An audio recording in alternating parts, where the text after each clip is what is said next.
is sometimes misdiagnosed. Symptoms can include pain, numbness, and tingling in your hands, legs, and feet. Neuropathy is a progressive condition that only worsens unless you get effective treatment. SF Bay Wellness is a leader in neuropathy reversal and uses FDA-cleared, non-invasive electric cell therapy to restore nerve function with no injections, no drugs, and no surgery. The treatments have a 95% success rate. If distance is a factor, ask about our virtual consultation option. Call SF Bay Wellness at 844-94-NERVE for the $99 neuropathy evaluation and receive a personal treatment plan that is tailored to your needs. Don't wait another day. Call 844-94-NERVE. That's 844-94-NERVE. Why keep suffering with the painful symptoms of neuropathy? You deserve to live a pain-free life. Start getting the treatment you need for your neuropathy symptoms. Call today. Do you often worry you left the garage door open? With a LiftMaster garage door opener powered by MyQ, you'll never worry again. You can control, secure, and monitor your garage from your smartphone anytime, from anywhere through the MyQ app. As an authorized LiftMaster dealer, Ace's Garage Door Repair and Installation has smart openers designed for your needs, including belt drive motors for ultra-quiet operation, integrated camera for live video, streaming, and battery backup to let you in when the power is out. Trust Ace's Garage Door Repair and Installation for top-notch service and unbeatable reliability. Whether you need a quick fix, a complete replacement, or a brand new installation for your garage door or garage door opener, our skilled technicians are here to get the job done right. With competitive prices, a commitment to quality, and diamond certification, Aces has you covered. Call today at 855-588-2237 or visit acegd.com. That's acegd.com. Aces Garage Door Repair and Installation, where your garage door is our priority.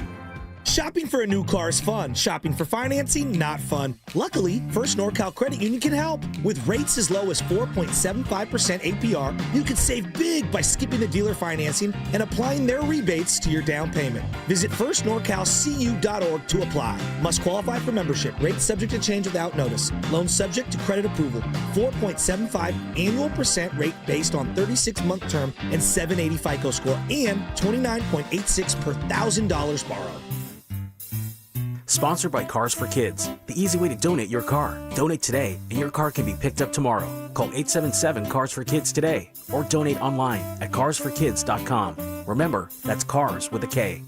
We all hear the radio ads about the IRS. They tell you to be afraid, to be scared, and they try to frighten you into calling. I'm not here to do that. Tax Relief Advocates is different. TRA is here to tell you that if you owe money to the IRS, whether it's $5,000, $50,000, or $500,000, we have a solution. It doesn't matter if you're sitting in your car, at work, or with your kids. No matter where you are, call now. 800-575-6812. Don't lose hope. TRA can eliminate or reduce what you owe to the IRS. Generous programs are now available that can give you a fresh start. Our passion is taxes and helping individuals fix their IRS problems. We have over 1,000 five-star reviews on Google and an A+ with the Better Business Bureau. You don't need to be afraid of the IRS any longer. End your tax nightmare today by visiting us online at TRA.com or call 800-575-6812. That's 800-575-6812. Tax Relief Advocates. Real solutions for real people. In San Francisco today, early clouds then sun with a high of 79 degrees. Weather brought to you by Staples.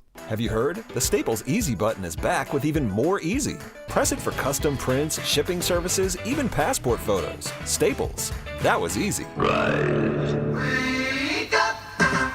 It's time to wake on up. Wake up, wake up, wake up. With a nice cup of Joe. What's up, Joe, bro? Featuring Joe Spadoni. He's an Italian. And Joe, the Butcher Boy Shasky. I am slippery. Oh! The best part of waking up is morning roast in your cup.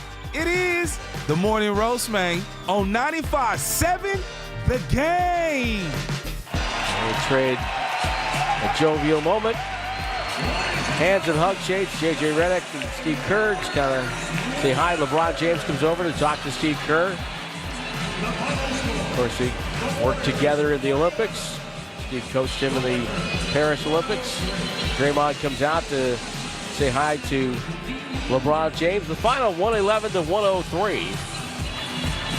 And the Warriors get ready for game 2.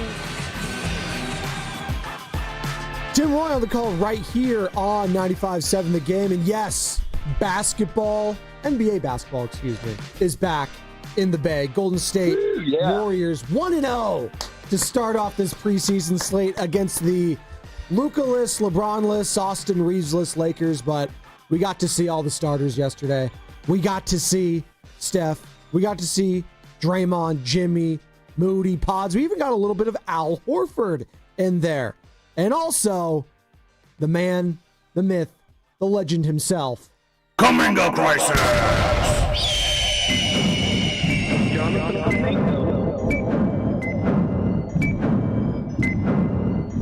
So that was fun. So JK got up there a little bit, made some plays, and of course he had an awesome pass to Draymond that was smoked immediately as a layup, but that's okay. We won't talk about that.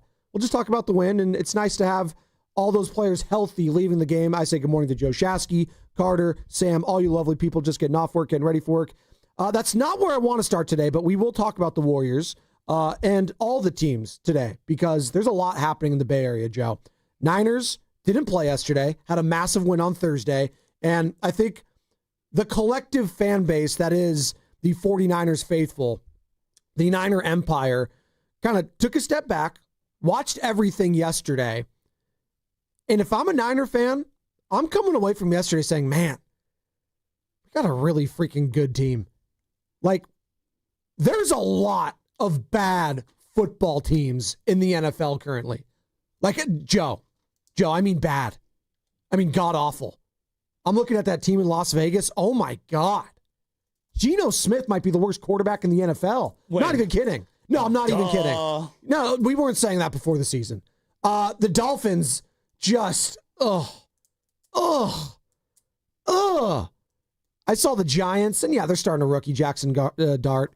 Bad loss. The Jets are the Jets. Are they ever going to do anything in my lifetime? Probably not. Brother, the Cardinals? Hold on to the ball.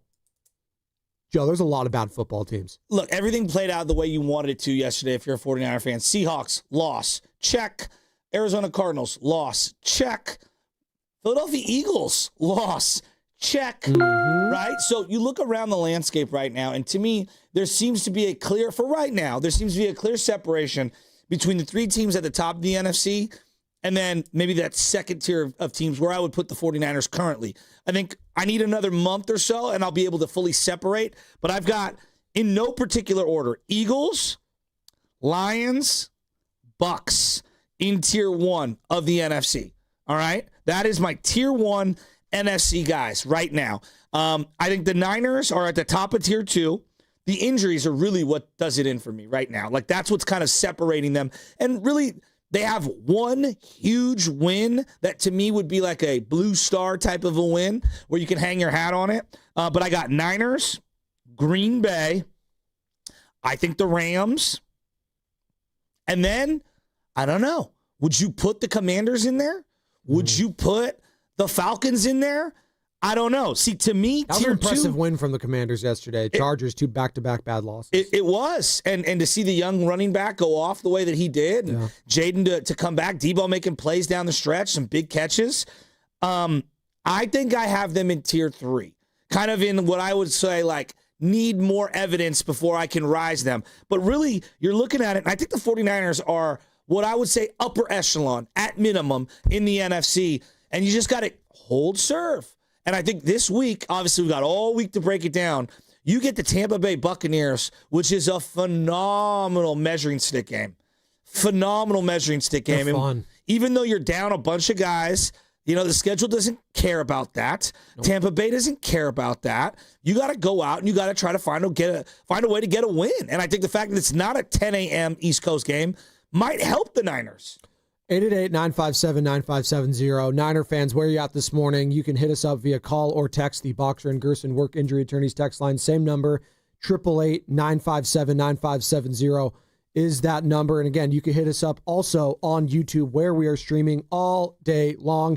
It is powered by First NorCal Credit Union. For a lower auto loan, apply online or just ask for First NorCal financing at the dealer. You know, we were talking on the show call yesterday, Joe, about this Niners team. And I don't know what it is about them and why I feel so confident with them right now. And I guess it's just the style of play No one was giving him a chance on Thursday. And maybe they lose against the Tampa Bay Buccaneers, and maybe it's a bad loss, and my expectations change. But right now, with all the injuries they've had, Nick Bosa, George Kittle, not coming into the season with Brandon Ayuk. Your starting quarterback, Brock Purdy, he paid $200+ million, has a turf toe injury. He's week to week. Hasn't played in a couple of these games now. Ben Bart, your starting left guard. You have a rookie starting there. It's been up and down from the offensive line. The defensive line, it's been a mixed bag. D. Winters has been nice. Upton Stout, Marquise Siegel, they've had some moments. Renato Green has had some moments. But you look at the team top to bottom, it's led by Christian McCaffrey, another guy that we had major question marks heading into the season. We don't even know if his calf was going to be able to handle the workload he's handled up to this point, Joe. Like, if I was to tell you, he'd be leading like the NFL in touches up to this point, and the 49ers, are sitting pretty at the top of the division at 4-1. You'd be like, oh, okay. Well, I guess it's a balanced offense. I guess we're running the ball well. No, they haven't been able to run the ball well. They've been passing the ball. They've been a pass-first offense. So I guess in a weird way, why I'm feeling so good about this team, Joe, is because it feels like everything that could go wrong injury-wise has gone wrong, and yet they've been able to fight through all this adversity that they weren't able to fight through last season when they weren't dealing with this many injuries, quite frankly. They're dealing with more injuries right now than they were last year, and I feel better about this team coming off a losing season than I did last year's team coming off a Super Bowl loss. I've had a very busy 4 or 5 days, and everywhere I go, I'm running into somebody who is beaming about the win that they just had. And I can't remember the last time that the Niners had such a, hey, let's just not get crushed type of a moment. And then they came out, and not only did they win the game, it just feels like everybody is in love with the coach, with the quarterback, with the team. I'm not putting the cart ahead of the horse. No one's saying that, Mac's the starter, and we're going with him until we don't. I think you got to let this thing play out a little.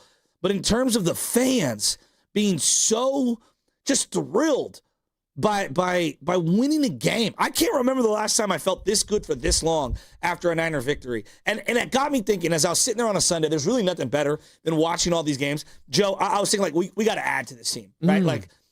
I'm looking around. You're talking about all these poor teams that are playing right now. Some of these lousy teams, in the words of Matt Steinmetz. Disgusting. And look, everyone's going to be wanting an edge rusher. Oh, let's get Trey Hendrickson. Let's get Kayvon Thibodeau. I don't know what the cost is on those guys. I really don't.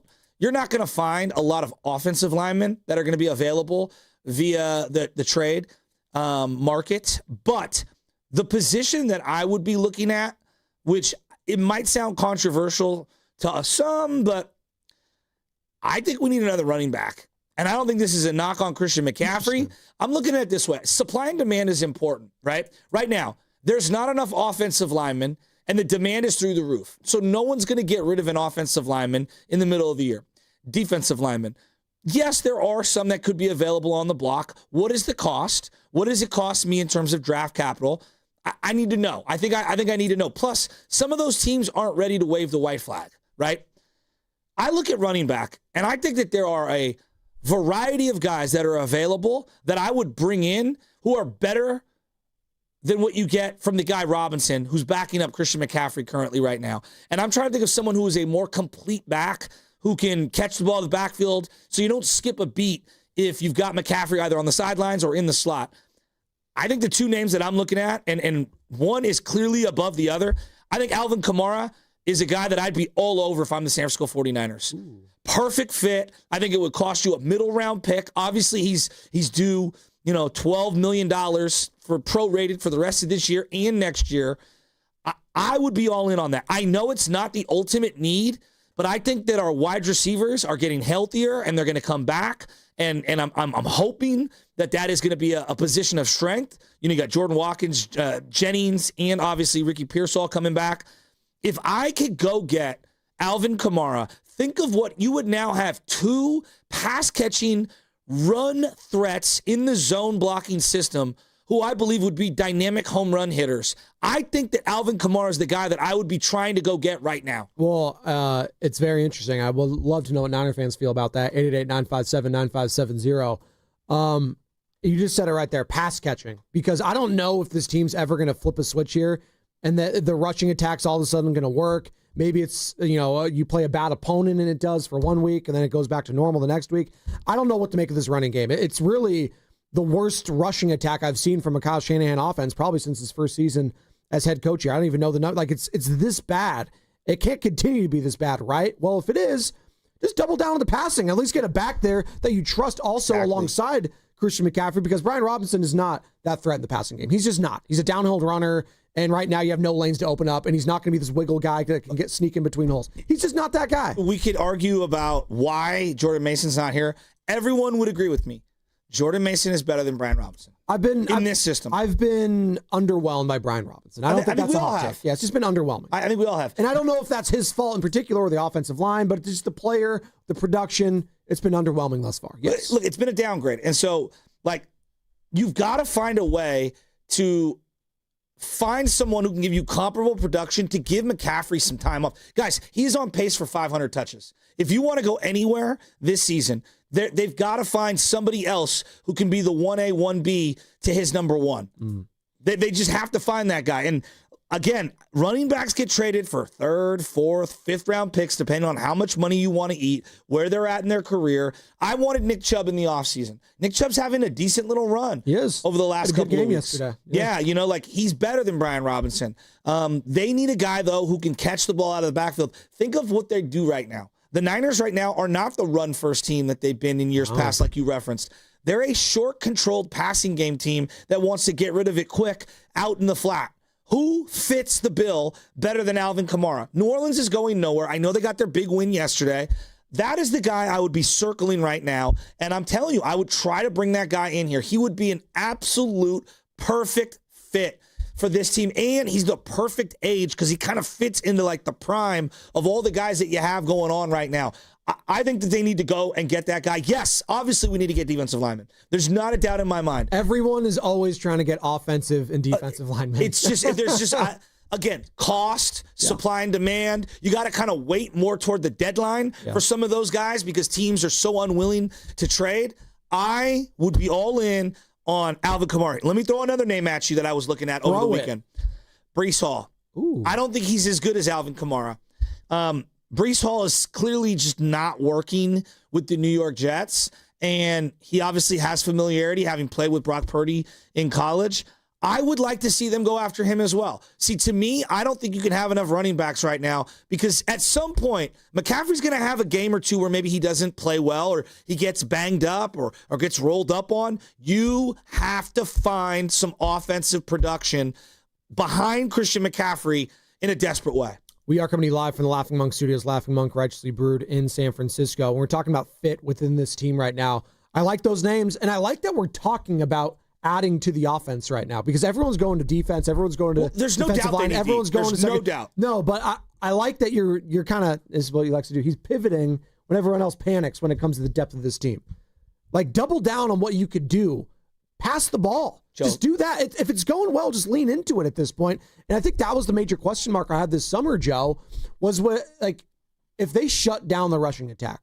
And that's what they've done. These opposing defenses that the Niners have played, especially shut down this rushing attack these first 5 weeks. Can Kyle Shanahan, can he evolve? Can he pivot to a passing attack, a quick passing attack?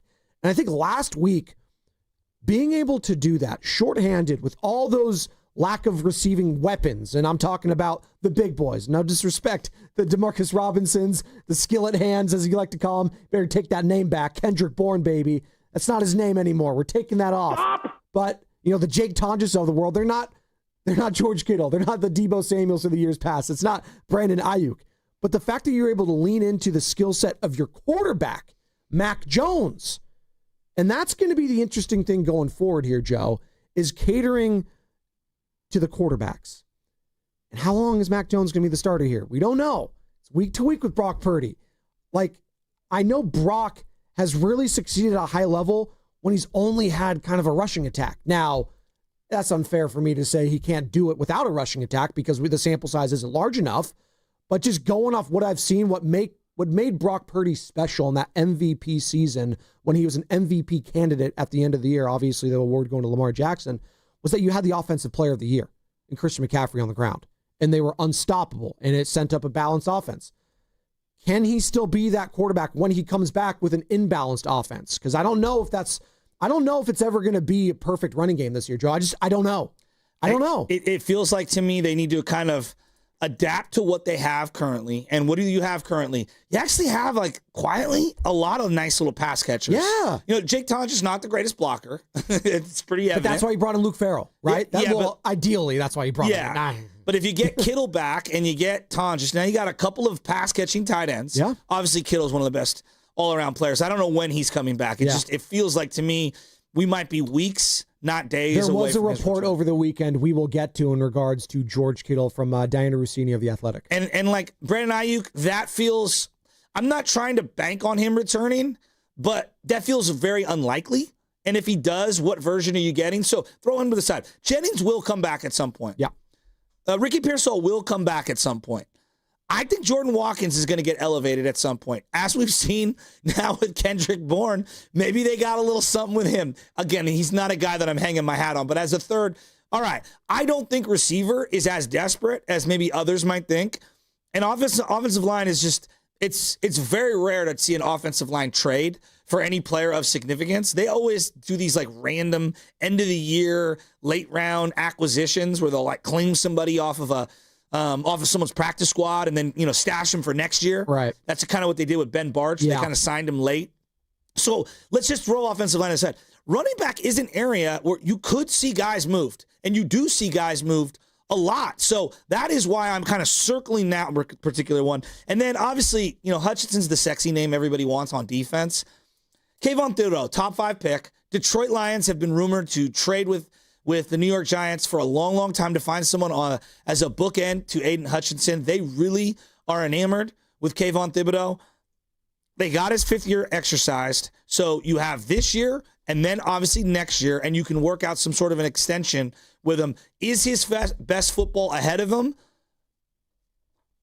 I don't know. Like, I think that when I look at Robert Saleh and I ask myself, like, is this a guy that he would want? He's a speed guy, doesn't have a lot of bend, though. Is kind of like upright. He actually kind of reminds me of Chase Young without the knee injuries, where he's a sexy name, but he hasn't really had that real production. I'm intrigued with him, but I don't think he's a difference maker.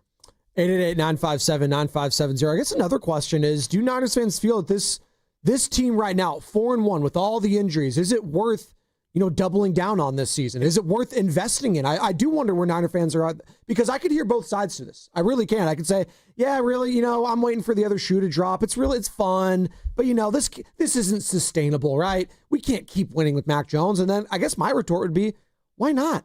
Kyle Shanahan took your 3rd-string quarterback once upon a time to the NFC Championship game, Joe. Yes. If any team and coaching staff is able to navigate, muddied waters, if you will, at the quarterback position, it'd be this one. Yes. So if fans aren't all in on this team, I guess I would ask, why not? 888-957-9570. What's one of the biggest areas of concern, no matter who's under center? Red zone. Oh, my God. Where does Alvin Kamara really, truly help your team? Red zone. That's fantasy football players, right? Red zone. Yep. Think of the formation diversity you could have with Christian McCaffrey and Alvin Kamara. Again, I'm starting the week off because I'm fired up with the Niners. I want Alvin Kamara.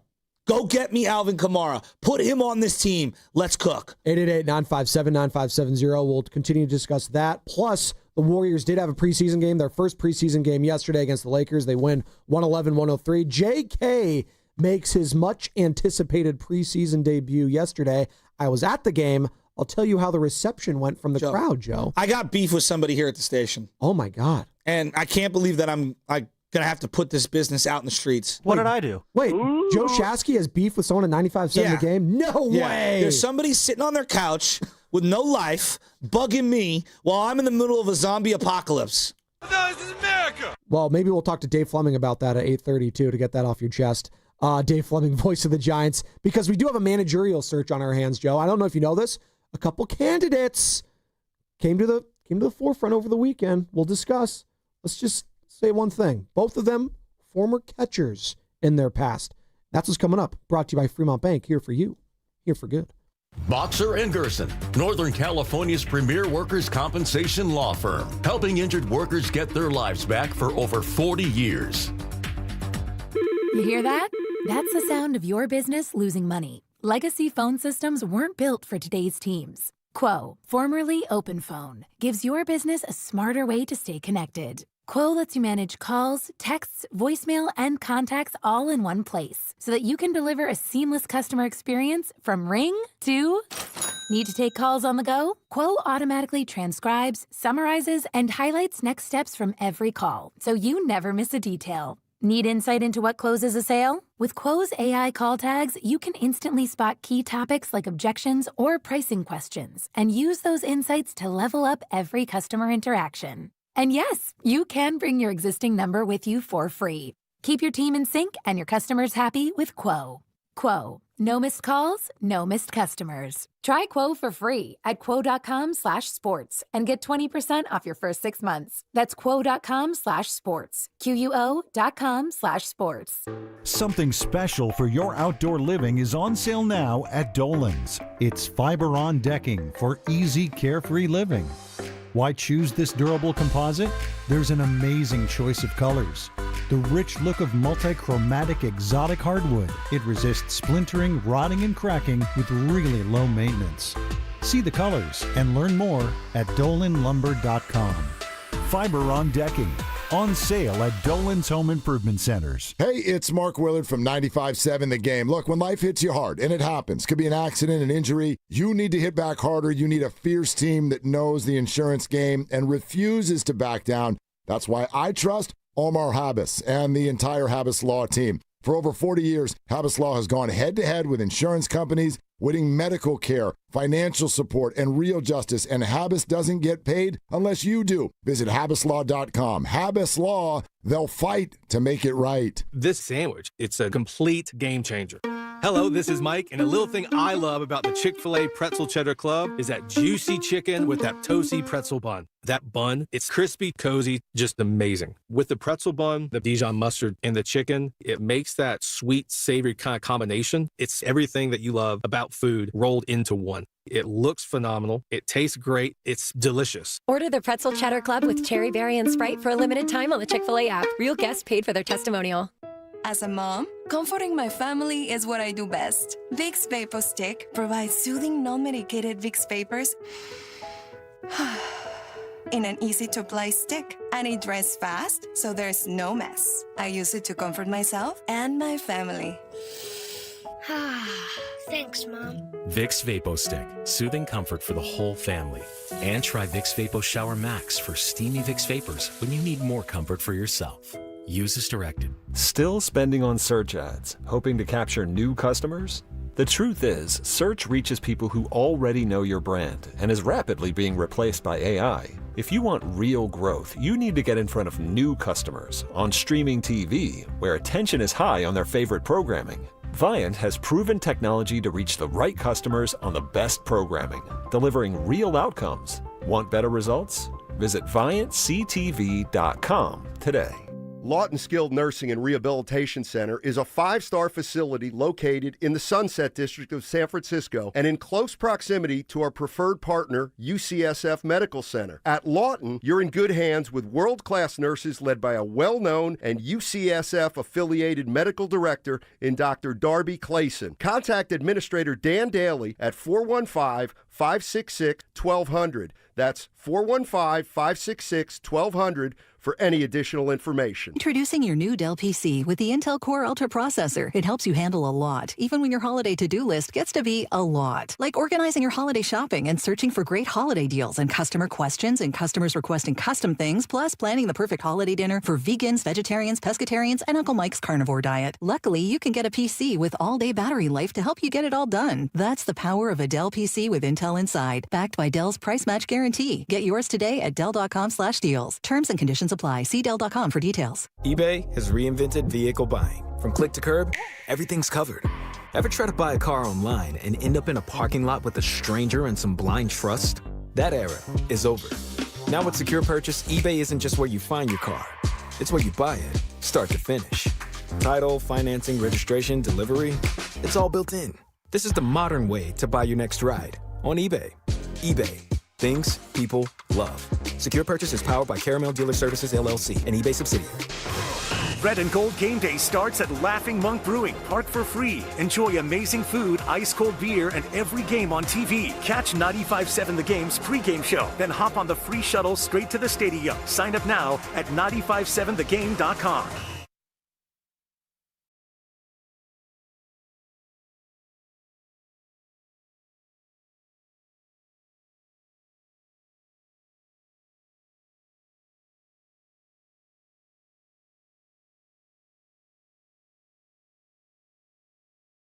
That's caught by Kendrick Bourne. He's inside the Bourne down the sideline. Stays on his feet, inside the 20-yard line. Oh, Al Michaels on the call. Amazon Prime Thursday Night Football. Yesterday was kind of crazy around the league, Joe. I don't know if you were locked in on baseball, but I was watching a lot of the NFL action. And a lot of bad football, but a lot of fun stories. And I think if you look around the NFL right now, sure, most people are going to say that the feel-good story of the year is what? Indianapolis Colts, right? Daniel Jones, what they've been able to do. Everyone wrote them off. The whole Anthony Richardson, Shane Steichen, and it just wasn't good, right? But they've been one of the pleasant surprises so far this year. Oh, sure. Give me the NFL music. I'm down for that. I think the Niners are right there. It's like one of the feel-good stories early on. All the injuries. Everyone just keeps talking about the injuries. But you know what? They're going to keep winning. You know why? Because of the coaching. Because the young talent stepping up. Because Mac Jones, all of a sudden, another feel-good story. Talking about writing off Daniel Jones. How many people wrote off Mac Jones? Jones on Jones crime right there.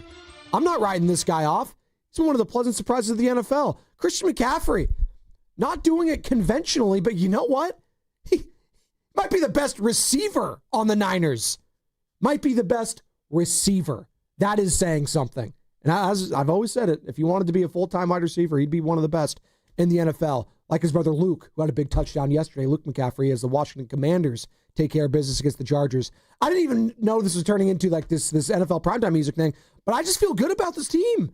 And I wonder where Niner fans are at right now. They had the whole weekend to kind of soak up that win. Yeah. They're 4-1 right now, 3-0 with Mac Jones as the starter. Are they starting to believe in this team? Are they starting to slowly believe that, hey, you know what? We're first. I get it. It's through 5 weeks.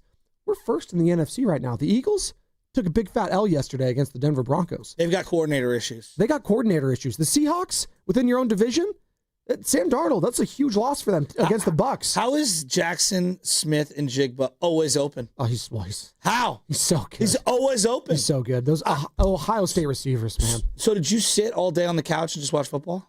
Not all day. I did walk around a little bit. I went to the game last night, though, Lakers-Warriors. So I did watch that. Okay. Yeah. It was nice. Chase Center. Oh, why? What happened? Well, you were enjoying the 10 a.m. slot. You know, me and the little guy, we went to church. Oh, nice. And I got a bone to pick with somebody. You know what? If you're going to play music, play Hit 'Em Up, Tupac, because I'm coming after this guy. Is it Jesus? What's going on? I'm not going after Jesus. I'm going after... All right. You guys are probably too young, so you don't understand where I'm going with this. Fantasy originally started in a rotisserie chicken spot in New York. Let's sit on the couch with Grandpa Shasky over here. All right, come on. Where a bunch of baseball dorks decided to have a fantasy baseball draft, and they would award points. And so it started off being called rotisserie. Right. Rotisserie baseball. Like some chicken. Yeah. I treat my fantasy team, especially the one here at 95.7 The Game, like a rotisserie chicken. And I'm going to go Ronco back in the 90s, set it and forget it. I set my lineup Thursday at 5 o'clock, and I kind of forget about it because I don't care. And so I told Lucas over and over, I don't even want to be in this league. The only reason I'm in this league is to shut everybody. Come on, Butch. Why aren't you in the league? Play fantasy football with everybody. Balance out the amount of teams. Joe, good luck finding some friends. You guys are such losers when it comes to this league. So, again, my setting on fantasy football for the 95.7 The Game League, I'm setting it and I'm forgetting it. I'm treating it similar to a rotisserie chicken, okay? I'm setting it and I'm forgetting it. So yesterday I go to church with the little guy. And look, I'm on like day 4.5 of the zombie apocalypse, waiting for Michelle to come home. All right? Single dad. And I'm running out of rations. I'm running out of sleep, running out of water. I mean, me and the little guy look like we haven't slept 6 straight hours in months. All right? He's waking up in the middle. Mom. I am too. Where are you, Michelle? So Yesterday we go to church, and we're like dead man walking. We walk over. He's bothering me the whole time because he's making all this noise. I'm like, shh, we're at church. Shh, we're at church. Now, it's the family mass, and so you're allowed to be a little loud, but like you also want to be considerate of all the other people that are in church. So I'm giving him food. And I'm giving him this. And then he's grabbing the Bible books because there's like all the different. The missal. Exactly. I'm trying to think of some of the names of it. And then some of the stuff that you can read that has like the bulletin in it and everything. And he's making noises. At some point, I just give him the phone. I just put Bluey on. That's what you got to do. I put Bluey on mute, Disney Plus. and he's just watching it. And I showed you a picture of what he looked like in the pew. And so he's got my phone and he's playing around with it. And he kind of knows how to like go to next episode because on Disney, you have to actually put next episode. It doesn't just automatically play. Which is really frustrating. It drives me nuts. Netflix, it'll automatically go over. 100%. I've learned this with the kids' apps. So he kind of gets it, but then he starts playing on the phone. And I'm like, look, he's quiet. We're getting through Mass. I don't care. Yeah. Fast forward about an hour, hour and a half. He finally goes down to bed. And this is where my bone to pick comes in. What a setup here. Okay. I get a text message from Mark Grandy. Oh, so you're not going to play anybody in your defensive slot against Lucas this week? Hey, Mark. Mister, I got nothing better to do than peruse every single matchup on fantasy football. Get a life, number one. Wait, hold on. This is Mark Grandy who has his Sunday off because there's no overtime. Doing a great job this season. Yeah, no life weighing him down, no girl weighing him down, no mortgage weighing him down, no child weighing him down. I got the weight of the Matt Grandy. What are you talking about? He does love Evan Giddings. I finally closed my eyes for 5 seconds during the zombie apocalypse, and I get a text message from Mark Grandy. Are you going to sit your line? I'm going to read it verbatim. Exactly. I'm going to read it verbatim. Mark, exactly. If you're listening, can you also log me into the text line because I don't have a password, so I need to get that fixed. I mean, number one, it's none of your business who I start. Number two, here it goes. Why aren't you starting a defense versus Lucas today? This is at 12-11. Hey, dog, I'm trying to get my shut-eye. Can I get some sleep? I don't care about this league. I don't care if Lucas wins, loses. I don't care. Don't bother me about my team. And first off, if I didn't want to start a team, that's my prerogative, okay? I'm in this league to be a good company man, to help everybody out. It's ridiculous. Do you do this? Do you go through all the matchups and look at who's playing, who's not? If somebody has a 0 next to their name, meaning they're out, like an O, and they're out, you know what I say? I don't care. I worry about my team. Butch, I got to say, that is so ridiculous that Grandy Tax do that. That would piss me off, it's too. Out of line. You know I'm with you 100%. It's completely out of line. If I want to fake be in this league, it's the integrity of the league that he's keeping up. I'm on your side, Butch. That's crazy. This is ridiculous. So what do I have to do? I had to get up from my nap. I had to call Lucas because I went to go pick up. My kid obviously did a bunch of dropping in additions. I lost like 3 players. And I go to pick them back up. You cannot claim this team until the waiver period's over because you just owned them or whatever the little like alert said. And I'm like, hate to see it. So I have to call Lucas. I'm like, Lucas, the 1 o'clock schedule is opening up. I'm like exhausted. Can you please add back Jacksonville and put them? We're arguing about the Jacksonville Jaguar defense, dog, in a 7,000-man league at 95.7 the game that I don't care about. Clearly you do, because we just spent like 7 or 8 minutes talking about it. Sounds like the league has no integrity either now. So let me ask you guys this. Did it ever? Let me ask you this. As I'm making this call with Lucas, what do you think happens?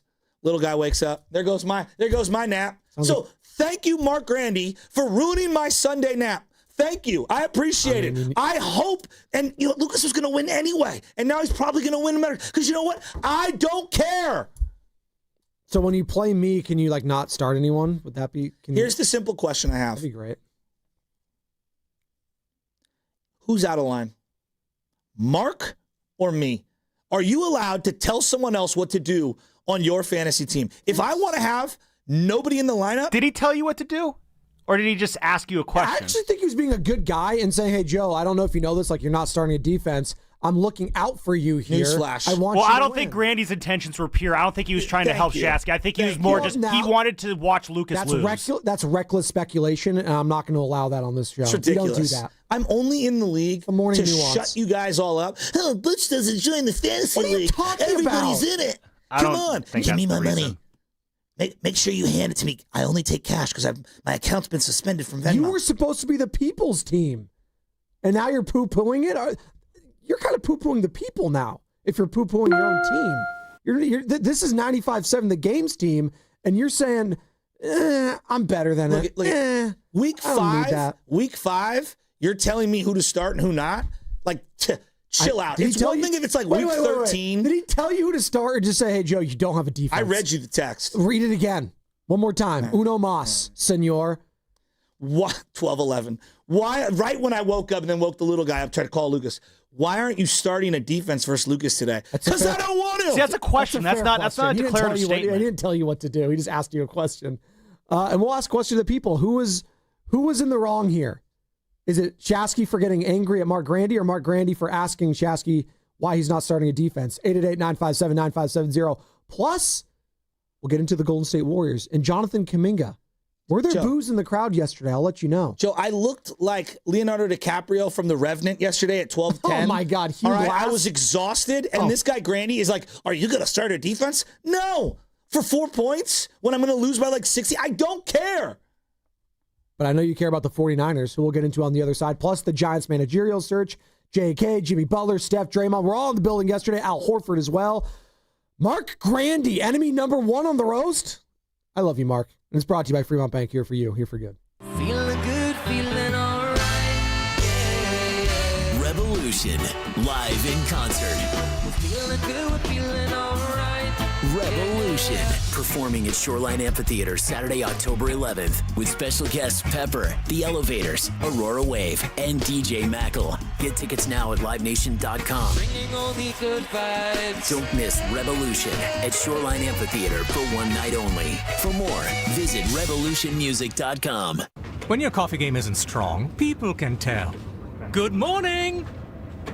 See what I mean? But at McDonald's, your coffee game is always strong. A medium caramel or mocha frappe, just $3.89. A medium iced coffee, only $2.79. Big flavor, cool refreshment, and your morning's back on track. Don't risk a weak coffee game. Keep it strong at McDonald's. Order ahead in the app today. Ba-da-ba-ba-ba. Prices and participation may vary. Cannot be combined with any other offer or combo meal. We finally switched to T-Mobile because with them, we can be connected here and there. ¡Listos todos! Estas son las mañanas. Now we just need to harmonize. Switch today. Get 4 Samsung Galaxy S25 phones with Galaxy AI. Plus, get 4 lines for just $25 per line. Visit a store, T-Mobile.com, or call 1-800-T-Mobile. 1-800-T-Mobile.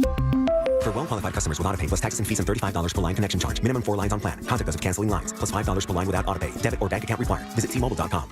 A lot of Bay Area banking customers are faced with a choice. Which financial institution best fits what they're looking for? It might make sense to consider a bank's history. Take Fremont Bank. For 60 years, we've provided stability and consistency with an emphasis on relationships. We've grown one customer at a time, not through mergers or acquisitions, because that's how you can do business when you're independently owned and community focused. Fremont Bank. Here for you, here for good.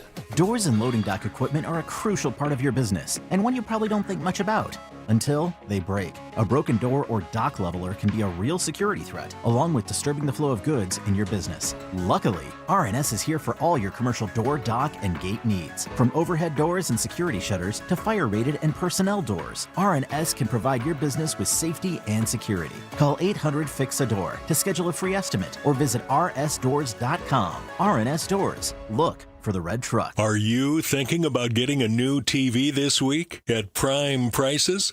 Maybe a Samsung, LG, or a Sony?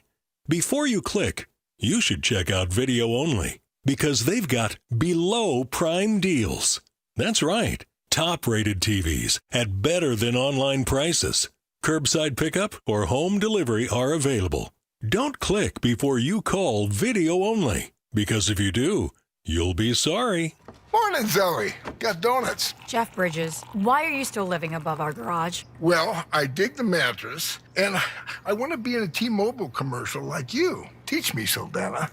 Oh, no, I'm not really prepared. I couldn't possibly. At T-Mobile, get the new iPhone 17 Pro. On them, it's designed to be the most powerful iPhone yet and has the ultimate pro camera system. Wow, impressive. Let me try. T-Mobile is the best place to get iPhone 17 Pro because they've got the best network. Nice, Jeffrey. You heard them. T-Mobile is the best place to get the new iPhone 17 Pro on us with eligible trade-in in any condition. So, what are we having for lunch? Dude, my work here is done. The 24 monthly bill credits on experience beyond for well-qualified customers plus tax and $35 device connection charge. Credits ended. Balance due if you pay off earlier. Cancel. Finance agreement. iPhone 17 Pro. 256 gigs. $1,099.99 and new line minimum $100 plus a month plan with auto pay plus taxes and fees required. Best mobile network in the U.S. based on analysis by Ookla Speed Test Intelligence data 1H2025. Visit T-Mobile.com. At Skechers, comfort is a technology. That's right. You don't just make a shoe and hope it comes uncomfortable. It takes research, innovations, compounds, engineering, and so much more to feel so comfortable you'd swear you're wearing pillows on your feet. We have features like Skechers Air-Cooled Memory Foam and fits like Relax Fit, Stretch Fit, Wide Fit, Arch Fit, and so many more to make the shoe feel like it was custom-made just for your foot. Plus, we have hands-free Skechers Slip-ins technology. Just step in and go. Find yours at a Skechers store, Skechers.com, or wherever comfortable footwear is sold. At Straight Talk, we get it. You say no a lot. Mom, can I get a tarantula? No. Coffee? No. So we're giving you more reasons to say yes, like a free 5G phone with real unlimited data with select plan activation. Can I use the free phone? Yes. See? Doesn't it feel good to say yes to more? Absolutely. Face tattoo? Absolutely not. Available at straighttalk.com and Walmart. Taxes and fees apply. In-store activation of Gold Unlimited plan or higher required. For network management practices, visit straighttalk.com.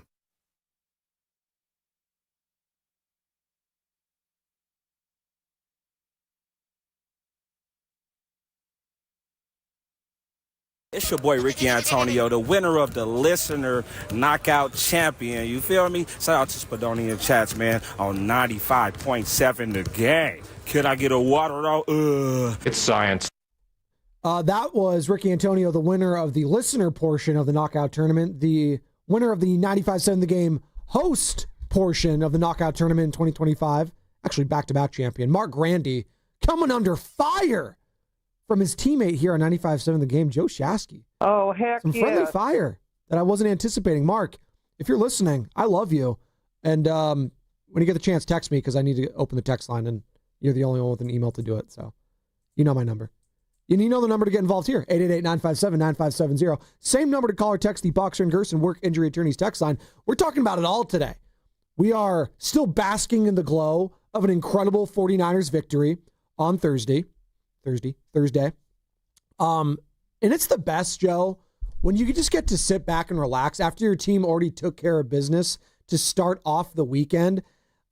You can actually enjoy and have no Sunday scaries, have no nervousness, no nervous energy. And maybe those people that watch the games don't have that. I kind of do when my team's playing a little bit. Get a little butterflies in the stomach. It's all right, let's go out there. Let's win, right? Or in my case, let's have a horrible loss, but that's okay. And it just made me feel better watching the league as a whole yesterday if I was a Niners fan, specifically because the teams that are ahead of you in the standings or right there with you took L's. You know, you already beat the Rams, your division rival. You're 3-0 in the division. So the Seahawks took an L yesterday. The Cardinals took an L yesterday. The Eagles took an L yesterday, right? The only team that you needed to lose, really, didn't lose, was the Detroit Lions, who are kind of looking like the class of the conference, again, through 5 weeks, Joe.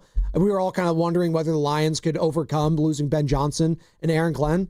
They look pretty good. Dan Campbell knows what he's doing, it looks like. And speaking of that, what they have gained in their own coordinators, looks like Philadelphia might have lost, and Kellen Moore going over to the New Orleans Saints, picked up their first win of the season over the Jackson Dart-led New York Giants. The Buccaneers, who you're going to be seeing next week, Joey, that offense. I'll say this. I've always loved Baker Mayfield. I don't know what it is. The guy just is fun to watch. I don't know if he's a top 5, top 10 quarterbacks, probably, fringe guy. I will ride with that guy as my quarterback and root for him any day of the week, twice on Sunday. It's not even close. He's a great player. It's fun to watch. And that guy, that receiver, oh my God. He's doing like Randy Moss, like Jamar Chase territory with the yardage and touchdowns within his first 5 games. Incredible. Another Ohio State guy.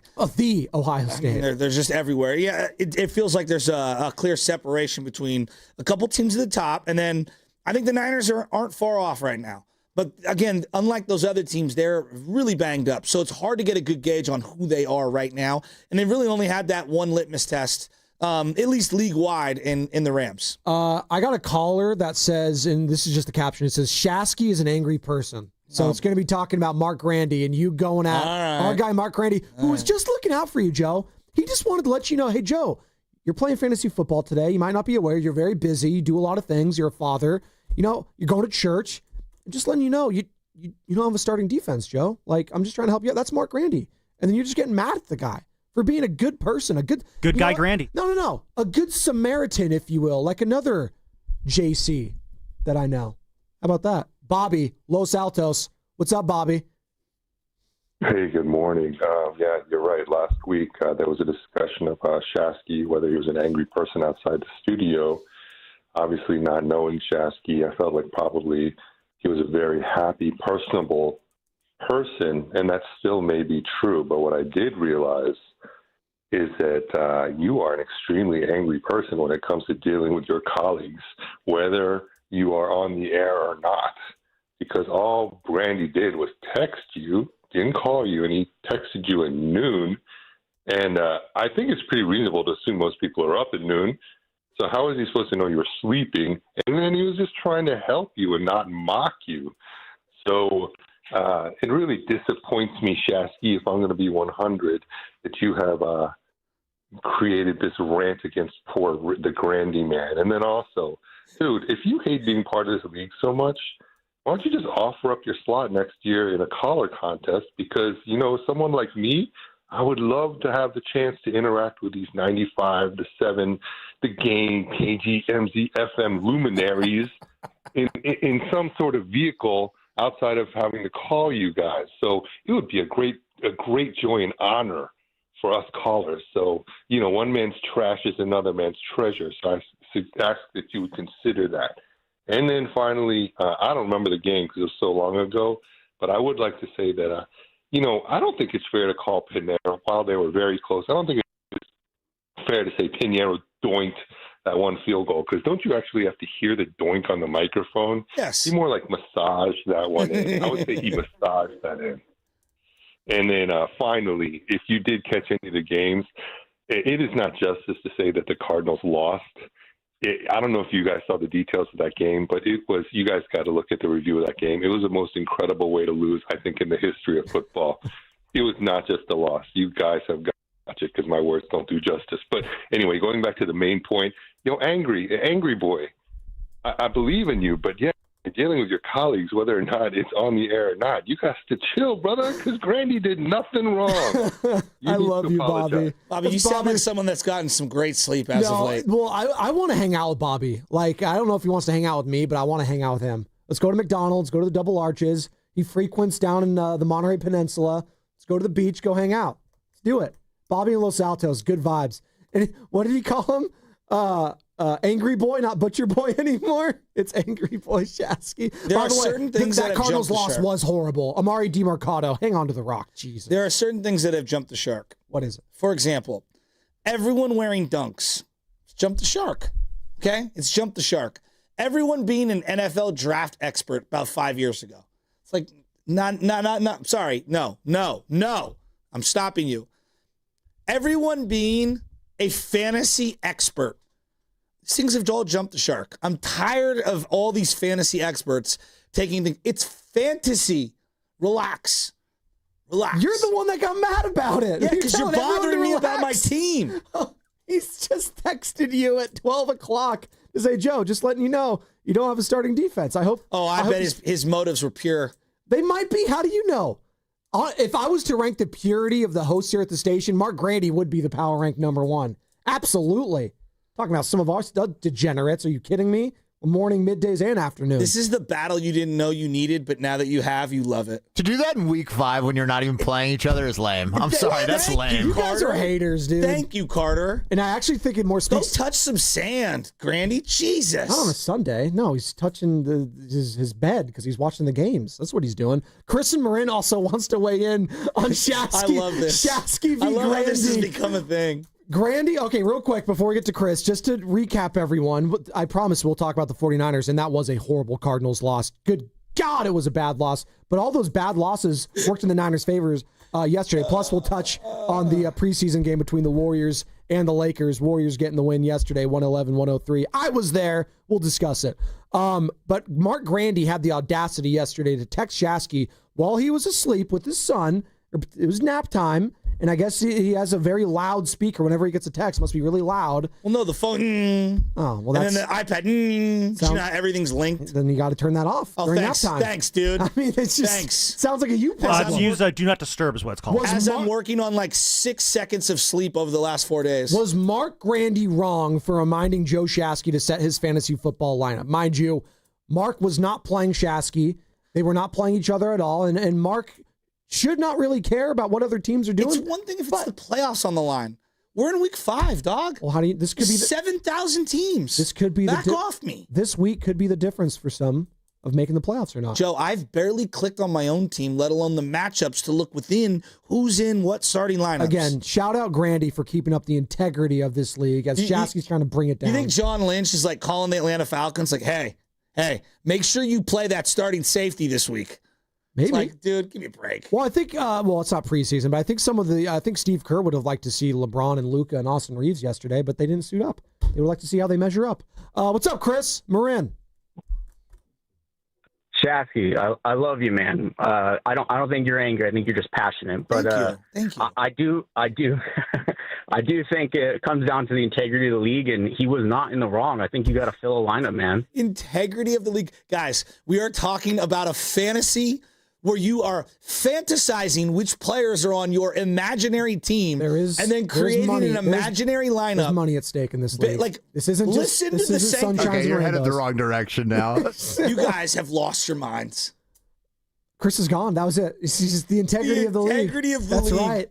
God, I love these callers. As NBA teams are deliberately paying people under the table for things that they're not even doing, as NBA teams are sitting people on purpose. Is Nahigian paying you under the table? Is that what you're trying to say right now? The integrity of the league. People are more passionate about their fantasy football league than they are anything else in life. What you're telling me is that our league has more integrity than the NBA. That's what I'm hearing. It doesn't take much. 888-957-9570. Is Mark Grandy in the wrong for reminding Shasky to set his fantasy football lineup? No, but here's the nuance. I did set the lineup Thursday. Something happened, and LJ was clearly playing with the phone. And shout out Mark for noticing. And so what? Who cares? Clearly he does. Brought to you by Golden State, serving the Bay Area for 3 generations. When you succeed, we succeed. Visit GoldenStateLumber.com. We're going to wrap up this conversation with Steven Santa Rosa because he wants to defend you, Joe. Thank you. What's up, Steven Santa Rosa? I'm misunderstood. Yes, I need to come to the defense of Shasky because I know he's a golfer. And if you're a golfer today and you're a decent golfer, you're angry because there are so many people, I don't know, they should be bowling or something. If you can't hit a golf ball 50 feet, you don't go play a regulation golf course. What is going on here? That will make you angry if you're a golfer. I'm still angry from the idiots that I have to follow on every golf course I go to now that think they're on TV. They picked up a set of golf clubs 6 months ago and think they're Rory McIlroy already. Oh, you made noise when I was making my swing. Yeah, and you hit the ball 50 yards. I have to wait to hit mine while you're going left, right. And 3 weeks ago, 5 hours to play 6 holes. Yeah, that's ridiculous. I'm still mad. Yeah, if you're lining up your putt like it's the Masters, I'm sending a warning shot into the green. Steve, what was the point exactly in regards to Mark Grandy reminding Joe Shasky to set his fantasy football lineup in golf? The anger bleeds over into other aspects of your life, so you need to cut him some slack. Exactly, Shasky is a halfway decent golfer. Thank you. Not completely decent, but halfway. See, I'll take it. That's Steven Santa Rosa, which wraps up our fantasy football 95.7 The Game drama. Grandy's going to come in later on, but maybe we'll come in early. Hey, Grandy, if you're listening, you want to come in early, I'm giving you an invitation in the last 5 minutes to join our show for a makeshift crosstalk. Why not? Why not? You guys are fantasy's supposed to be a distraction from like other stuff that you're doing in life. and you're supposed to have a little fun with it. Dog, I'm clearly overwhelmed with life right now, and I need you to back off. That's it. I think that's your PSA. That's your one thing today as you're listening to 95.7 The Game. KGMZ FM and HD1 San Francisco and Odyssey Sports Station in the home of the Golden State Warriors and Valkyries, always live on the Free Odyssey app, coming to you live from the Laughing Monk Studios. Speaking of setting lineups, did you see the lineup that the Golden State Warriors trotted out there yesterday at Chase Center? What did you make of it? Starting lineup. Preseason game 1 against the Lakers. I hate to be this guy, but like I told you guys, Pods is always going to start. Is that the lineup you're going to expect to see game 1? No, but Pod starting is definitely it. Al Horford looked good. You know, I don't know what he's going to look like 3 months from now. It's a 9-month season, right? Like, at least if you go deep into the playoffs. So you never know what he's going to look like as you go on the entirety of the year. But like Al Horford, I thought looked really good. Obviously, defensively, he did multiple times. He came climbing up on a high pick and roll to help out and kind of like suffocated the ball handler and forced him into a turnover. Had a weak side little help kind of block. Kuminga had a nice, help side block. Yeah. I just, Al Horford fits. The question is like, what's he going to look like against, a starting team? Right. Not a bunch of randos on the Lakers. And then, can he last the entirety of the season? Load managing him throughout the year is definitely going to be a reality of something they're going to have to work through. I think a lot of Warriors fans watching the game, or if you're at the game, again, hit us up, 888-957-9570. They were very keened in on Al Horford yesterday and the man himself that has been dominating our airwaves ever since the season ended, Jonathan Kuminga. Did you see what Kuminga did? What did he? I was there. Tell me. Did you notice anything different about Jonathan Kuminga? I did. He has a New Jersey number. What did you make of that? Going from 00 to number 1. Cam Newton. I like it. Yeah, why? I like it. New beginnings, start fresh. I actually thought Kuminga played really well. If you can give me a couple of off the dribble, playmaking passes, and it looked like he was trying to rebound really well. He did a really good job off ball, not losing his defender and understanding where the ball was, and came over in a really nice block. I thought it was a really nice floor game. You know how many assists he finished with yesterday? 4? 4 assists for Jonathan Kuminga. A willing passer is what I noticed, and he was flying around. If he made a mistake, he'd make up for it with the block, as you mentioned. He was flying all over the place. The athleticism's always been off the charts with this guy. Like, that's also what I watch there. Like, when he is on the floor, more often than not, he is the best athlete on the floor. Now, can he harness all of that into a quality basketball player? That remains to be seen. But he can fit on this team, is what I'm getting at. When I watched that yesterday, now, as you mentioned, I'm not taking anything away from the win or from they're playing against a bunch of scrubbinis from the Lakers that no one's even heard of, like this guy Nate Williams, McWho, RJ Davis, Nick Smith Jr. Who? These are creative players. All due respect. I don't know what these guys are. Gabe Vincent's a legit NBA player. Gabe Vincent's legit. Jake LaRavia is legit. Jared Vanderbilt, Rui Hachimura. Their starting lineup, and that's another thing I got at too. Like DeAndre Ayton smoked a lot of layups there. He was 3 for 8 overall, but the size is still going to be in the interior. The 2 areas of concern technically now I have 3. But the 2 areas of most immediate concern are age and height. Yes. Right? Like those are real. The other one is like lineup combinations. Who starts? What's that second unit look like? Who's the facilitator on that second unit? I thought it was tough when it came to, the guys coming in that second unit. That is going to be a work in progress. They almost have too many guys. Well, that's what I was kind of like looking at yesterday when I started to see, Pat Spencer got a lot of run. I like your boy, Pat Spencer. Look, talk all you want about. 61's a great jersey number for him, Pat Spencer's legit, dude. Yeah, I like Pat Spencer. The mustache is absolutely legit. Third backup point guard. He was the preseason interview. You like that card? I love that dude. I mean that no disrespect. Perfect third point guard. Will Richard, the rookie. Whenever the public address announcer would say Will Richard, I always thought they were saying Little Richard, the artist. Rest in peace, by the way.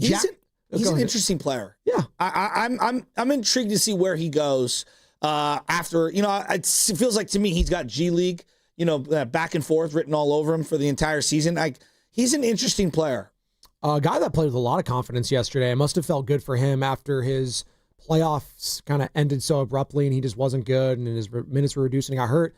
Moses Moody looked fresh yesterday, man. He looked really good. He looked really good. Again, it's early. It's early. It's 0 rebounds. Is that what you're going to? Yeah. Like if you're going to play him in that power forward role, you've got to be able to rebound. Yeah.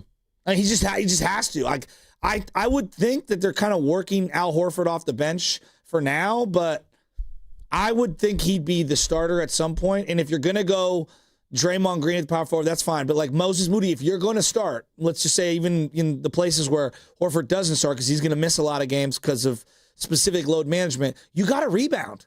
Like Kuminga, Moody, Pods, all these extra guys have got to be dedicated to rebound. That's how you stay on the floor. I'm most encouraged with the 3-point shooting for Moody. I mean, 5 of 7. The guy, it's Joe, streaky, how much though. It's always been I know, streaky. but how much were we? That was the big talking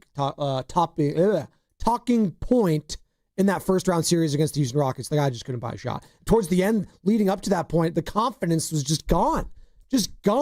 So if he could build, again, it's preseason game 1. But you got to start somewhere. No, At least I know. I've seen, he knows that he can put the ball into the hoop.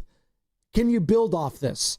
Pajemski, build off what you're doing right now, being the facilitator. 4 assists for him yesterday. Draymond Green, already being vintage Draymond Green, getting into it with Jared Vanderbilt yesterday. They had to be separated by who? Jonathan Kuminga. So that was great. Whoever is that 5th guy opposite Butler, Green, Pods, and Curry has got to be a knockdown 3-point shooter. Yeah. Whether it's Quinn Post, whether it's Buddy Hield, whether it's Moses Moody, to space the floor, they've got to be a knockdown shooter. And if they're not hitting, they will go to the next guy who can hit. And unfortunately, once Steph went out, no one could hit anything in that series, and that was the difference. And Buddy Hield, for much of the season, we were like, Buddy Hield, like this guy's not doing anything. And then he turned into a god towards the end of the season in that first round. And it's just like, oh my God, Buddy Hield. He said the Buddy Hield series against the Houston Rockets. But I think we forget for most of that season, it was just kind of, are we going to get anything? I know it started off hot and it was Buddy Buckets and you're all excited, Joe.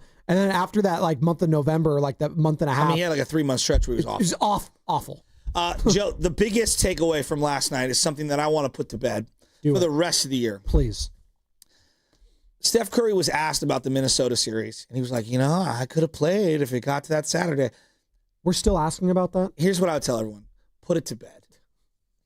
In the words of the great Buster Posey, I don't deal in hypotheticals. It didn't happen. All right? If we're not going to do the Brock Purdy, if Brock didn't get his elbow hurt in the NFC Championship game, we moved on from that so fast. Like, it's just, we don't even talk about that anymore. You were there, Joe. It's part of the game. It sucks. Curry was out. Yep. They didn't win a game. He didn't return. Maybe he could have returned. He did not because they didn't win a game. Let's move on. You lost to Minnesota. Everyone needs to come to grips with this.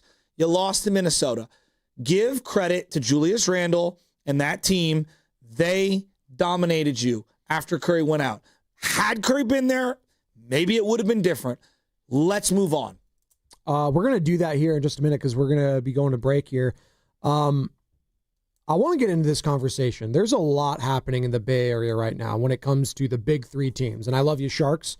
I do. And you guys are poised to have a breakout season with a lot of your young talent, Macklin Celebrini amongst them. But we're going to stick to the Giants, the Warriors, and the Niners. All 3 of these teams right now, Joe, are in very unique situations. And the expectations are high for all 3 of them, and rightfully so. 2 of these franchises have won championships within the last 15 years, we'll call it, because I can't do within the last decade. There you go. It's 2025 still. No, 11 years. Yeah, no, my math is all wrong. But 2 of these franchises have won. Giants and obviously the Warriors. And the Niners are trying to get there. They've won a lot in the past. But I look at all 3 of these teams. Now, I'm trying to find an angle, and I found it. Like, what is the most difficult situation of the 3 from a head coaching perspective to navigate? And I want to dive into it on the other side because the Giants right now are looking for someone. And I'll reveal on the other side who some of those names are in regards to the Buster Posey search for the next manager of the San Francisco Giants. We know it's not going to be Bruce Bochy. He kind of nipped that in the bud early. We know it's not going to be Bob Melvin. He's not there. Could it be someone that's still currently managing in the playoffs? Maybe a guy in New York we can get to on the other side. Looks like they're going to be ousted very quickly as the Blue Jays are up 2-0 in that series. Vlad Jr., oh my God, it's his coming out party. So I look at that situation. There's a lot of expectations. There's a lot of pillars on that team. Willie Adames. You got Devers. You got Chapman. You got Webb. You got Ray. You got pieces there.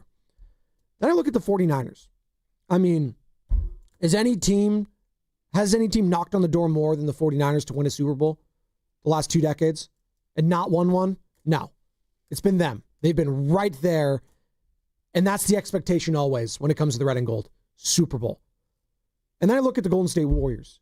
Might be the most unique situation when it comes to the expectations and trying to navigate the age and the superstardom, but also the youth of this team. So I want to dive into what's the most difficult situation of the three, the pros and cons, and kind of do a three-man weave there with the big three here in the Bay Area. We'll do that on the other side, 888-957-9570. It's going to be brought to you by Fremont Bank, here for you, here for good. Red and Gold Game Day starts at Laughing Monk Brewing. Park for free. Enjoy amazing food, ice-cold beer, and every game on TV. Catch 95.7 The Game's pregame show. Then hop on the free shuttle straight to the stadium. Sign up now at 957thegame.com. Golden State Lumber and Showroom, with locations across the Bay Area, can supply your plan to customize your home to multi-million-dollar projects. Golden State Showrooms can deliver precision-crafted windows and doors that elevate every project. While they specialize in luxury and ultra-luxury upgrades, Golden State offers options for any budget. And their brands include Quantum, Western, Marvin, and Milgar. Golden State can manufacture custom orders that won't attempt, like 15-foot doors, that others won't attempt, like 15-foot doors, live edge designs, oversized pivot entries, and much more. You can count on expert installation support and specialized delivery with trucks designed specifically for window and door transport as they partner with builders and homeowners to ensure project success. You'll also find options that can increase energy efficiency as well as fireproof options for your home or business. Visit goldenstatelumber.com and scroll through their image gallery, and you'll realize Golden State Lumber and Showrooms makes extraordinary possible.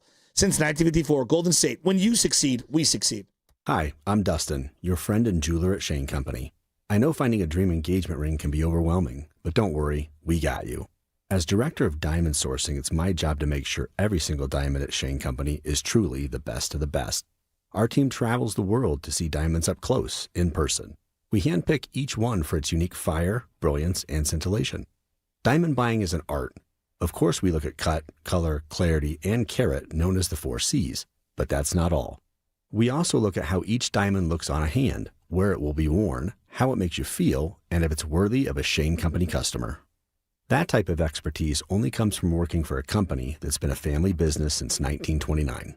We also think about your budget. We only pick the best in each grade in all shapes and sizes. Your diamond is guaranteed to be the most beautiful because a friend wants you to pick from only the best. Drop by your store or shaneco.com and see for yourself. Shane Company, your friend and jeweler. Hi, I'm Chris. I'm David. And I'm John Margevisi with Jack's Restaurant and Bar. Dude, what's with that voice? Bro, it's my radio voice. People say I have a great voice for radio. Bro, people say you have a great face for radio. Oh, you have a radio face. Guys, not again. We're here to talk about Jack's. Our mom taught us everything we know. Use the best ingredients. Cook everything homemade. Treat everyone like family. Don't forget the bar. With amazing cocktails. Of course. Full bar. Amazing cocktails. Let's stay focused. You're right. I'm sorry, bro. I'm sorry, too. That's better. Besides, you're twins. You have the same face for radio. Why, you little I love Jax.com. Looking for something spooky to do with the whole family this harvest season? Come to Children's Halloween Haunt at History Park on Saturday, October 25th.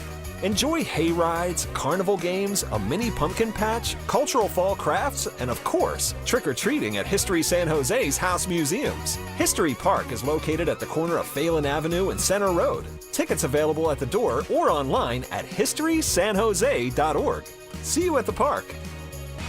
Do you owe $10,000 or more in credit card debt or personal loans? With credit card debt at all-time highs, Debt Relief Advocates is urgently notifying consumers of debt relief now being made available, designed to aid consumers with out-of-control credit card debt. Those who qualify and enroll for this relief program will only have to pay back a fraction of what they owe. This is not bankruptcy or a debt consolidation loan. This is a relief program that credit card companies would rather you not know about, as it ends your debt nightmare and saves you lots of money. Consumers owing at least $10,000 in credit card debt or personal loans can now take advantage of this debt relief as the cost of living skyrockets. Debt Relief Advocates has established a relief hotline for you to call to learn what debt reduction you may qualify for, so don't wait. For this free information, call the Relief Hotline at 800-707-6152. 800-707-6152. 800-707-6152.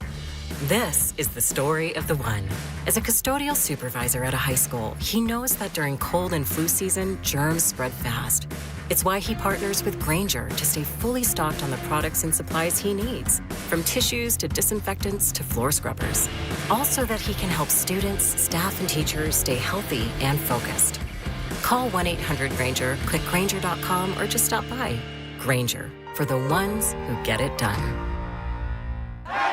We finally switched to T-Mobile because with them, we can be connected here and there. ¡Listos todos! Estas son las mañanas. Now we just need to harmonize. Switch today. Get 4 Samsung Galaxy S25 phones with Galaxy AI. Plus, get 4 lines for just $25 per line. Visit a store, T-Mobile.com, or call 1-800-T-Mobile. 1-800-T-Mobile. For well-qualified customers with autopay plus taxes and fees and $35 per line connection charge. Minimum 4 lines on plan. Contact us if canceling lines. Plus $5 per line without autopay. Debit or bank account required. Visit T-Mobile.com.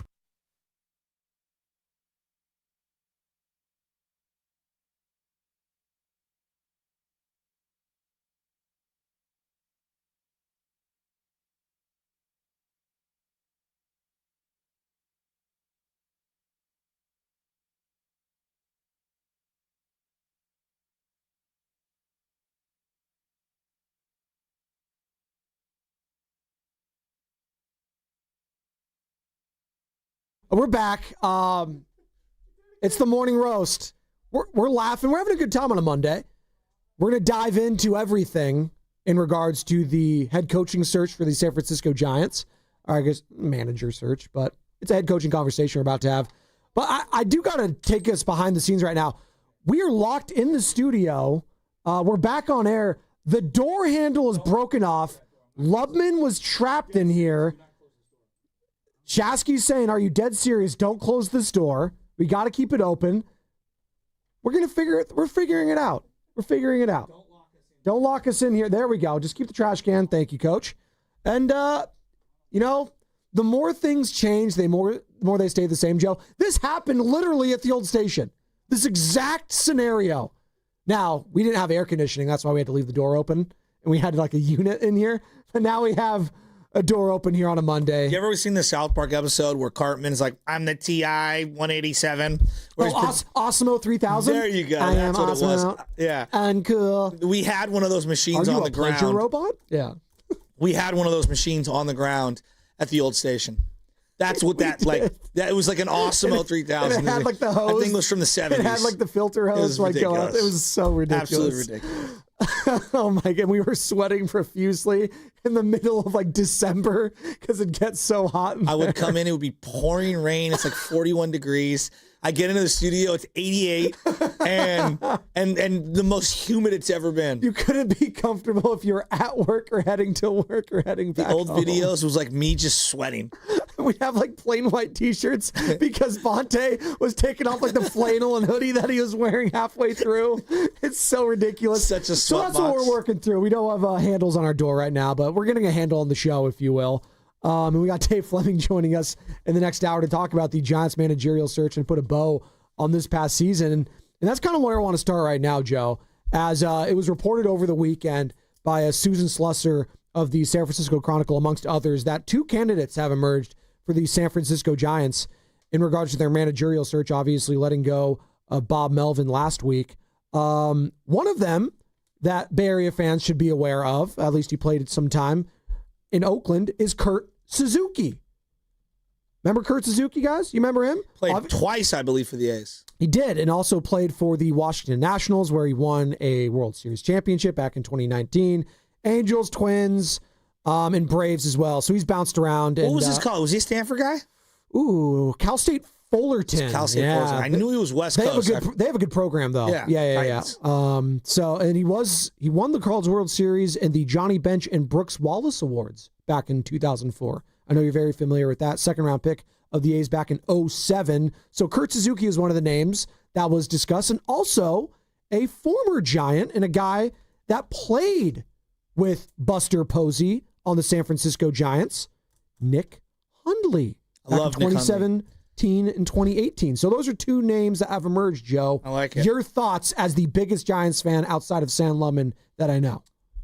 I mean, I like it. I would kind of slow play this. I don't think you're in a hurry. You want to make sure you get the right person. You know, I think that what ends up happening sometimes is that people key in on one particular person that they want to hire and they don't interview other candidates, and they're so worried about taking that person that they initially loved off the market that it can be short-sighted. We see this a lot in football. And so I would just allow it to play out. And then, like, I'm thinking about people that could be available. Like Aaron Judge, if he gets fired, if Aaron Boone gets fired from You're thinking of Arson Judge. Yeah, continue. If he gets fired from the Yankees, I don't necessarily want him, but I think it would be due diligence to interview him. I think it is worth interviewing him and being patient. Like, who's knocking the door down for Nick Hundley right now? Outside of you? No one. Yeah. So, like, I don't think that there's, like, this pressing timeline where you got to hurry up and take someone off the market. You know, Tony Vitello is a very interesting name. The guy from Tennessee doesn't feel like they're going in that direction. But, you know, I think interviewing him is probably the correct course of action.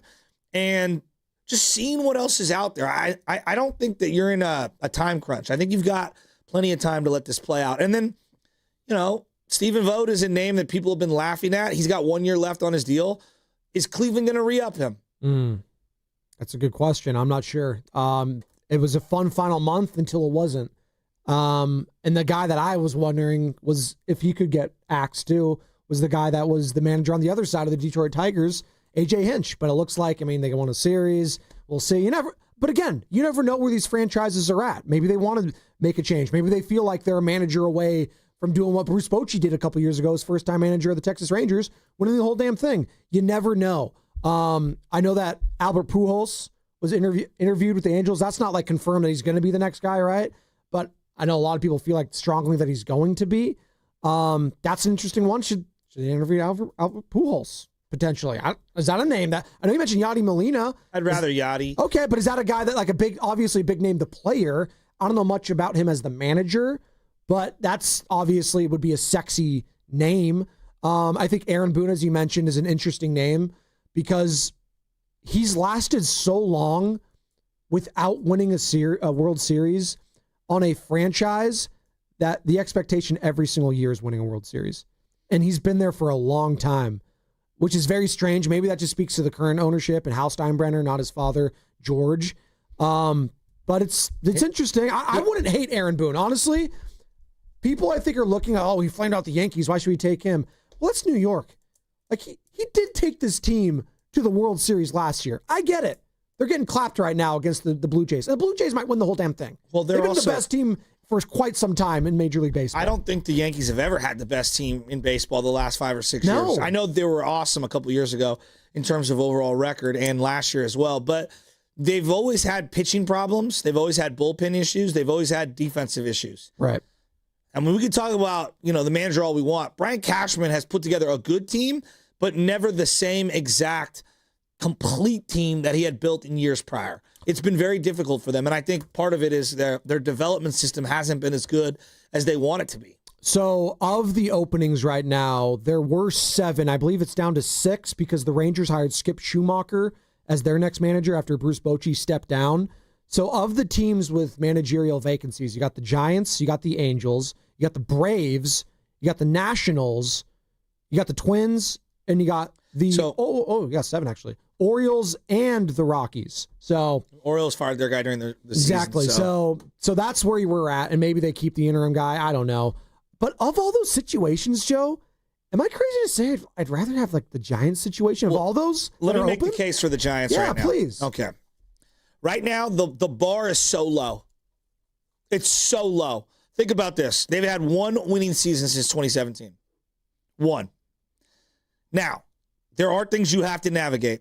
Devers' personality. It's real. Like the Boston Red Sox situation, they pointed at him and they blamed him. So whether you can mesh with him, whether he can mesh with the team, there is a giant elephant in the room when it comes to the Rafi Devers thing. And I think we'd be very naive to not acknowledge it. Wouldn't you agree? Yeah. Even if we think he's playing nice and everyone likes him, like that did do in what was going on in Boston. Yeah. All right? You have no bullpen, and you have 3/5 of a rotation that needs to be figured out. That's working against them. Yeah. All right? You're going to have to completely redo that bullpen. There was one guy at the end of the year who started the year in your bullpen on the roster, and that's Ryan Walker. And I think most people would agree he's probably not the closer. All right? Well, Spencer Bivens, wasn't he there too? Technically? Sorry. Not at the beginning of the year. Okay, He wasn't on the opening day not roster. at the beginning. You're right. All You're right? right. You're right. You have to be the steward of Bryce Eldridge's incubation years. His incubation years. This is a guy who, you're going to be basically tasked with overseeing his success or failure. And the manager's going to play a big part in it. How do you navigate him and Devers at first base? And then how do you compete with the Dodgers and the Padres? Right? That's real. Obviously, the Diamondbacks to a lesser degree. The payroll is kind of high already. So you have that working for you, but how much wiggle room will they give to the front office, I'm talking about ownership, to go above and beyond that? And then I go to probably one of the underrated things. Though the team has been bad, I do feel a restlessness from the fan base. We just want to be good. We don't have to win it all. We just want to be good. I think you said it best this morning, Joe, when you walked in. You just said, I miss playoff baseball. You just miss watching a playoff game, whether it's at Oracle Park or somewhere else. You just want your team to be involved in it. You have FOMO, major FOMO right now. How could you not look at Toronto is the place to be. Like the Blue Jays, no one thought the Blue Jays were going to be doing what they're doing this season. Why can't that be the Giants next year? That's kind of how you're feeling today. Absolutely. And they've got a great nucleus to build with. But like that manager, whoever you hire, is going to be dealing with all of those things. I look at this job right now, and I would welcome the challenge if I'm someone else. I know Sam and I were talking about it. He's like, I think it's working against them maybe that they're in a division with the Dodgers and Padres. I look at the opposite. Great. I want the best team in my division. You know why? Because I know if I can make the playoffs within this division, kind of like how I look at the Padres, when they go toe-to-toe against the Dodgers, then by the end of the season, they're legit. They have gone through the crucible. I know they don't play those teams as much anymore, Joe, because you play it's the open season, you play every single team. Yeah. I understand that. But it is an iron sharpens iron division. I look at the same way with the D-backs, who were just in a World Series recently. Obviously, the Dodgers, who won it recently. The Padres have been knocking on the door for how long? I know the Rockies are the Rockies. But if you could compete within this division and make the playoffs, you have a good chance as any of the teams. You pick the best. You pick the best situation for you. I look at Jim Harbaugh. You think he really wanted to be in the division with Sean Payton and Andy Reid and Patrick Mahomes? No, probably not. But the situation with that quarterback was so desirable for him. And I think that having a blank canvas and being able to run the team the way that he wanted was a perfect situation for him. Devoid of division. It was all about the other things. And to me, I view the Giants situation similarly. Yeah, the division does suck in the sense that it's really competitive and there's some really good teams. But you're looking for a front office that's going to put infrastructure in place where you have young talent. Feels like they're trending better in that situation. You want a front office that's going to spend money, right? You don't want to go to the Marlins. You don't want to go to the Rays. You want to go somewhere where they're going to spend. Well, they have spent a lot of money. You want to go somewhere where you have a nucleus that's financially intact.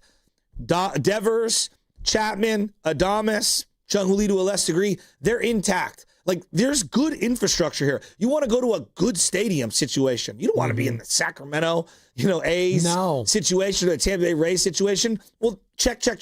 You want a fan base that's going to be loyal. Check. Like, all those things matter. And I feel like that's working for the Giants. So I just go back to, and I keep going back to this name, Joe, Aaron Boone. And the more I talk about the division that the Giants are in, like, the only other division that's tougher than I believe than the National League West is the AL East. Like, just stacked everywhere. You just look at the Red Sox, playoff team. You look at what the Blue Jays are doing, playoff team. I think the Blue Jays are going to win the whole damn thing this year. I really do. The Yankees right there. The Rays are always good. You just had a cup of coffee with the Orioles. Now they're kind of in flux. But the Orioles are the Orioles, and they're kind of like how I view the Rockies for the most part. But the Orioles have more talent and have actually had some, playoff wins in recent memory. But you just go back to when he started, Aaron Boone as manager of the Yankees, and 888-957-9570. We're talking about who has the most difficult task right now when it comes to coaching amongst the big three teams here in the Bay? Well, if you're the going to Giants, the Niners, or the Warriors. So if you're going to ask that question, I would probably put the Giants at the bottom. Okay. Why? It just doesn't feel like there's a sense of urgency that's similar to the other two teams. Football by nature is always going to have sense of urgency. That's so different than the other sports. And it's the Niners, right? And it's different. And then the Warriors, I'd put at the top. I think the sense of urgency and the difficulty running the Warriors as a head coach is hands down the hardest. I'll make the case for it. Expectations are at minimum second round. At minimum.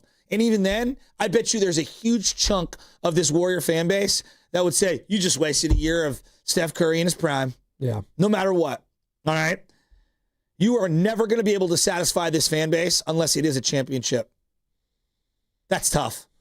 Really, the Niners are the only one that I could think of those three, that is similar. Like, a Super Bowl appearance would be amazing for the Niners. But wouldn't we say the same? Oh, they lost again in the Super Bowl. Like, the Warriors, we're at the end here when it comes to Steph and Dre, and now obviously Jimmy. Nothing less than a finals championship for a chunk of fans will be satisfying. Nothing less. Yeah, that's going to be the one that everyone's going to go to right now, coupled with the age of the roster, of course, and trying to navigate that. So that brings me to, you're the steward of the final years of Steph Curry. So fair or not, we are going to look back at whatever happens these last couple of years, and we're going to say the coach either maximized, minimized, or did just enough with the talent of Steph Curry at the very end, right? Then you go to the Draymond ego and his status in the league, internally in the organization. That's difficult to manage on a daily basis, quarter by quarter. Then you look at Jimmy Butler. We don't know what it's like to be with Jimmy for an entire year with Draymond. So we'll see. Then I think about the delusion of the fan base. Anybody who doesn't play at an all-star level is up for criticism from this fan base for holding back Steph Curry.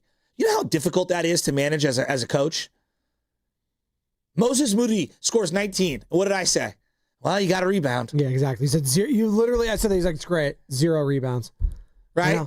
Same with Jonathan Kuminga. This situation is red hot for criticism for anybody. Same with Jonathan Kuminga. Same with Pajemski. Yep. Same with Buddy Hield. Like any player not named Steph or Draymond, and now Jimmy, like those guys, no matter what, they can never do any wrong.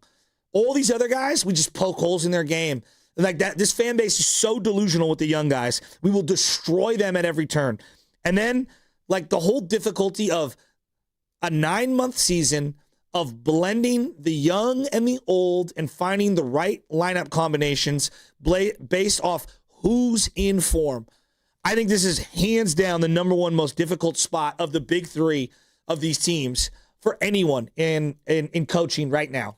Hands down, Warrior spot for me. 888-957-9570. What head coach / manager has the most difficult task currently? Is it whoever becomes the next Giants manager? Is it currently Steve Kerr or Kyle Shanahan? What say you? 888-957-9570. I can make the argument for Kyle Shanahan, and I'm going to, because this guy has been there not once, but twice. He's knocked on the door countless times in the NFC Championship game. He has been as close as a coach could get from winning the whole damn thing. This is not the Niners 1.0, not the 2.0, but as you mentioned, Joe, the 3.0 Kyle Shanahan 49ers. This is the next iteration of this team. And it's not a quarterback controversy yet. But after paying the guy $200+ million in Brock Purdy, now there's concerns about the injury. He's got a turf toe, probably going to linger the entire season. You got this guy, Mac Jones, who you were linked to a couple of years ago, wanting to potentially draft in the first round, ended up going with Trey Lance, and it all failed. And now you got Mac, and you're 3-0, and things are going crazy. By the way, I don't know if we didn't even talk about this. The whole like dead body story with Mac Jones at the hotel, where he saw like a dead body outside of his hotel room in the water. It was, what? And then you had the Mark Sanchez story yesterday. Oh my God. Stuff is going wild in the NFL landscape. We'll get to that at some other point. But just talk about what Kyle Shanahan has to navigate this year and going forward, Joe, I do think we're a little caught in the moment of how good that win was and the fact that they are 4-1. We do need to take a step back where we were at with Kyle Shanahan just a week or two ago. We were ready to blame this guy for all the injuries and everything's wrong and it's a total failure. And maybe some fans are still like that. Maybe some fans are saying, I can't believe you paid Brock Purdy all this money when you got Mac Jones here making nothing and he's clearly the guy and Kyle Shanahan making a mistake. We always look to blame the head coaches. I get it. And this is not Kyle Shanahan specific. You got Steve Kerr, and whoever becomes the Giants' next manager, we're going to rip apart at his first mistake. We deal with Gabe Kapler. Who's got more control on their team in terms of roster and the decisions of personnel? I got to wait till who becomes the Giants' next manager, but even then, I got to assume that it's going to be heavily from the front office. Shanahan runs everything. But Shanahan runs everything. Okay, yes. And then who's got the most pressure from their owner? It's hands down Steve Kerr with Lacob. Okay. It's not even close. Yeah, but I don't think Steve Kerr feels that. See, Steve Kerr, he might not externally express that. Internally, dude, these guys all have, they understand what is at stake. But Steve's a made guy no matter what. He's won 4 titles. He doesn't have an extension. He's a made guy. Kyle Shanahan. It's his final year. It's kind of interesting how we're talking about this, Joe, though. 4 championships for Steve Kerr. Kyle Shanahan hasn't won 1 for the San Francisco 49ers. Hasn't won 1. And it's like, you know what, Steve? It's all on you, bud. It's all on you. And they're at different spots. The franchises are at completely different spots. I guess, but Kyle Shanahan's been here for a long time and still hasn't won a Super Bowl. Okay, but if he had in this hypothetical, let's say he had Aaron Rodgers at the end of his career, or he had somebody like that, there would be this desperation in terms of, hey, the sand's coming out of the hourglass. With Steph Curry, everything gets amplified. We're not talking about one of the greats. We're talking about a top 10 player all time. It's such a unique situation. And I think that inherently gives you way more urgency. You don't think the 49ers are Super Bowl or bust mentality anymore? I think the NFL by nature is year to year. So that's already set in stone. Every team, year to year. But there's also we kind of knew going into the year, this was not a Super Bowl caliber team. I'm looking at, the quarterback position and the fact that he has kind of whiffed multiple times. And I know he's gotten to the Super Bowl with Jimmy and Brock. Now that I'm thinking about it, there probably should have been more pressure on Kyle Shanahan than initially was at the start of this season, just given everything. And there was. I'm not saying there was no pressure on the guy, but the fan base itself was basically saying, yeah, 9, 10, 11 wins. You were saying it, Joe. If we can just sneak into the playoffs or compete to maybe be a playoff team, that would be good. That was kind of your expectation.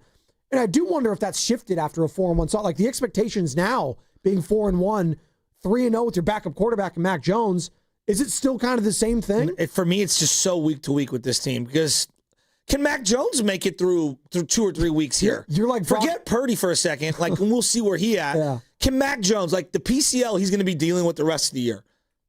Well, he said he was fine after the game, and I'm just saying. He says he feels good. Moved, Joe. This is what he said. Definitely a lot of things happened, but I feel good.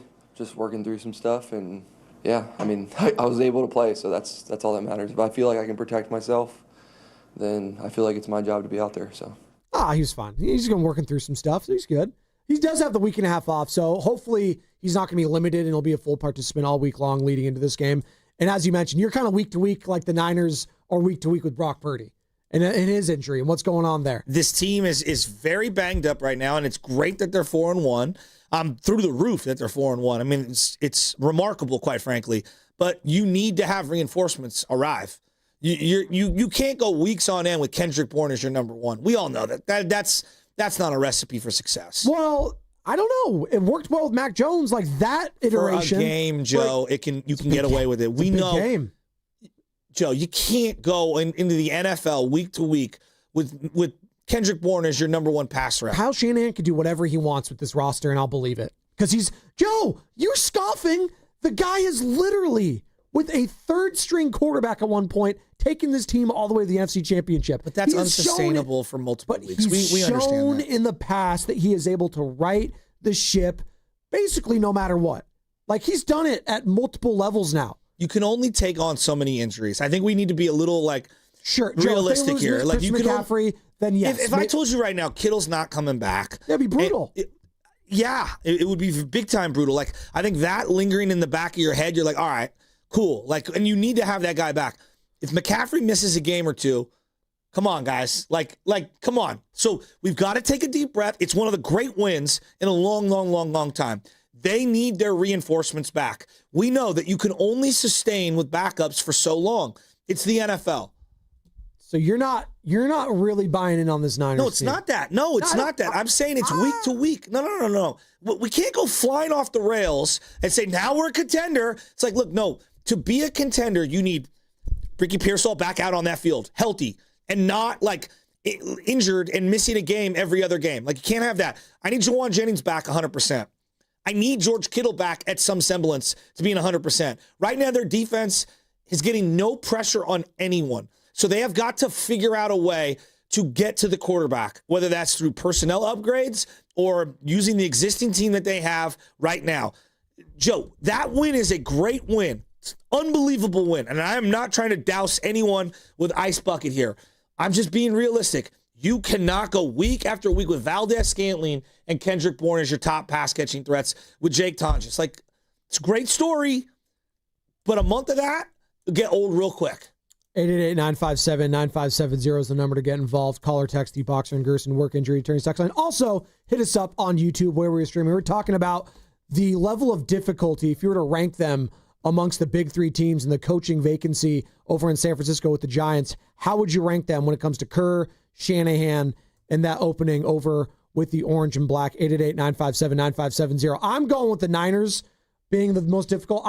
Most people are probably going to say the Warriors like you are with Steve Kerr because of Steph, because of Jimmy, because of Draymond. I can hear that. This is the 3.0 of the Kyle Shanahan era. And I know where people around my age, the Carters and the Sams of the world that have never seen the Niners win a Super Bowl, they're low-key fed up. So no, it's not low-key. They're exhausted. No, that's exactly they're what exhausted. it is. They're not low-key. They're done. They're done with this. They want to win. So if this is another season that ends in playoff heartbreak, they're going to be getting on the Kyle Shanahan, the head coach. They're going to be getting on that guy, and I don't blame them for it. But at the same time, what he's been able to do with this roster is pretty impressive. After 5 weeks. No, of course it's impressive. It's incredible. But look, you're going up against a team this weekend, and I know we're going to have all week to preview it. Yes. I watched the Bucs pretty close yesterday, and I'm saying to myself, okay, Mike Evans, when healthy, is first ballot Hall of Famer. Okay? Yeah. I'm seeing Chris Godwin make a return, and he looks impactful. This Ebuka guy, I don't even know if I'm pronouncing that properly, looks unstoppable. Tez Johnson's out here making plays, okay? Johnson. They've got Bucky Irving and Rashad White who can make plays, and they've got a great left tackle in Tristan Wirfs and a quarterback who feels like he's an unbelievable gunslinger. He's perfect as the Buccaneers quarterback right now. I mean, he looks like a pirate out there swashbuckling. So their offense has unbelievable playmakers. That's a huge test for this defense. Massive. Huge test. Massive. This would have been a huge test with Nick Bosa out there. So, again, the NFL is so week to week, and this Niner team is so week to week because of all the injuries. They've got to get healthy before we can really, start setting our sights on where they're at. It's great. I'm super pumped. That's why that win was so massive. But you got to get healthy if you want to go. Listen to that. Godwin, Evans, Ebuka, Tez Johnson, Bucky Irvin, Rashad White. They're loaded. We said the same thing about the Rams. Kyron Williams, Devontae Adams, Puka Nacua. Just saying. Yeah, but you have familiarity against that roster, and it was a 3-day, a week. Division games are very, very different. They are different. They are. And this is going to be a week and a half in prep time. It's going to be way different. It's not going to be at SoFi Stadium. It's going to be here, and we'll see, right? We'll see with this team. And Mac Jones, it's going to be another test for him because I don't anticipate Brock Purdy starting next week as he did suffer a setback. Ian Rappaport reporting that before the game on Amazon Prime that he is going to be week to week with the turf toe variant going forward here. And Mac Jones, Niner fans, where are we at with Mac Jones after having this weekend to kind of marinate in that win? You said something, Joe, before our show as well, talking about apologizing. I don't know if Niner fans need to apologize to Mac Jones, but have they come around on this guy being like legit? And you could see why Kyle Shanahan liked him coming out, because a lot of Niner fans refused to ever buy into the hype that this guy was going to be good. Because I just remember going back to that whole draft class, the amount of people says you can't trade up to get Mac Jones. You can't trade 3 picks. You can't trade, not for that guy, not when you have the upside of the body and the arm talent of a Trey Lance, of a Justin Fields, of a Zach Wilson potentially. We know he went 2nd overall, and obviously Trevor Lawrence is going number 1 in that draft. But you couldn't trade up for that. I wonder where Niner fans are at with Mac Jones now, after going 3-0 as a starter with this team and gutting out the performance he did last week on Thursday. So you're going back to the draft. I'm not even going that far. Okay. I just go back to like what I saw at the end of New England. It's like, all right, well, yeah, that's about what he is. He's a turnover machine who just is super arrogant. At least that was my interpretation of him. And obviously his arm is overrated. I didn't think he had great arm talent. Didn't thought he saw the field very well. Then he went to Jacksonville and I was like, yeah, they're going to keep losing. And he'll throw up some fantasy numbers and make some nice passes, but he is very prone to the oh-no throw. That's what I thought, the horrific turnover. So I thought his career was pretty much over. Now, bringing him in as a backup was like, hey, if they play 3 games, he can win you 1. Right. I thought he was a low-end starter. I'm talking like bottom 5 team starter. Yeah, I was way wrong. He is he's better than that. I don't know where he stacks up right now in terms of starting quarterbacks, but he's somewhere in that 12 to 18 range right now. Right now. I'm dead serious on this. Right now, he's 12 to 18 somewhere. Really? Mac Jones? I do. I think he can win on so many teams. Right now, like, I think what he did, I like, and I know like Geno, I go all the way around and back and forth. Like, would the Raiders right now rather have Mac Jones or Geno Smith? I think everyone's failing as the Raiders quarterback, but probably Mac Jones. He's been playing, but better decision maker, Mac Jones. So yes. Right? Like, I think there's a lot of situations right now that would die to have Mac Jones under center. But I think to me, it's not necessarily about what the other teams think. It's about what works in this system with this team. And his ability to get rid of the ball quickly, pre-snap recognition has been off the charts. His arm talent is way better than I thought. And I don't mean just throwing the ball hard. I'm talking about ball placement and accuracy in tight windows. I think he's reduced the amount of oh-no throws that I thought he would give more of those up. And he's been way better than I thought at so many different levels. And I also think his pocket feel on how to climb in the pocket, way better than I thought. He's a really good player. No, he is. He's a really good player. And he fits this system really, really well. So, yeah, I apologize to him. Like, Mac, I had you all wrong. You're way better than I gave you credit for. Way wrong. Niner fans, he's won me over. Has Mac Jones earned your trust? 888-957-9570 is the number. Call or text. It's funny. I want to play this sound. Because when the Brock Purdy injury first happened, after that week 1 win in Seattle, we had a lot of people on to talk about Mac Jones because he was going to be the starter for at least a couple weeks after the reports came out of the turf toe variant. One of those guys that covered Mac Jones was a former player and tight end, Super Bowl champion, our sister station WEEI out in Boston, Jermaine Wiggins, had some thoughts on Mac Jones and the drop-off from Purdy to Jones. Check this out. This was a month ago, back on September 12th, Joe. And this is what Jermaine had to say in regards to that drop-off. I don't know much about Brock Purdy. I've seen him play and whatever, and I'm still a little bit skeptical. Is he worth that type of money? But I would say it's a massive drop-off, right? Because if you look at the success, and you can't knock the kid Brock Purdy. You look at the success that he's had, and now you look at Mac Jones, and you're going from Brock Purdy to Mac Jones. It's a major drop-off. So, I mean, I understand the being optimistic and having that because of Shanahan. But, here you're getting a guy that hasn't really shown much success in the NFL. And if you're a team like San Francisco, like in New England, our expectations are low. Like we're like, if we can win 7 or 8 games, maybe 9, great. But I know out there in Frisco, I know you guys are out there looking at it like, shoot, we're expecting big things. So it's going to be interesting to see how Shanahan is able to get things going with Mac Jones at quarterback. And it's worked. And that was Jermaine Wiggins, former NFL tight end and obviously host over at WEI in Boston. I think most of us agreed with him on the front end. Like, I'm talking about going back to week 1. It's a massive drop-off from Purdy to Mac. That's what I thought. Yeah. And maybe the drop-off isn't as massive as I initially thought. I don't know where the drop-off is. Right now, he's playing a more rhythmic football than Brock. I think part of the beginning, like, it's so hard. Like, week one, they didn't play any preseason. Jawan Jennings was out there. He barely practiced. I'm not trying to, like, crush Brock Purdy for week one. He didn't play great. He lost Kittle early on in that game. Yeah, he didn't play great. But it was like week one. Like, that felt more like a preseason game for this team. And then the last game that he played, he was clearly compromised. Yeah. So I don't want to crush him.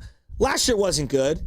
The thing that I'm noticing, though, that Mac does really well, independent of Purdy, getting to the back foot and quickly making, like, in-rhythm decisions and throwing. The offense hasn't looked this in sync in terms of, like, the throwing game in a long time.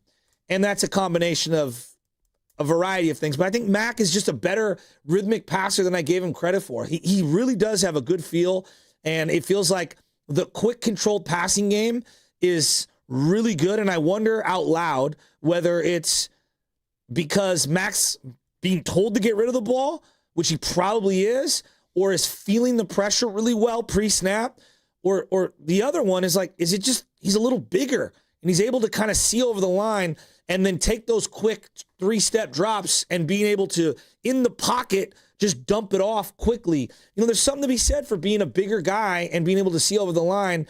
Even then, he's had balls batted at the line. I don't know, man. I really slept on Mac Jones, and I do feel like I owe this guy an apology. 888-957-9570 really is the number. Has Mac won me over? Yep. Has he won you over, Niners fans? He's won me over. I mean, let's take a step back here. How could the guy have not won you over if you're a Niner fan? Like, seriously, he's a backup quarterback. He's 3-0 right now. He's looked as good as a backup can look up to this point, Joe, given the yardage, given the touchdowns, given the lack. This is the biggest one for me. The lack of mistakes, too. Like, would anyone be hard on the guy if he he had a pick or two a game? Like, that's understandable. I'm watching a lot of backups in the NFL right now. Like, Jake Browning. Like, that's a backup. Like, that's a backup. Sorry. That's what he's holding the ball he's holding really the ball long, trying to do too much. Mac, it feels like he's just playing within the rhythm of the game. And then, like, his toughness, though, Joe. Like, when you get banged around like that in football as a quarterback, not only do you win over the fan base, you win over the guys in the locker room. To be able to stand in there and take a shot in the face mask, that's what Jimmy won over everyone in 2017. So his toughness is huge. The other element we haven't brought up, it does feel like the players are responding to him. I'm not making this a compare and contrast between him and other guys on the team. I'm just saying, independent of that, it does feel like the guys really like him. I think that matters. I think the fan base is liking him too. The suits, the press conference, he's a quirky guy and it works and he's leaning into it. And I do think there is an aspect of this guy, when he first came out, there was a sense of entitlement that a lot of fans would look at and say, country club guy, I don't know, silver spoon in his mouth. Nick Saban actually talked about it on the Pat McAfee show last week. I thought it was really interesting. His former coach at Alabama, now part of College Game Day for ESPN. He was talking about him being a tennis guy, and he played a lot of tennis and played a lot at the country club. And he'd actually call him Johnny Mac, like for Johnny McEnroe, because he'd get so angry and pissed off and yelling at people. And Saban would have to pull Jones aside during practice and be like, hey, man, this isn't tennis. Like, this is a team sport. You can't live and die with every incompletion or missed assignment or missed throw. Like, you're the leader of this team. You got to show some maturity. I get it. It's fine if you're an individual sport, if you're a golfer or a tennis player, if you be pissed off, break your racket or whatever, and then you could move on like a Novak Djokovic or Roger Federer, but not here, man. And I think it took him some time to do that. You can even go back to his rookie year in New England when they were having success. There was a lot of trash talking he had on the sideline. Was it with him, McDaniels, second year with Joe Judge, Matt Patricia? There was a lot of immaturity at times, I felt like, from Mac that I'm not really seeing anymore. He had like 3 separate throws on deep comebacks to spots on the field they just rarely attack. 3rd and 13 to be able to rip a deep comeback toward the sideline, beyond the numbers. It's just not a throw that Purdy really excels at from the pocket. Those spray charts after every Mac Jones game are all over the field. He is doing it on the sides, in the middle, all of it. Whereas a lot of the action for Brock Purdy is usually, like this Kyle Shanahan offense does, middle of the field stuff. Well, he will see. Like, I think that we do this thing as fans. Like Purdy actually throws a ton of deep balls. Look, there are different kinds of deep balls. Like Russell Wilson used to throw this lob deep ball, the rainbow. Yeah, the rainbow, exactly. Yeah. The deep comeback, meaning the wide receiver goes and then comes back or does a deep curl. It's a really difficult throw, and you got to have a really good arm. So there's the anticipation. There's throwing a catchable ball that's accurate, that has good ball placement, so that it hits the outside shoulder so you don't get hit. Max hit a couple of those. I mean, they're really nice. I mean, he made a back shoulder throw. I forget who it was. It might have been Robinson. Maybe it was Kendrick Bourne. No, it was DeMarcus Robinson. It was really nice. It was perfect. Picture perfect. But look, Purdy's hit back shoulder throws. There's no doubt. I think when you compliment one, it does feel interpreted by a segment of other fans like, oh, you're crushing Purdy. No, the guys have different strengths and weaknesses. And the strengths right now for Mac are being highlighted based off what's out there. And he's doing a really good job. Injury report.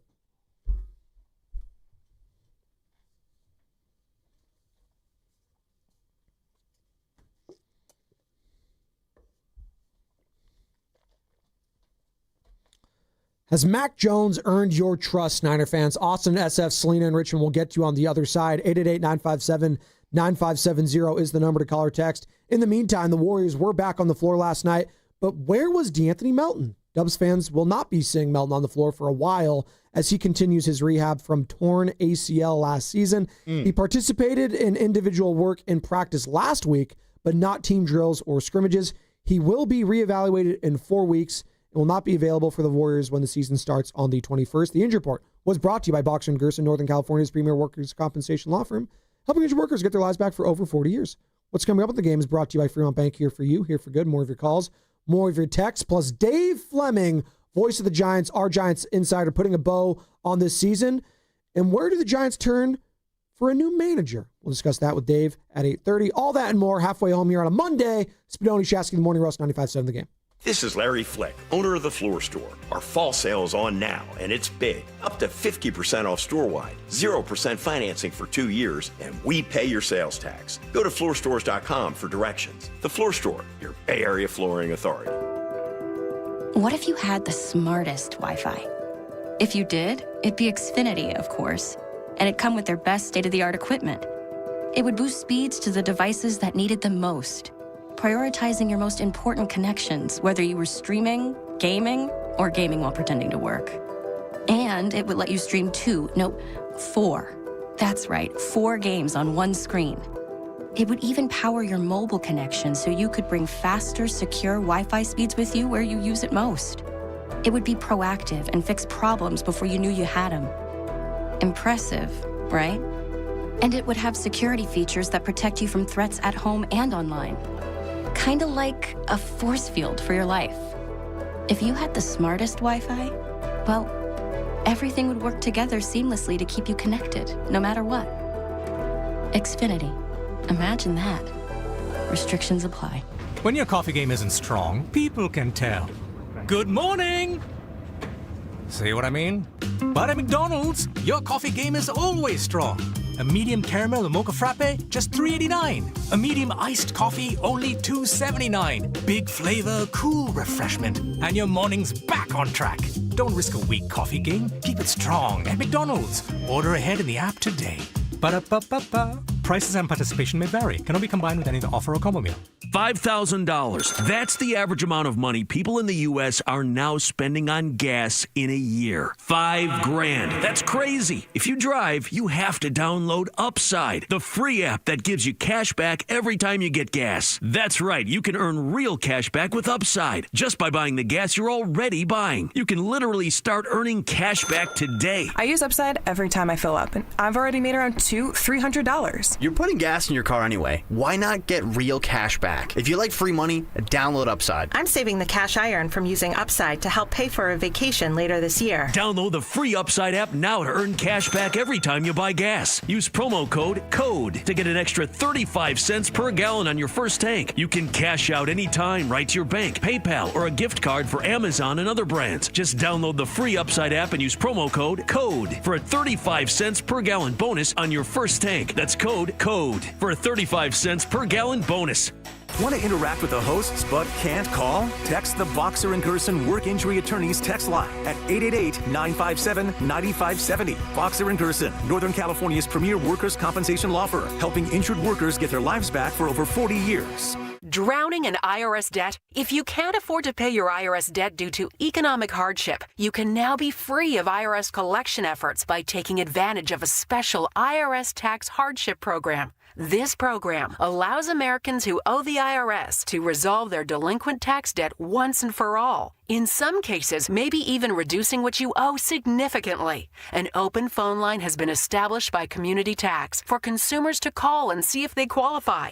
Simply dial 800-485-7220. If you owe back taxes to the IRS and cannot afford to pay them back or have years of unfiled tax returns, help is standing by. Just call the Community Tax Helpline today at 800-485-7220 for the help that you need. Don't take on the IRS alone. They can attack your wages, savings, pension, home, and even your Social Security check. Call 800-485-7220 to see if you qualify. That's 800-485-7220. With great deals coming this Prime Big Deal Days, October 7th and 8th, greatness is a deal away. So if you love baking, you can get a deal on a new mixer, transforming you into the Lord of the Loaves. Hear ye, hear ye! Make way for the baron of brioche, the sultan of sourdough, the lord of the loaves, Prime Member Dave! Yeah, hi? Get up to 40% off with Prime Big Deal Days, October 7th and 8th. Makita knows that pros never settle, and neither do we. With Makita, you get tools that perform at the highest level, on every job, without compromise. Makita is for the most detailed pros, expertly engineered to deliver precision, job after job. When your work calls for the best, call on Makita. Makita, built to be the best. Available at the Home Depot. You're listening to 95.7 The Game, KGMZ FM and HD1 San Francisco on Odyssey Sports Station and the home of the Golden State Warriors and Valkyries. Always live on the free Odyssey app and now coming to you live from the Laughing Monk Studios. Rise. Wake up! It's time to wake on up. Wake up, wake up, wake up. With a nice cup of Joe. What's up, Joe, bro? Featuring Joe Spadoni. He's an Italian. And Joe, the Butcher Boy Shasky. I am slippery. Oh! The best part of waking up is morning roast in your cup. It is the Morning Roast, man, on 95.7 The Game. Are you kidding me? Oh, let's go. Fired up. Mondays are great. We got the entire weekend to react to, and it's our first Monday, Joe. I say good morning to you, Joe Shasky, Carter, all you lovely people just getting off work, getting ready for work. It's a beautiful day here in the neighborhood. Shout out Mr. Rogers. But we have our first non-victory/loss Monday. Our first non-reaction to a Niners game Monday. We had our victory Friday, and it was great. And for the first time this season, Niner fans got to sit back, relax, and just watch Sunday on the NFL and not have a vested interest. Although it ended up being a really good Sunday if you're a 49ers fan. You got the Eagles taking a big fat L. You got the Seahawks taking an L. You got, within your division, the Arizona Cardinals taking an L. And obviously you beat the Rams, so all three of your rivals in the division took the loss. And your other rival, being over in Philadelphia, the team that everyone's trying to catch within the conference, lost to the Denver Broncos yesterday. So you're feeling good about it. And the team that ended up beating the Seattle Seahawks, the Tampa Bay Buccaneers, the team you're going to be playing next week, looked pretty freaking good offensively. Now, defensively, can they stop anything? I don't know. Is it going to be another shootout next week? I'm not sure. But I love where this 49ers team is at. And the reason I love where they're at is because of the quarterback play currently. And Mac Jones has me feeling good about where this team is and where they can be going forward. Even if Brock Purdy comes back, he will have some breathing room if it takes him some time to get familiar with this offense. And where's George Kittle going to be at? Where's Brandon Ayuk going to be at some point this season? Where are some of these? Juwan Jennings. These are going to be questions that need to be answered. But for right now, I have a lot of trust in the quarterback, the backup quarterback going forward that I might not have had 3-4 weeks ago, which is saying something. Yeah, I mean, the guy's played out of his mind, and I think you got to kind of just ride the wave for right now and get Purdy 100% healthy, and they also have to keep Mac upright. I mean, they got to keep Mac healthy as well. I don't think it's an either or. I think both guys right now are obviously, banged up, one way more than the other. So they've got to do a better job protecting the quarterback, and they got to just keep this momentum going. So that's why every game that you can, stash Brock Purdy, and every game that you can find a way to win is just giving you more and more time and more leeway. And obviously the Warriors in action yesterday, first preseason game over at Chase Center. They got the dub over the LeBron-less, Luka-less, Austin Reeves-less Los Angeles Lakers. But it was good to see JK out there. Steph, obviously. Draymond, Jimmy, get the new addition Al Horford out there. No D'Anthony Melton yet, as you just mentioned on the injury report. Seth Curry, hopefully soon. See the Curry bros on the court together. Saw Aisha in the stands there. I was at the game. Saw Aisha in the stands with some of the kids. It was great to see. And there is, even in a preseason game, and whenever they play the Lakers, it's a damn near sellout, even in a preseason game. So the stadium was basically full. Steph, man, he still is the greatest show in town, is he not? It's unbelievable. It really is. And as you always say, poor Kaiwei Tang. Poor Bronny James having to guard Stephen Curry. He's got no chance. No shot Bronny's at not all. poor. He actually had the highest paid salary of all time for guaranteed money for a second rounder. So, no, actually, it's factually incorrect. Shocker, Joe. The guy that's LeBron James' son isn't poor. Spoiler alert. No. He Thanks. literally was gifted the highest contract, guaranteed money in the history of the second round ever. So, sure, he had more money prior to that with just being LeBron James' son. Okay. It's poor Bronny. Can you just meet me halfway? No. The assignment of guarding Stephen Curry. No. Okay. No, he's been given some things. He's going to be a Bonte. He's very lucky to be in the NBA today. That's fine. Well, no, I mean, the Bronny thing to me is ridiculous, right? And the fact that we all go along with the charade is kind of absurd. He wasn't given a two-way deal. They drafted him in the second round and they gave him a ton of money, and he's not an NBA player. The Warriors would have done the same thing. If it meant getting LeBron, he probably would have done the same thing. That's what the Lakers ended up doing. But it doesn't matter. I'm not here to talk about them. I'm here to talk about the Warriors and how they looked. And Moses Moody looked good yesterday. 5 of 7 from beyond the arc. I thought Pods looked decisive. That's the word I come away from that game yesterday. They looked decisive. They looked lean. They looked hungry. They looked ready. And I liked what I saw from JK, Jonathan Kuminga, even though they did botch him coming back onto the court. So you didn't really you got a subdued applause because here's Jonathan Kuminga. Oh, wait, not really, because you have to wait for another timeout or stoppage in play. They didn't allow him to come on the court. So it was just a funny little moment there. But just good to see the Warriors back in action and no injuries. That is the only thing. That's the only way you lose in the preseason is if an injury happens. And that didn't happen yesterday. Sure. Thank God. We got some phone callers. You want to go to them, Joe? Let's do it. Talking about Mac Jones and whether or not he has earned your trust going forward, 49er fans. 888-957-9570 is the number. You can also hit us up on YouTube, where we are streaming all day long, brought to you by First NorCal Credit Union. For a low-rate auto loan, apply online or just ask for First NorCal financing at the dealer. Let's start off with Austin in San Francisco. What's up, Austin? Hey, nothing much. Hey, that's what I want to say. Hey, Matt Jones had my trust when he first got drafted to the Patriots. Just in simple fact that we had interests in him. We didn't take him. We missed him on all our draft pick on Trey Lance. And with that being said, this is a good look for Matt Jones, but it's a bad look for the Niners. At the end of the day, I think the Niners, pushed the panic button and gave Brock Purdy all that money way too early. You see how Brock Purdy plays very well with the starters, but yet we have not seen him play well without any of the starters. Now you go to Matt Jones when he was on the Patriots. He took the Patriots to the playoff with less talent. Now he comes to the Niners and playing with even lesser talent, with just one starter that's on the offense, and that's a McCaffrey, with an injured McCaffrey. And look what he's doing. We have not yet seen that from Brock Purdy. So with that being said, wait, Austin, you mean this year? Yeah, I'm just saying overall. Period.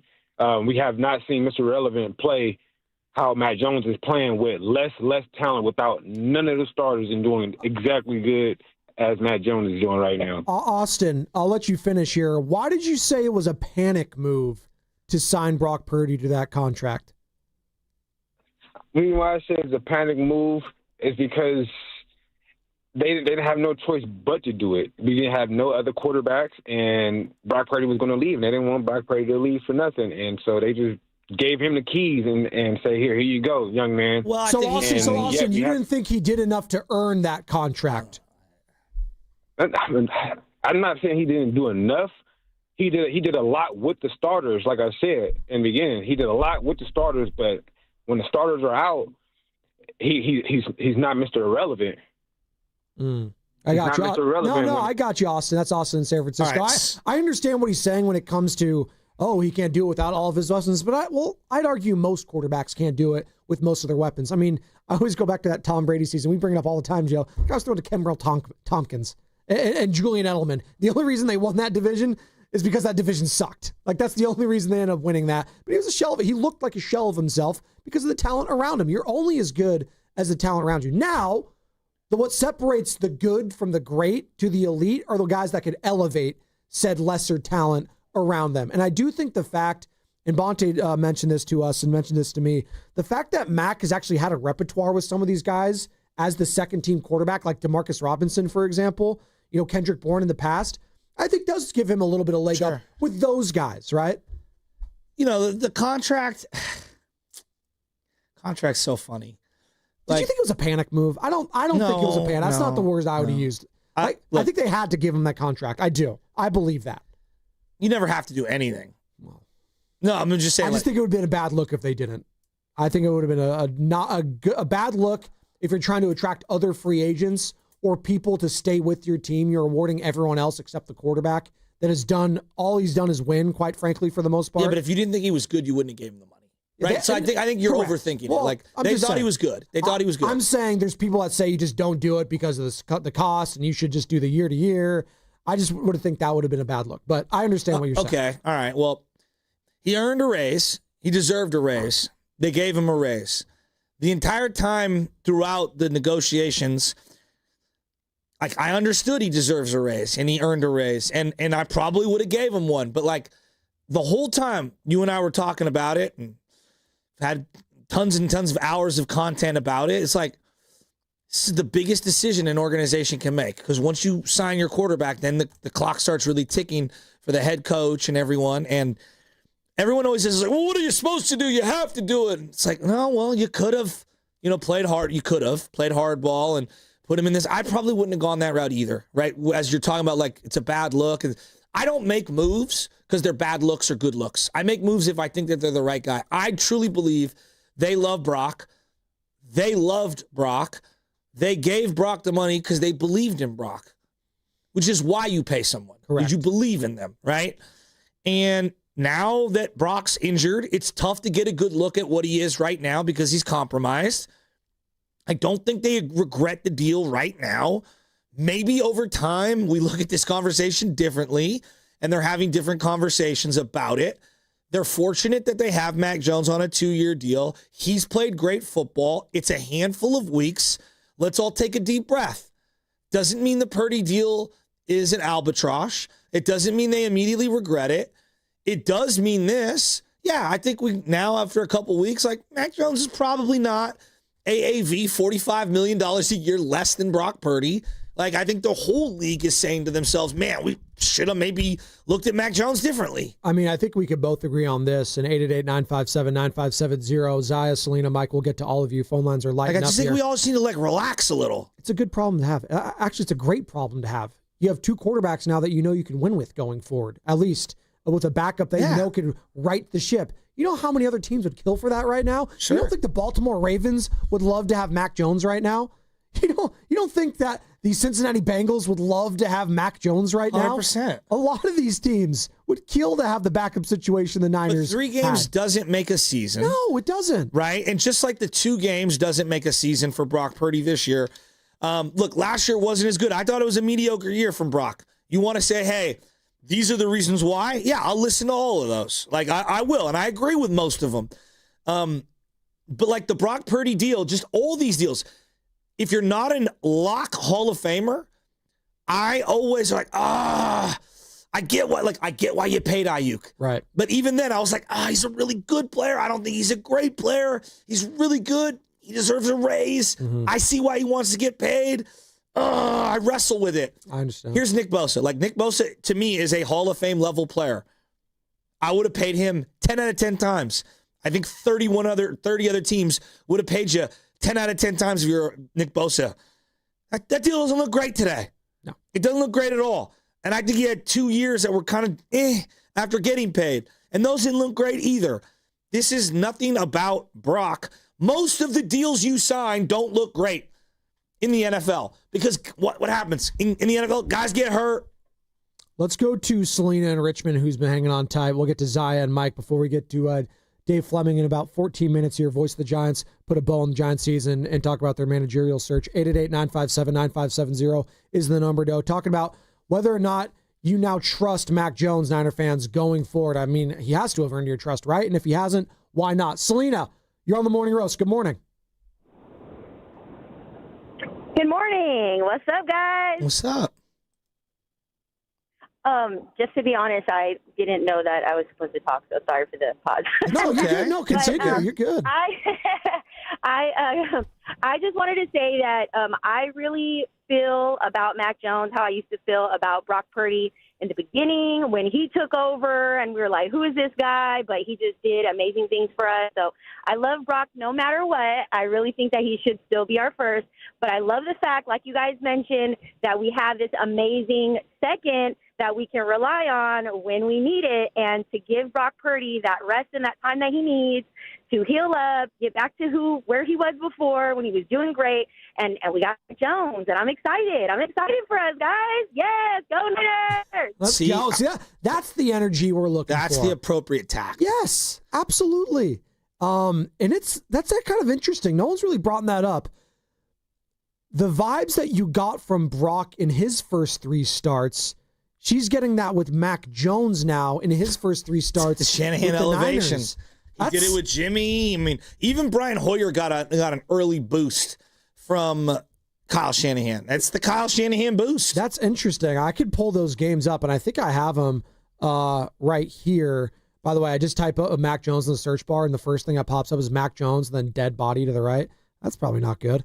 But here it is. His first 3 starts, obviously against the Saints, the Cardinals, the Rams. So that Saints game, I think you and I were in lockstep. He had 3 touchdowns, 26-39, 279 yards, only the lost fumble. It's pretty freaking good. Big first win yesterday for the Saints and Kellen Moore, by the way, and Spencer Rattler. Big win over the Giants. So second time, I know, you're laughing. Back at home, Levi's Stadium. You can laugh. That was a big win for them. So you got the 1 touchdown, the 1 interception, and then 27 of 41. Had the game-winning drive to set up Eddie Pinheiro late. 284 yards. Not as good as his first game, but still pretty solid. And then easily his best start of the season in the third one. Short week at the Rams. Overtime, 33 of 49. 2 touchdowns, 342 yards. 0 turnovers. Sacked once. Great performance there. Brock Purdy's first 3 starts. And I'm not going to count the Miami one, although it might as well have been like a full game because he did finish 25 of 37. If you want to, we can just do that. He was so good. He was 25 of 37, 2 touchdowns. He did have the 1 pick in a win at home at Levi's Stadium. And then in his first official start against the Tampa Bay Buccaneers, against Tom Brady, right, of all people, 35-7, 16 of 21, 2 touchdowns. They 185 passing yards, but they just dominated. And they were chanting Purdy. Tom Brady was there in the building, and they were chanting Brock freaking Purdy. And then what does he do on a short week after that, Joe? On Thursday Night Football, December 15th at Seattle, 21-13 the final, 17 of 26, 2 touchdowns there. Massive win. That sealed the division. Yeah, right running there for the first down with broken ribs. That was incredible. Right. So not like for like the same, but it's funny when Selena in Richmond says it gave her Purdy vibes to see what Mac Jones has done as of late. It's kind of cool. I never really thought about it like that. Yeah, it's just there is like a Purdy situation in the sense that, like, I don't know what has happened the last couple years because the body of work of the turnovers, like this year, it's so hard. The 2 games, we kind of talked about it, but the turnovers are a problem. And it's not one, it's the multiple turnovers. And it feels like they're not as explosive as they once were. And they're turning the ball over. And it doesn't matter whether you're C.J. Beathard, Brian Hoyer, Kaepernick, Jimmy Garoppolo, Brock Purdy, Joe Montana. You turn the ball over a lot, and your team's going to lose. So I think as long as Mac's not turning the ball over, he's going to continue to be very efficient. Mike in North Dakota, we'll get to you in a second. We had on our airwaves, I believe it was with Willard Dibs or Steiny Guru, one of them, I apologize, but Rick Ballou, who covers the Jaguars for their flagship station out in Jacksonville, and he was very critical of Mac Jones. And this is what he had to say back in the week that Mac was starting against the Saints. This is what all the way back on September 11th, Rick Ballou on Mac Jones' mistakes, saying they are a plentiful. His mistakes are plentiful. Let's be honest about that. He's very inconsistent, doesn't take care of the ball. He's got accuracy issues. But there are times he'll surprise you. He can throw the ball. He can make a play. It's just not consistent. And, he really got an opportunity here a year ago. He played basically the second half of the season when Trevor Lawrence went down. You look at his numbers, they're okay percentage-wise, but here's a way that I would define Mac Jones. He may be the best passer in the world if it's 3rd and 11 and he throws the football 4 yards. I haven't seen that Mac Jones at all. I was going to say I don't know. That's his perspective. Wow. Rick Ballou, who again covers the Jaguars for their flagship station. No, it's been the opposite. He's been taking care of the football. He's been confident. He's been decisive. Wow. He's been letting it rip. Yeah. He hasn't made the big no throw. Now, there's been some situations where it's like, against the Rams late in that game, it's like, oh no, got away with it. But for the most part, he's taking care of the football. And if you could take care of the football, and I'm glad you mentioned that, because the common denominator with all these losses, and I'm seeing all these backup quarterbacks, or just bad losses, whether it's Geno Smith, Jake Browning, Sam Jalen Darnold, Milroe played 3 snaps and fumbled the ball. Sam Darnold, on the right? little pitch play. You make these mistakes in this league, they'll bite you in the ass. You can't overcome them. You just can't. Yeah, and there's something going on right now in the league that I'm noticing. Like, we're so quick to discard young quarterbacks across the board. A lot of them now are resurfacing and showing that, actually situation, coaching, fit, and then going through ups and downs as a young player. When you're drafted at 20, to say your career is over by the time you're 25, because we all do it. We know the guy's done, Sam Darnold, Baker Mayfield. Look around it. It's who's having success right now. We've said goodbye to a lot of guys that have now at their second and third spots, and they look great. Jalen Hurts. I think we were all done with Jalen Hurts when he got replaced in a college game. Right. And I think the story of the season, as I mentioned, it should be the Niners, obviously, but the biggest one is Indiana Jones and Daniel Jones and what he's been able to do to resurface in his career. Very similar, I might add, to what Mac Jones dealt with going to the playoffs with the New England Patriots. The difference is Daniel Jones won a playoff game. He did that. And remember, that was the year that they ended up losing to the Eagles. The Eagles going to the Super Bowl that year. They beat the Niners in the NFC Championship game. So these things can change very quickly and very rapidly.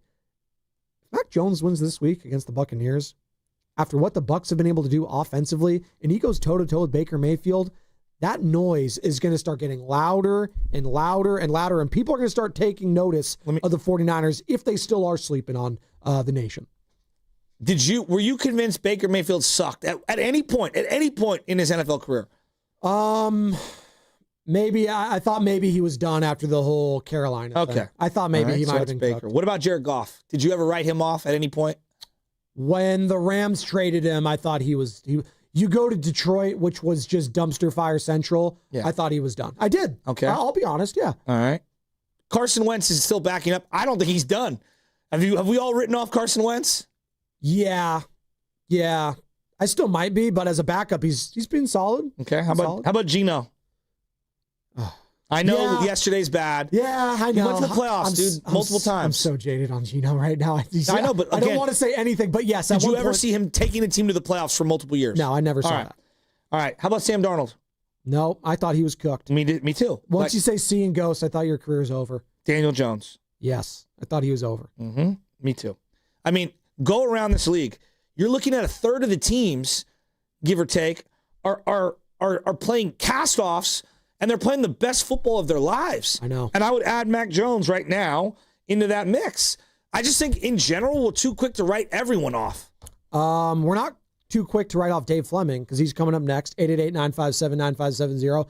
Zion, Mike, I promise we will get to you on the other side as well. We're going to put a bow on the Giants conversation. And what does Dave Fleming want to see? What are the qualities that he's looking for in the next manager of the San Francisco Giants? I think Dave has a very good pulse on this team from inside and out, obviously being so connected to them for the last 2 decades. We'll get his thoughts on that. We are coming live from the Laughing Monk Studios, which is Righteously Brewed in San Francisco. And that's what's coming up, brought to you by Fremont Bank, here for you, here for good.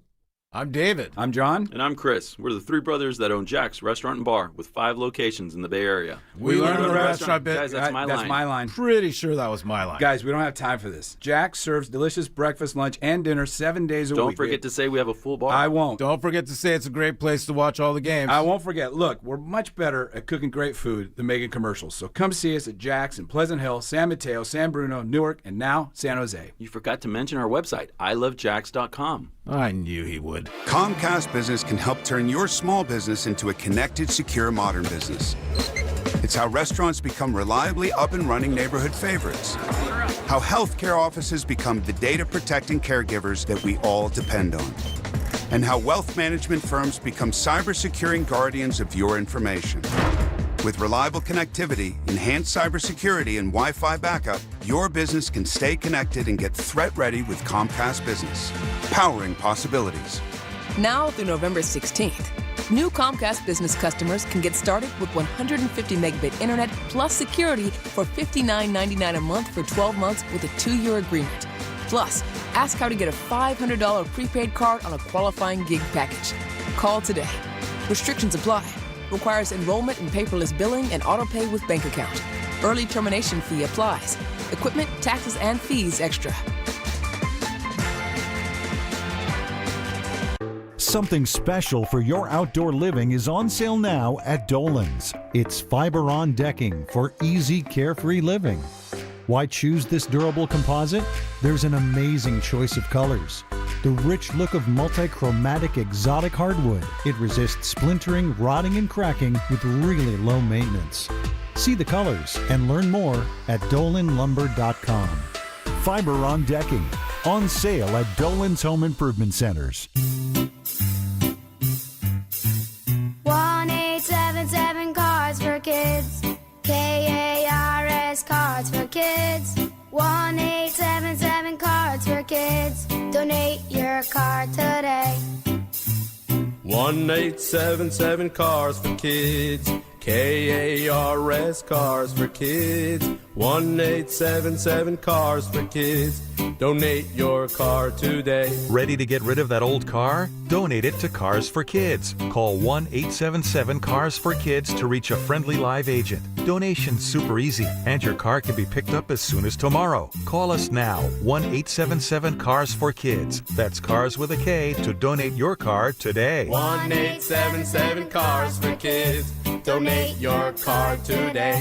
Did you know you can donate real estate too? Go to carsforkids.org. That's carsforkids.org. Natural disasters happen every year. Fires, hurricanes, tornadoes. And with that, your most important moments recorded on VHS, camcorder tapes, and 8mm could all be gone in an instant. Cherished moments like your wedding, baby's first steps, family trips to Yellowstone, lost. Enter Legacy Box. Digitizing your old media with Legacy Box protects your irreplaceable memories from the threat of natural disaster by digitally preserving them onto thumb drive, DVD, or the cloud, so they're safe forever. Legacy Box is the safest and easiest way to preserve your past, which is why it's been trusted by over 1 million families. Send Legacy Box your home movies, photos, and film. Their team of trained professionals will do the rest right here in the U.S. For a limited time, Legacy Box is offering radio listeners an incredible 50% off. Go to legacybox.com/value and save 50% when you digitize your memories. That's legacybox.com/value.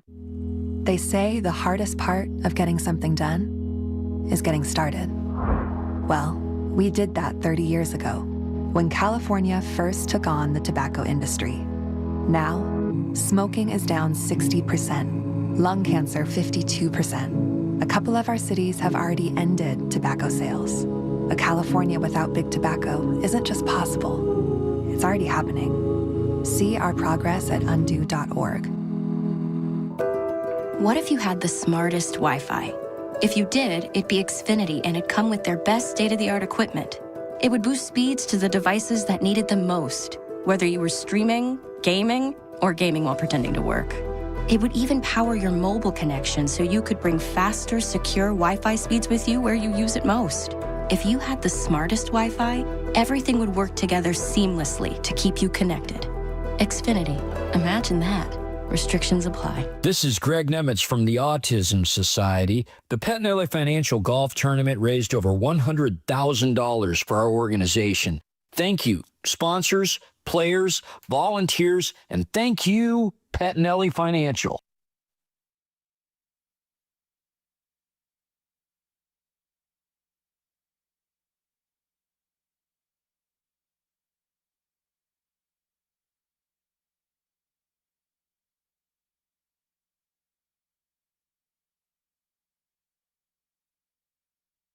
Bay Area is Draymond Green. You're listening to The Morning Roast with Joe Spadoni and Joe Shasky, coming to you live from the Laughing Monk Studios on 95.7 The Game. Wow, Day new rejoin? Hey, he was already getting into it yesterday at Chase Center. Him and Jared Vanderbilt, Jonathan Kuminga. Is he going to play center to start off the year? No, we're just easing in Al Horford. Yeah, we'll be fine. You know, low-key, they should throw Draymond off the bench. I'm just being real. Well, maybe that's a conversation we'll have at some point this year. I would treat him like Iggy, and then in the playoffs, you could totally change it up. But how's that conversation look like if you're Steve Kerr? What do you mean, how's it look like? I'm just asking. Hey, Draymond, you've had ruptured discs in your back for the last 3 years, Possibly. 4 years. We really need you in April, May, and June. And the last couple of years, you actually have not been your best in April, May, and June.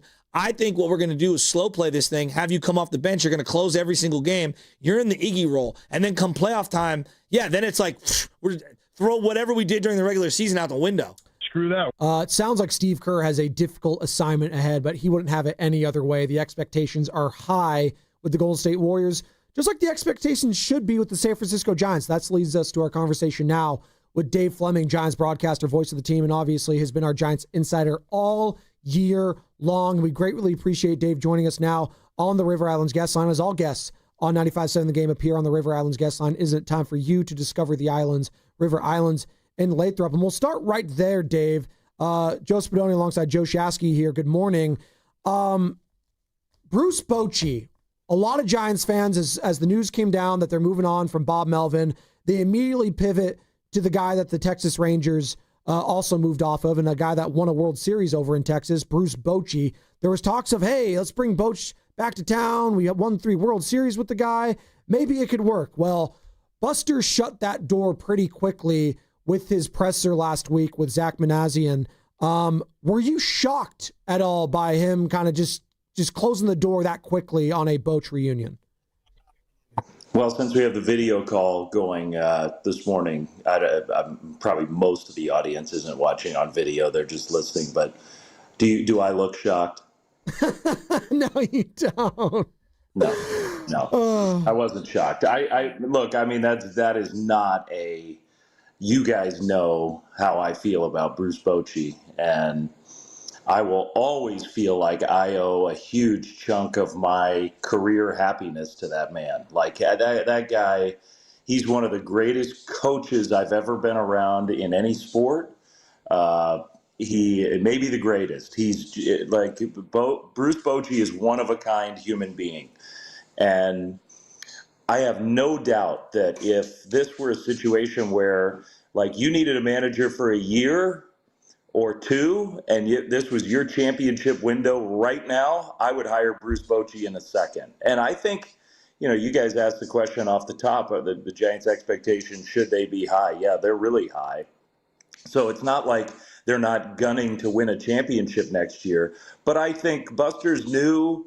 The Giants have turned over a lot in the front office the last few years. And I think the goal here with this hire is to find somebody who's going to be a partner with Buster and Zach and kind of lead this whole group forward for the next long while. And it's not to say that Boch couldn't do that, but I think that there's always a danger in just trying to recreate what worked before. That it's really hard to do, and in a lot of ways, it's not the right thing to do. And then I do think they're at a moment in time where they're looking for somebody to be a longer-term partner than probably is the perfect fit for Bruce Bochy. I hope that. Look, I mean, I hope some team decides we need to win and we're hiring him and he gets another job and he gets another chance. I mean, we saw what happened when he went to Texas. His first year wins a World Series, not a coincidence. So I hope that happens for him if he wants it. But I also do then hope that he comes back and is with us with the Giants, which I think ultimately will happen. If he wants that at all, there is a place for him, and a real place, like an actual job that he can do with this franchise. But no, I wasn't shocked to hear Buster say that. I thought it showed great leadership from Buster, because whoever you do go on to hire, now it's known to the fan base, yeah, we weren't going to get Bochy. So you're not going to get the, oh, I wanted Boch. Why didn't you get Boch? Like, I thought it was a brilliant tact on his behalf, and I thought it showed tremendous leadership. What are the traits? I agree with you. I don't want to interrupt you, but I do think that took some guts to say it like that in that context, and that should tell you something about Buster. So I agree. I agree with you. What are the traits or the prerequisites that you're looking for in a manager for the Giants? Yeah, I mean, I think so often in this kind of coaching world where you're trying to analyze, so often, maybe too often, the answer is always like, well, let's do the opposite of what the previous guy did. You know, it's very easy to just, Bob Melvin's a really good person, a really good manager. You are not going to hear me knock him on this show or anywhere. But Bob's style as a manager was, I trust these grown-ups in the room. I back them, but I'm going to let them do their jobs. I'm going to set them up for success. But Bob Melvin's style as a manager is more hands-off, more like, hey, these guys have gotten to where they are because they're great athletes and they've had ownership over their own careers, and I'm going to let them do their thing. And I do think that Buster is probably looking for a little bit more of a hands-on manager. Just somebody to, I think, but you heard Buster in that press conference a few days ago, a week ago. The theme to me was like work ethic. And I don't want to say that makes it sound like the previous coaching staff wasn't working hard. They were. They poured themselves into this job. They did. But I do think Buster is looking for somebody to prod and encourage all the Giants players on this roster to dig a little deeper, maybe in terms of physical conditioning, maybe in terms of game prep, maybe in terms of, I think as opposed to always just trusting everybody on the roster to do it themselves because they're pros, I got the sense listening to Buster that he's looking for somebody maybe to be a little more hands-on in that process. The other thing I would add to it is this. You guys had a good discussion going. I was listening before the commercial break. And, you were talking about those quarterbacks, right? And did you write them off? That's a really interesting conversation. And it's there's so many examples right now in the NFL of that. And there are a lot of examples in MLB of that too. And I think in some ways the definition of great coaching is you help players find the best version of themselves, even when everybody else has written them off. You find a way to get the best, and it's different with every player, and not everybody has the same ceiling. But that is what ultimately anybody who's hiring a head coach is looking for in any sport. Is that easy to find? It's not easy to find. Is it easy to identify? Not at all. But that's the goal. Find somebody who can get the best out of people. And, Bruce Bochy did it in a different way than Kyle Shanahan does it, and in a very different way than Steve Kerr does it. But all three of them do it. That's what you're looking for. Talking to Dave Fleming here on the Morning Roast, Giants broadcaster, obviously 95% of the game, Giants insider. It's a great point. I just immediately, when you're talking about like that, think of what Kyle Shanahan's doing right now at the San Francisco 49ers, maximizing the what some say the lack of talent, obviously not the Hall of Fame talent that's out there. But we're talking about the Giants managerial search, and just Shasky walked in this morning, Dave, and was like, man, I really miss playoff baseball here in the Bay. Just watching all the fun and exuberance, like with what the Blue Jays are going on, with the Cubbies, all these fun stories happening. Just wanted the Giants to be a part of it, and that just goes back to being a fan of the team, right? Why should Giants fans be optimistic about this team going forward, Dave? Yeah, I miss it too, by the way. I mean, I think, like we're so spoiled around here with all the championships that have been won and I guess there's a parallel for playoff basketball where you have these longer series and so you get more home games. But I still think as much fun as it is to file into Chase Center, ahead of a playoff game, the buzz around the ballpark in the city before a baseball playoff game is just the coolest. And it's, you want to win and you want to win championships, but those feelings of like a huge baseball game in your city, and maybe it's a late afternoon game as opposed to a night game. And so people sort of take half the day off and are like, that's just the best. And so that is definitely the goal, is to get back to that sooner rather than later. Buster, one thing that you guys haven't gotten to know Buster, know what I've known about him for a long time. He is not a very patient person. Like he wants things to be better, and he wants that to happen now.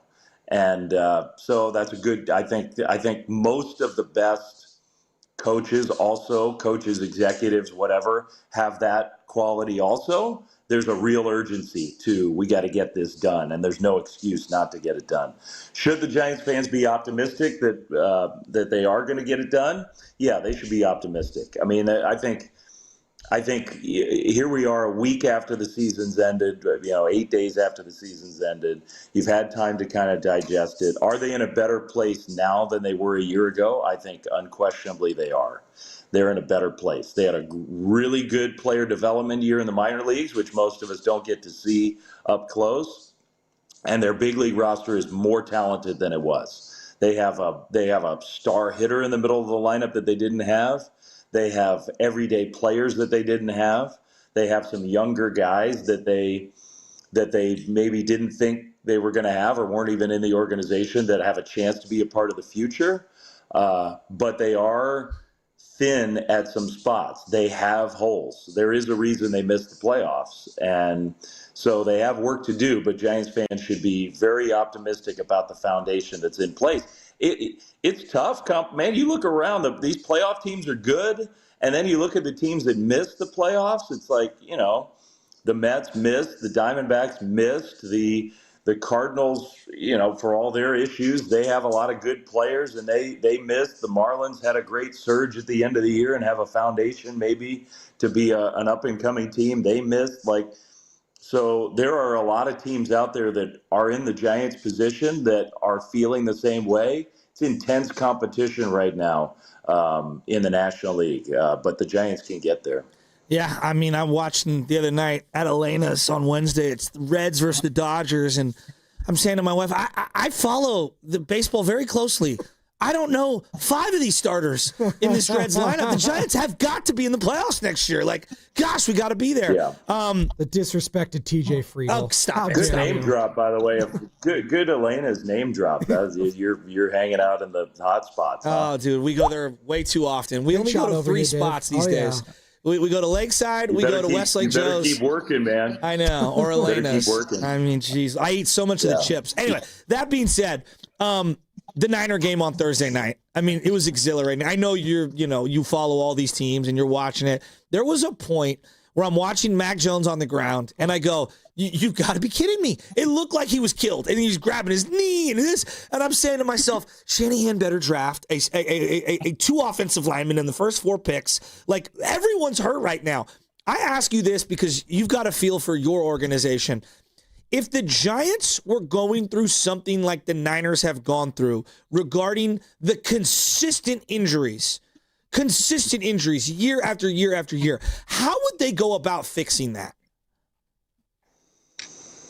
That's an excellent question, and a hard one to answer because it takes a lot of real hard self-evaluation. You have to be very honest with yourself. Are we doing something wrong here? Is there something that we're doing that's causing this? A lot of the medical staff that are shared. We have several of the team doctors that help the Giants, help the Niners, and they're some of my favorite people anywhere. Now, team doctors are different than training and strength staff, and those aren't shared. And I think the Giants are blessed because we have Dave Greshner and his group is probably the #1 group in baseball. And I think in football, that's, it's not the team orthopedist. That's not who this is more of a strength training and conditioning question. Like, are we doing this the right way? And I'm sure they are doing it, whether they admit it or not. I'm sure they're looking hard at how do we practice? How do we train in the off season? What's our weight load? What's all that stuff? I still think it's very possible. It's just bad luck. I think that is possible. As much as they've piled up and as much as it feels like it can't possibly be. It can't be a coincidence. Hard conversations to have with yourself. You got to do it, though. You have to. Dave, the Mac Jones story, as a sports fan who loves to wax poetically about some of these wild stories, like there's the Purdy angle of coming out of nowhere, pulling the sword out of the stone, if you will. But the other story arc that I love in sports that just always repeats itself, the guy who's been humbled for X, Y, and Z reasons, injury, attitude change, maybe there's a scheme change. They just started playing poorly. They fell flat on their face, and then they elevate themselves, and they're given an opportunity, and they make the most of it. The Mac Jones story is just without disrespecting Purdy in any way, how improbable is this? This is the guy they almost drafted, and he's coming in on a 2-year prove-it deal after being basically in the dumpster the last couple of years. I'm won over by the guy, and I feel like the players are too, and it's just an incredible story. It is. It was really fun to watch. Thursday's my favorite Niners game in a long time. I enjoyed that game more than any game I've watched in a long time because I just thought there is no way they can't win this game. Yeah, not only with all the stuff that's going on, but the team on the other side is really good, and it's a really good coach, and it's maybe your top rival these days. I mean, I would say that's right now. That's the Niners' #1 rival, and part of it is the head coaches. You know how much that hurt Sean McVay to lose that game. I guarantee you he has been miserable the last 5 days since then. Miserable. Because it makes him look like he just got pantsed by Kyle Shanahan. He had his guys. Niners didn't have their guys. And Mac Jones is a big part of that. So I feel great for him. That was a tough guy performance. I've been laughing thinking because I love John Lynch. John Lynch is one of the all-time great people, and he's done an amazing job with the Niners. Amazing job. And in a lot of ways, he's kind of the model for what Buster's trying to do with the Giants. But I do wonder whether Kyle's walking by him in the hall going, see, we should have taken this guy. Because clearly that's who Kyle wanted those years ago. And they could have had him, and they didn't draft him. And I do wonder whether they've had a little ribbing about that in the last few days. I was literally saying the same thing this time last Friday, Dave. I was like, you don't think Kyle's walking around that building with a little smile on his face like, see, you guys all thought I was crazy, huh? Mac Jones. They got to keep riding the hot hand with Mac, though, right? Don't they, Dave? You got to ride the hot hand. Well, it just gives you a little more cushion to let Brock get healthy.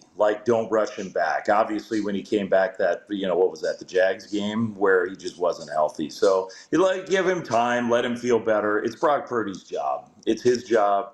He doesn't lose his job because of an injury. Now, if he's fully healthy and he comes back and doesn't play well, then you got an issue. But he doesn't. You can't you can't bench him after signing that deal with all the support of the locker room that Brock has. You got to at least give him a chance to have his job back. Good problem to have, but just let him take his time, get healthy, and when he's 100%, he's back in there. Exactly. I think you put it best. Good problem to have, as we're watching a lot of backup quarterbacks that aren't very good in the NFL right now, and Kyle Shanahan just putting on a coaching masterclass. I think they're one of the best stories alongside the Indianapolis Colts this year and what Danny Dimes is doing, a.k.a. Indiana Jones. Hey, Dave, really appreciate your time all season long. Yeah. Obviously, Giants season's over, and I'm sure we'll have you on again when they announce their next manager. But in the meantime, we really appreciate it. Great insight. We really love having you on, and I'm sure a lot of people are watching you on the YouTube. They want to see that lovely face. Come Enchiladas on me next time at Elena's, all right? There you go, enchiladas. Oh, I like it. I like it. Just keep working, man. They're $70 for a plate of enchiladas. They are good, though. They're good. They are good. It's the ambiance. Really good margarita. It's the ambiance, Dave. It's definitely the ambiance. Thanks, Dave. Yeah. We sit at that little bar spot, Yes. we'll go in and sit at the little bar spot. It's a nice place to be. They got those TVs going. Mm-hmm. All right. It's a date. It's a date. We'll do it. That's very cute. There you go, Dave and Shasky. And I'm ready. I'll be on the couch in Warm Oakland. chips. There you go. Thanks, Flum. See you, We really Dave. appreciate it, Have man. a good one, buddy. See you guys. There he goes, Dave Fleming, courtesy River Islands Giants broadcaster and our Giants insider. And we love having him all. He's the best, dude. Like, that's why we could talk Niners with him. We could talk Warriors. He's tapped in on all things Bay Area. And he called a lot of these guys. I'm sure he called a Mac Jones game in college at one point. Like, he is very well aware of all things Bay Area sports. And that was his favorite Niners win in a long time. And I can't disagree with him. Like, everything was against them last Thursday, Joe. Everything was against them. Can I ask you guys a question? Please. You know, he made a point, and I agree with him. Like, when you give the guy all the money and everything like that, like, you got to see it through, right? Or at least see more. And you put him back out there, and if he is fully healthy, I don't know if that'll be this year. Like, I just don't know. But if he's fully healthy and then he's underperforming, well, then now we have a conversation. I think most people would agree with that. But there is this thing about, like, you don't lose your job because of injuries. Tell it to Alex Smith. Trent Green. Yeah. Drew Bledsoe. Yeah. You know, there's a lot of guys that I can name. I mean, you can make the argument he never played good, but Trey Lance lost his job because of injuries. Yes. You absolutely. know? And he never played good, though. So I guess that's the difference between him and those other guys. And ironically, he was trying to take the job of a guy who was always hurt, too, and Jimmy Garoppolo, and he couldn't take his job because he kept getting hurt. And both those guys get hurt, and then that leads to who? Yeah. Brock Purdy. So it's all Well, I guess what I'm asking, like, kind of poetic, really. What's the worst sunken cost? Is it a ton of draft picks trading for someone and having to eject from that, or a huge amount of money? I'm just asking theoretically. That's a good question, because if you keep having success, then it ultimately doesn't matter, and that's what happened with the Niners, right? They ended up flipping a first-round pick that he traded multiple picks up to get first-round picks, I should say. Fourth for him. Yeah, and you got a third-round pick, I think, from the Cowboys. Okay, maybe I thought it was maybe it was third rounder. How? I think it was a fourth. Maybe it was. Well, it doesn't matter. Yeah, I could be wrong. But it doesn't. Again, third, fourth. Sure. That's not a great, translation of goods there, if you will. But it didn't matter because you felt like you had your guy. Like John Lynch and Kyle Shanahan had their guy already in Brock Purdy. So in a weird way, it worked out, just not the way you wanted it to with Trey Lance. But ultimately, you got the guy. Now, I think because the injury is toe related and it's a turf toe, and it wasn't. I know you mentioned Trent Green, who was it was a season ender for him. Mm-hmm. Obviously, a season ender for Trey Lance. Some of these things were, and for Alex, it was concussions. Carson Wentz lost his job. Carson Wentz was season ender, right? But I believe they went back to Wentz after the year. And then he got hurt again. Yeah. And then he went back to Nick Foles, and then he started winning again. And I don't know. All I know is it's a good problem to have with the Niners right now. Sure. And they're riding the hot hand till, Brock is good to go. But that's the question. When is he going to be good to go? Because we keep getting told by the Lorenzo Neals and the Doc Pongies of the world. That's the hard part. This thing might not be 100% all year long. And he might have to go 80, 85, 70, 75. And at that point, if he looks that compromised again, as Dave mentioned, Fleming, that's when you have to have a conversation about, okay, if this guy's not going to be right, you might have to shut him down if he comes back and doesn't look right the rest of the season. Mike has been hanging on North Dakota. I want to get to Mike. Hey, Mike. What's up, man?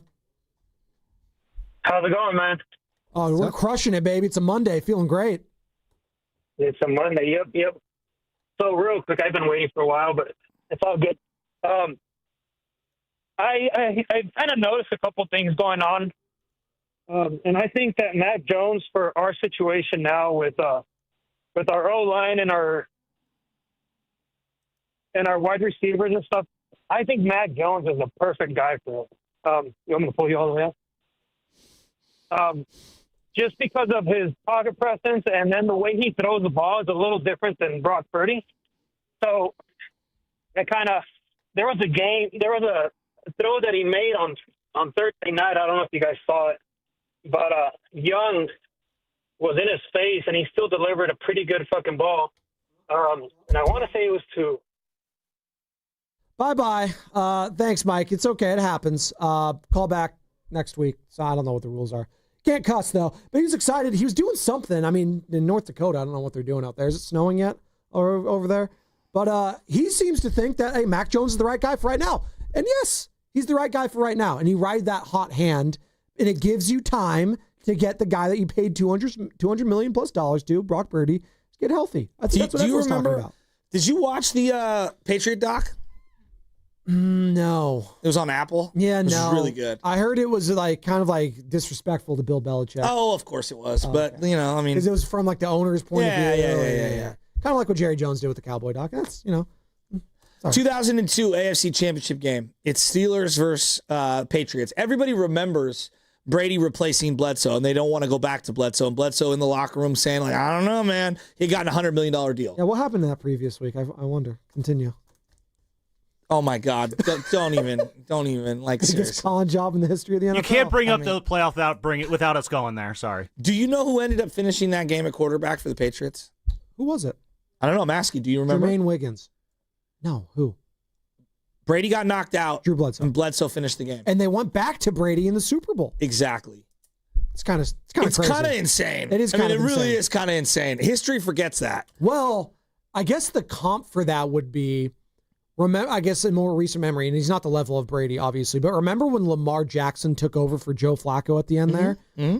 And they were getting destroyed in that first playoff game. I thought they should have gone to Flacco because no, seriously. You've just been a Flacco truther forever. Well, and how could you not up to that point? No, easily, because I'm an Iron fan. Because in the playoffs, Flacco was he showed up in the playoffs. I hate the guy if you want. Yeah. He showed up in the playoffs, kind of like Nick Foles always did with the Eagles. So that was my whole point. But I understood why you don't, because you have to stick with your guy going forward. And that was Bill Belichick's way of saying, no, this is going to be our guy. I've seen enough from Tom to be the guy going forward. And he's going to be that guy. And it's funny now that they have the 2-week gap before the 1 week, because it used to be the 1 week and it was just the Super Bowl immediately. Remember that? Back, you remember it. For the most of my life, it's been 2 weeks, but I couldn't imagine being concussed and then you had just 1 week and then you couldn't play. In today's day and age, it'd be no chance.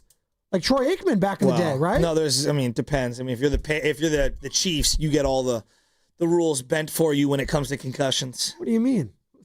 What are you trying to say? I'm just saying that I don't believe it on its face value. Who was it that got concussed in the? I think it was Jalen Hurts got hurt, and he ended up being fine for the very next week, even though we know he wasn't. Are you talking about the knee?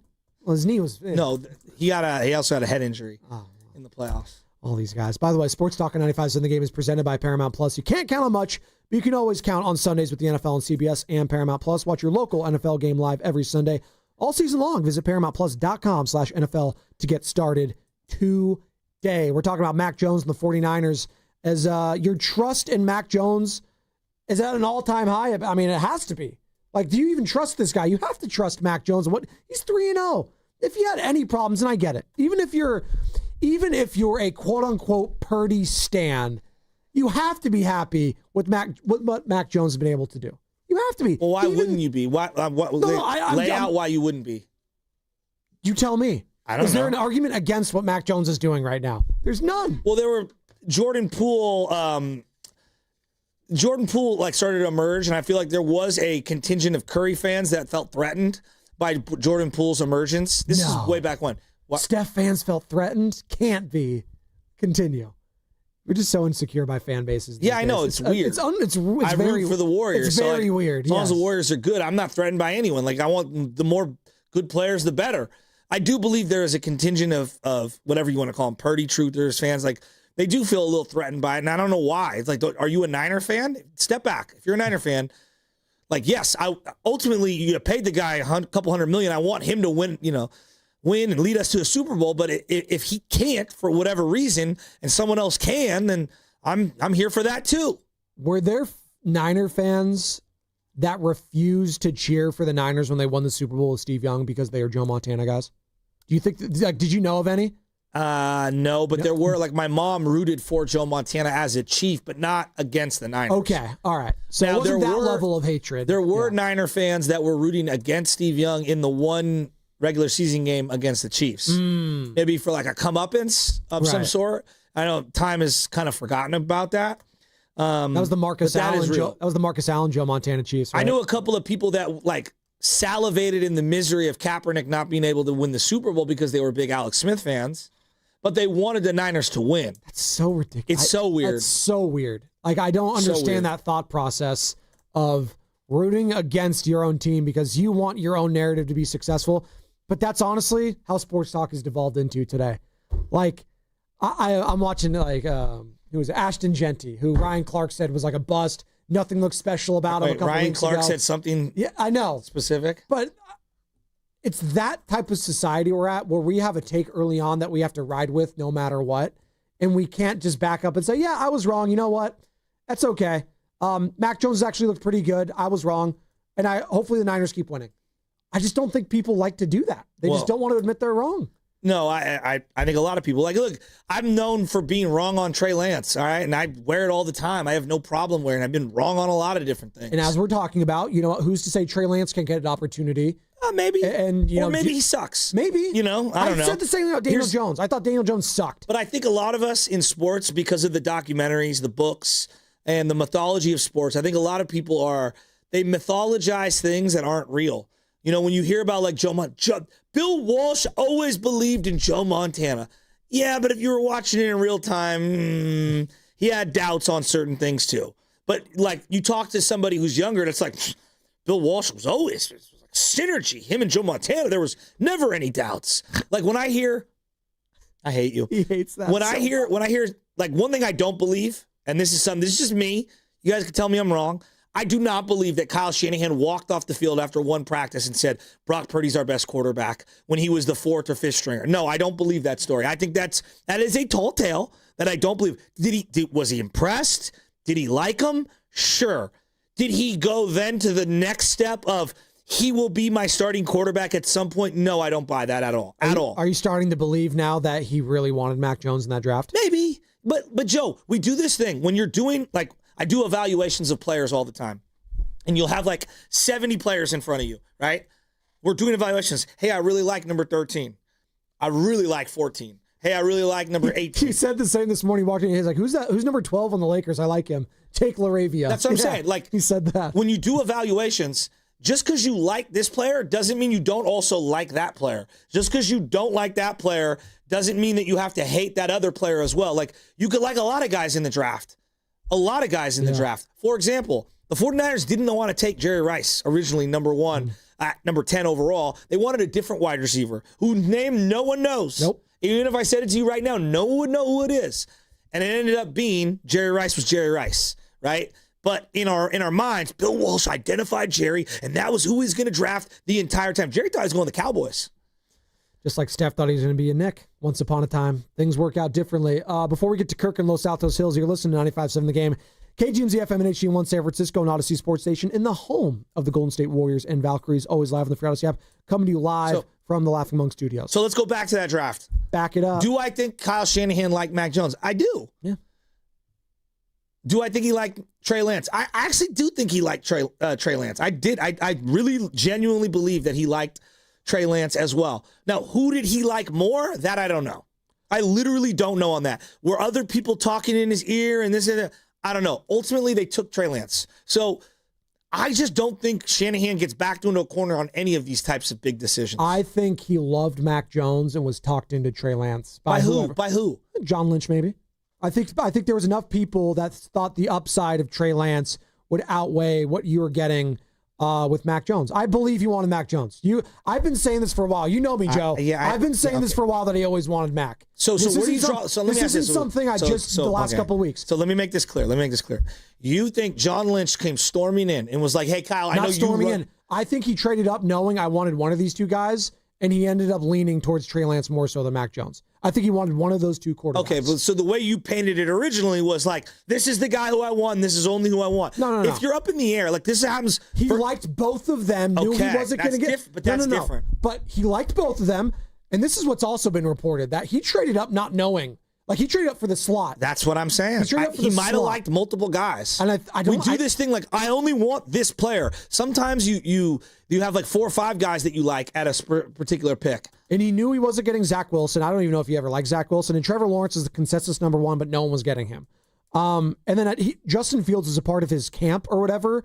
And that was a whole relationship I don't think thing. He never liked Justin Fields. So it was down to Mac Jones and Trey Lance. But I don't even know. Maybe they knew that Zach Wilson might be an option. See, I don't even know. They could have liked 3 guys at that spot or 4 guys at that spot, depending on what was going to happen. Do you think it matters in this conversation that Kyle Shanahan was linked to Mac Jones a couple years ago? Do you think that's prevalent at all to today, what's going on? Like the fact that he was linked back then to that draft, does that have any bearing on today? Again, like Andy Reid has said this over and over. If I like the guy coming out and I studied all of his tape and he goes somewhere else and he fails miserably, that doesn't mean I still don't like that player.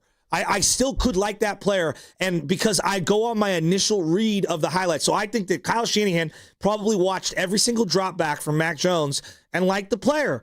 And for whatever reason, like they went with Trey Lance, and it was clearly the wrong decision. And I bet in his heart of hearts, like, yeah, I still got the evaluation on Mac right. So like that is independent of whether he wanted to draft him or not. I don't know, but I don't think Mac Jones, Kyle Shanahan did not get pressured to take Mac Jones. I don't believe that. No, I wouldn't say pressured, I don't believe that. But I think there was enough people as they were weighing the two options that skewed his opinion one way towards the other, and that was towards Trey Lance than Mac Jones. Joe, that's a cop-out. What do you mean it's cop-out? It's a cop-out. Like, these guys all made me pick him like that. I never said they made him. I think that's weak. It's kind of what, I don't think how Kyle operates like that. I think Kyle has very you don't think specific. Kyle listens to anyone? No. What I'm saying is, I think, for example, Ricky Pearsall. No one had Ricky Pearsall on their board, and he was like, I like Ricky Pearsall. We're taking Ricky Pearsall. Clearly, that looks really good right now. Kyle does what Kyle wants in those first 3 or 4 picks. Yeah. Now, does he lean on some of his people when maybe they're up in the air and they like 3 or 4 different guys and they all raise hands in the room? Absolutely. But I don't think Kyle does anything that Kyle doesn't want to do. Now, he might wiggle out of it and have different excuses of why things didn't work out because he doesn't want to get blamed. But I don't. I think Kyle has final say. Yeah, of course he has final say, which is why he made the pick for the quarterback. And it was the wrong pick. But he clearly felt like Trey Lance is the guy over Mac Jones. And John Lynch might have felt, you know what, Kyle? This is the deciding factor with so-and-so. And Kyle's like, you know what, John, you're right. You think that's insane? No, I just don't think. You know, Kyle wanted who he wanted. Posey listens to other people too, you know, when it comes to these decisions. Zach Manassian, he referenced it in the presser last week. These guys listen to other people. I want to make this clear. You think that John Lynch was the one, Kyle, this is the guy we need to get. It could have been. I don't. You and I won't see eye on this. I do not think that is legitimate. I think that Kyle Shanahan, he probably liked both guys. I do not think that he wiggled out of not making a decision and allowed someone else to hand select his quarterback that he traded all those picks to go get. He was the one that hand selected it, but it's incumbent on a great coach and ownership or whatever to have groupthink when it comes to these types of things. And I think Shanahan listens to John Lynch and has great respect for all the scouts and all the people in his front office. Before we hit the break, Kirk, Los Altos Hills, wants to talk some Mac Jones. What's up, Kirk? Hi. Good morning. How are you? And I'm just calling in on the Mac thing. I've been, ever since I saw him play, a real fan of Mac Jones. And I know it's a tough situation that the 49ers find themselves in, and I never quite understood completely why, just because you have paid somebody a huge amount of money means you have to play them. I know the politics of sport to a certain degree, and I understand it. But when I have watched these games, and I'm no football guy, seriously, but I've watched for 1,000 years, he just stands with, as Joe said earlier, such pocket presence that he throws the ball accurately. He throws the ball with finesse. He throws the ball with direction, and he just seems to be has that je ne sais quoi about him with the rest of the team that I see him as a little bit more of a leader than Brock Purdy. What do you do with Brock Purdy? I don't know. But if I were in charge, I would stick with Mac Jones as long as I could. Thank you, Kirk. That's Captain Kirk in Los Altos Hills, sticking with Mac as long as can, which I think they're going to. And that buys more time for Brock Purdy to get his toe healthy. But it's going to be one of those things that we're going to monitor, Joe, like how healthy can it be? And what's the injury risk? Because he re-aggravated it so damn quickly in just one game. What is that? If that happens again, and then are we talking about shutting him down? Like that's going to be, when that happens, we'll get to it, obviously. Yeah. But that's going to be something you have to grapple with right now for Kyle Shanahan. And obviously John Lynch and the entire staff. And I just, Joe, I want to get back to the pick. Yeah. You don't do a 2-hour NBC breakdown about how you knew from the moment you went to his practice that he was the guy and you were on an airplane. No, that's what they did. NBC did it was a 2-hour Trey Lance video that has now been scrubbed from the internet. But look it up. They broke down. And Kyle was waxing poetically about how he was drawing up plays on the airplane ride back about him. I'm not saying he didn't like a lot of guys at that pick. But what I'm saying is I do not think he did anything without him being in some belief of Trey Lance. Now, he might have believed like, you know what? I regret that, and I should have went in this initial direction or in that direction or whatever. But to retcon the whole situation, like he always wanted Mac and never wanted Trey at all, I think that evades criticism for the mispick in general. He wanted Trey Lance to some degree. I don't know what. You think he gets this... We don't criticize him enough for that pick. I think we crush him for that missed pick. We have fans still hating him over the pick. Oh, there's definitely no. But I just think that like we try to rewrite history on some of these things, and I just don't think that's accurate. I remember how it was in real time. Dude, he was glowing. He was glowing on these interviews with him. And look, he did the wrong. They picked the wrong guy. Yeah, but leading up to it, you were nervous that they were going to draft Mac Jones. No, you were. Everyone was. You were. Everyone was. I thought he was going to be a good quarterback, but it's okay. Well, Joe, you were right, Joe. You were right. You were always right about Mac Jones. You know who was wrong? Kyle. Because he picked Trey. But he feels right now. Well, look, when you are the head guy. He feels vindicated right now. I do. I just don't think it's fair to do this. Hey, when things go great, I'm the one who picked him. If things went wrong, I never wanted that guy. That's not how organizations work. And I don't think that John and Kyle would be together for close to a decade if that's the way they operated. Let's pick this up on the other side. It's going to be brought to you by Moderna. mNEXSpike COVID-19 vaccine mRNA by Moderna is now available and easy to find near you. To learn more, visit mnexspike.com. That's mnexspike.com. We finally switched to T-Mobile because with them, we could be connected here and there. Let's watch a movie. And we have Netflix included to enjoy our favorite shows and movies. ¿Qué tal esta? Bacanísima, pero ya la vi. Now the hard part is getting them to agree on a movie. Switch today and get the new Samsung Galaxy S25 Plus with Galaxy AI, all on the best network in the U.S. Visit a store, T-Mobile.com, or call 1-800-T-Mobile. 1-800-T-Mobile. Best mobile network in the U.S. based on analysis by Ookla. Speed Test Intelligence Data 1H 2025. For over 70 years, Golden State Lumber and Showroom has developed strong partnerships with top brands like Trex. Leading the way in performance-engineered decking and railing, Trex offers products that won't rot, splinter, or fade. Their sun-comfortable, heat-mitigating technology keeps decks cool underfoot, and Trex marine-grade decking withstands saltwater, sun, and sand. Explore their latest Transcend colors, Hatteras and Salt Flat, featuring a 50-year limited residential warranty. For a link to Trex, visit GoldenStateLumber.com. Golden State, when you succeed, we succeed. Change is always happening. It's part of life. And when it comes to music, change is all around us. Songs are rewritten. Classics are remixed. Bands and artists come and go. Even our taste in music changes. Here at Xfinity, we know there's still good in keeping some things the same. That's why we want to do our part with a 5-year price guarantee on our internet. It means no matter what changes, you get 5 years of the most reliable Wi-Fi with our best equipment included for a price that stays exactly the same. Surprised? Life is full of them. One internet price, 5 years, guaranteed. Learn more at xfinity.com/deals. Restrictions apply. New residential customers only. Taxes and fees extra and subject to change. Most reliable Wi-Fi based on OpenSignal Awards USA. Fixed broadband experience report August 2024. Nationwide is so much more than a great insurance company. They're one of America's largest financial services companies. Like how I'm more than just Peyton Manning. I'm also motivating Manning, and you too can be so much more. Nationwide Investment Services Corporation, member FINRA, Columbus, Ohio. Hey, it's Mark Willard from 95.7 The Game. Look, when life hits you hard, and it happens, could be an accident, an injury, you need to hit back harder. You need a fierce team that knows the insurance game and refuses to back down. That's why I trust Omar Habas and the entire Habas Law team. For over 40 years, Habas Law has gone head-to-head with insurance companies, winning medical care, financial support, and real justice, and Habas doesn't get paid unless you do. Visit habaslaw.com. Habas Law, they'll fight to make it right. You hear that?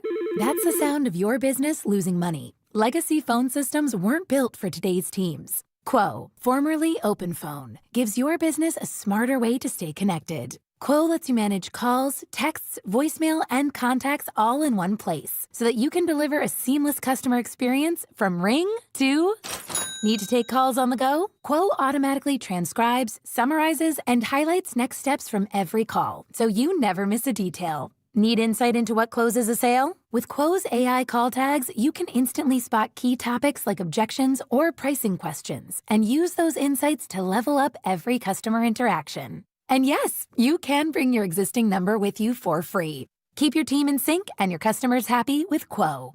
Quo. No missed calls, no missed customers. Try Quo for free at quo.com/sports and get 20% off your first 6 months. That's quo.com/sports. QUO.com/sports.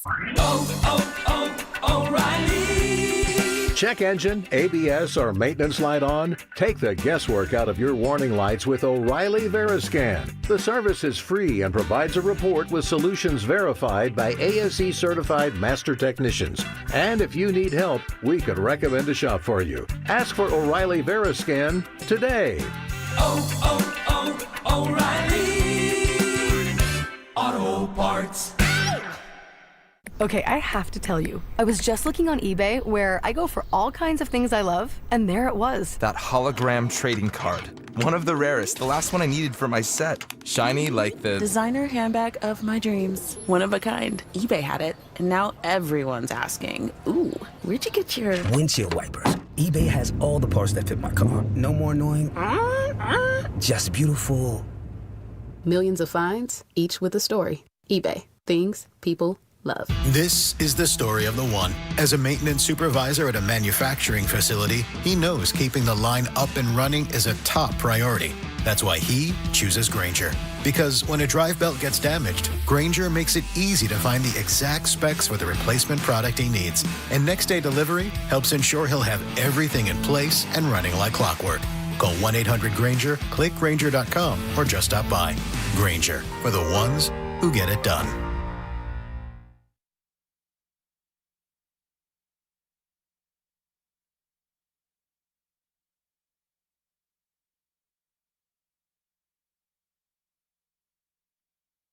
The standard is the standard. Good morning, Bay Area. It's everybody's boy, Zucci Man. And you're listening to the New and Improved Morning Roast with everybody's boy, Joe Shasky, and my boy, Joe Spadoni.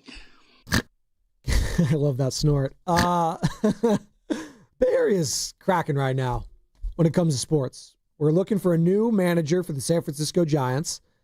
Warriors are back in action. First preseason game yesterday. They get a win over the Lakers. And I don't care if it's preseason, regular season. I'll take a win whenever I can get it. And it was nice to see the boys back in action. Draymond, Jimmy, Steph, Moses, Pods, Jonathan Kuminga, and also the new additions like Al Horford. So a lot of fun there. And obviously, the talk of the town is the 49ers. Because when the 49ers are winning, it dominates. Because why? We love football. And football was insane this past weekend when it comes to college, when it comes to pros, all of it. By the way, I got a little read here I want to do. As I was at the game yesterday, and I was hoping there'd be a giveaway, because sometimes even in preseason games there's giveaways. Did you guys know that? Just like this Wednesday, October 8th, 7 o'clock, the Warriors are going to be taking on the Portland Trailblazers at Chase Center. And the first 10,000 fans in attendance, Joey, will receive a Stephen Curry All-Star MVP bobblehead. Ooh. Look at this. Right there. It's a little box and everything. Am I supposed to take it out of the box? Let's do that. Here. Out of the box. Out of the box. Those of you who get it. Those of you who don't. I'm opening it up right now. This big plastic. Oh, this is pretty cool. Look at this thing. Right here. If you're on our YouTube, you can watch it. A little head bobble. That looks just like him. These things are getting pretty good. There's the trophy and everything. First 10,000 fans. Again, this Wednesday, October 8th, Warriors taking on the Trailblazers at Chase Center. And in February, Curry was named the 2025 Kia NBA All-Star Game Kobe Bryant Most Valuable Player of the 74th NBA All-Star Game at Chase Center in San Francisco. You were in Hawaii during that time, as I recall, Joe, because Nick Friedel was with me that week. By the way, Chase Center doors open 5:30, okay? So you want to be the first 10,000. 5:30, the doors open. Tip-off set for 7. Steph Curry All-Star MVP bobbleheads will be distributed at all entrances. And tickets to the game, you want to go purchase them? Warriors.com. There you go. Pretty cool. You got yours? You excited? Yeah. Pretty cool. I love them. I'm going to give it to Benny. He'll love it. Yeah. I got to get back into the draft thing just on the Niners because I do find this funny. What? Who gets credit or blame for Solomon Thomas? Who should? Who do you think gets it? How about that? Who do you think gets the credit and blame? Well, John Lynch gets blamed for that. Why? Well, because he sat next to him at Stanford. I was going to say, but why did they pick him? Because Kyle didn't want to take a quarterback there. Literally, he said it. He's like, yeah, Kyle wasn't interested in looking at the quarterbacks there. Who gets credit or blame for their 2018 draft pick? Mike McGlinchey. Kyle. He gets blamed for it, I think. It was Kyle's pick. Kyle wanted that guy. Yeah. All right. 2019, Nick Bosa. Who gets credit or blame for that? Well, you got to give Kyle Shanahan the credit, right? Do you see where I'm going with this?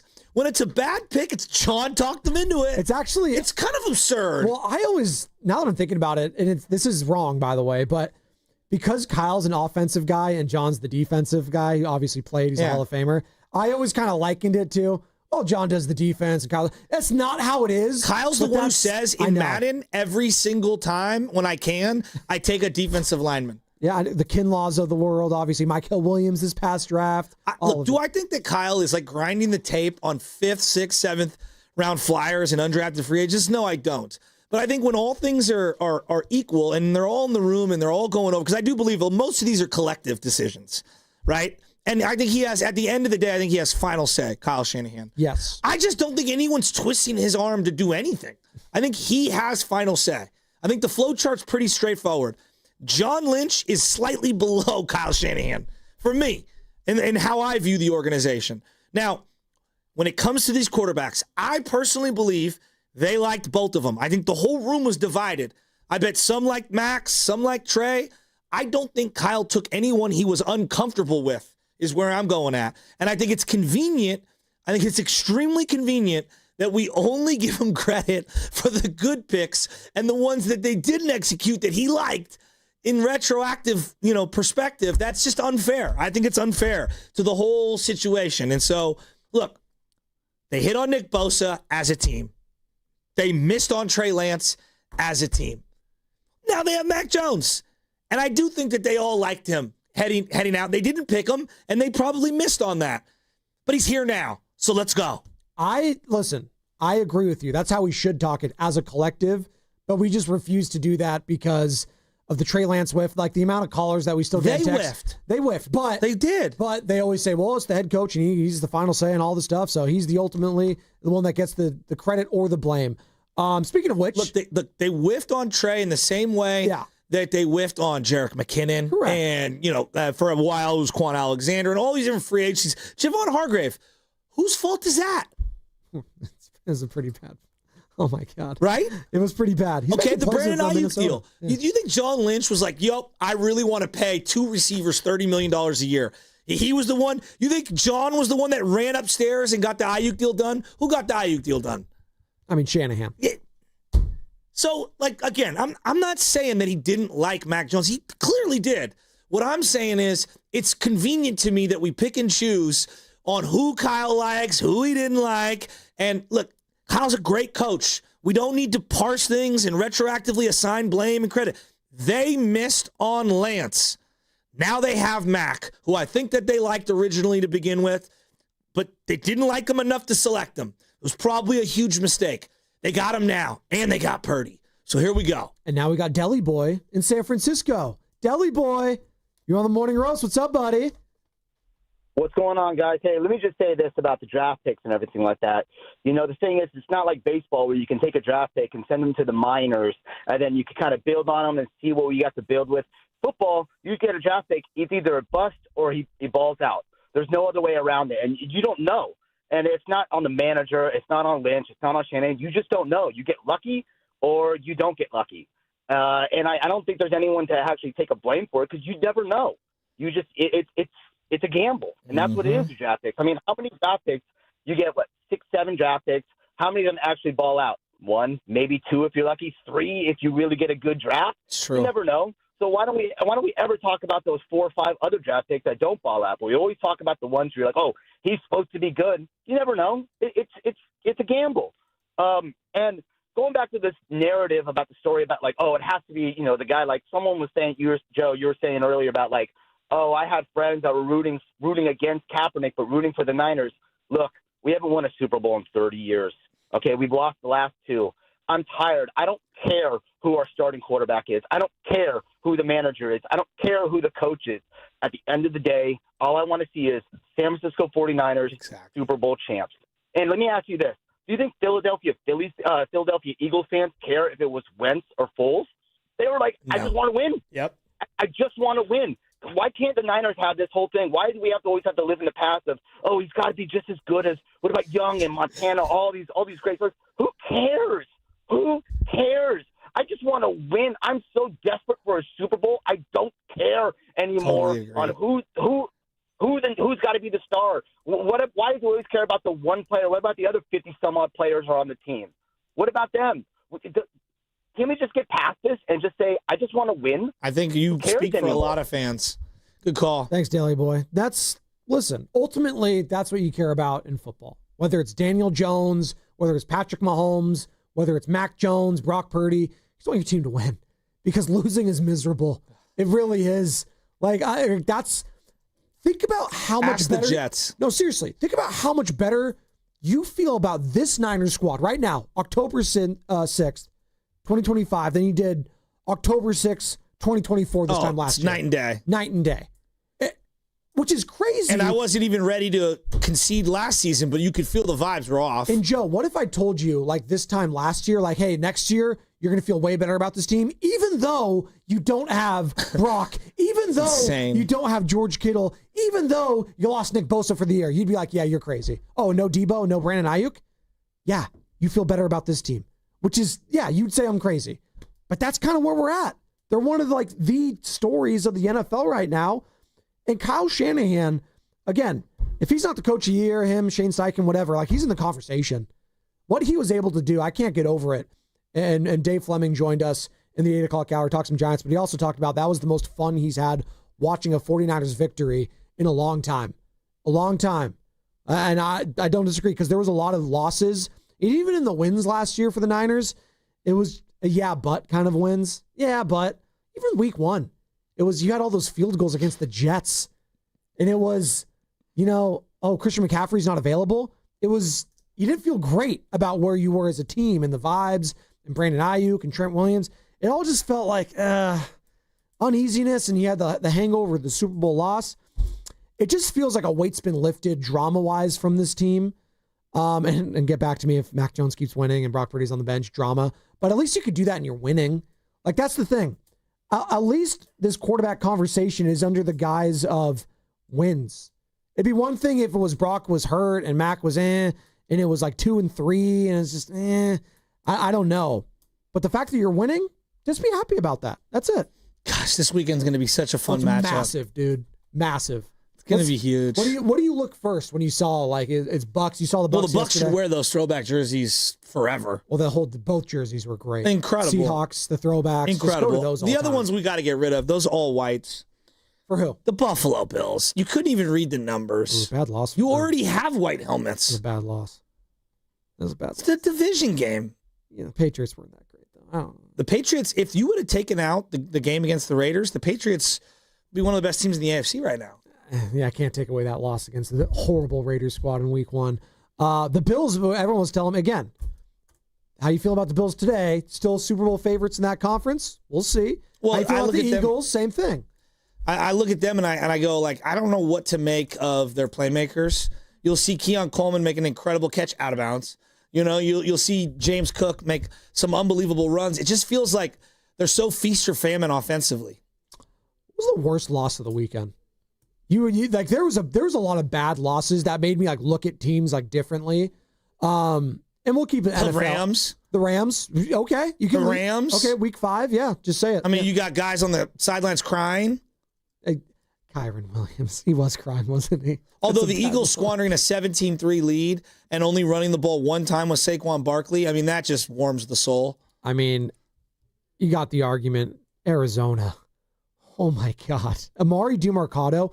What are we doing? How are we still dropping the ball at the goal line and fumbling it? It's just like Jung Hoo Lee throwing the ball into the stands when there's only 2 outs. At least that didn't cost them the game.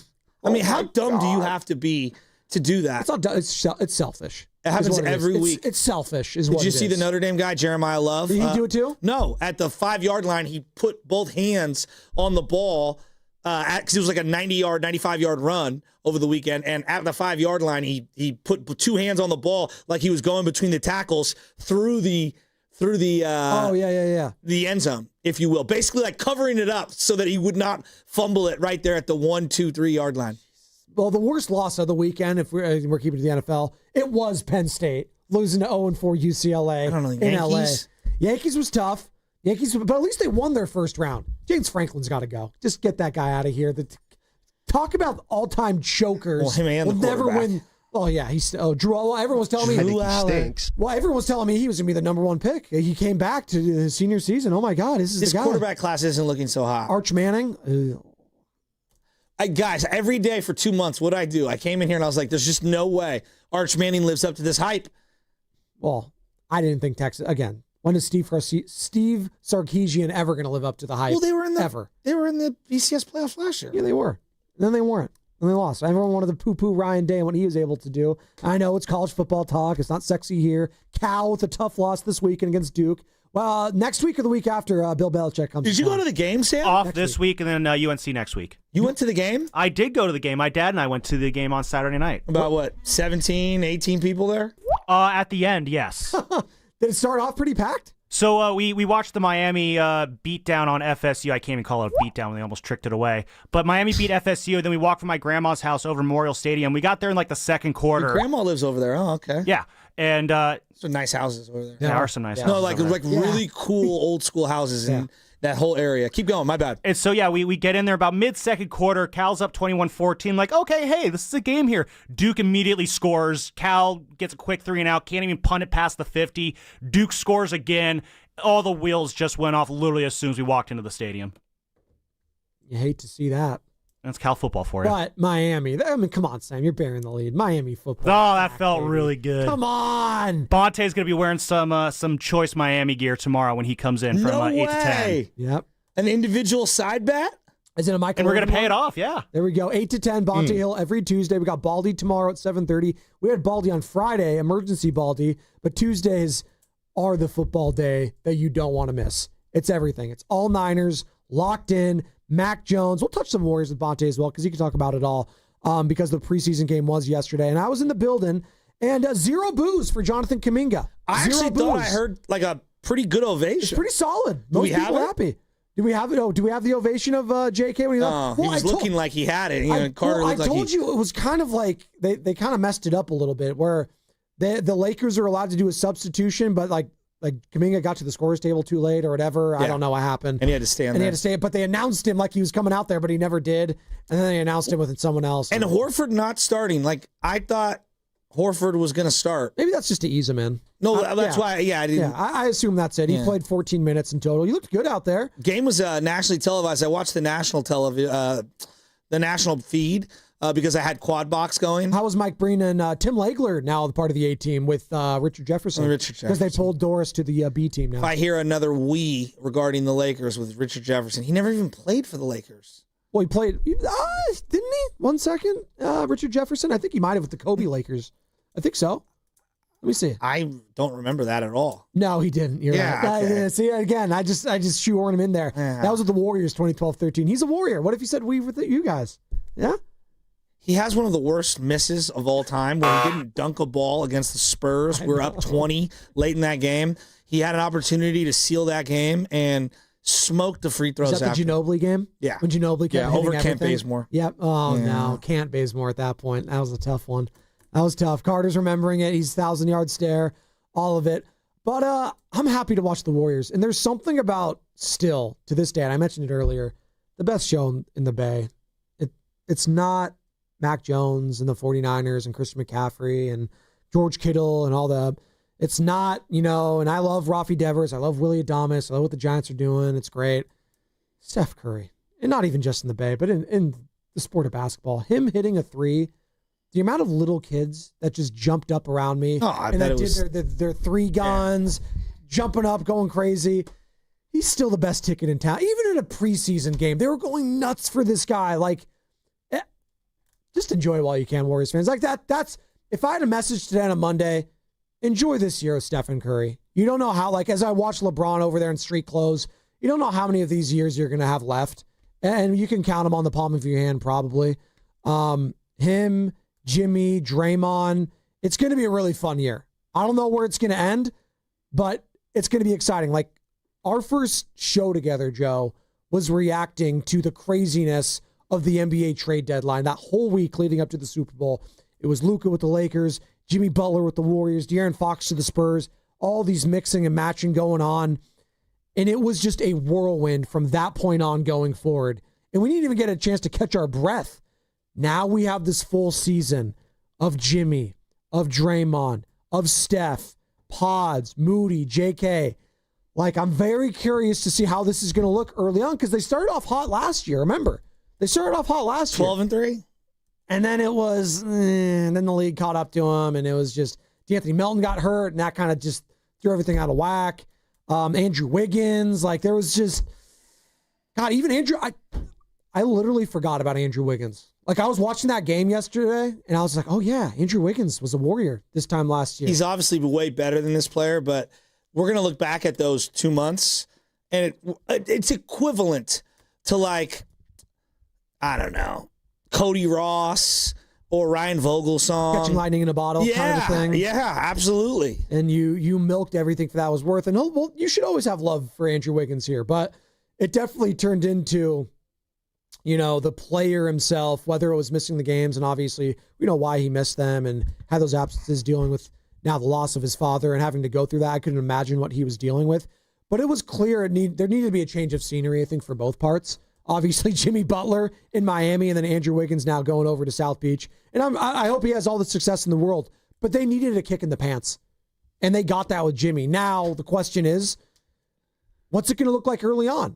They're old, though, Joe. Well, that's kind of what I'm getting at. They're so old. They're just so old. You got a Jimmy Butler last year that, barely played. So he had a lot of juice with him. What's it going to look like with Jimmy Butler starting the season with you and ending the season with you? How's that going to look? I just worry. Trent played a really good game on Thursday night. He did. Trent Williams. I just wonder, are we going to see a drop-off like that from any of the big three? Because when you age in this sport, you age, quickly. Well, of those three, which one are you most concerned about, that has, a big drop-off from their game? Well, Steph, clearly, because everything's built around Steph. But I'm not worried about him. Exactly. I'm not worried about the on-the-court from Steph dropping off precipitously, because I know defensively I'm not going to get, that much from him. It's those other two guys that you're banking on defensively that need to step up. It's Jimmy and Draymond. And that's where, if you lose a step, it's very noticeable. Well, and it's hard Dre to has lost some steps, but he's still very useful, still a really good player. I just worry about him managing the workload throughout the year. That's my number one thing. Seeing him at the 5 yesterday to start the game, I was like, I know it's preseason, but if I was them, I would find a way to specifically spot start other people for Horford and Draymond. Not about winning that game, about managing the year, the workload of the year. I don't think he can play 67 games and play 30 plus minutes a night like he did last year. No. I don't think you're getting a great version of him at the end of the year. It's about managing him. And I wonder how they're managing the back-to-backs this year, because I want to say Steph played most of the back-to-backs last season, if not all of them, which ideally you don't want to do, but spoke to just where that team was at in the standings. He needed to.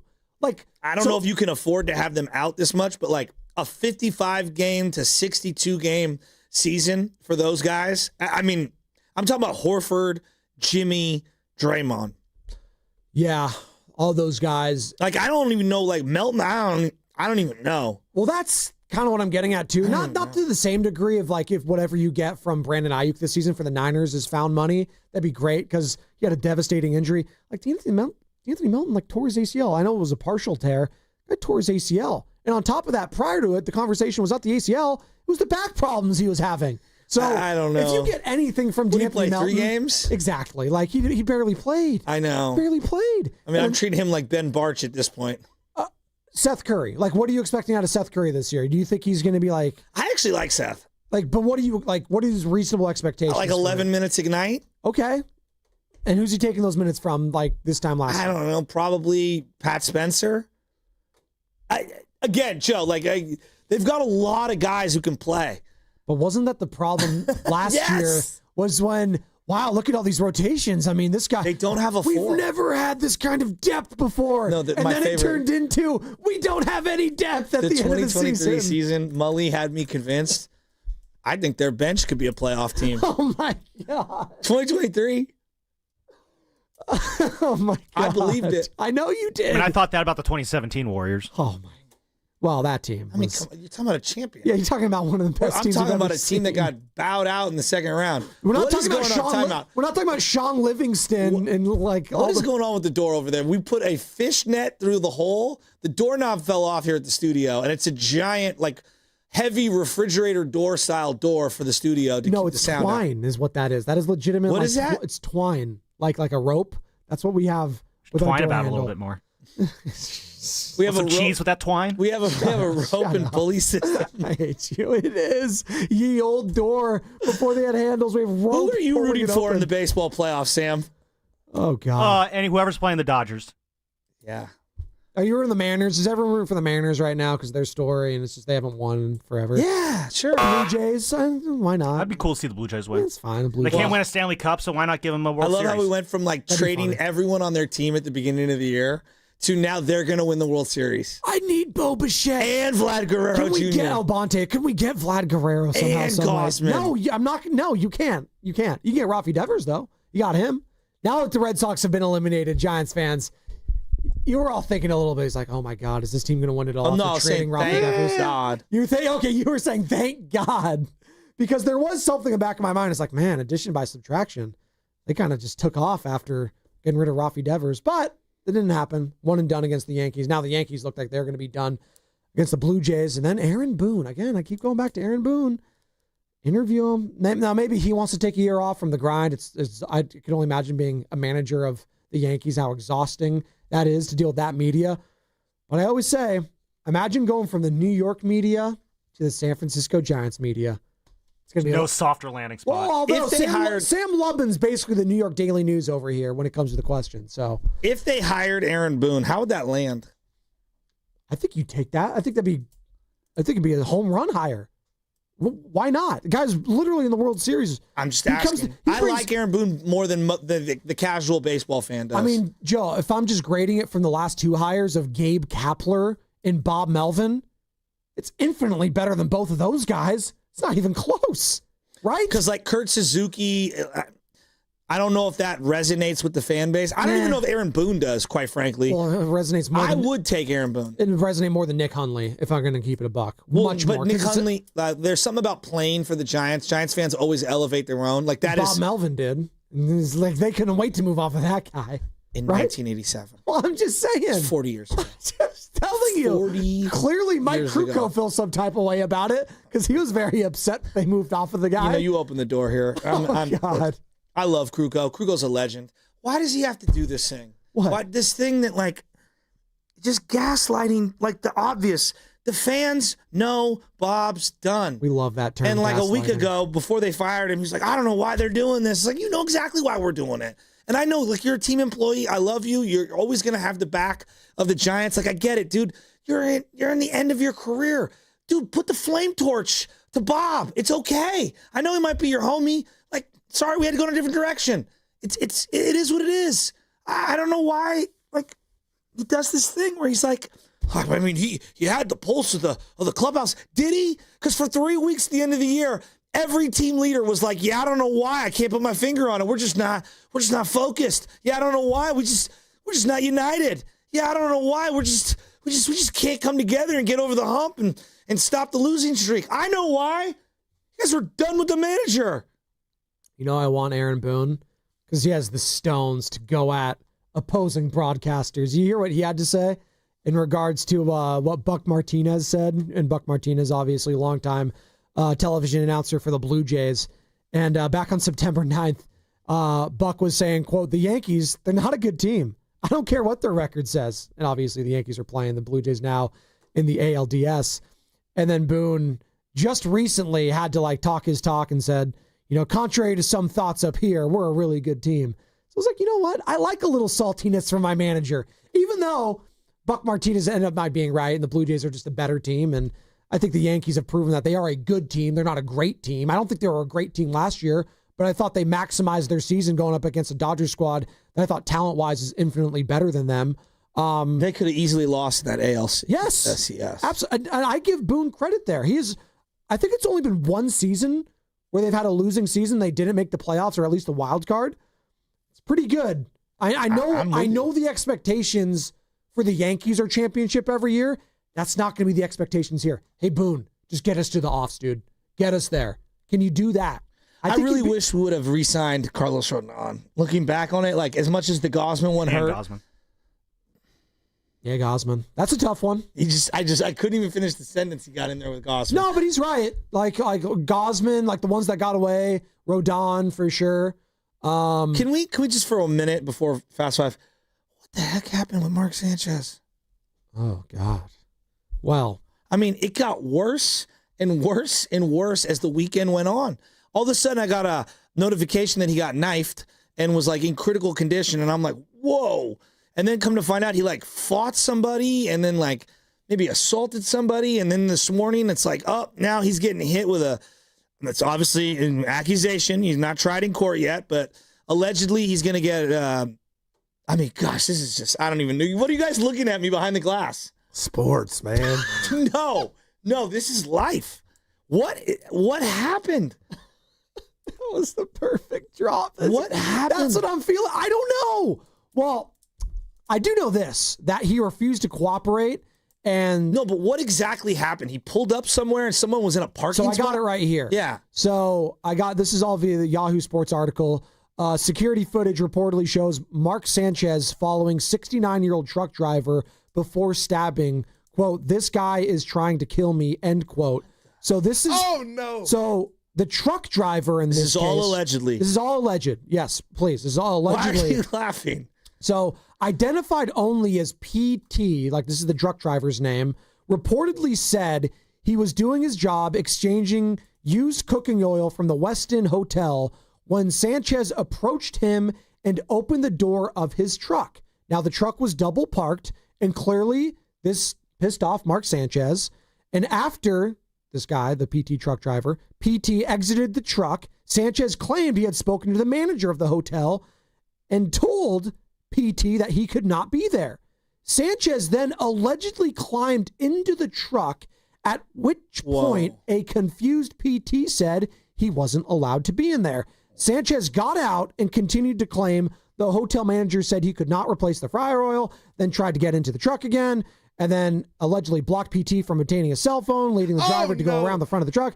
All of this, and then things escalated to a point where there was now physical danger, so he reached into his pocket and grabbed his pepper spray and sprayed Mark Sanchez in the face. You ever been hit with pepper spray? Never. I don't want to. It's awful. I've gotten habanero pepper in my eye at one point, and I can One imagine, of my boys used to spray it in the room, like, and not tell anyone. You'd go in, and it's just a jerk. Again, this is total jerk move. Allegedly from the guy that he's dubbing himself PT, the victim, I guess, the alleged victim in this situation, said that the pepper spray appeared to have an effect on Mr. Sanchez for a moment, but Mr. Sanchez wiped his face and again advanced towards PT, and PT thought, this guy is trying to kill me. Oh, what he said, and quote unquote, this guy's trying. That's what we felt that Mark Sanchez was trying to do to him. So he pulled his knife, and when Mr. Sanchez came at him, PT went at Mr. Sanchez and struck him 2 or 3 times with the knife. PT then said he found himself flying back into the dumpster and falling on the pallets on the ground. And you could see some of the pictures. It's very gruesome. I mean, the guy sitting in the hospital bed. With like half his cheek ripped open. Oh, my God. And so that's what Mark Sanchez is dealing with. And Carter, I guess that leads us to Fast Five.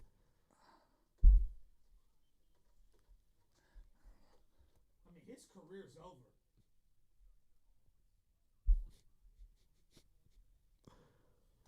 That story got worse and worse and worse and worse, allegedly. Worse and worse and worse. My goodness.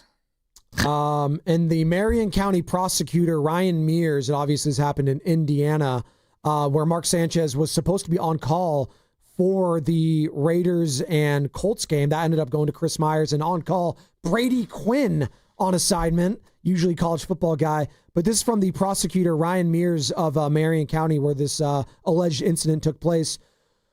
Quote, this incident should never have happened. What began as a disagreement between a 38-year-old former professional athlete and a 69-year-old man should not have escalated into violence or left anyone seriously injured. As with any case, we will follow the facts and the law wherever they lead, end quote. And Sanchez was formally charged with 3 misdemeanors, battery resulting in injury, public intoxication, and unlawful entry of a motor vehicle. And I'm being told, reportedly, that the misdemeanor battery has been upgraded to a felony charge now. And I think Sam said that has up to 1 to 6 years in prison if convicted. Yeah, this isn't going away. There's more to this story. Yeah, that's very bad. What do you want to end with? My final thought is this. HBO has a killer show on right now, okay? It's called Task. I talked about this last week. You did. Who's this with? Eric Bana? Yeah, there's a bunch of people. I don't know. I just know their faces. I don't know their names. Oh, great. It's excellent. HBO, these miniseries, they don't miss. And it's the same person who did another miniseries. I don't know, but it's based in Pennsylvania. So I'm going to recommend this to Steiny. I think he'll like it a lot. It's about a biker gang and about the FBI. I think it's excellent. Excellent. They're on episode 5. It dropped last night. There's 7 episodes apparently overall. HBO, I love bicycles. And motorcycles, apparently. Righteous Gemstones, 10 out of 10, by the way. I did finish that. Told you. Elite season, great comedy. Every single one of those characters are hilarious. They knocked it out of the park. John Goodman, one of his better roles, quite frankly. He's hilarious. He was so good on that as Eli Gemstone. Baby Billy, Walton Goggins, every single one of them. Baby Billy is one of the greatest characters who was ever created. Come on now. I always just say, come on now. The song that he does with his sister is the best. Well, BJ's the best character, the son-in-law. They're all great. No, but he's my favorite with the earring. That's hilarious. Dr. Watson, it's all time. What do you got, Sammy? I'm going first. Okay. I'm going first, Spadone. Yeah, mine's simple. I'm so glad I was wrong on Thursday about the 49ers. I wasn't here on Friday, so thank God. What a win for the boys. I mean, Kyle Shanahan, that was just so gutsy. Mac Jones, let's go, fellas. A lesser friend would be rubbing it in your face. Oh, hey, I took the fall. I made the jinx on purpose. That was all on purpose so that we'd get the win. Like Kyle, Yeah. I deliberately chose Trey Lance so that I could 100%. get Mac Jones 4 years from now on a 2-year deal. Good friend of mine once told me, pivot, don't panic. That's right. There you go. I love you. A good friend of mine. I'm sorry. I hate to break the narrative. There you go. What's up, Sammy? What you got? My final thought is, it's a pretty simple one. Carter, if you could, please. Hit it. You better hit it. It's all right. What'd it be the first time? How about them Canes? Putting it on Florida State in that trailer town of Tallahassee. Oh, I can't wait for 8 o'clock tomorrow. Bonte is going to look so good in orange and green. Anyway. And those of you who don't know. Sorry. Shout out Cam Ward, first NFL win. Cam Ward. There we go. Bonte, a big Florida State fan, if those of you don't know. Set the record. Who was right? Who was wrong? Mark Grandy right? Joe Shasky right? According to the YouTube poll, was Mark Grandy in the wrong for reminding Joe Shasky to set his fantasy lineup? 69%. Nice. Say no. So he was not in the wrong. The internet backs Mark Grandy. So Mark Grandy in a landslide victory, like he did in the knockout tournament. It makes me realize I was 100% correct in my assessment. Because I love you, YouTube chat, but you guys are way wrong. Mark Sanchez, L. James Franklin, L. Philly, L. Mark Grandy, W. Mark Grandy, W. And that was Fast 5 brought to you by Xfinity, introducing the 5-year price guarantee. One consistent internet price for the next 5 years. Guaranteed. And I guarantee you, Steiny and Guru are going to have a hell of a show next. And it's going to be brought to you by Fremont Bank, which is here for you and here for good. Lawton Skilled Nursing and Rehabilitation Center, under the medical direction of UCSF-affiliated physician Dr. Darby Clayson and Administrator Dan Daly, would like to congratulate Lynn Hamakawa as 2024's Caring for a Lifetime recipient. Lawton, located in San Francisco's Sunset District, is a 5-star facility and is also a U.S. News and World Report, as well as a Newsweek's top-rated nursing facility. If you are a loved one or in need of physical or occupational therapy, don't hesitate to call Dan Daly at 415-566-1200. Hi, I'm John with Jack's Restaurant and Bar. My brothers and I recorded our first commercial a while back. Got a little chaotic, so I'm here today. What's going on here, bro? Are you recording a commercial without us? Guys, no, I'm just trying to what? Take all the credit for our half-pound all-natural burgers? Or the best fish and chips or around? 7 mac and cheeses and 14 sandwiches, including a French dip that will change your life? Or homemade meatloaf, pot roast, and next-level lamb chops? Or that chops? people can order takeout and delivery by visiting ilovejacks.com? Guys, no, I'm just went behind our backs. I knew he would. Wait till we tell Mom. Oh, please don't tell Mom. Real family, great food, ilovejacks.com. Hi, I'm Dustin, your friend and jeweler at Shane Company. I know finding a dream engagement ring can be overwhelming, but don't worry, we got you. As director of diamond sourcing, it's my job to make sure every single diamond at Shane Company is truly the best of the best. Our team travels the world to see diamonds up close, in person. We handpick each one for its unique fire, brilliance, and scintillation. Diamond buying is an art. Of course, we look at cut, color, clarity, and carat, known as the 4 C's, but that's not all. We also look at how each diamond looks on a hand, where it will be worn, how it makes you feel, and if it's worthy of a Shane Company customer. That type of expertise only comes from working for a company that's been a family business since 1929. We also think about your budget.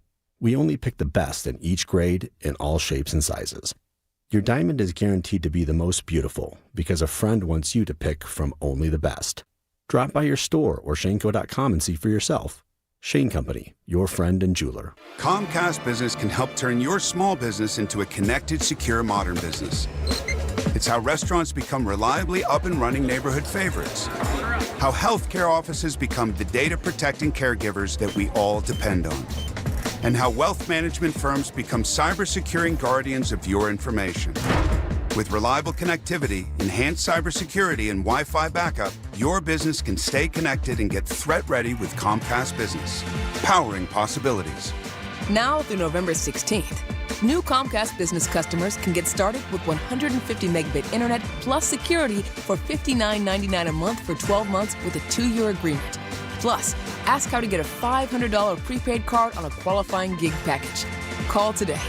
Restrictions apply. Requires enrollment in paperless billing and auto-pay with bank account.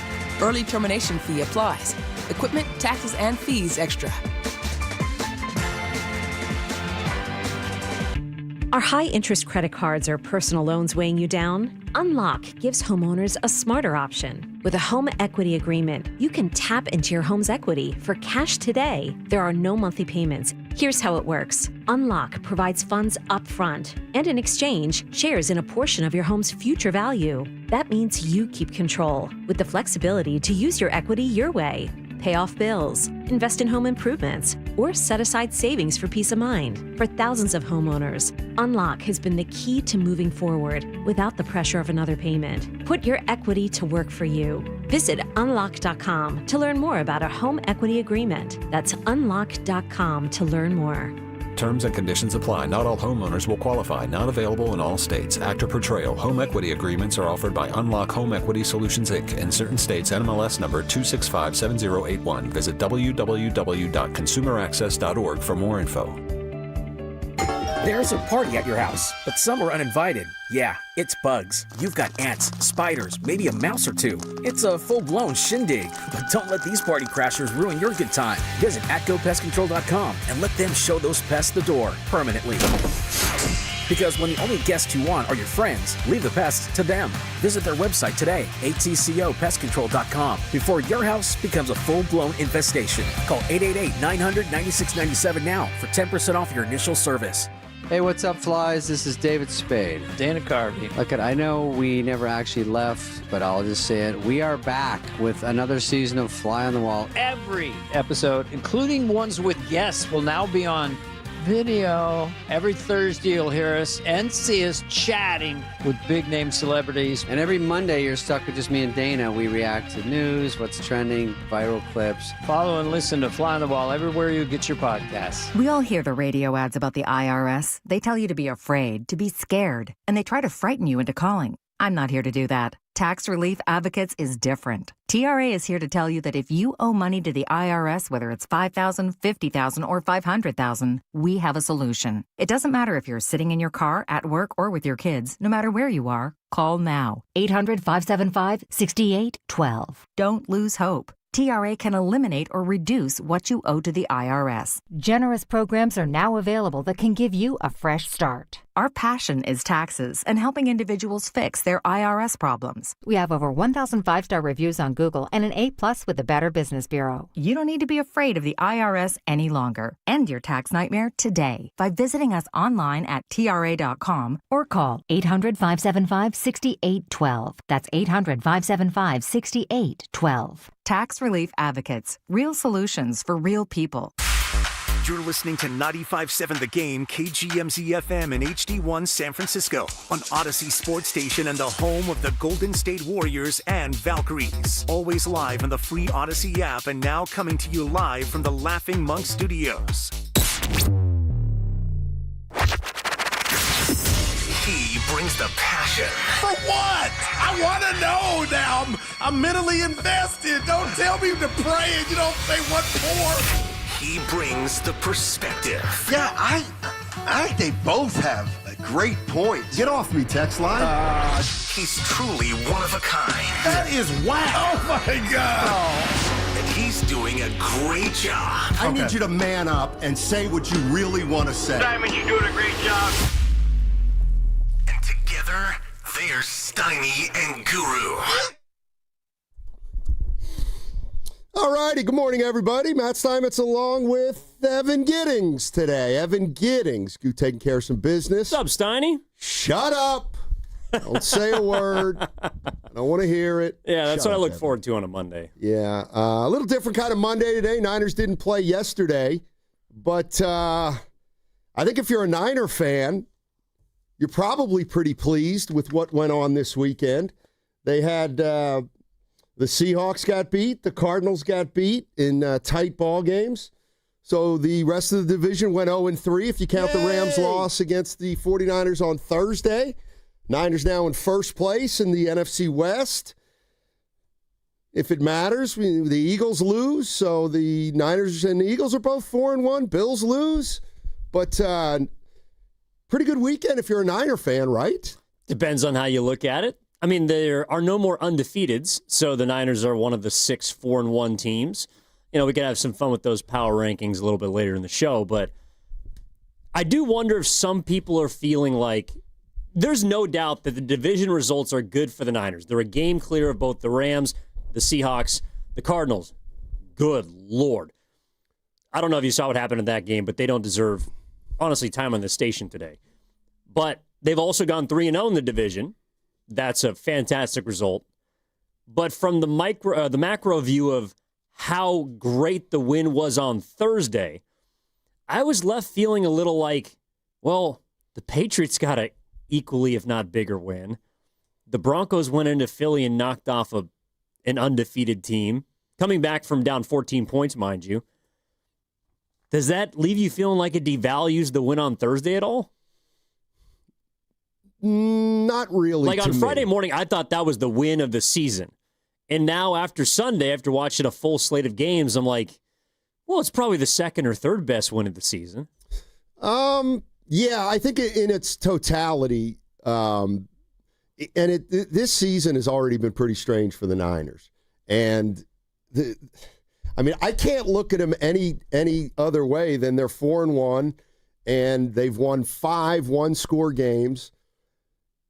I'm not sure how good they are, but I don't think they could ask to be in a better position than they are right now. Obviously, with some injury things aside, but you got a long week now to get ready for Tampa Bay. I guess are what you saying is that some of maybe the Bills and the Eagles aren't the clear-cut favorites we thought they were? No, I'm just saying I thought it was interesting that the 3 teams that I have either close to the top or at the very top, like the Rams, the Eagles, and the Bills, teams that looked like they were the best teams, they all lost this weekend. Gotcha. And there's been some other groups that look like they're completely falling off the wagon. Like Baltimore is a team that is a win away from maybe missing the playoffs. I don't know, but it just felt to me, Steiny, like going into Friday morning, the Niners beat the Rams. They're on top of the NFC West. They do it with an unbelievable performance from Mac Jones. And here I sit 72 hours later, and I'm feeling like, is that really as good of a win as we made it out to be on Friday? Because I think the Patriots, that was the first time Buffalo had lost at home since 2023. Philadelphia had won, 20 of 21 games in a row, dating back to last year. Like, those are teams that do not lose at home.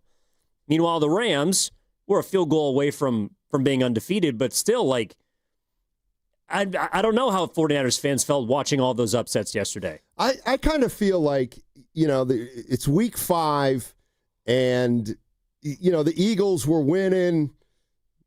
They haven't looked great. They were kind of due. As for the Bills, I watched that game last night. They didn't look great, but I just feel like this is where I think about the season being long. And I get it's every week's a different game, but when you have 17 games, they're still not even a third of the way through the schedule. And I just think the best team in the league is going to lose at least 3 games, I feel like, even if they are the best team in the league. And it's just because there's parity and the season is so long that there are going to be upsets, because 17 games to me is almost like more than a season and a half almost, if you look at it from the college standpoint. And it's going to be tough to lose, or it's going to be tough to win 15 games. So I think the best team in the league is going to have 3 or 4 losses, and right now the 49ers at least are in that group that can have that kind of season right now. Yeah, but I think the Niners they've gotten the juice out of everything. And they've gotten the squeeze out of everything the first 5 games. Like, the fact that they're 4-1 is pretty ridiculous. I mean, I think they're the story of the first 5 games of the season, to be honest. I know the Colts are a team that has the best point differential. Daniel Jones is someone that was thrown away, and the Colts are, maybe to some people's estimation, they've come out of nowhere. But I think through 5 games, the Niners have been the story of the NFL with what they've been able to accomplish, primarily with a backup quarterback. But I just found it interesting that so many different things happened on Thursday night that could have led to defeat for the Niners. And all of that stuff also happened to the Eagles and the Bills. The Bills had 3 turnovers, a couple of which early in that football game that allowed New England to hang in there. The Eagles had, it felt like every single call either go against them or they just didn't make a play down the stretch of that game. And I just found it interesting that to all 3 of those teams, they got knocked off by squads that on paper are not better than them. The one thing that I will, that I think you got to take into account for the Niners, and it's over the course of 17 games, I think their schedule's relatively easy. We know that. However, if you look at the first 5 games, I think the Seahawks, the Cardinals, and the Rams are all pretty good. Like, they're not bad teams. So those, I think before the season we'd go in and we'd say, well, you beat the Cardinals, you should expect to beat the Cardinals. I think those are 5 games into the season, it looks like the NFC West is pretty good. And so that's the other thing. Like, I now have to say they've beaten 3 pretty good teams. Even though later in the season the schedule eases up a little bit. Who's the third team? The three teams in the league, in the division. You think the Cardinals are good? 3-2, right? They peed away a game yesterday. They did. Yeah. I think the Cardinals are all right. Do you think they're terrible? I don't think they're very good. They might win 8 games. I mean, they've beaten the Saints, the Panthers, and who else? Another bad team. I mean, I don't know. Like, I think that there's a clear delineation between the three teams we're talking about, the Seahawks, the Rams, and the Niners, and then the Cardinals. But that's just me. All right. I mean, I guess they are a drop ball at the goal line away from being not 3-2. Well, they're also a dropped pass away from being 5-0. If DeMarcado catches that ball against the 49ers, right, where he's going in. They're also 3-2. I apologize. Yeah, but what I'm saying is if they've beaten 3 teams that all have winning records, which is going to go a long way as the season goes on because they're already 3-0 in the division, and they have a chance to have the tiebreaker over all 3 teams, depending on how things go later on in this season. So, the other thing we got to factor in here, and I don't know how we do it, is how do you measure these wins considering how banged up the San Francisco 49ers are? How do you factor that in? That's made it a lot more surprising. There's no doubt about it. But does it mean that the staying power may not be able to last as long? But 49ers didn't play, but it was a big weekend of NFL football. Did anything that happened this weekend change the way you look at this San Francisco 49ers team? Bills lose, Eagles lose. You feel like the NFL's maybe more wide open than it has been, and the Niners have action. They're in first place in the NFC West. 888-957-9570 is the number. Then we got to get into what's going on with Mac Jones and Brock Purdy and how Kyle Shanahan handles the quarterback situation on Sunday against the Bucs. 888-957-9570 is the number. What's coming up on the game is brought to you by Fremont Bank. Here for you, here for good. Hey, it's Mark Willard from 95.7 The Game. Look, when life hits you hard, and it happens, could be an accident, an injury, you need to hit back harder. You need a fierce team that knows the insurance game and refuses to back down. That's why I trust Omar Habas and the entire Habas Law team. For over 40 years, Habas Law has gone head-to-head with insurance companies, winning medical care, financial support, and real justice, and Habas doesn't get paid unless you do. Visit habaslaw.com. Habas Law, they'll fight to make it right. This is the story of the one. As a maintenance supervisor at a manufacturing facility, he knows keeping the line up and running is a top priority. That's why he chooses Grainger. Because when a drive belt gets damaged, Grainger makes it easy to find the exact specs for the replacement product he needs. And next day delivery helps ensure he'll have everything in place and running like clockwork. Call 1-800-GRAINGER, click Grainger.com, or just stop by. Grainger, for the ones who get it done. Shopping for a new car is fun. Shopping for financing, not fun. Luckily, First NorCal Credit Union can help. With rates as low as 4.75% APR, you could save big by skipping the dealer financing and applying their rebates to your down payment. Visit firstnorcalcu.org to apply. Must qualify for membership. Rates subject to change without notice. Loan subject to credit approval. 4.75 annual percent rate based on 36-month term and 780 FICO score and 29.86 per $1,000 borrowed. You hear that? That's the sound of your business losing money. Legacy phone systems weren't built for today's teams. Quo, formerly OpenPhone, gives your business a smarter way to stay connected. Quo lets you manage calls, texts, voicemail, and contacts all in one place so that you can deliver a seamless customer experience from ring to... Need to take calls on the go? Quo automatically transcribes, summarizes, and highlights next steps from every call so you never miss a detail. Need insight into what closes a sale? With Quo's AI call tags, you can instantly spot key topics like objections or pricing questions and use those insights to level up every customer interaction. And yes, you can bring your existing number with you for free. Keep your team in sync and your customers happy with Quo. Quo. No missed calls, no missed customers. Try Quo for free at quo.com/sports and get 20% off your first 6 months. That's quo.com/sports. QUO.com/sports. 1-877 Cards for Kids. KARS Cards for Kids. 1 Donate your car today. 1-877 Cars for Kids. KARS Cars for Kids. 1-877 Cars for Kids.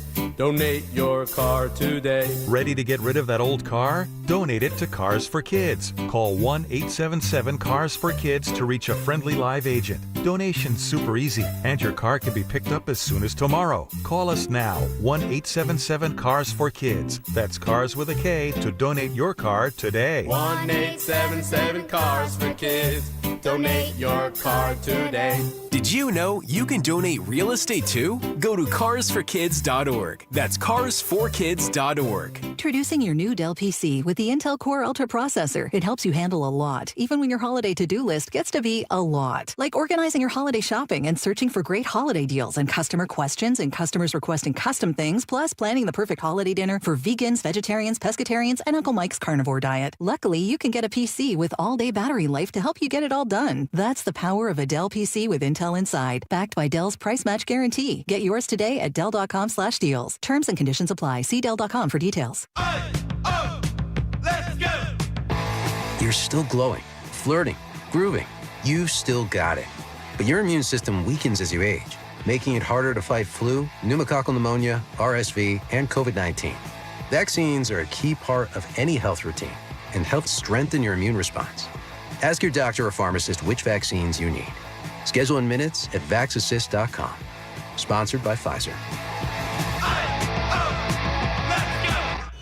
House stealing.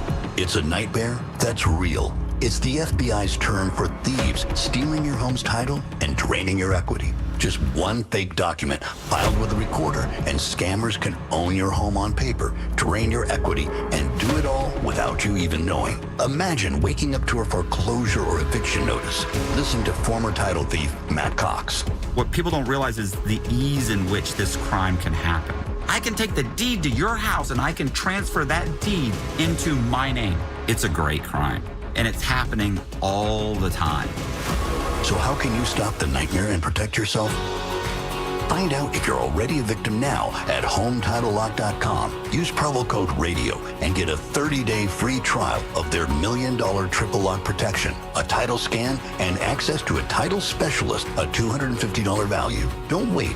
Go to HoldTitleLock.com now, promo code RADIO.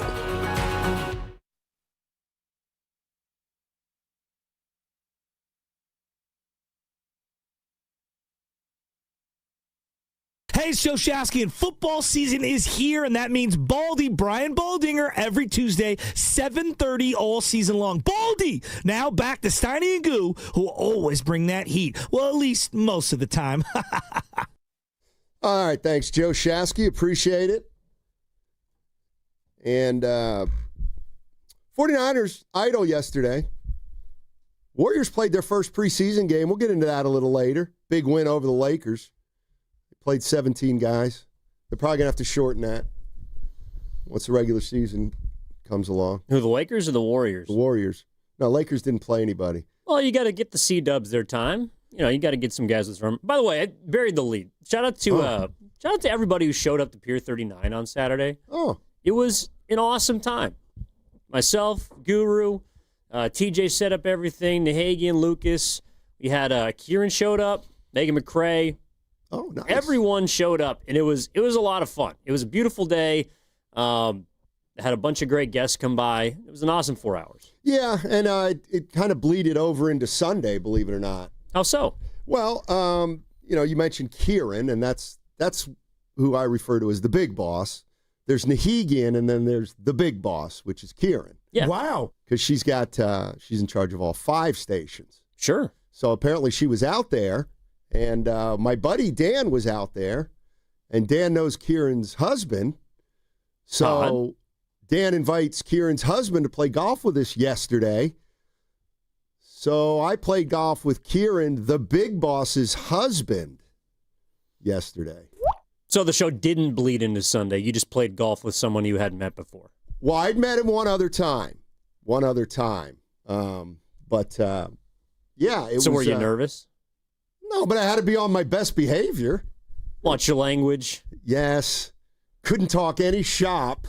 Didn't drink as much as you usually do. Not really. He's like, hey, Steiny, how things going at work? Is Tom around? Yeah, he's there. I'm great. Man, I've never been happier at work. Great. It's just the leadership at Odyssey is just unbelievable, Dan. There's a lot of that. His name's Todd. It's Tom. Tom? Yes. Oh, sorry. That's all right. Oh, boy. Okay, back to the Niners. Sorry, Kieran. Who do you start Sunday? Mac Jones. What if Purdy's healthy? I'm assuming he's not. Okay. Or that he's as healthy as he was against Jacksonville, because that's what happened last time, where he was. I think there's got to be a difference between healthy enough to play and 100%. And I think what Mac Jones has shown you that you don't need to rush Brock Purdy back. Like, seriously, this guy's won 3 games. Why not just give him an opportunity to win another one? Tampa Bay's pretty good. I mean, they've won 4 games in the last minute, but they're obviously a good football team. But I think that Mac Jones has earned the right to start. Yeah, and I'm usually the person who says, the circumstances shouldn't decide if a player plays, but I do think the circumstances can kind of funnel you in a direction, and I'm with you. I mean, if Brock Purdy, I don't know how you measure the foot and the toe, but I wouldn't put him out there until I thought he was 100% and there were no limitations on him.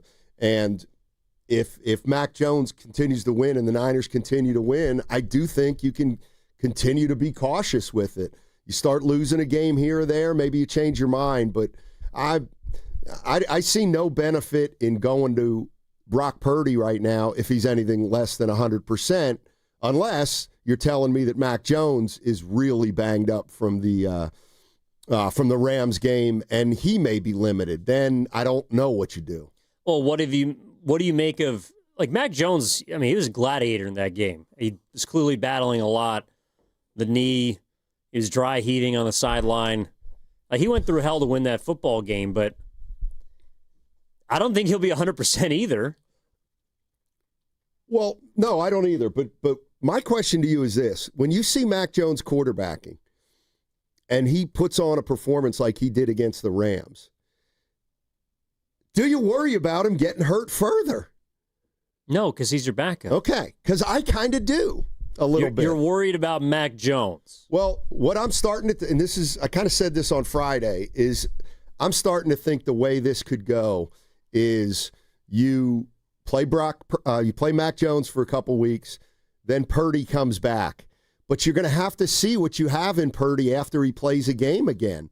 And if, like, he played a game and now he sat for 2.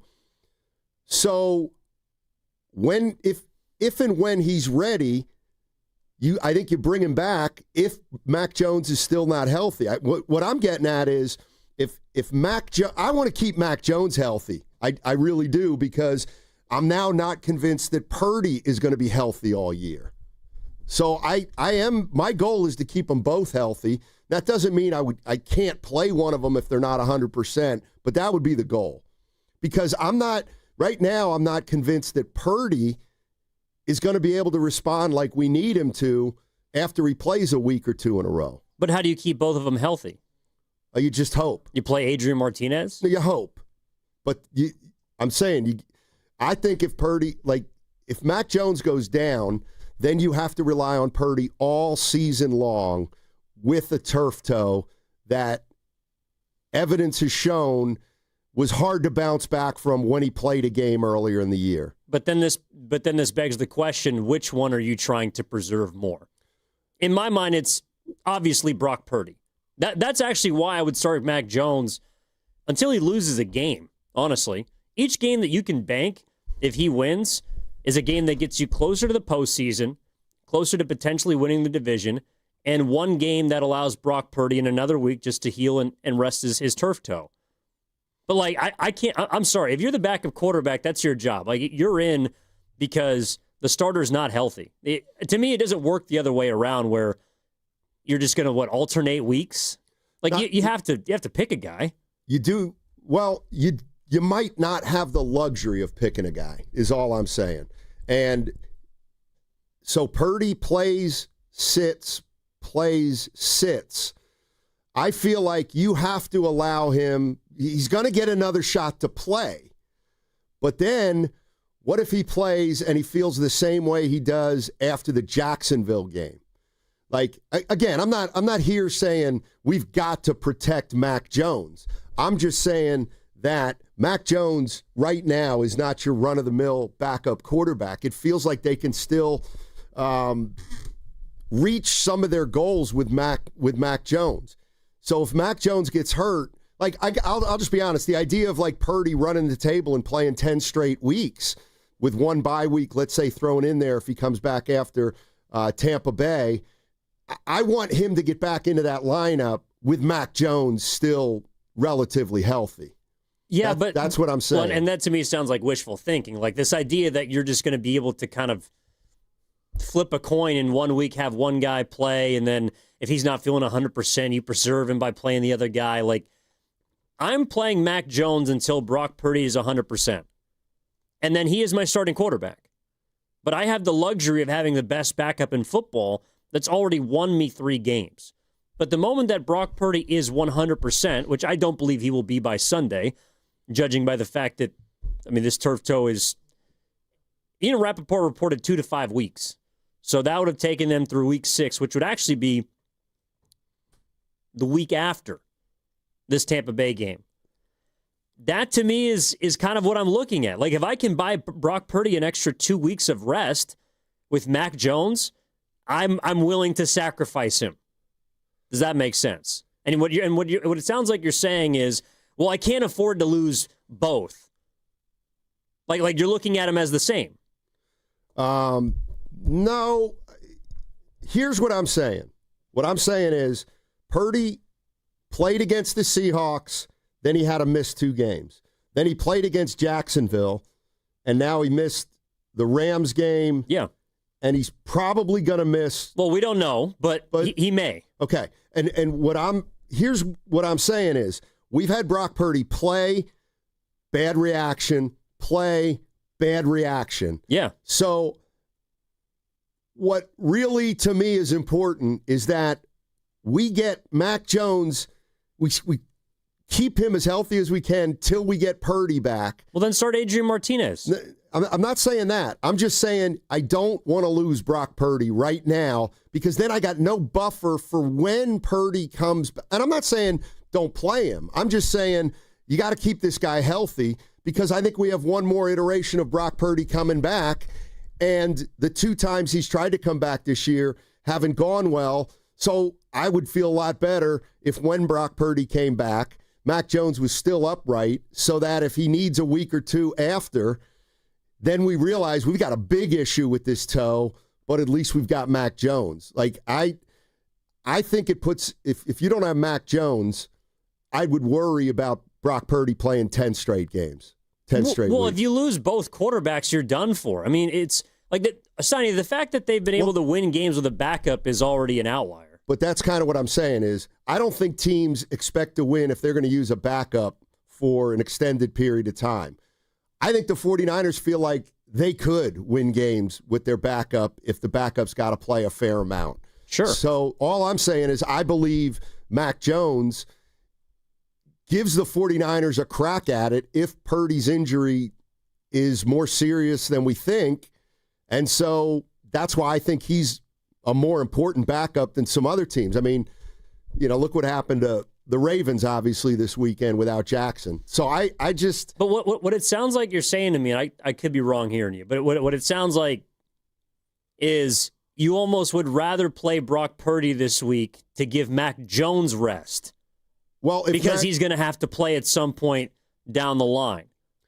I feel like... Which sounds to me like you're saying you would rather preserve Mac Jones's health than Brock Purdy's. I'd really like to preserve them both.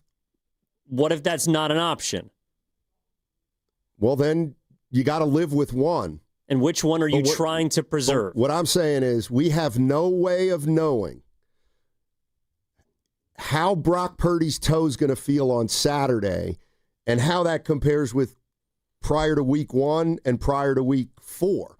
Like, if Brock Purdy says, my toe feels better than it has all season, he's got to play, right?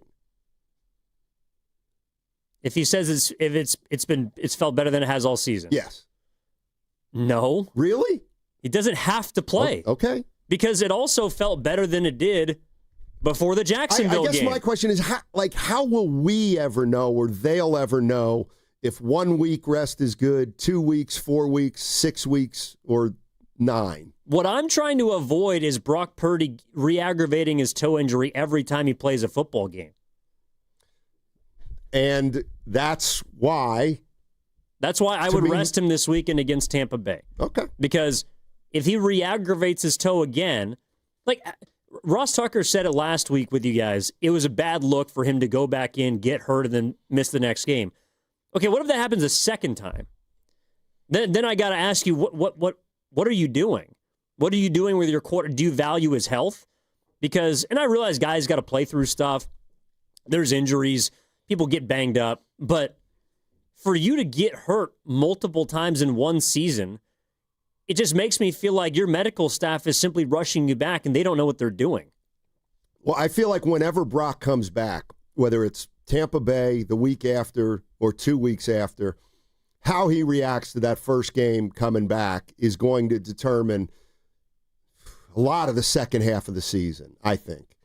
Like, what do you do if he does come back the week after? Who do they play after Tampa Bay? I'm not even sure. Do you know? Anyway, the week after. I think they get the Falcons on Sunday night. You know, whether he plays against the Bucs or the Falcons or the game after that, it's all gonna be about how Brock feels after that game.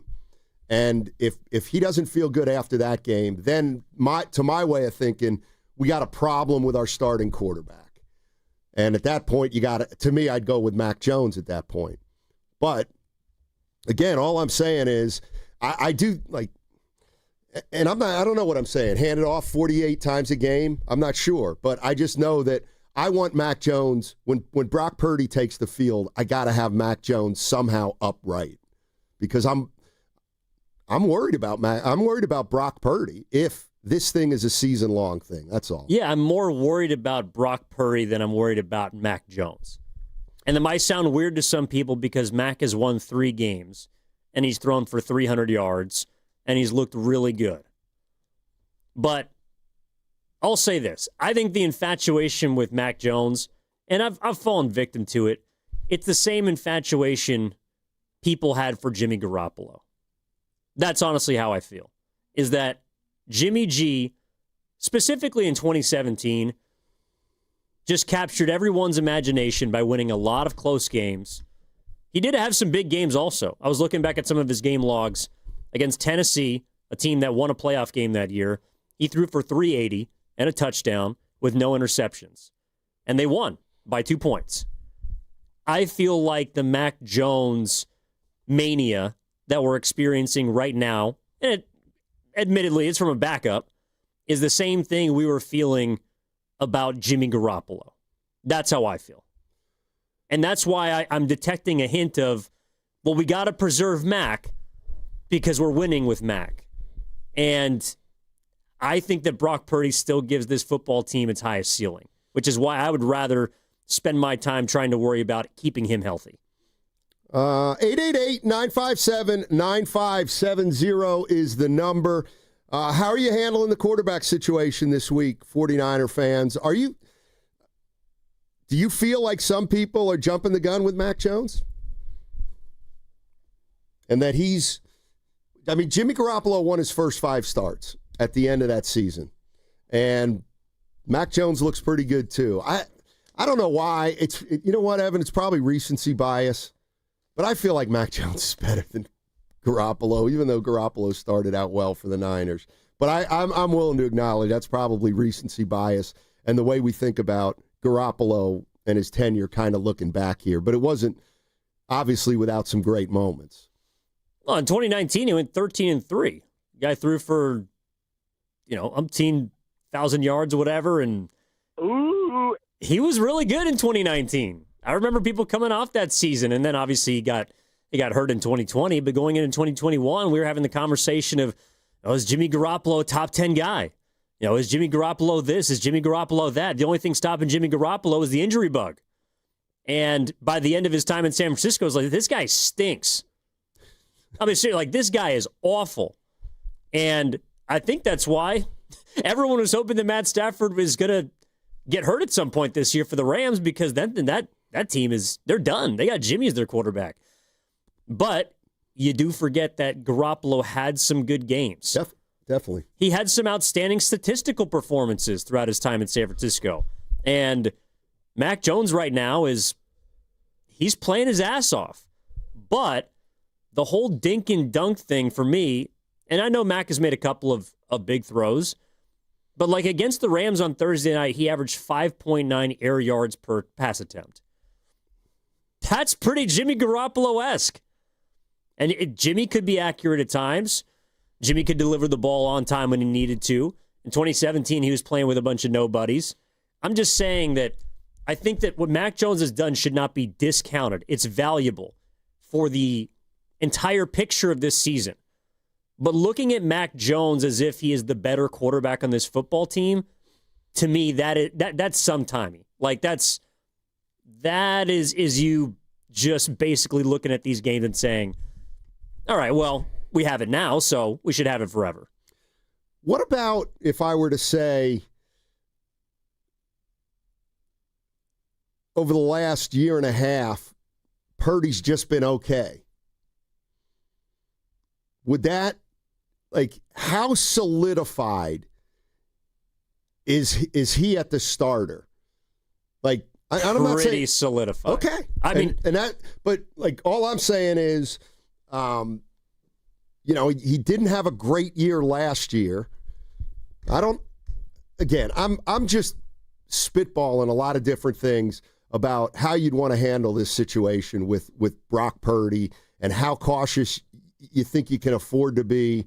And again, how serious is this injury? That's the problem that we just don't know about. You know what I mean? I just don't have a sense for if he needs 1 week or 2 weeks or 4 weeks. That's all. And however long he needs, that's why you got Mac Jones. Yep. The more you play Mac, the more you risk losing your backup, which is better than losing your starter, I guess. Orlando is in San Bruno. Hey, Orlando, how you doing? Good morning, guys. Hey. Real quickly, regarding what you guys are talking about right now, with the toe injury, to me, I think it's kind of like you got to treat it like a groin injury. And at this point, it's like the less of both evils. Who has the highest percentage of health? That's who you go with. And then on the upsets, week 5, you kind of pretty much can tell by now, in my humble opinion, who's a pretender and who's a contender. Real quickly, for example, a pretender, the Miami Dolphins. They relinquished a 17-0 lead. That's a pretender. A contender is the Denver Broncos. I couldn't believe it that they came back from a 3-possession deficit. And the last thing is, remember when we talked on Thursday, time of possession for the 49ers, and they did that, 40-29. It was a surprise with the fumbles they were on the plus and the Rams were on the negative. Shanahan, my hat tip. My unbelievable game planning for that win, because that's how they had to win, the time of possession. And last thing, when the Niners were up 14-0, 20-7, I was just still waiting for the Rams to come back. The way the last minutes of the game was a real wonderful icing on the cake. And what a great victory for those guys. Thank you. Appreciate it. Thanks, Orlando. Does the fact that the Niners, how do you, if you do, put where the 49ers are? Does 4-1 make any difference with how you handle Brock Purdy? In other words, if you were 2-3, would you make a different decision perhaps based on urgency? Yes. Okay. Yes, I would. All right. So if we're subscribing to that, I think Mac Jones is going to be your quarterback Sunday. Well, he would for me. I don't know if he is for Kyle because Shanahan makes a choice and he sticks with it. But, I mean, to me, what I'm trying to avoid is the whole he plays one game, he sits one game. He plays one game, he sits one. You can't have a guy getting hurt over and over again or just re-aggravating the same injury. I don't think that's smart.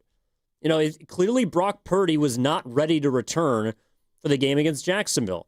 I know he didn't play well, but I believe a big reason for that is because it's on his back toe. He can't push off. He already doesn't have a great arm, or certainly not like an electric elite arm, so he's throwing lollipops. He also is a mobile quarterback. That's a big part of his game. I don't think he could run as fast as he usually could. I don't know if you feel differently, but he looked different to me. I think a big reason that he stunk in that game is because he was hurt. And so he needed to sit out the next game. So if you rush him back against Tampa, you might be hurting both Brock Purdy himself and also the 49ers' chances to win that game. And that's not just unfair to Brock, Steiny. To me, that's unfair to the team. Like, you also have to think about which quarterback gives the team the best chance to win. Because if the team begins to believe that their quarterback, the most important position on the field, is not at 100% and is not giving you the best opportunity when there's a guy behind him that's won 3 games, you know, you're not going to lose the locker room, but a lot of the guys are going to be looking at their head coach like, why is Brock Purdy out there? And that's the situation I'm trying to avoid. That's fair. 888-957-9570 is the number. 49ers at Tampa Bay on Sunday. Brock Purdy or Mac Jones? How are we handling it? And then what's the overall strategy that the 49ers should have? If it's all about making sure that Brock Purdy's available for the big games down the stretch and into the postseason, how careful do you have to be with him right now as we enter Week 6? 888-957-9570 is the number. What's coming up on the game brought to you by Fremont Bank. Here for you, here for good. Ready for the ultimate red and gold game day? Laughing Monk Brewing is the place to park, party, and ride. Skip the traffic. Forget the expensive parking. Park for free and dive into an epic tailgate with mouth-watering food, ice-cold Laughing Monk beer, and every game on TV. Catch 95.7 The Game's pregame show with Lorenzo Neal and Evan Giddings. Then hop on the free shuttle minutes away from the stadium. Shuttles are first come, first served. So head to 957thegame.com to sign up and join the party. Hi, I'm Becca, your friend and jeweler at Shane Company. As an in-house designer, I can't wait for you to see our incredible selection of stylish and stackable rings. If you're shopping for your wedding bands, we have high-quality designs for every style and budget, from romantic to modern. If you're looking to add to a stack, your options are endless. Discover styles with clusters of gemstones, sleek all-metal designs, updated cigar bands, and signet rings perfect for an engraving. Because a friend knows you like options. Shane Company, your friend and jeweler. $5,000. That's the average amount of money people in the U.S. are now spending on gas in a year. $5,000. That's crazy. If you drive, you have to download Upside, the free app that gives you cash back every time you get gas. That's right. You can earn real cash back with Upside just by buying the gas you're already buying. You can literally start earning cash back today. I use Upside every time I fill up, and I've already made around $300. You're putting gas in your car anyway. Why not get real cash back? If you like free money, download Upside. I'm saving the cash I earn from using Upside to help pay for a vacation later this year. Download the free Upside app now to earn cash back every time you buy gas. Use promo code CODE to get an extra 35 cents per gallon on your first tank. You can cash out anytime right to your bank, PayPal, or a gift card for Amazon and other brands. Just download the free Upside app and use promo code CODE for a 35 cents per gallon bonus on your first tank. That's code CODE for a 35 cents per gallon bonus. Are you thinking about getting a new TV this week at prime prices? Maybe a Samsung, LG, or a Sony? Before you click, you should check out Video Only because they've got below prime deals. That's right, top-rated TVs at better than online prices. Curbside pickup or home delivery are available.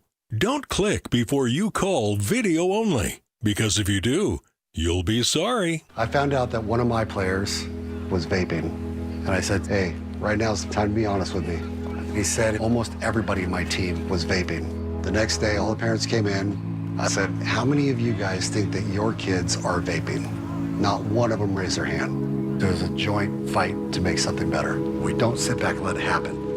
Coach Sanchez is exposing Big Tobacco's playbook. Learn how he and other Californians are beating Big Tobacco at undo.org. Attention taxpayers. If you owe $5,000 or more and have missed another tax deadline, you're officially on the IRS's radar. The IRS has resumed aggressive collections. That means wage garnishments, bank levies, even seizures of your home, car, or retirement accounts. If you owe $5,000 or more and missed the deadline, you're stacking new debt on top of what you already owe. Call Priority Tax Relief now. Their experts fight back fast and are saving their clients millions in tax debt every month. I owed over $50,000 and they settled it for pennies on the dollar. These guys are as legit as they come. After speaking on my behalf with the IRS, my entire debt of $25,000 will be eliminated. Whether you've received collection letters or you're already facing liens and garnishments, call for your free consultation. There are no upfront fees. Priority Tax Relief. Let's make your taxes our priority. Call 800-464-1899. 800-464-1899. 800-464-1899. Priority Tax Relief. Do you have a dark curiosity? Heart Starts Pounding, Horrors, Hauntings, and Mysteries is a weekly podcast hosted by me, Kaylin Moore. Each week, I'll take you on a dark journey through terrifying true urban legends, bizarre true crime cases, chilling tales of backwoods horror, and more. So if you're looking to join a passionate community of the darkly curious, check out Heart Starts Pounding on the free Odyssey app or wherever you get your podcasts. And remember, stay curious. My ride smells just right, just right, just right, just right. I gotta try that Febreze car. Just right, just right, just right. La la la la la. With up to 40 days of consistency, all over Febreze car clips right on your vent. You know my car's my happy place. Keep a smile on my face when it smells just right, just right, just right. Yeah, breathe happy Febreze. La la la la la. Another app for inventory, one for CRM. Oh, don't forget accounting. Wait, which login was that? Or you could use Odoo, one fully integrated system that does it all without the hassle. Ditch the app overload. Get everything your business needs on one platform. Try Odoo free today at odoo.com. That's ODOO.com. Red and Gold Game Day starts at Laughing Monk Brewing. Park for free. Enjoy amazing food, ice-cold beer, and every game on TV. Catch 95.7 The Game's pregame show. Then hop on the free shuttle straight to the stadium. Sign up now at 957thegame.com.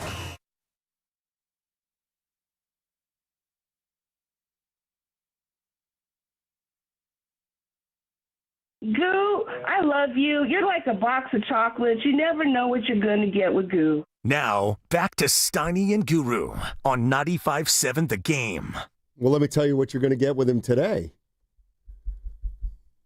Little MIA. And I don't mean Miami. He's taking care of business. TCB. Hey, Jonathan Kuminga banging the boards last night for the Warriors. We got to get into that. Like he was hitting the glass, or he was actually grabbing rebounds? Somebody told me he had 6 rebounds in 14 minutes. Well, you watched the game, did he? Watched the first quarter and then the highlights. We got a lot to talk about Warrior-wise. Talked about it on Saturday. It was awesome. Let me guess. Most of the guests were high on the Warriors this year?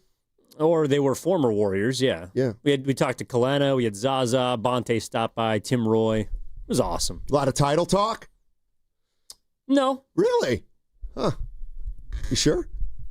I was there. Yeah, I'm pretty positive. You might have been so locked in, you might have just been too focused. No, I think the consensus, they got a puncher's chance. Not a lot of Draymonds in the building guaranteeing championships. Or outside. It was a beautiful day. Seriously. Come on. I heard it was windy. It's by the pier.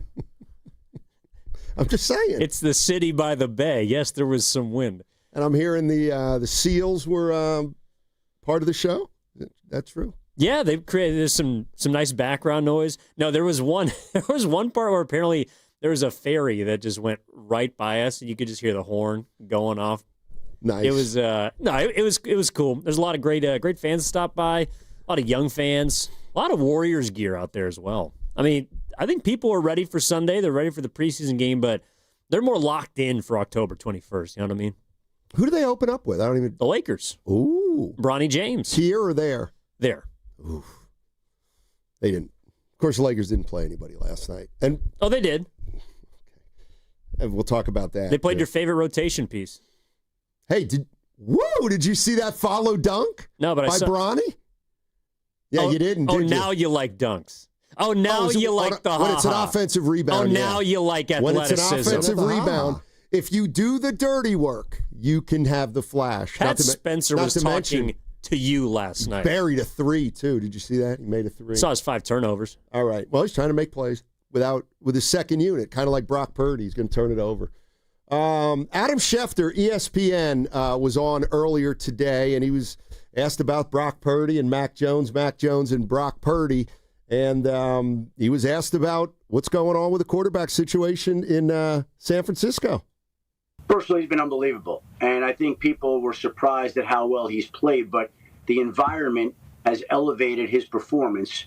And there aren't a lot of people who would have thought on Thursday Night Football, in front of Big Wit and Fitzy there, that Mac Jones would have led that team to the victory that he did. But they've rebuilt him, they've reprogrammed him, and he's playing the way that they thought he would when he left Alabama, and they considered taking him. Like they initially traded up with the idea that they were going to pick him and fell in love with Trey Lance along the process. Now Mac is back there playing exceptionally well. No, I still think it is absolutely Brock Purdy's job. I don't even think it's a question. Mac Jones did say the right things because I think that's the real situation right now, where he's going to be in a situation where he's called upon when Brock's not playing, and he'll step in and play the way he did. It was fantastic. And he's got a 2-year contract. So he's going to be there for a couple of years unless all of a sudden he's got value. But Brock Purdy, they just paid, and he's going to be the guy. Adam Schefter talking about still Brock Purdy's team. I think we all know that. He did mention a word, though. Did you catch it? No. Did you catch the word? Well, tell me which word I'm supposed to catch, Steiny. I'll stop it after you'd catch the word. Okay. Personally, he's been unbelievable. And I think people were surprised at how well he's played, but the environment has elevated his performance. The environment. That's 2 words. Environment. Interesting choice of words. Oh, no, it is. Because I think what he's talking about is how the team has, and I'm not saying they've discarded Brock Purdy. I'm not saying that at all. But, man, it feels like what he's saying is this team loves what they saw out of Mac Jones, especially his toughness. And that win on Thursday, this team believes in him too. It feels like. Oh, is that what you heard? That is what I heard. I heard him referring to play it again and stop it right where you did. Personally, he's been unbelievable. And I think people were surprised at how well he's played, but the environment has elevated his performance. And there aren't a lot of people who would have thought on Thursday Night Football in front of Big Wit. Okay. So we've established the environment is 2 words. The environment is just code word for another 2 words. Kyle Shanahan. That's who he's talking about. He's not talking about the San Francisco 49ers or Jed York or John Lynch or Jay Tonjes. He's talking about Kyle Shanahan. That's the environment that he's referring to, which I think is fair. He's never played quarterback for someone like Kyle Shanahan before. He's never had that sort of structure. And to Schefter's point, he's never had the environment. Well, I feel like what he meant by the environment is that the way Mac Jones has gone about his business has created an environment around him that has his teammates believing that they can win with him. And I listen, I'm the first guy who'd love to come in here and say, that's stupid, that's BS. But you can't deny, right? Did you hear the way the Niners were talking about Mac Jones? And again, this is not, they want him to be their starter. It just feels like they're digging him right now. And what he did Thursday was very impressive to some of those guys on that team, and I think they're happy moving forward with either guy right now. Well, yeah, I mean, I think they have to be, right? You haven't lost with the backup, but if there was a choice, like seriously, so if there was a choice among the 53 guys on that roster, you took a vote of which quarterback they would rather have play for them, not just on Sunday, but like you're talking about the start, who they'd rather be the starting quarterback. I think you would get, now, I think you might get some that would say Mac Jones, but the majority, if not all, would say Brock Purdy. And I believe you, but the question I would ask is Mac Jones or Brock Purdy this year and what they've shown through 2 games. Like Purdy hasn't had. But you can't discount what Brock Purdy's already done. No, but what I'm saying is here's how what I was talking about. If the team knows that Brock Purdy's not 100%, they'll feel fine with Mac Jones. I'm not saying that if Brock Purdy were 100%, they'd be like, no, let's go with Mac Jones. I just feel like they're fine with either one right now. And I think to a man in that locker room, they would say, don't bring Brock back until he's absolutely positively ready. We'll be fine with Mac Jones. But I also think that they would tell you, especially the veterans, the guys that have played in NFC Championship games and the won Super Bowl with him, I think those guys would also tell you that this season and how far we go is dependent on Brock Purdy. That's why they would say keep him to the side and get him healthy, because they know that when he is 100%, he gives them a better shot to go further, to actually make something of this season, in my opinion, than Mac Jones. Like, Mac Jones is a good backup quarterback. He's the best one in the league right now. But he's a backup for a reason. And I think at some point, the other shoe's going to drop on Mac Jones. And who knows? It could be this weekend against Tampa Bay. But if you're one of those people that's like, well, Mac Jones should be the starter, Mac Jones has shown more, that's fine. I'm just letting you know that at some point the shoe is going to drop, the other shoe, on Mac Jones. And you're going to realize that Brock Purdy is the better quarterback. I believe that probably is what's going to happen at some point. I am not saying Mac Jones should take over the starting job for the San Francisco 49ers. The only thing I'm saying is, I'm more worried about this turf toe for Purdy than any of his previous injuries. And so you gotta wait to get him out there when he's healthy. And then ideally, when he comes back healthy, Mac Jones is still alive and upright, because I got to have somebody waiting in the wings for Purdy kind of this year. That's all I'm saying. And so how do you keep him healthy if you have to play him? I don't have the answer to that question. Just that if he does get hurt, then it's all Purdy all the time, and we don't have a backup for that toe. Damon is in a dump truck. Damon, rather, is in a dump truck. Hey, Damon, how you doing? What's up, guys? Hey. I just wanted to say, man, I feel like there's a lot that's not being said about the whole situation. And the big thing is we wouldn't even really be having this conversation or debate or, Mac or Purdy if Purdy didn't have a terrible year last year. He stunk last year. I mean, last year he was bad. He had his moments, but he wasn't prime Purdy. And we really don't know if we're going to get prime Purdy back.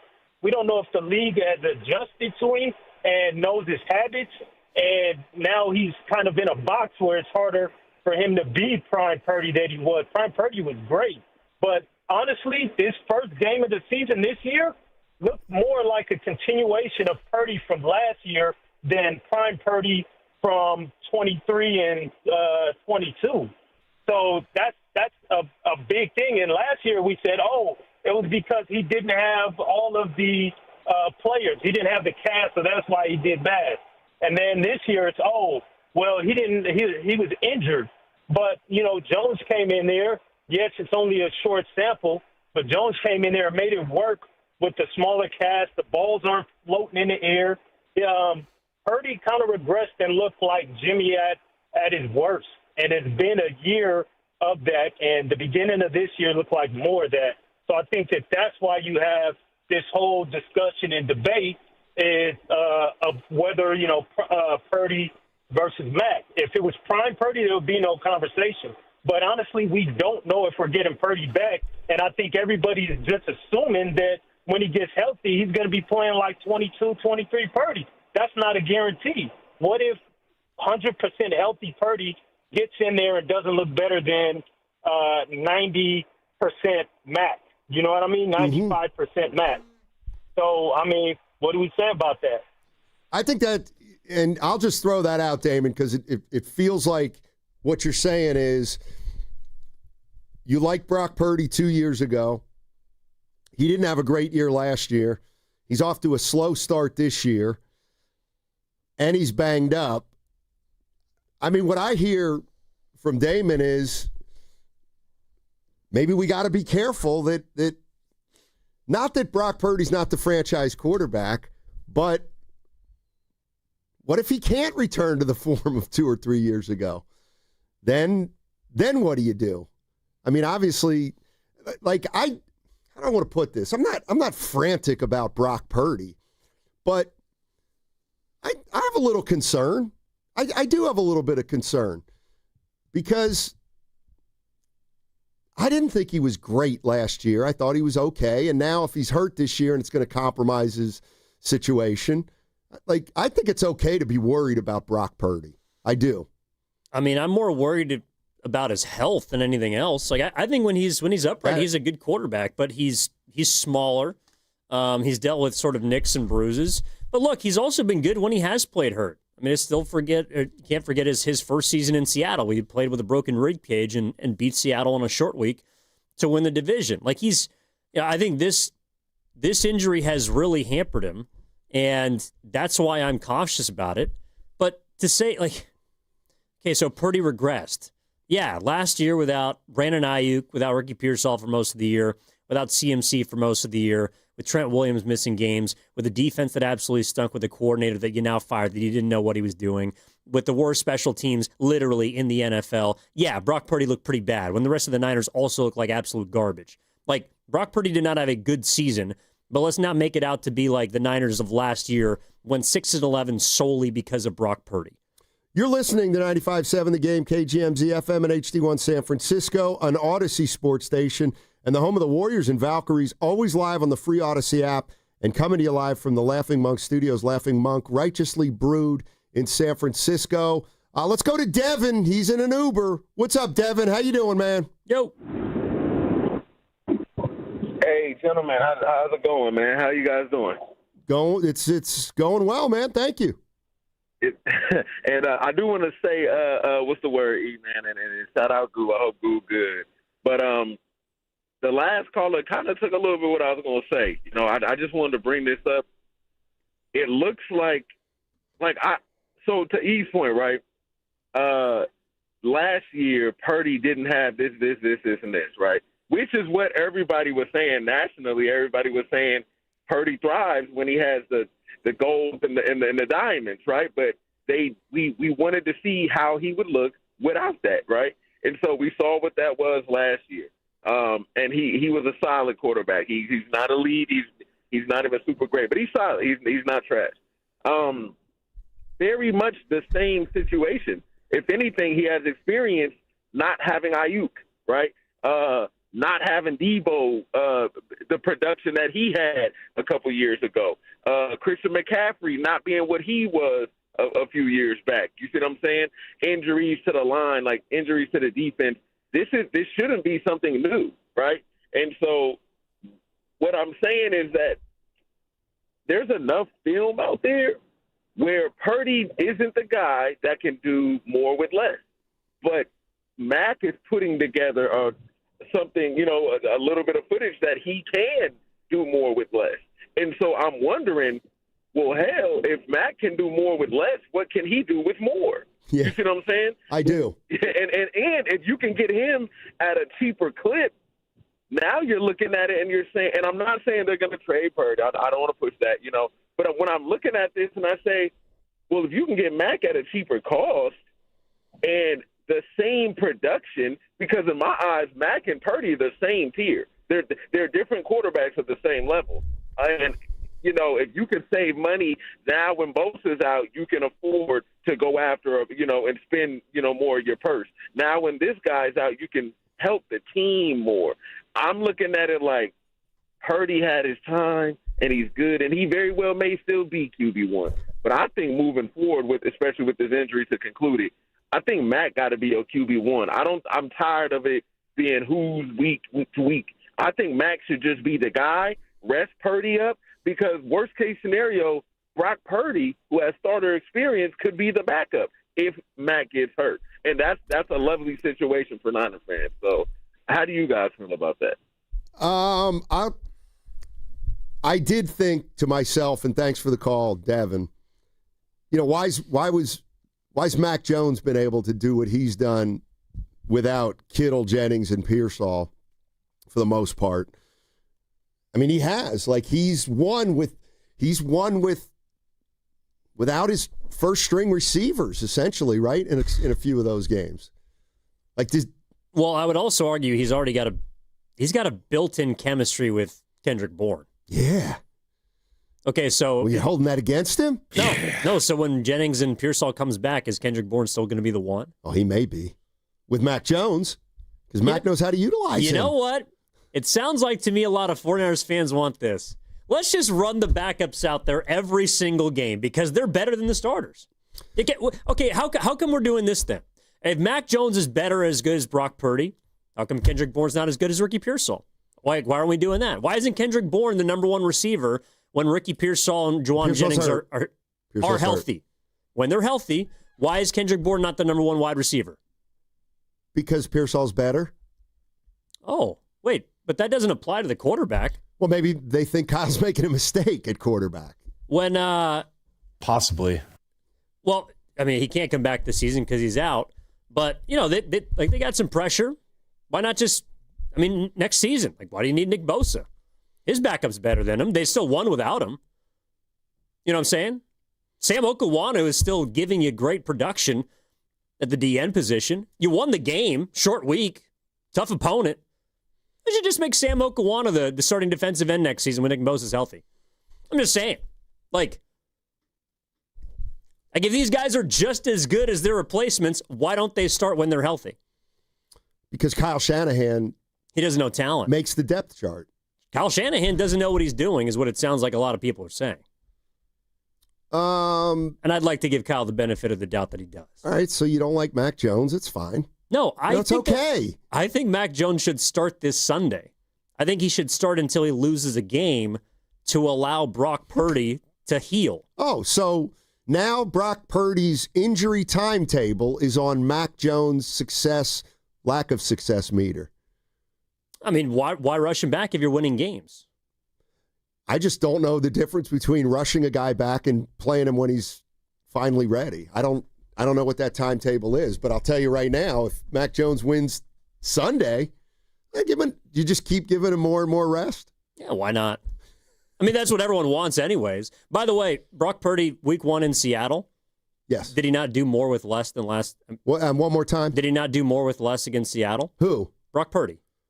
Got lucky late. Oh, boy. Mac Jones didn't get lucky against the Cardinals. They won by a point. Yeah, but he orchestrated. But they won the game. I'm just saying. Oh, he didn't get lucky when Kyron Williams fumbled at the goal line? He didn't get lucky that the Rams missed a field goal, had an extra point blocked? We don't do that with Mac Jones, but we do it with Brock Purdy.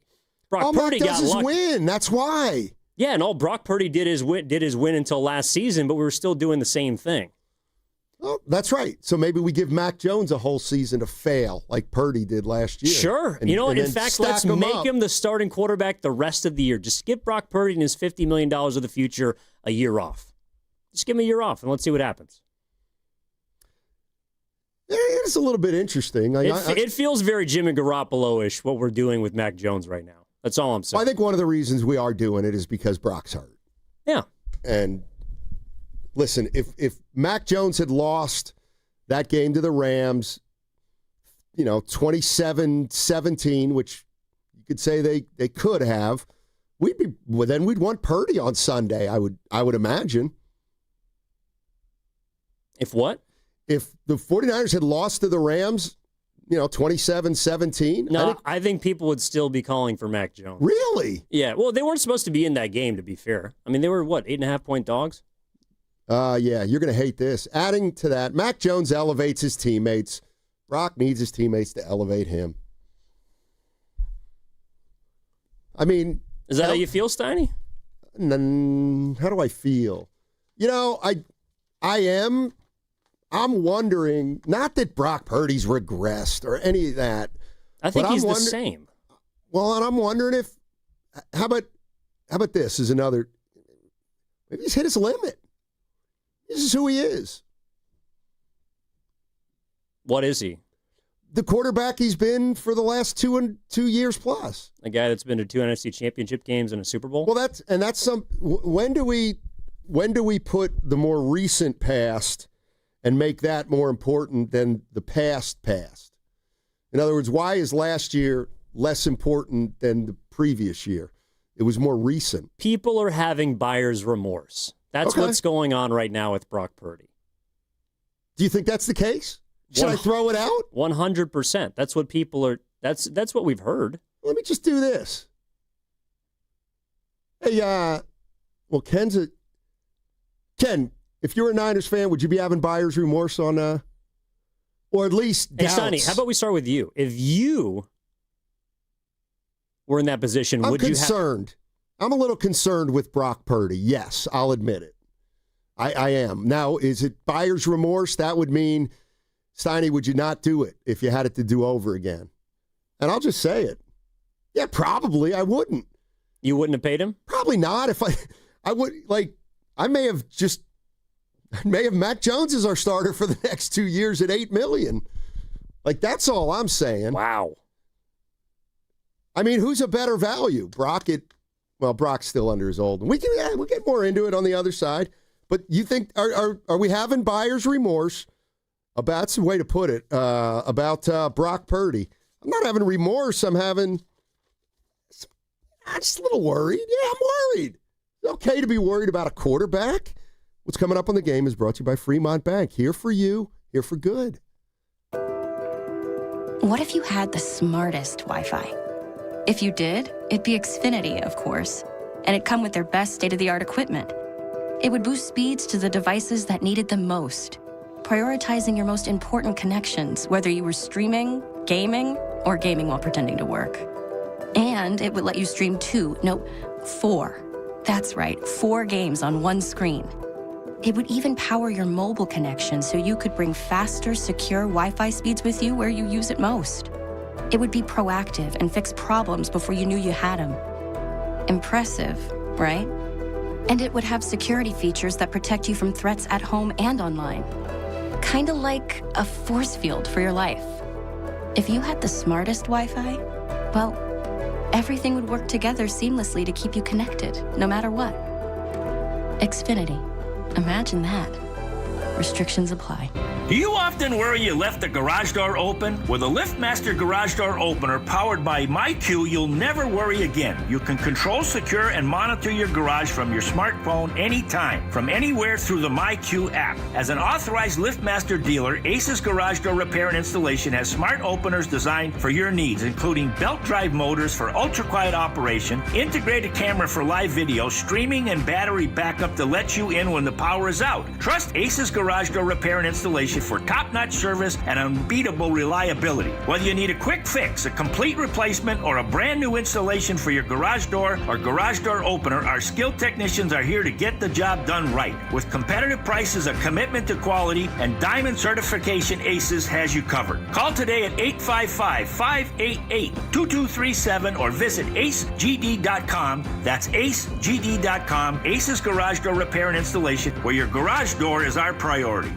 Hi, I'm Chris. I'm David. And I'm John Margevisi with Jack's Restaurant and Bar. Dude, what's with that voice? Bro, it's my radio voice. People say I have a great voice for radio. Bro, people say you have a great face for radio. Oh, you have a radio face. Guys, not again. We're here to talk about Jack's. Our mom taught us everything we know. Use the best ingredients. Cook everything homemade. Treat everyone like family. Don't forget the bar. With amazing cocktails. Of course. Full bar. Amazing cocktails. Let's stay focused. You're right. I'm sorry, bro. I'm sorry, too. That's better. Besides, you're twins. You have the same face for radio. Why, you little ilovejax.com. The following is an attorney advertisement. If you get sidelined by your workplace injury, the workers' compensation attorneys at Boxer and Gerson can help you get back in the game. Our team of skilled attorneys will fight by your side for the treatment and compensation you deserve. We care about justice for injured workers. That's what makes us Northern California's premier workers' comp law firm. Call Boxer and Gerson at 510-835-8870 or visit boxerlaw.com for a free consultation. Boxer and Gerson, your life is worth the fight.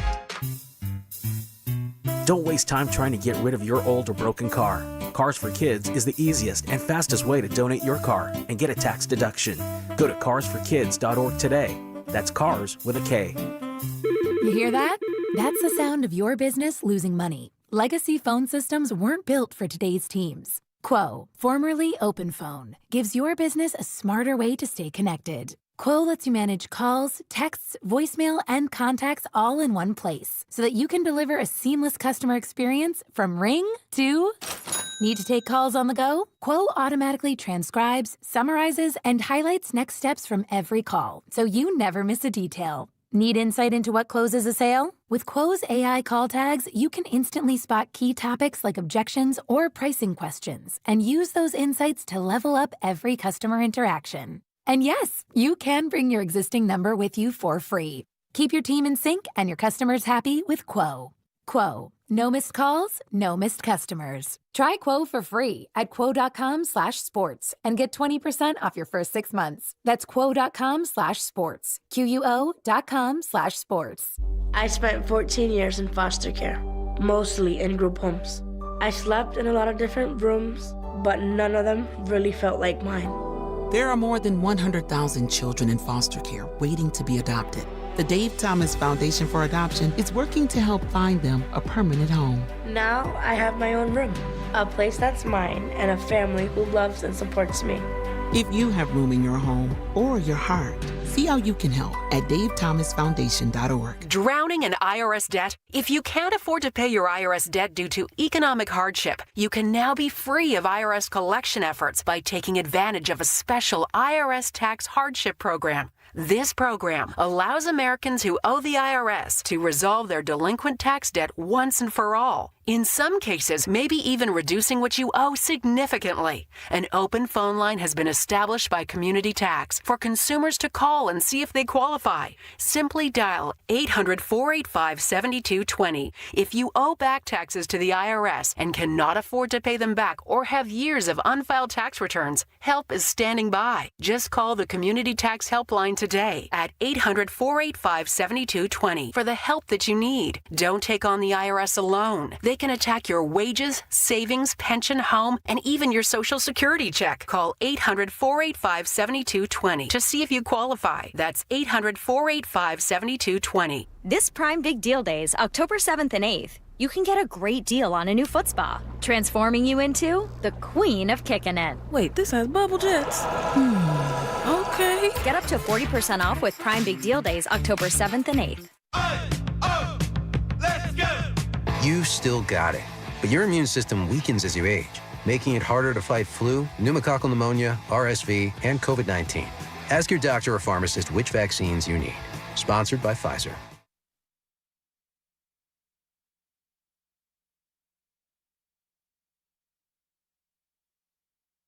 Hey, it's Willard from Willard and Dibs coming up at 2 o'clock. Now back to Steiny and Goo. Steiny and Goo. You're having a great show today, guys. Keep it going. Shows you what you know, Willard. He's not even here today.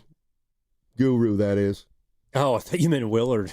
No, Evan Giddings in for Guru. I'll tell you what, boy, I got accosted during the break. Unbelievable. Was it about your shoes? Flat out accosted. Was it about your feet?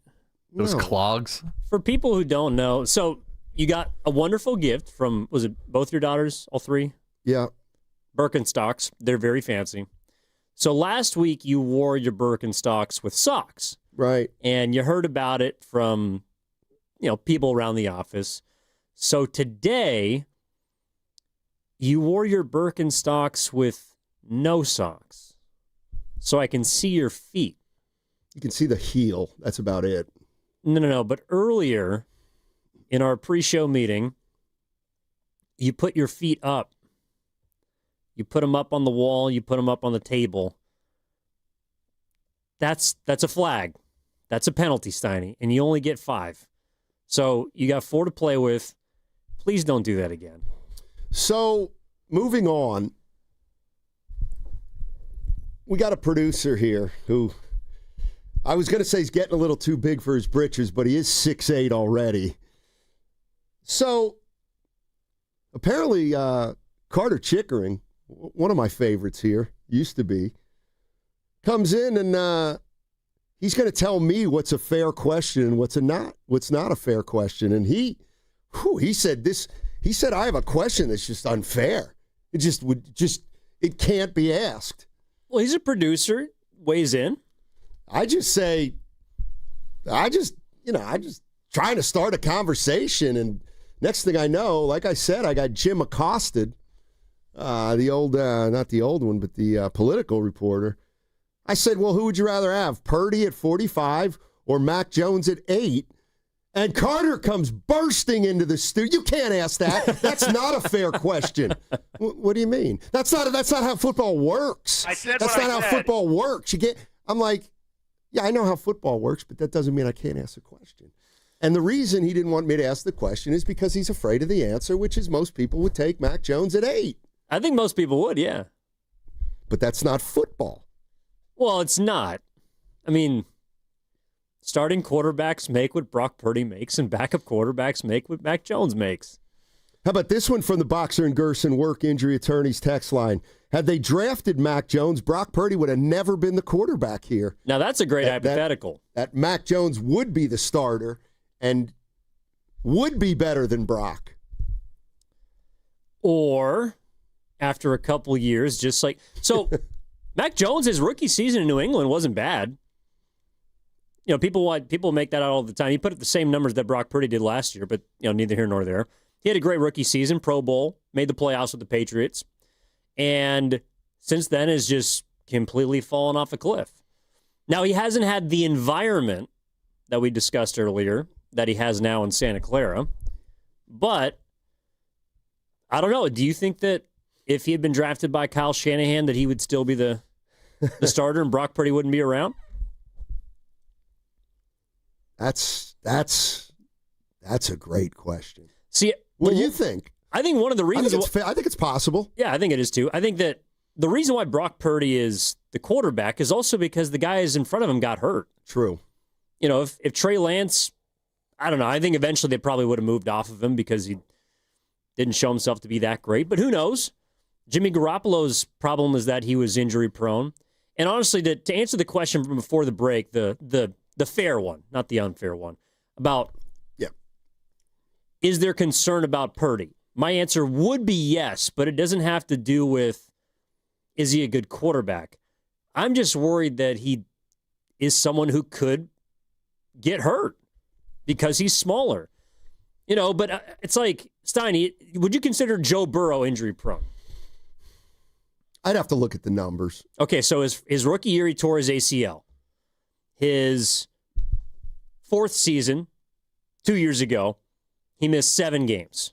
And then this year, he's going to miss at least 7 more games with a turf toe. So 3 of his 6 seasons, half of his seasons in the NFL, and Joe Burrow's awesome, one of the top 5 quarterbacks in the league, no doubt.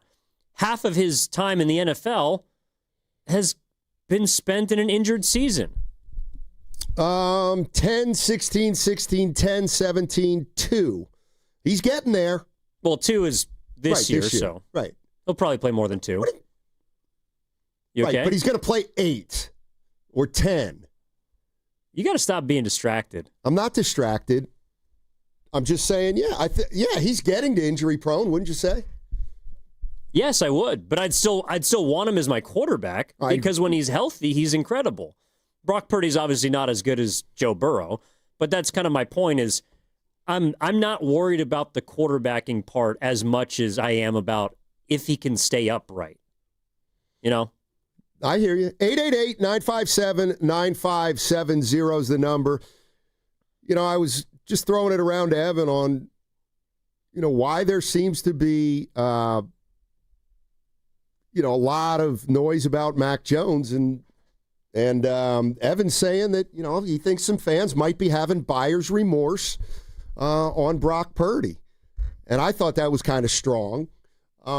If I were a Niner fan, I wouldn't have buyer's remorse, but I would be concerned about Brock Purdy. There's something about Brock Purdy that I'm concerned with, and it's halfway between injuries and halfway between performance.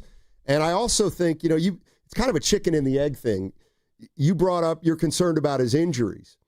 Like I'm worried too about his injuries because not just that his injuries will keep him out of games, but if his injuries hamper his performance, like he's not a great enough quarterback to overcome that. And that's another reason why I think people may have questions about Brock Purdy right now. He's also hurt this year, and last year he didn't have as good a year as the previous two. So where are we? I wouldn't say buyer's remorse, but I would say I'm a little worried about Brock Purdy. I am. I think anytime your quarterback doesn't win games, you feel concerned about him. I think so. I mean, like, would you feel better right now about Brock Purdy than Kyler Murray? Yes. Okay. But there's some people right now that are saying that Dak Prescott is better than Brock Purdy. And it's because he's put up better numbers and he's played and his team has maybe achieved a bit more than we thought. But, like, I would rather have Brock Purdy. I also think it's interesting, too, that when we talk about that, no one, you threw up, hey, would you rather have Brock Purdy 45 or 50, whatever it is? Would you rather have Mac Jones at 8? Well, but no one's ever going to tell you, I'd rather have Dak Prescott. Okay, would you rather have Dak Prescott at 70 or Brock Purdy at 50? You know what I mean? Like, yeah. So I just think that right now, and look, I could be wrong, but I just feel like there is such a recency bias towards Mac Jones because of what he's done, admittedly, without a ton of help around him. And this team has won 3 games. And the lasting image of Brock Purdy was him throwing the ball into harm's way against the Jacksonville Jaguars. That's what I think. I do agree that the way it's happened is a big part of it, no doubt about it. Let's go to Jeff. Jeff's in Marin. What's going on, Jeff? How you doing? Hey, fellas, thanks for taking the call. So, a couple things quickly. In terms of the environment, both positions are reconcilable. The environment is Shanahan, but it's also the playmakers around him and the system. In terms of Purdy versus Jones, I think a lot of fans out there got a very short-term memory of what Brock is capable of and what he can do. I mean, think about the Detroit game that he came back in. Think about the Packers game he came back in. He's clearly more athletic than Jones, and I don't mean to take anything away from Mac Jones. He's looked way better than I thought. The other thing that I think is being overlooked, I think Shanahan tends to want to be a conservative coach, but when he's in dire straits, he opens up the offense. Look at the plays in the first half of that game against the Rams. That was like reminiscent of a Bill Walsh-style offense. And when Purdy first came on the scene, we were never throwing the ball into the end zone. Purdy's first series, he gets him down within the red zone. First play, or at least, was a strike into the end zone for a touchdown. So I really think this is something where, I think if you open up the offense when Purdy returns, you're going to have much better production on offense. And the only other point I would make is, after the strip by Alfred Collins and we get the ball on our own 1-yard line and there's like $1:30 left in the game, you need to pick up a first down to end the game, to win the game. And what does Kyle do? 3 runs into the line. He goes, well, I'm trying to get the Rams to lose their timeouts. But if you're punting out of the end zone, you're essentially giving them, a winning position on the field. And that's where I think he gets too conservative. Sure, try to run, but then go play action. Try to pick up that first down. Think about winning the game, not just running timeouts. But again, I'd be curious to see what you think. Because again, I was blown up by the offense in the first half. Lots of passing, setting up the run by short passing game. They should go back to that. Appreciate it, Jeff. I didn't have a huge problem with the 3 running plays deep in your own territory. I thought it might have been a great time to take a gamble because, you were playing undermanned all night, and maybe that's the time where you go for the first down and try to put it all away. But however he played it, it ended up working out. Hey, Sports Talk on 95.7 The Game is presented by Paramount Plus. You can't count on much, but you can always count on Sundays with the NFL on CBS and Paramount Plus. Watch your local NFL game live every Sunday all season long. Visit ParamountPlus.com/NFL to get started today. Anybody having buyer's remorse on Brock Purdy? I'm not there yet, but you're concerned. I am concerned. I mean, that's kind of isn't that one of the same, though? I think it's too early for it. It's been 2 games since you gave him a contract. Well, it hasn't even kicked in yet. I'm not looking at it as 2 games. I'm putting last year in there. Well, then why does the year before not count? Because it's less recent. But that's sometime, Steiny. No, it's not. You're only looking at last season. You're not looking at the years before in which he was good. Right. Because I think the most recent version of Purdy is the most relevant. I'm not saying he can't be a good quarterback. He's been a good quarterback for the Niners. So in the one game that the one game he was healthy this year, he led you to a victory and a game-winning drive on the road in Seattle. And then the game that he was hurt, he looked horrible. So, I'm just saying, you're cooking the books. How do you figure? Because I'm you're being honest. No, you're only taking into account what you want to take into account, which is the bad team that he quarterbacked for last year. Well, I mean, this is an example, but I don't the fact that the Warriors won it in 2022, that to me doesn't mean anything in 2025. No, but they've made the playoffs and won a playoff series 2 of the last 3 years. Right. And the 49ers coming off a tough year, and Brock was a little bit down. And now I'm saying, are you going to try to talk me out of being worried about Purdy? No, I'm just saying I think it's a little early. You got to allow him to play out the season, don't you? Of course. Yes. And that's why my concern about Purdy's not just a game here or a game there.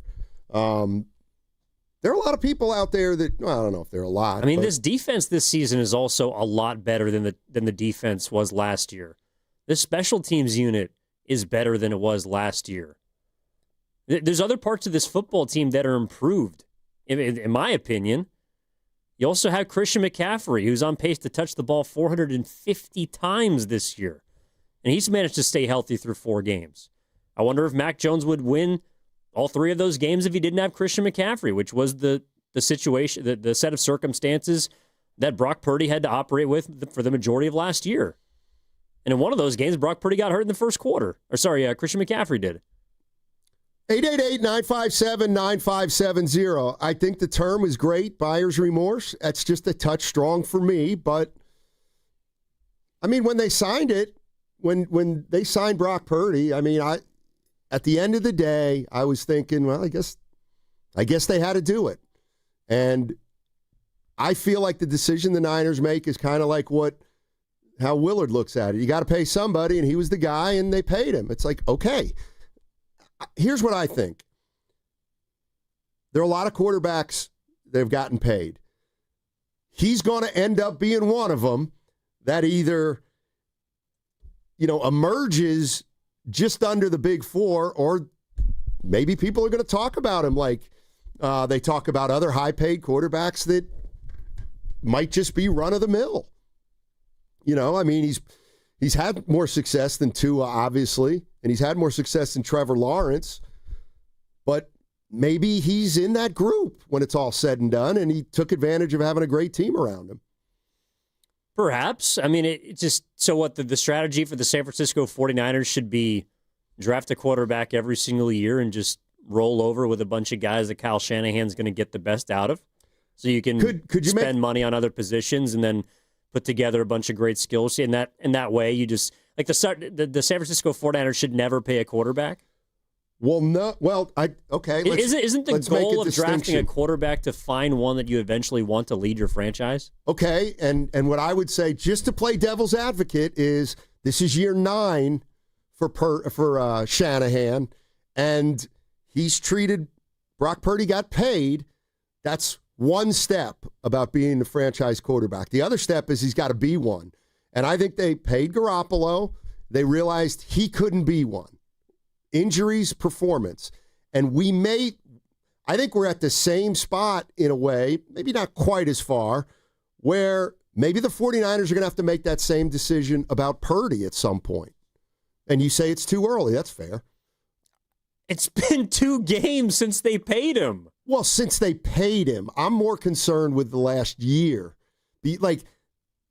I can't wipe last year out because it happened before he got the contract. I'm looking at a quarterback who's now quarterback 3 years. 2 of them were good. 1 of them was so-so, and now he's kind of banged up. Like, Garoppolo got banged up, and that was a big part of it. Yeah, and if Brock Purdy turns out to be an injury-prone quarterback, then I understand why they would move off of him. But to me, there hasn't been enough that he's done to say that this guy is not who should be leading your football team. Didn't say that. I said... But you're worried about it, and that's okay. Like, you can stand on it. That's fine. I am. Between his performance and the injuries, I think it's within the realm of possibility. We could be talking about him like Garoppolo in a year or so. Well, that's it is. All I'm saying. It's within the realm of possibility. But what I hear from a lot of people is it's not within the realm of possibility for Brock Purdy to lead this football team back to a place where he did prior. I'm not saying. I'm not. That's all I'm hearing. Like, seriously, it just doesn't feel like people are willing to give him the benefit of the doubt that he can be a good quarterback for this football team that has rebuilt its defense, that is getting contributions from older players, that is mixing in some younger guys, along with a great play caller in Kyle Shanahan, with a remade special teams unit that can't find some way to make a run this season and win a playoff game. It's almost like we're back to it's almost like it's Super Bowl or bust with this football team, and Mac Jones is the best option to help lead this team back to where it couldn't go before. Like, because we saw Brock Purdy not be able to quarterback this football team to the playoffs last year, in which a whole hell of a lot more, by the way, happened wrong than has happened so far this year, that because of that, Mac Jones is now the leader of this team and he should get the reins. No, I'm not saying that right now. That's what we've been hearing today. Mac Jones should be QB1. Is that what we're hearing? We've literally heard it from 2 people. I don't, I'm not even saying that. I'm just saying, that things change in the NFL. And, I mean, if Brock Purdy's injury turns out to be a longer-term thing, then they got Mac Jones. If not, I don't know if I want, if they shut Purdy down for 3 or 4 weeks, does that worry you more injury-wise for him, or it's just one thing that they unfortunately lingered? And that's, I guess what I'm saying is, are you worried about Brock Purdy's durability? Well, I am that he's got a turf toe. Yeah, that's why I would sit him this weekend. That's why I would give him as much time as he needs to get healthy, because he's already re-aggravated it once, and I do not want to see him re-aggravated, again. 888-957-9570. Let's go to Ed in Petaluma. Hey, Ed, how you doing, buddy? What's going on? Good morning, gentlemen. How are you guys today? Doing well, thank you. Man, what's up? Okay, so I looked on about turf toe over the weekend, and you can go back to Patrick Willis. It ended his career. So I would think the 49ers, who just paid a big contract to Brock Purdy, would let him rest till he's 100%. Because if he aggravates it and has surgery, the odds are he won't come back and he'll never play again. So that's just my point on the turf toe. Yeah, I mean, I think, well, I guess that's one thing that's happened through 5 games is there's nobody who's saying if you need to shut Brock down for 4 weeks, don't do it because the season's at stake. I think everybody would agree with that at this point in terms of playing it safe with Brock Purdy. I do think Mac Jones has allowed you to do that at least a little bit. Yeah, I think that Brock Purdy should rest up. I mean, I thought it was an iffy decision to play against Jacksonville. He's supposed to be out for a minimum of 2 weeks, and then he was limited. And I do the pregame show, I do the kickoff show with Lowe every single Sunday. It's like he's told me how. Thank you. He's told me how bad these injuries can get. He's told me what it was like looking at Antonio Gates' toe in the locker room when he had turf toe that caused him to miss 7 games in 2010. So I do believe it's a serious injury. I don't know if it's career-threatening the way it was for Patrick Willis, who was obviously didn't play after it, but I think it's serious enough that after just a couple of weeks, he clearly goes back and re-aggravates it. He was not 100% in that football game. Watching that football game, he should not have played, I believe. Well, and that's the one thing we found out. Mac Jones is better than Brock Purdy when Brock Purdy has turf toe. Yes. That doesn't mean that he's a better quarterback when they're both healthy, I think. Right. And that's why he's got to get healthy. And how much time do you take? This is from your boy, the Boxer and Gerson Work Injury Attorneys text line. See, this, I don't like this. It's from a buddy of mine, Zucci. Steiny sounds like he's on the ropes. Answer the question, Steiny. Stop stuttering. No, it's very simple. It's very simple. I'm not saying that Brock Purdy's not the franchise quarterback. I'm just saying I'm worried about him. And we got a guy backing him up. Stop pretending like this is a new situation for the Niners. They haven't really had quarterback stability under Kyle Shanahan, and now something's happened that's clicking up the meter on the quarterback situation. We've had this happen in the past with Kyle.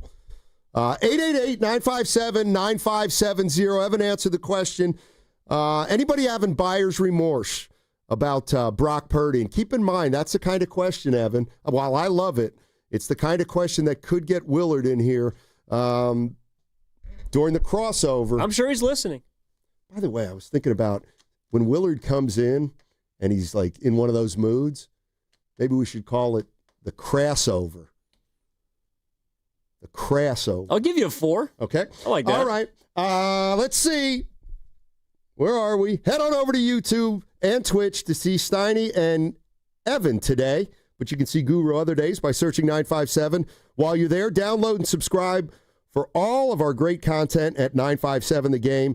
That segment was brought to you by Crystal Geyser Alpine Spring Water. What makes Crystal Geyser Alpine Spring Water different? We always bottle our Alpine Spring Water less than 1.5 miles from the spring source, and all our bottles are made with 50% recycled plastic from our own recycling plants. Crystal Geyser, bottled at the spring source. Jumpstart MD is your Bay Area expert in weight loss and hormone care. And October is Menopause Awareness Month. Let's be real, one size fits all doesn't work. That's why Jumpstart MD created a personalized program that combines weight loss and hormone optimization, all for one low price. Even better, you'll save $200 this month when you choose the plan that fits your life. With 13 Bay Area locations and online visits, expert support is always within reach. Call 855-JUMPSTART or visit jumpstartmd.com to reclaim your energy, your balance, and your confidence. This is Vanessa Deniston, senior attorney at the Dolan Law Firm. The Dolan Law Firm handles a diverse line of cases from personal injury to employment law. We're proud to say the Dolan Law Firm is just as diverse in our attorneys and staff. The Dolan Law Firm consistently achieves outstanding results with over $1 billion in verdicts and settlements. The Dolan Law Firm, the best, most diverse personal injury and employment law firm we hope you'll never need. Contact us at dolanlawfirm.com. Ready for the ultimate red and gold game day? Laughing Monk Brewing is the place to park, party, and ride. Skip the traffic. Forget the expensive parking. Park for free and dive into an epic tailgate with mouth-watering food, ice-cold Laughing Monk beer, and every game on TV. Catch 95.7 The Game's pregame show with Lorenzo Neal and Evan Giddings. Then hop on the free shuttle minutes away from the stadium. Shuttles are first come, first served. So head to 957thegame.com to sign up and join the party. This is the story of the one. As a custodial supervisor at a high school, he knows that during cold and flu season, germs spread fast. It's why he partners with Grainger to stay fully stocked on the products and supplies he needs, from tissues to disinfectants to floor scrubbers. Also that he can help students, staff, and teachers stay healthy and focused. Call 1-800-GRAINGER, click Grainger.com, or just stop by. Grainger, for the ones who get it done. Attention taxpayers, if you owe $5,000 or more and have missed another tax deadline, you're officially on the IRS's radar. The IRS has resumed aggressive collections. That means wage garnishments, bank levies, even seizures of your home, car, or retirement accounts. If you owe $5,000 or more and missed the deadline, you're stacking new debt on top of what you already owe. Call Priority Tax Relief now. Their experts fight back fast and are saving their clients millions in tax debt every month. I owed over $50,000. And they settled it for pennies on the dollar. These guys are as legit as they come. After speaking on my behalf with the IRS, my entire debt of $25,000 will be eliminated. Whether you've received collection letters or you're already facing liens and garnishments, call for your free consultation. There are no upfront fees. Priority Tax Relief. Let's make your taxes our priority. Call 800-464-1899. 800-464-1899. 800-464-1899. Priority Tax Relief. After my divorce, the house felt too big, and I wanted to downsize. At John Buys Bay Area Houses, we help Kelly sell her house and start fresh. We take care of everything. No cleaning or repairs, no fees or commissions, no hassle. I found the perfect smaller home. It's such a huge relief. Call 510-800-JOHN or search online for John Buys Bay Area Houses to get a fair cash offer today. Start fresh with John Buys Bay Area Houses. Americans pay about $5 billion to control termites and repair their damage every year. Many people underestimate exactly how much damage they do. Call Pacific Coast Termite today at 800-PACIFIC for a free home inspection. Certain restrictions apply. No tenting, though. No double bagging your food. No pet sitting. Mention KCBS and get 10% off termite treatments and a 2-year guarantee on their work. Call 800-PACIFIC. 800-PACIFIC or go to PacificCoastTermite.com. This is the story of the one. As a custodial supervisor at a high school, he knows that during cold and flu season, germs spread fast. It's why he partners with Grainger to stay fully stocked on the products and supplies he needs, from tissues to disinfectants to floor scrubbers. Also that he can help students, staff, and teachers stay healthy and focused. Call 1-800-GRAINGER, click Grainger.com, or just stop by. Grainger, for the ones who get it done. Life insurance. Why are you putting it off? Can't afford it? Too much hassle? Think you don't need it? There's lots of excuses for putting off life insurance. But if you weren't there, who would pay the mortgage and other bills? With Ethos, you could be covered in 10 minutes and boom, family protected. Ethos, fast and easy online term life insurance. Up to $2 million in coverage with no medical exam. Some policies as low as $1 a day. Answer a few health questions and get your free quote at ethos.com/radio. That's ethos.com/radio. San Jose today, morning clouds then sun with a high of 86 degrees. Weather brought to you by Robert Half. Our recruiters' expertise and award-winning AI will find you the skilled candidates you want. At Robert Half, we know talent. Visit roberthalf.com/talent today.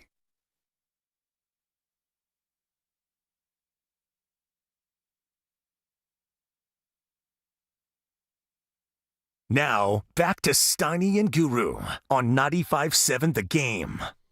All right, Evan Giddings in for Darryl the Guru Johnson today, and we're talking about the Niners. Good weekend for them. Everybody lost in their division. First place all by themselves, but do we have a quarterback situation? Do we have a quarterback issue? Well, actually... Do you have buyer's remorse about Brock Purdy? You don't have a quarterback issue because Mac Jones has been awesome. You know, we don't have a problem. Brock's out, Mac's in, got a good chance to win. The minute that toe feels good, we got an issue. Or do we? Yeah, I mean, I don't think we have an issue because I think Brock Purdy's going to be the quarterback. See, this is the thing, too. Like, I don't know if you have the sound on your board. You heard Mac Jones after the Thursday game, right? He may feel different internally, but do you have that sound about him on the very subject we're discussing? I think, they brought me here to play as a backup, and that's my job, and Brock's the starter of this team, and right now he's dealing with something, and for him to go out there last week and play when he probably wasn't at full health, Like, he cares about this team. So I'm just trying to get some wins for him so it helps us down the line. And at the end of the day, that's what it's all about. Like, I've been in his position. I've been a starter. And you want your backup to go in there and win, because at the end of the season, that could be the hit or miss between a playoff or not. So, saying the right things. You know why? That's a Because guy he went to Alabama and he's been to a big-time program and he knows. Wait, sorry. Say the first part of that sentence again. Went to Alabama. He gets it because he went to Alabama. Have those words ever been uttered before? Well, he's got pedigree playing under Saban. Oh, sorry. I thought you meant as a student. You know what? Here's something you don't know about Alabama. It's a very good academic university. Oh, I have family that went there. For what? I'll tell you right now. My nephew went to Alabama, and you know what he does now? He's a nuclear engineer on a sub. Wow. He's in a submarine as we speak. Somewhere in the Indian Ocean, maybe. Or That's China. pretty cool, actually. I don't know. Outside China. I don't know. No, but that's a guy who knows what's going on. 49er fans, it's okay if you're scared about Brock Purdy. You pay the wrong guy. Evan asked the question whether anybody out there who's a 49er fan is having a little bit of buyer's remorse. Well, it's what you were tiptoeing around. I just think that a lot of people are using the injury to address how they really feel about Brock Purdy, which is they're concerned, there's buyer's remorse. I'm not telling you that you shouldn't feel how you feel. I'm just not there yet personally. I don't feel as concerned about Brock Purdy as I'm hearing a lot of people feel. And if you like, more than welcome to call in and tell me that I'm off something, but the one game that he was healthy this year, they won. And the one game that he wasn't healthy, they lost. Yeah. Oh, but he got lucky. Well, he's got 4 picks and 4 touchdowns. Did I tell you the numbers over the last 17 games? Yeah, and in a year that was awful for everybody. Okay, you know who else was bad last year? Nick Bosa. You know who else was bad last year? Trent Williams. You know who else didn't play a whole lot last year? Christian McCaffrey. Like, it wasn't just Brock Purdy who had a down year. There's a lot of high-paid, quality players in this football team that did not have good seasons last year, but we focus on the quarterback, and I get it. Philmo Mike is in San Francisco, wants to jump in on the Niners. What's up, Philmo? How you doing, man? I'm actually in the town, but it's all love. All right. I just want to say I don't really care about the quarterback situation. Play who's healthy, right? But the ultimate issue is it's not even the quarterback, because they're similar quarterbacks. It's more so about the offensive line. Offensive line sucks, right?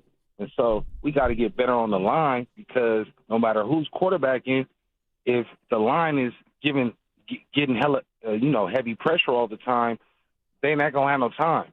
Now, Mac Jones is playing great, right? But just play who's healthy. If old boy ain't healthy, Brock Purdy ain't healthy, don't play him.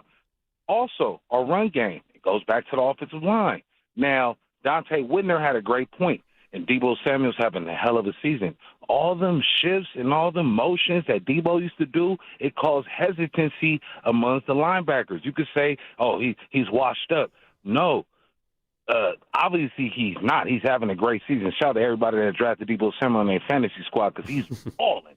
Anyway, with that being said, we have to find somebody, Whitner was saying, that can pose a threat like a Deebo Samuel, and that's one of the reasons why our run game on top of the offensive line has not produced anything.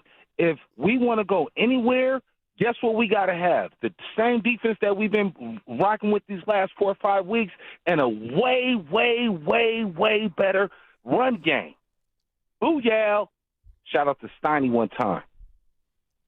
Thanks, Philmo. I appreciate that. It can be that simple. What, run the ball better? Well, no, just who's healthier? Play the guy who's healthier, Mac or Purdy. Yeah, and that's why I think this weekend I would start Mac Jones, because I think he's healthier than Brock Purdy. He wasn't on the injury report, by the way, for Sunday. I know he was wearing a brace and he looked like he was in pain at different points in the game, but he was not on the injury report. There was no designation for Mac Jones going into that on Thursday for that football game. So he was clearly the healthier one, and I guess I just don't expect Brock Purdy's turf toe to get better by this weekend, drastically. Well, and as it relates to Mac Jones, I don't think he was on the injury report on Friday after the game. Remember? Kyle Shanahan didn't talk about him. Yeah, and that was surprising. You like Nick Saban? I do, actually. Yeah, I like him a lot. This is what he had to say on Pat McAfee's show about Mac Jones. I'm so happy for Mac, but I think Mac was one of those guys that was in bad situations in New England relative to coaching and all that type of stuff, and who was the offensive coordinator and how did he get developed when he came in the league. And he hasn't been in great circumstances. I think right now he is in a really good circumstance with Shanahan, their offense, the players he's got around him, because he is a guy that will execute. He's really, really smart, so he's going to do exactly what you tell him to do. And he wants to know exactly what you want him to do. And I'm not sure he always got told exactly what it was expected of him before going to the 49ers. Oh, he sounds like a great quarterback for Kyle Shanahan. Just keep your mouth shut and do what you're told. He's sticking up for his guy. And in the process, also throwing a shot at his boy Bill. I know. Yeah, well, he didn't really have good coaching in New England. Yeah, not like a guy who won 6 Super Bowls or anything. But I also think, too, it's like Nick Saban. So what? Jalen Hurts, although I guess he ran him out. Tua. They got Bryce Young and Mac Jones. Do you give him credit for Jalen Hurts or no? Yeah. He won the Heisman at Oklahoma. But didn't he win it with Alabama? Well, he got benched in the game that Tua then won it for Alabama. Yes, then he gets credit. Why does he get credit for it then? Because he responded to Saban's tough love. He looked in the mirror and said, I know why Tua's playing. I got to get better. Yeah, that's why he transferred. Exactly. So, in a roundabout way, Saban did. Yeah, what I don't was really best give for him credit for Jalen Hurts. Yeah. So he's still looking for a quarterback that's going to succeed in this league. I think that's why he's talking like that. So's Kyle. I mean, it's not like he doesn't get credit for Joe Namath, doesn't get credit for Bart Starr, doesn't get credit for Ken Stabler. Those are other Crimson Tide quarterbacks. Thank you. He doesn't get credit for those guys. He's right now working on A.J. McCarron, Mac Jones, and Tua Tagovailoa. And Bryce Young, sorry. He was 8-25 as a starter. Big win yesterday, Any though. more tidbits? Big win from whom? Panthers? Yeah. Yep. And the Niners. Because they beat the Cardinals. Cardinals are 2-3, by the way. I said they were 3-2. My bad. Let's go to Lilo in Hayward. Wants to talk about Purdy. Could become the best backup in football soon. Highest paid. What's up, Lilo? Lilo, good morning. Good afternoon, fellas.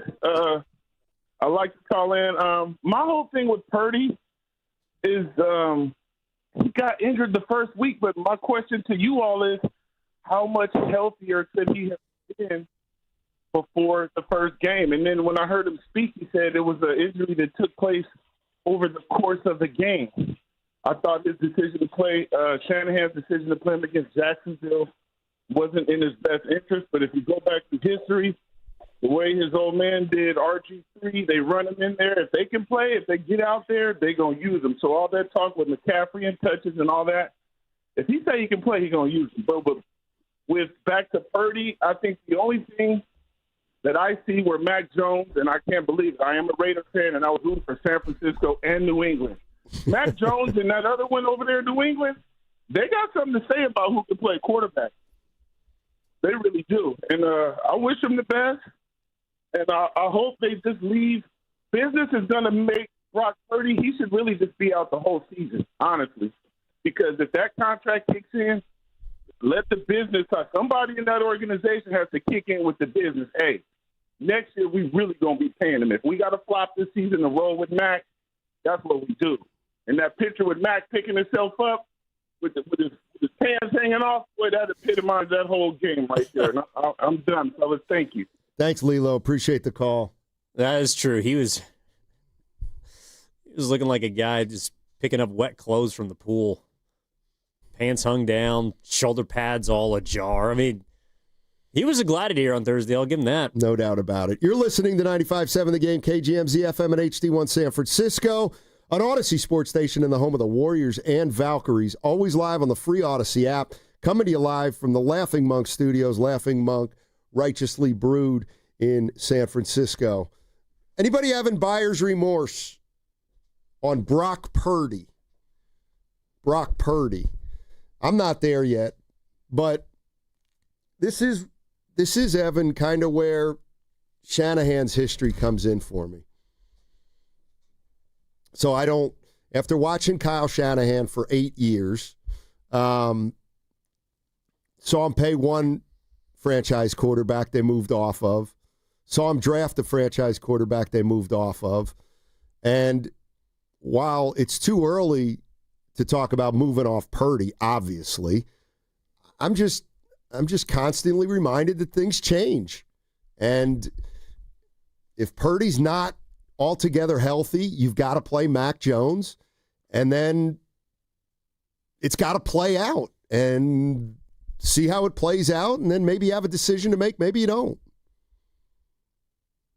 Brock Purdy's the starting quarterback of the San Francisco 49ers. For now. His contract doesn't kick until next year. Even if it's the incorrect choice and this turns out to be a dud, he's going to be the starting quarterback next year. Like, I mean, whether you like him or not, I don't think he's going anywhere. But in fair, I'm not saying that either. Mac Jones is not going to change that. But over the course of Garoppolo's tenure with the 49ers, they ended up having a lot of questions about his durability. So we're in the middle of a season now, and Purdy's hurt, and we don't really know how it's going to play out. And so now that becomes a little bit of a question, like Purdy's durability. And the one thing the 49ers always said was it was a combination of durability and performance. And his performance last year wasn't quite as great as the previous years. There were reasons, and now he's a little bit banged up. Those are just two things that were a big reason why the Niners moved off Garoppolo. And yes, it's too early to do that, but Mac Jones, and I do think the way Mac Jones has quarterbacked this team is a big part of this. Fans love what Purdy did on Thursday and that kind of gutsy game. I'm not saying Purdy can't do that, but when you see it from a backup, that means something. No, but I also think that the body of work matters in what we're talking about. If Mac Jones was a rookie, Steiny, if he was someone who had never played in the NFL and was taking the team by storm, much in the way that Brock Purdy did, I think we might have a controversy because he's fresh, he's brand new. But there's a body of work, like there's a resume to Mac Jones's career. And I understand Saban and Schefter saying that he didn't have the environment in New England and certainly not in Jacksonville. But I think we have seen what Mac Jones is eventually going to look like. And right now he looks really good. But I just feel like eventually there's going to be a game or a few games where there's a reason why he's not a starting quarterback in the NFL. And that he took a 2-year, not a 1 year. By the way, I think this is important too. Sam Darnold last year took a 1-year deal with the 49ers. Because why? He was previously a starter and was trying to become a starter again.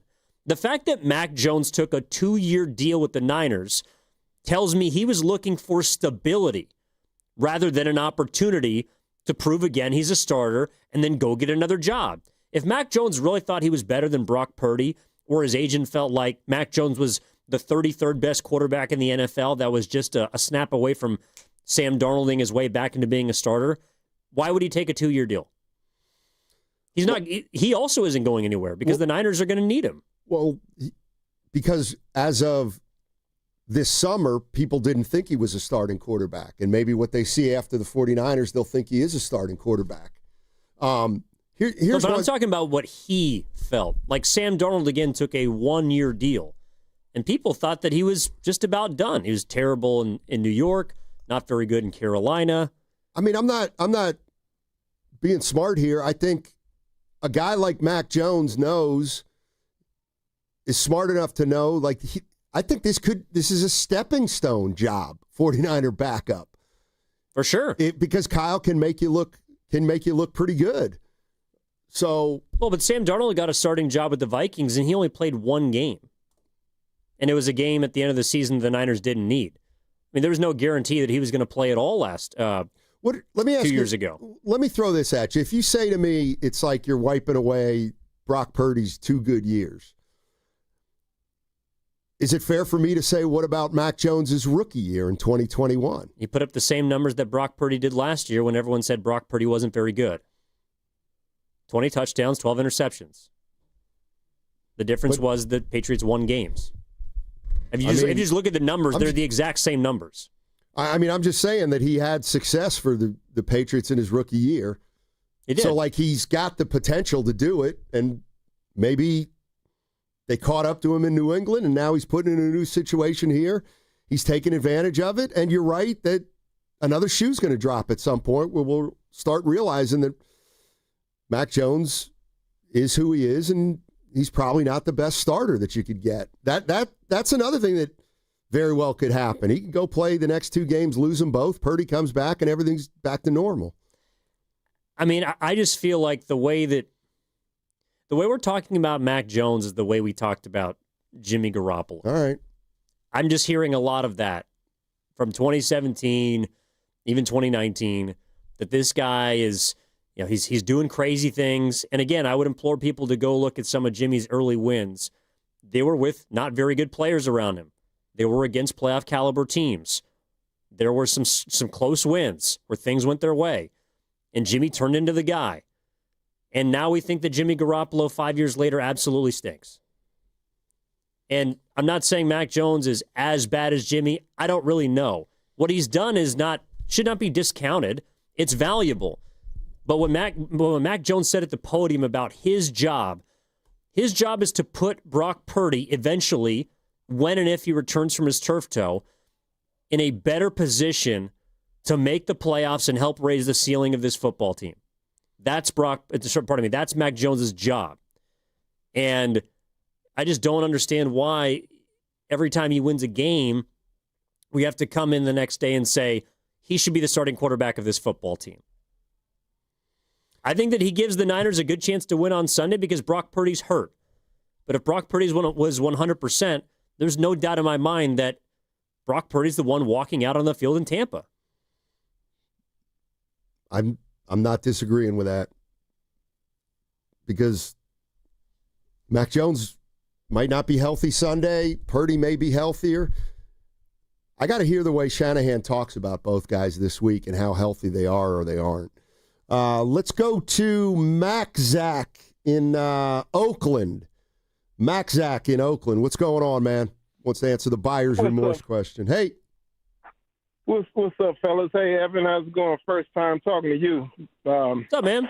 So anyway, I do have buyer's remorse, but not really that much. I just don't think that they should have paid Brock Purdy as much.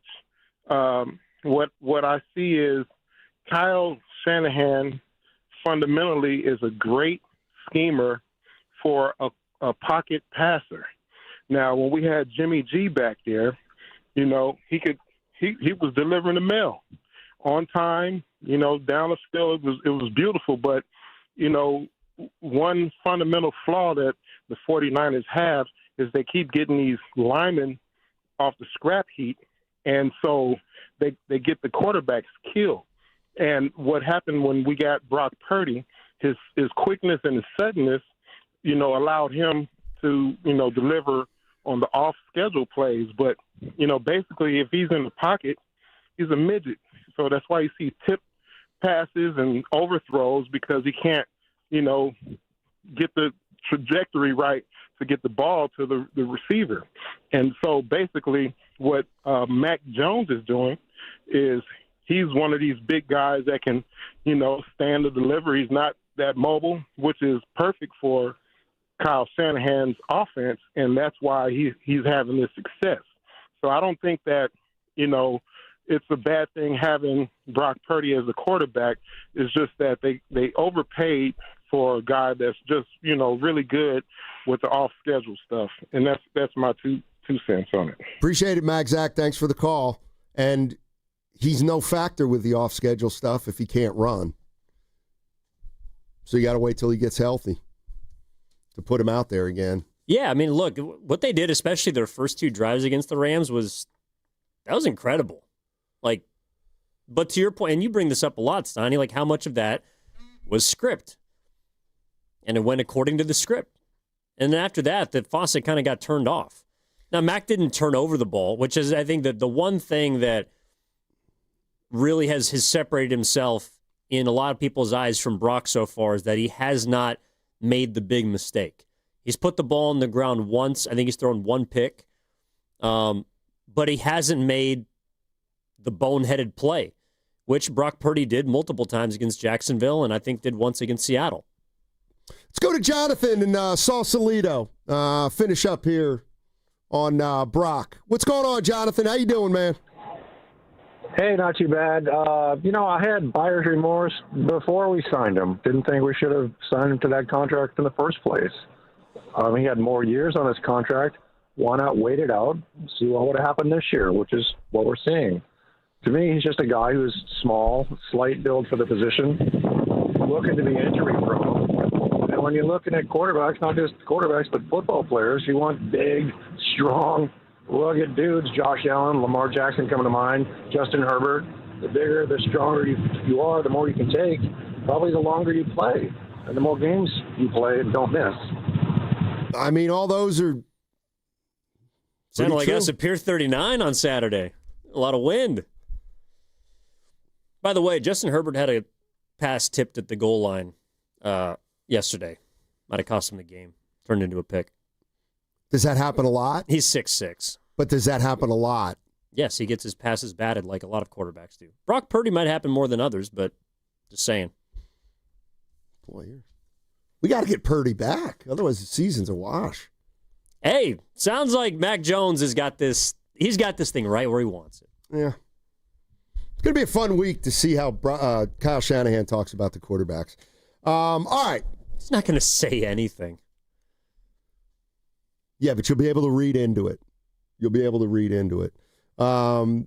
Speaking of reading into something, you want to read into the Warriors preseason game real quick on the other side? You do. Well, I know you do. I can do any number of things. We can go baseball playoffs if you want. They were actually quite exciting yesterday. I know you didn't watch because you're busy watching. I saw Scooble get hit. You're watching a documentary. No, you heard about Scooble getting hit. You didn't watch. You're wrong. I didn't watch baseball. I was watching the football game last night and the Warriors game. So I was right. Right. Baseball's we don't even have a team in the playoffs in baseball, so the higher priority is the football game that affects the Niners. See, it's about priorities.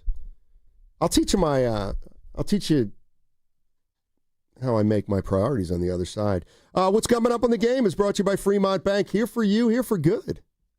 Comcast Business can help turn your small business into a connected, secure, modern business. It's how restaurants become reliably up and running neighborhood favorites.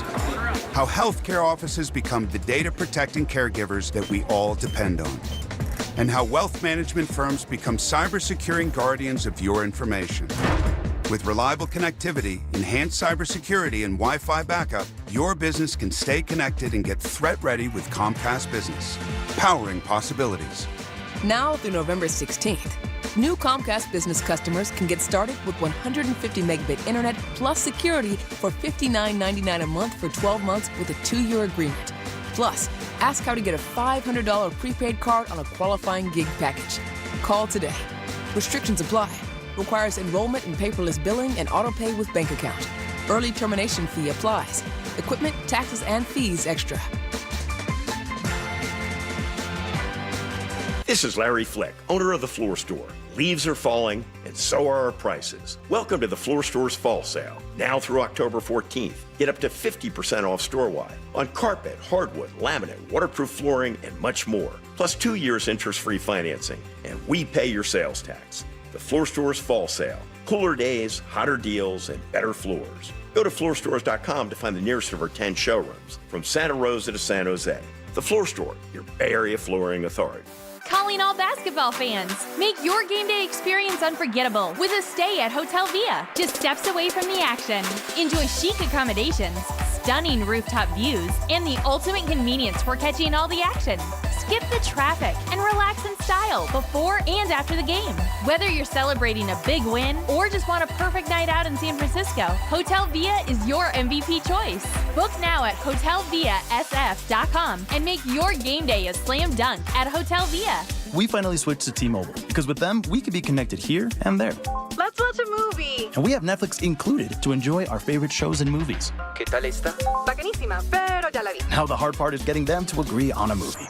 Switch today and get the new Samsung Galaxy S25 Plus with Galaxy AI, all on the best network in the U.S. Visit a store, T-Mobile.com, or call 1-800-T-Mobile. 1-800-T-Mobile. Best mobile network in the U.S. based on analysis by Ookla. Speed test intelligence data 1H 2025. Dan Daly, the administrator of Lawton Skilled Nursing and Rehabilitation Center, thanks his staff for earning Newsweek's top Bay Area facility recognition. Lawton, in San Francisco's Sunset District, provides top-tier therapies and partners with UCSF Medical Center. With a 5-star rating and Dr. Darby Clayson as medical director, it's also listed among the best by U.S. News. For skilled nursing, call Dan Daly at 415-566-1200. That's 415-566-1200. From carriage house to glass aluminum doors, R&S Doors has a full line of commercial and residential garage doors and gates to suit anyone's taste and budget. Visit rsdoors.com. R&S Doors. Look for the red truck. You hear that? That's the sound of your business losing money. Legacy phone systems weren't built for today's teams. Quo, formerly OpenPhone, gives your business a smarter way to stay connected. Quo lets you manage calls, texts, voicemail, and contacts all in one place so that you can deliver a seamless customer experience from ring to... Need to take calls on the go? Quo automatically transcribes, summarizes, and highlights next steps from every call, so you never miss a detail. Need insight into what closes a sale? With Quo's AI call tags, you can instantly spot key topics like objections or pricing questions and use those insights to level up every customer interaction. And yes, you can bring your existing number with you for free. Keep your team in sync and your customers happy with Quo. Quo. No missed calls, no missed customers. Try Quo for free at quo.com/sports and get 20% off your first 6 months. That's quo.com/sports. QUO.com/sports. Okay, I have to tell you, I was just looking on eBay where I go for all kinds of things I love, and there it was. That hologram trading card.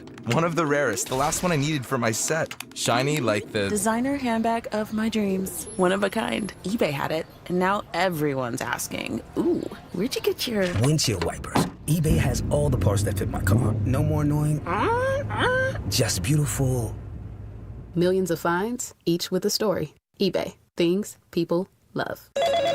Too many tools, too much stress, and way too many bills. Odoo replaces it all. One connected platform for every part of your business, so you can work faster, smarter, and for less. Odoo, the only software you'll ever need. Try it free today at odoo.com. That's ODOO.com.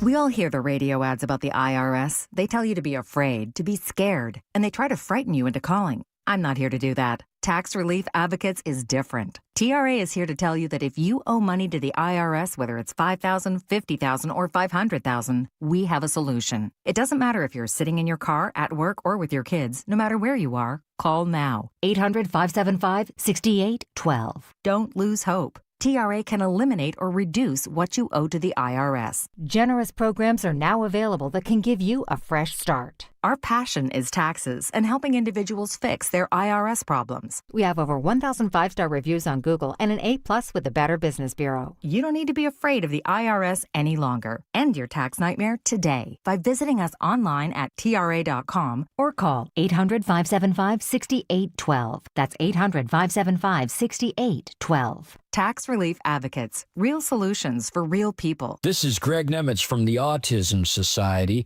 The Pettinelli Financial Golf Tournament raised over $100,000 for our organization. Thank you, sponsors, players, volunteers, and thank you, Pettinelli Financial.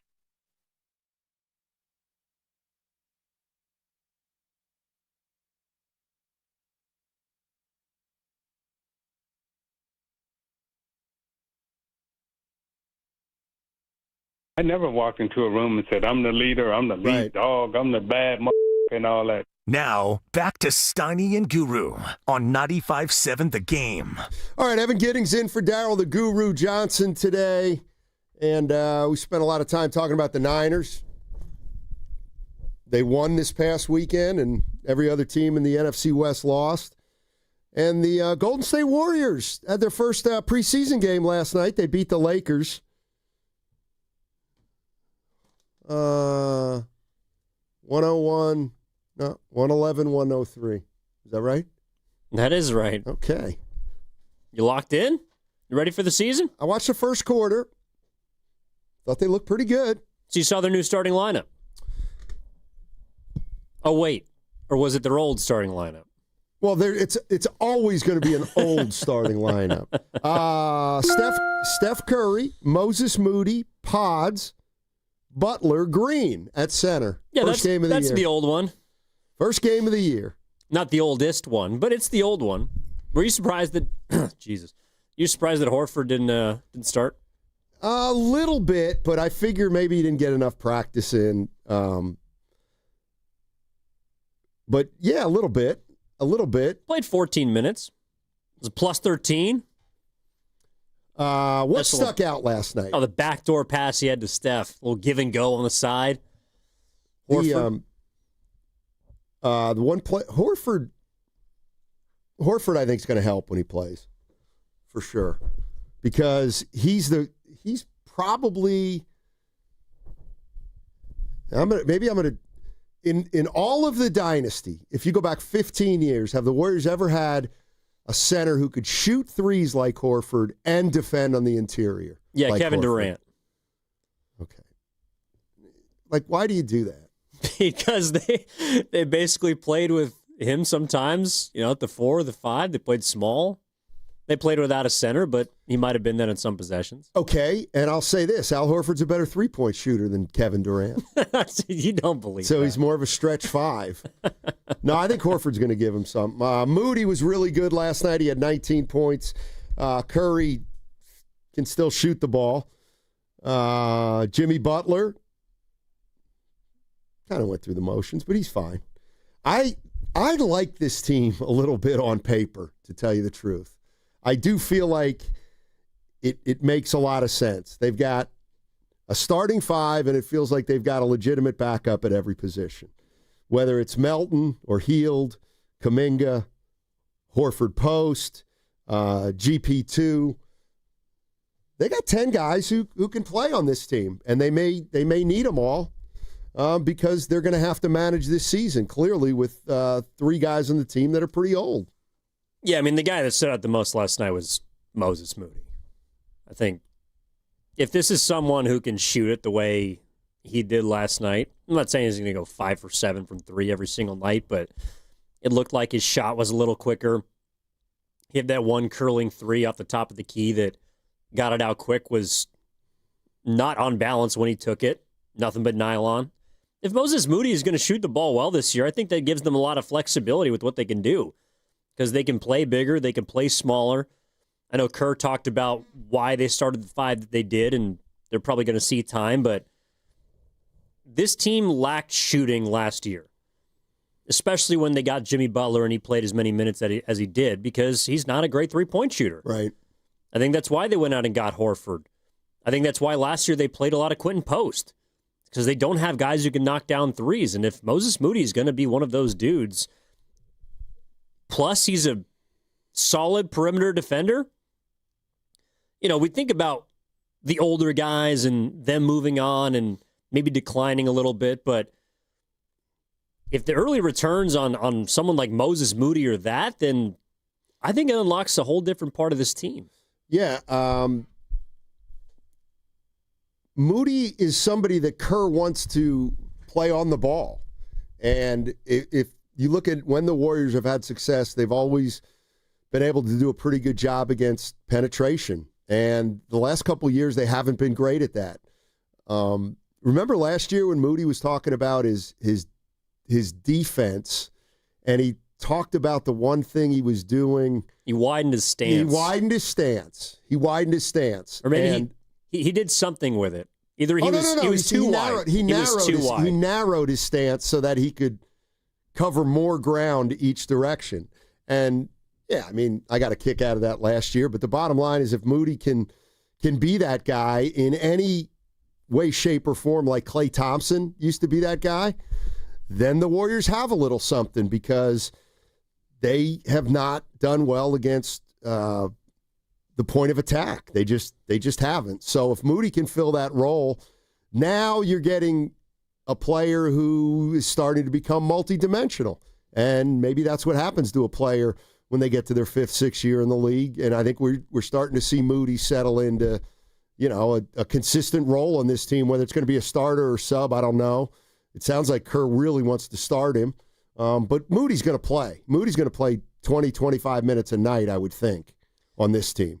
Yeah, I mean, I'm a little less concerned about what he does defensively than how he stays. Like, he's going to stay on the floor because I think it's going to be what he does on the offensive side. I'm not really worried about him. I think he's shown that he's been able to pick up quick guards, forwards, might have put on a little more weight this summer. He's going to get better. And I'm not really worried about that end of the floor. But last year in the playoffs, Steiny, he shot 33% from three over 12 games. And where he started originally against Houston, then taken out of the starting lineup because he couldn't stay on the floor because he couldn't score and he couldn't space the floor. There was a couple of games where it looked like he was just a deer in headlights against Houston and Minnesota. And I expect that to change this year as well because now he's got postseason experience, like real, where he's a factor postseason experience. But he's got to be able to shoot it. Otherwise, I do think that Kerr is going to go elsewhere. That's the other thing, too. It's, yes, they have a lot more depth on this team, but it also means that if you're not playing well, there's someone else that's going to take your spot. That's why Buddy Hield played a lot at the end of last season. I think it's because they needed shooting on the floor. And so if Moses Moody can be more of a knockdown guy this year, I think that's going to help the Warriors, but also help him get playing time more. Yeah, this from the 650 on the Boxer and Gerson Work Injury Attorneys text line. If we're counting on Moses, we're in trouble. See, I don't necessarily subscribe that way. And because when I look at, you got the three good players, the veteran players, then you got Horford, so he's an outlier. When I look at Moody, and I look at Pods, Moody, Kuminga, who else is a young guy? Post, Trace Jackson-Davis. I actually feel like when Kerr goes to Moody of those five, I'm not saying he's the best player of those five, but I think Steve Kerr believes he knows more of what he's going to get out of Moody than any of those other four guys. And it's, to me, one of the reasons why Moody's probably going to play a fair amount this year. If he shoots the ball well, great, but he's also the kind of guy who can defend a little bit if he's not making shots. So, I think when Kerr looks down his bench in a crazy way and he sees Moody and he sees Kuminga, or he sees Moody and he sees I don't know about Pods because he likes Pods, but I think he loves how stable Moses Moody is. Like,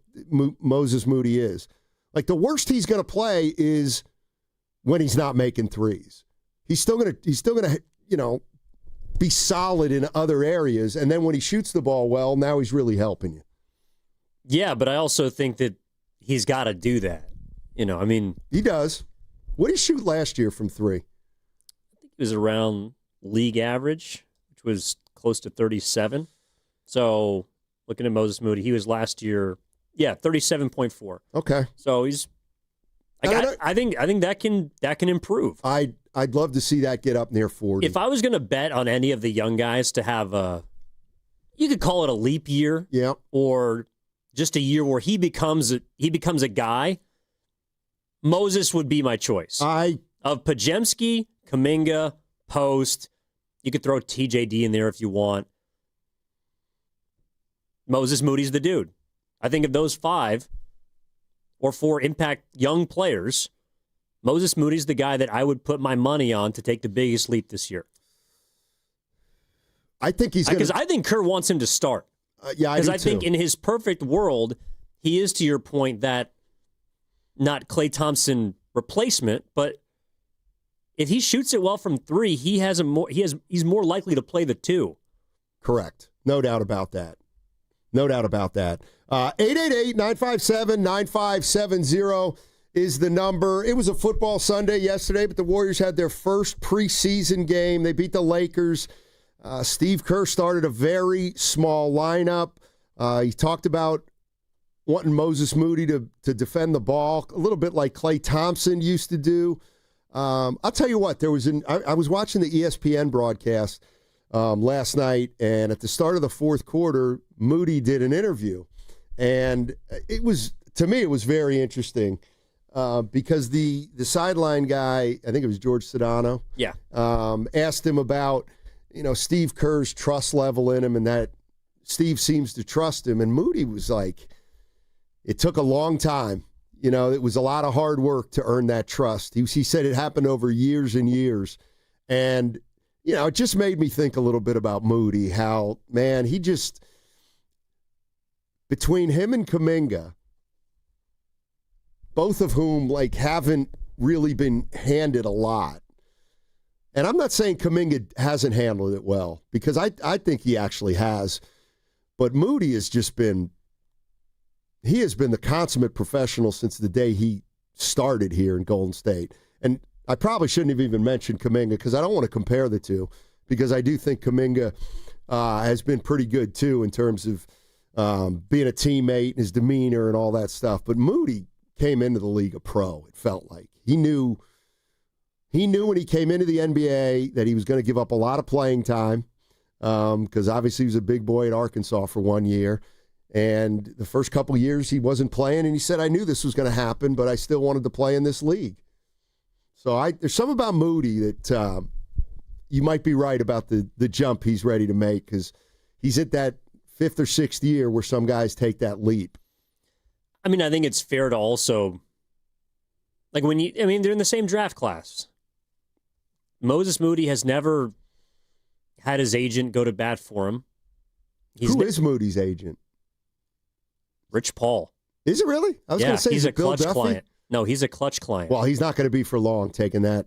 that contract. Taking that 3 for 33. Exactly. No, but it's just interesting. It's like you would think that with all wrapped around Rich Paul, that Moses Moody would be someone that would speak more through the media, through his. It's never happened. There's never been a story about Moody being unhappy, even though I'm sure he has been. Every time he's been asked, like the last couple of years, that Moses been asked about, like he has a big game, right? Typically it's when one of the guys have been out and he has a big game, and it's like, how'd you feel about your performance? Do you think that this is like a role that could be suited for you? And he always would kind of push back and say, well, it's been a journey in this league. Right. And, my role's changed a lot. He's never buried Kerr. And you could tell sometimes there's some hints of like, yeah, I should be playing more, yada, yada. But he's never complained about it. He's just kept his head down, worked really hard, and to the point where I think he's going to be a big part of this season. Maybe not the reason why the Warriors go as far as they do or don't, but he's going to play a role, I think. And that's just a credit to him. He's never pointed the finger. He's never had his agent or any representation speak for him. He's just gone about his business. Yeah, this from the 707 on the Boxer and Gerson work injury attorneys text line. That's right. He said he was, just a little more context to the Moody interview, he was asked after the game about, the transition from, a guy who didn't play much early in his career to somebody who now is going to be relied on. And, he said, yeah, it's been tough under Kerr. And then he said, it's a testament to the work I've put in. Yep.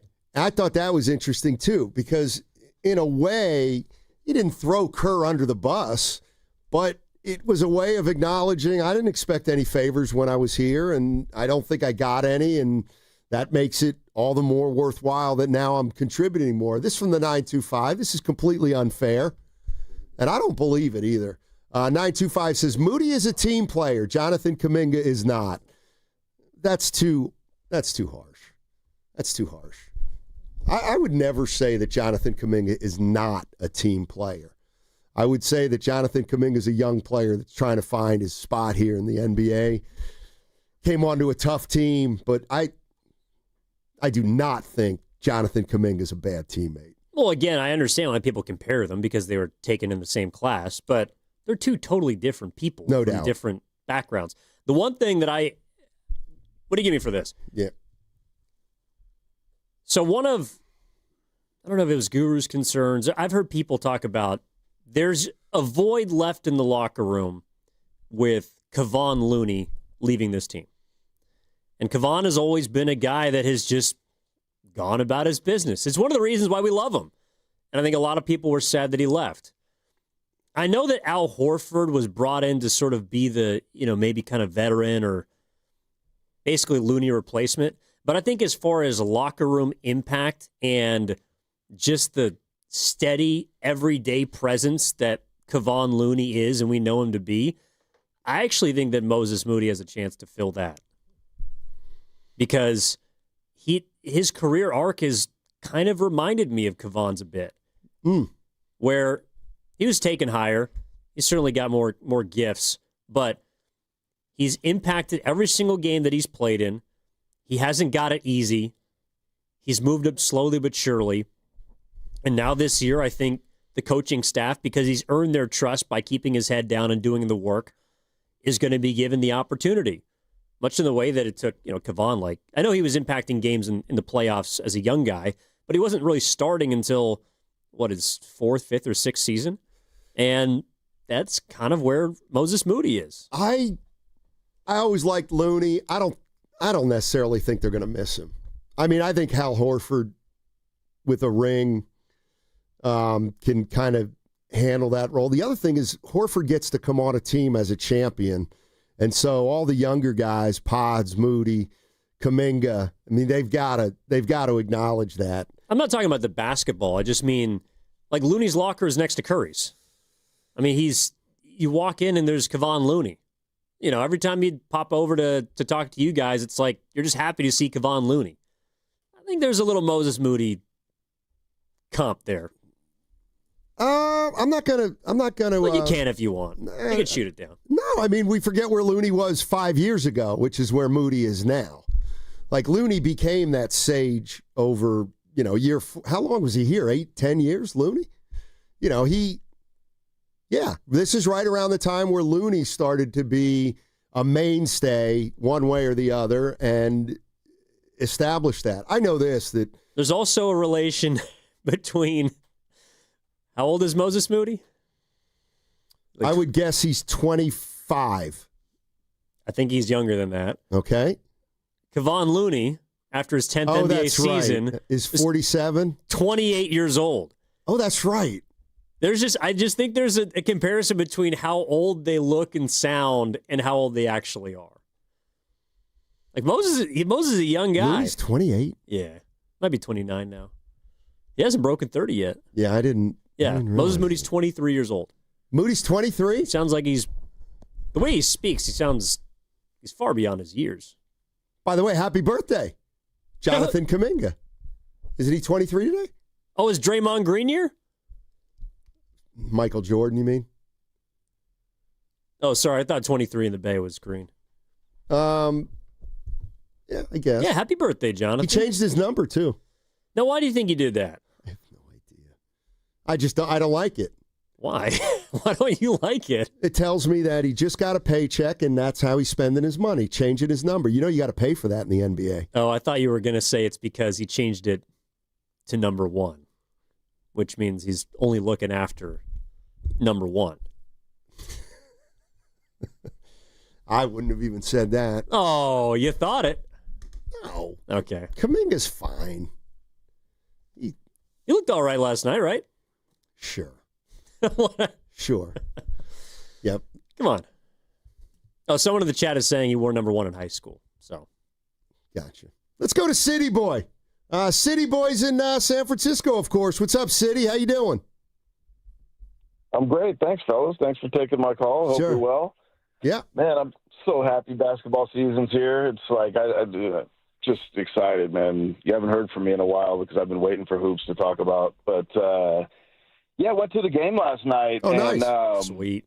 Yeah, the atmosphere was great in the building. I mean, it was like a regular season game. It was insane how many people were there and how into it they were. I mean, for preseason, I know it was the first one, and it's against the Lakers, so that's, that played into it, right? But that was fun. And let me tell you, if I could just hit on a couple things real quick. Al Horford looks svelte. He does not look his age.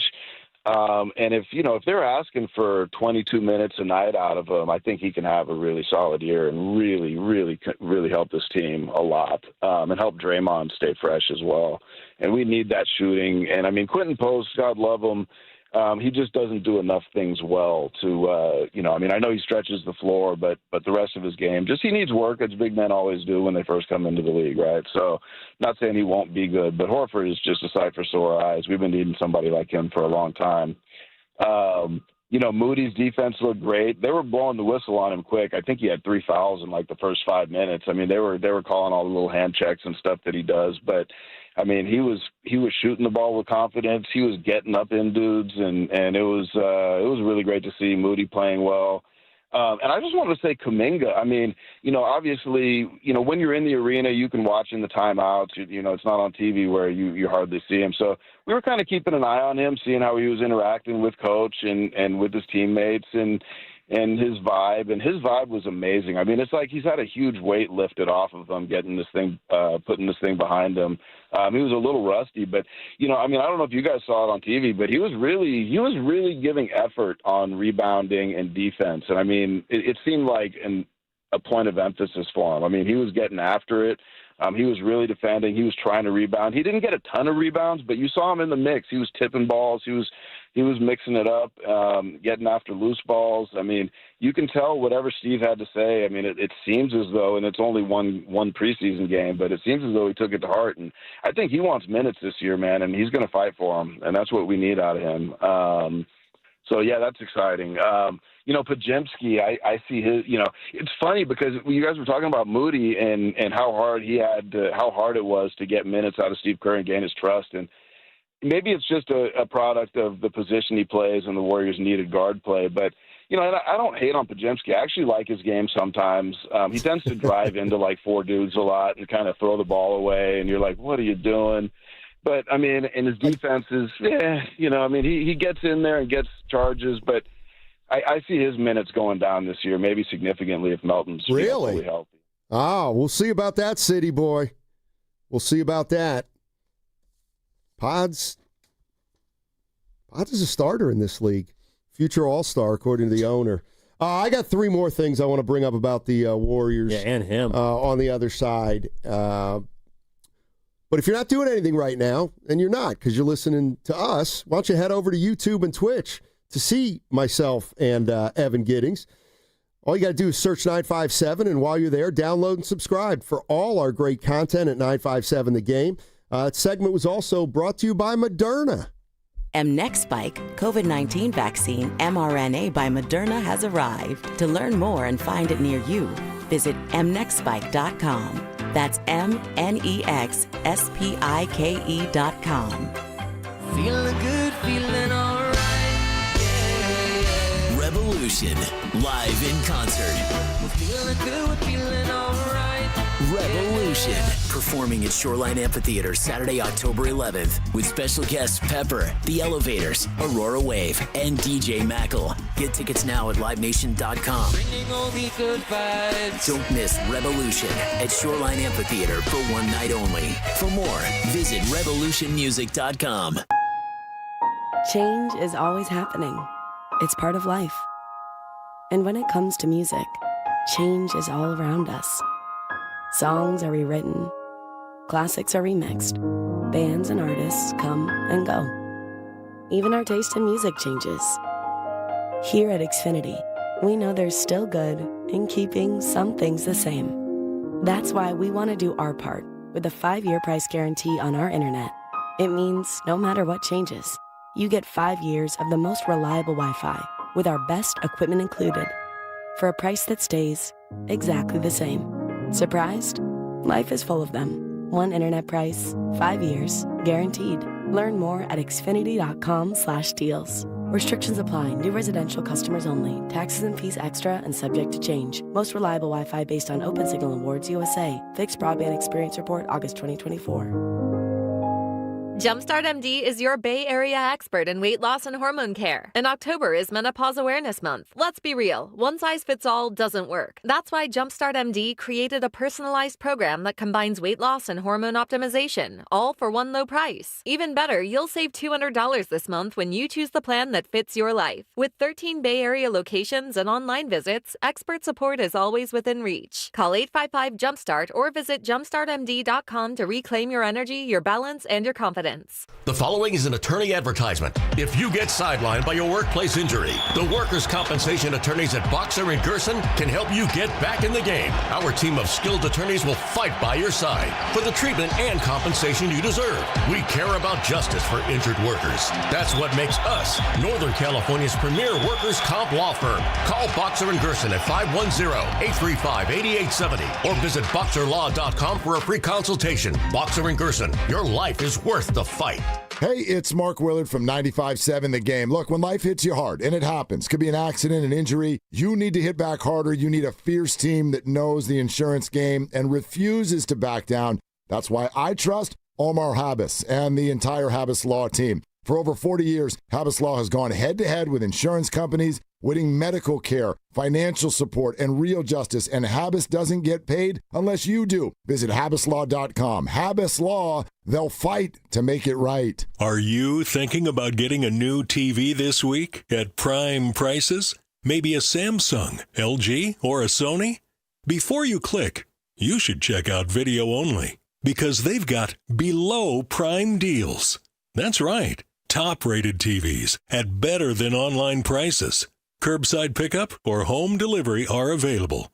Don't click before you call Video Only, because if you do, you'll be sorry. Attention taxpayers. If you owe $5,000 or more and have missed another tax deadline, you're officially on the IRS's radar. The IRS has resumed aggressive collections. That means wage garnishments, bank levies, even seizures of your home, car, or retirement accounts. If you owe $5,000 or more and missed the deadline, you're stacking new debt on top of what you already owe. Call Priority Tax Relief now. Their experts fight back fast and are saving their clients millions in tax debt every month. I owed over $50,000.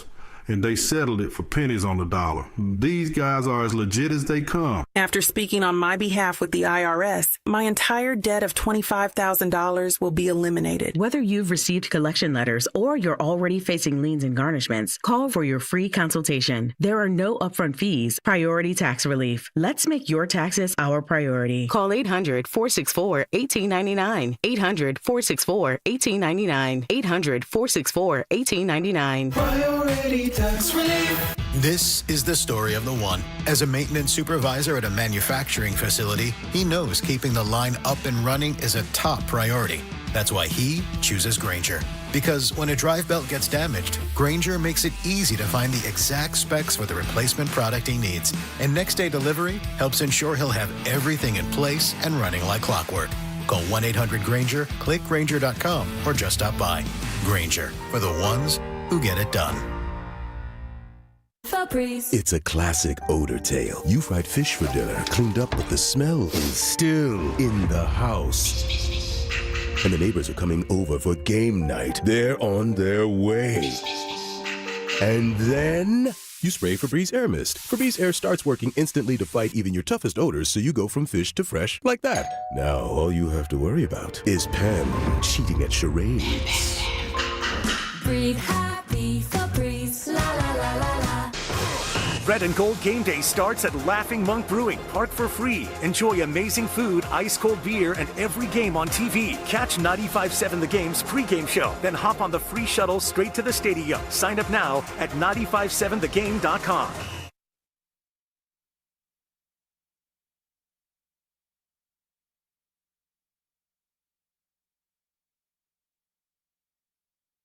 I got my own complaint. Basketball doesn't work that way. Now, back to Steiny and Guru on 95.7 The Game. All right, Evan Giddings in for Darryl the Guru Johnson, and we're just talking a little bit about that Warrior exhibition game last night against the Lakers, first one of the year. A couple things that caught my eye. Let's not forget the Lakers were playing without Austin Reeves. Yeah, Jake LaRavia. Luka Doncic, Marcus Smart, and some guy named LeBron James. By the way, take this to the bank, ladies and gentlemen, and I figured this out from one game. The Warriors will get off to a very fast start this year, just like in years past, and the reason, all their guys are playing again. They play everybody in the preseason, but nobody takes the preseason seriously. They use the preseason and call it the first 10 games of the year, whereas the Warriors treat the first 10 games of the year like regular season games. So the Warriors, I could tell, already well ahead of where the Lakers are, and the Lakers don't care because they'll ease into the season like a lot of contenders. Meanwhile, the Warriors will make some hay and start pretty good, I think. And then after about 15 or 20 games, we'll find out who they really are. So kind of like last year. Yes. Well, those games were important. They started out 12-4. Mm-hmm. It was pretty important, as we found out by the end of the year, that they started 12-4, because otherwise they might have been a 9 or 10 seed if they didn't take those games seriously. I don't know. Why don't you think the teams take the preseason seriously? I don't know if there's a direct correlation, but most teams you think that are together are going to start faster than others.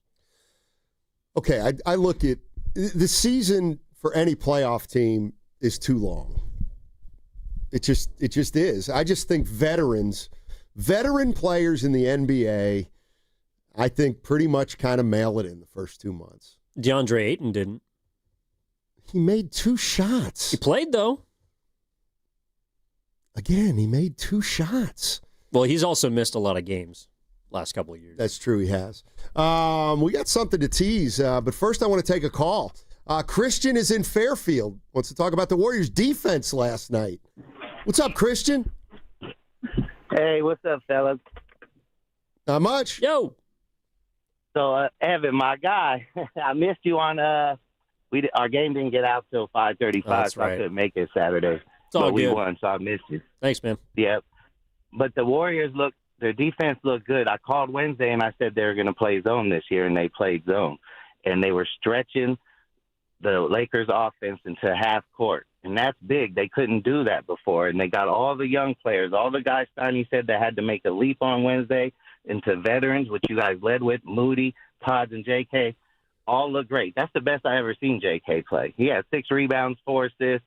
I don't care about the points. We know he can score. He played great defense. The only mistake I've seen him made, Hachimura pump faked him from a standstill and 3-point stance.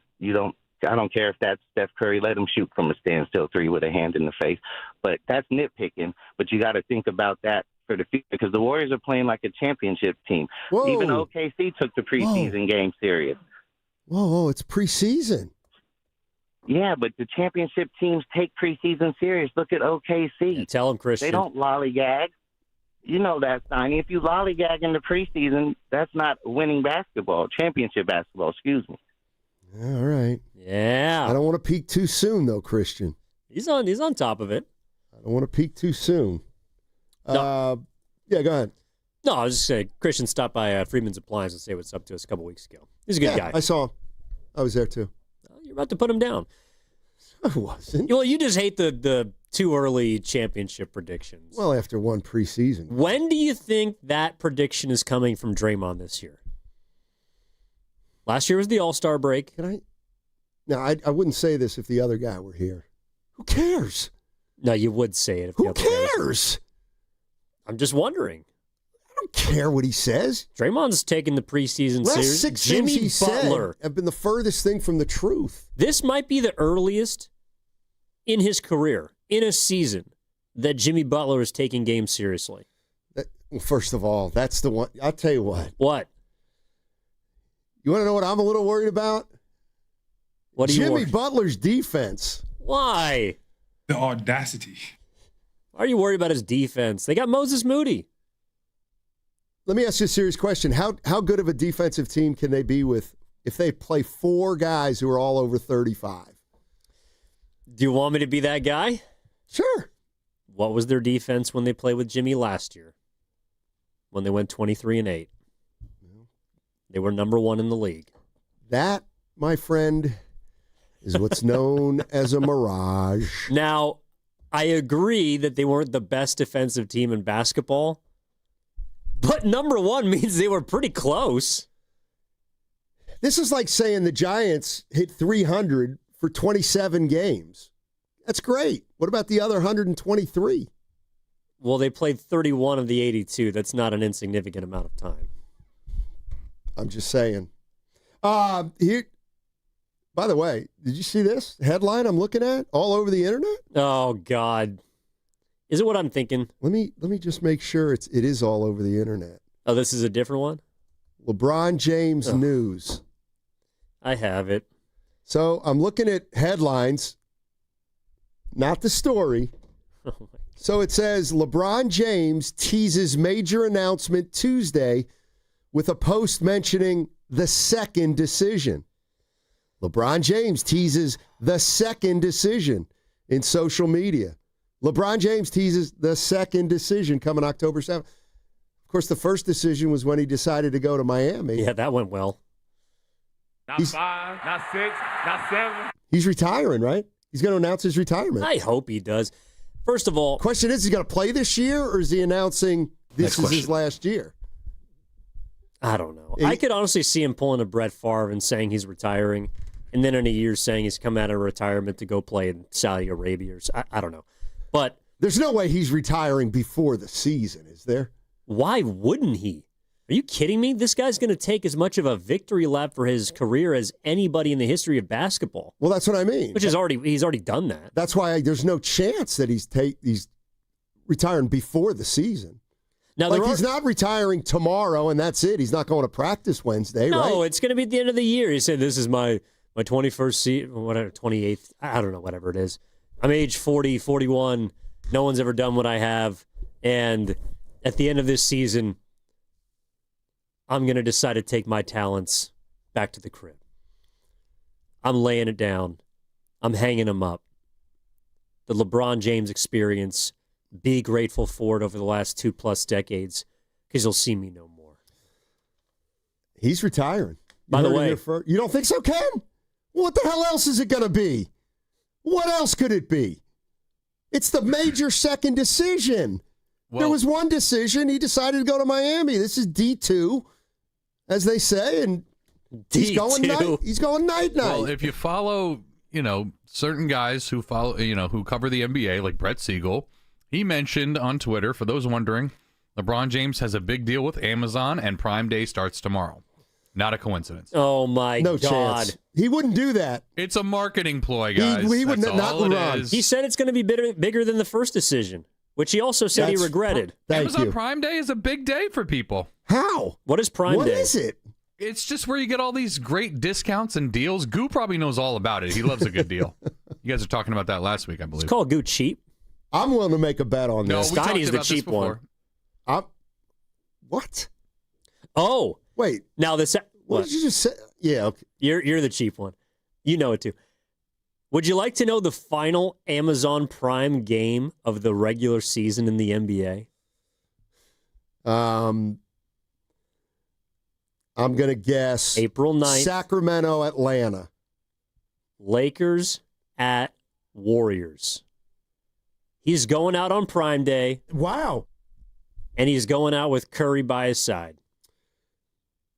If I had to bet, I would absolutely bet that he's announcing this is his last year, and it's as a way to get his little tour. Le Prime. That's pretty good, Joseph.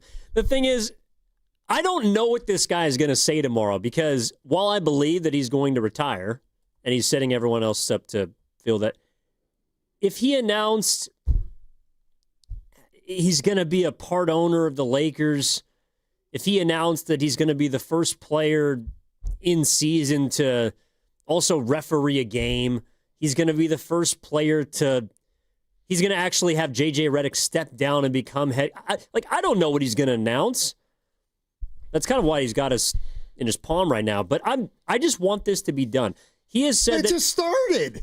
He just announced it today. It's his second decision. Well, the first one, blockbuster. He's going to announce he's giving up his starting spot for Bronny James. I don't know. He's coming off the bench. Like, he's going to request a trade to the Warriors. Maybe he and Draymond Green can do a joint announcement. They're both coming off the bench. Who?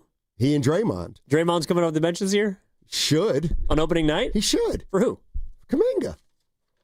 Shocked you talking to me. Don't be shocked. If Kuminga took the third year, I might agree with you. I'm not talking to you, Draymond. I'm talking about you.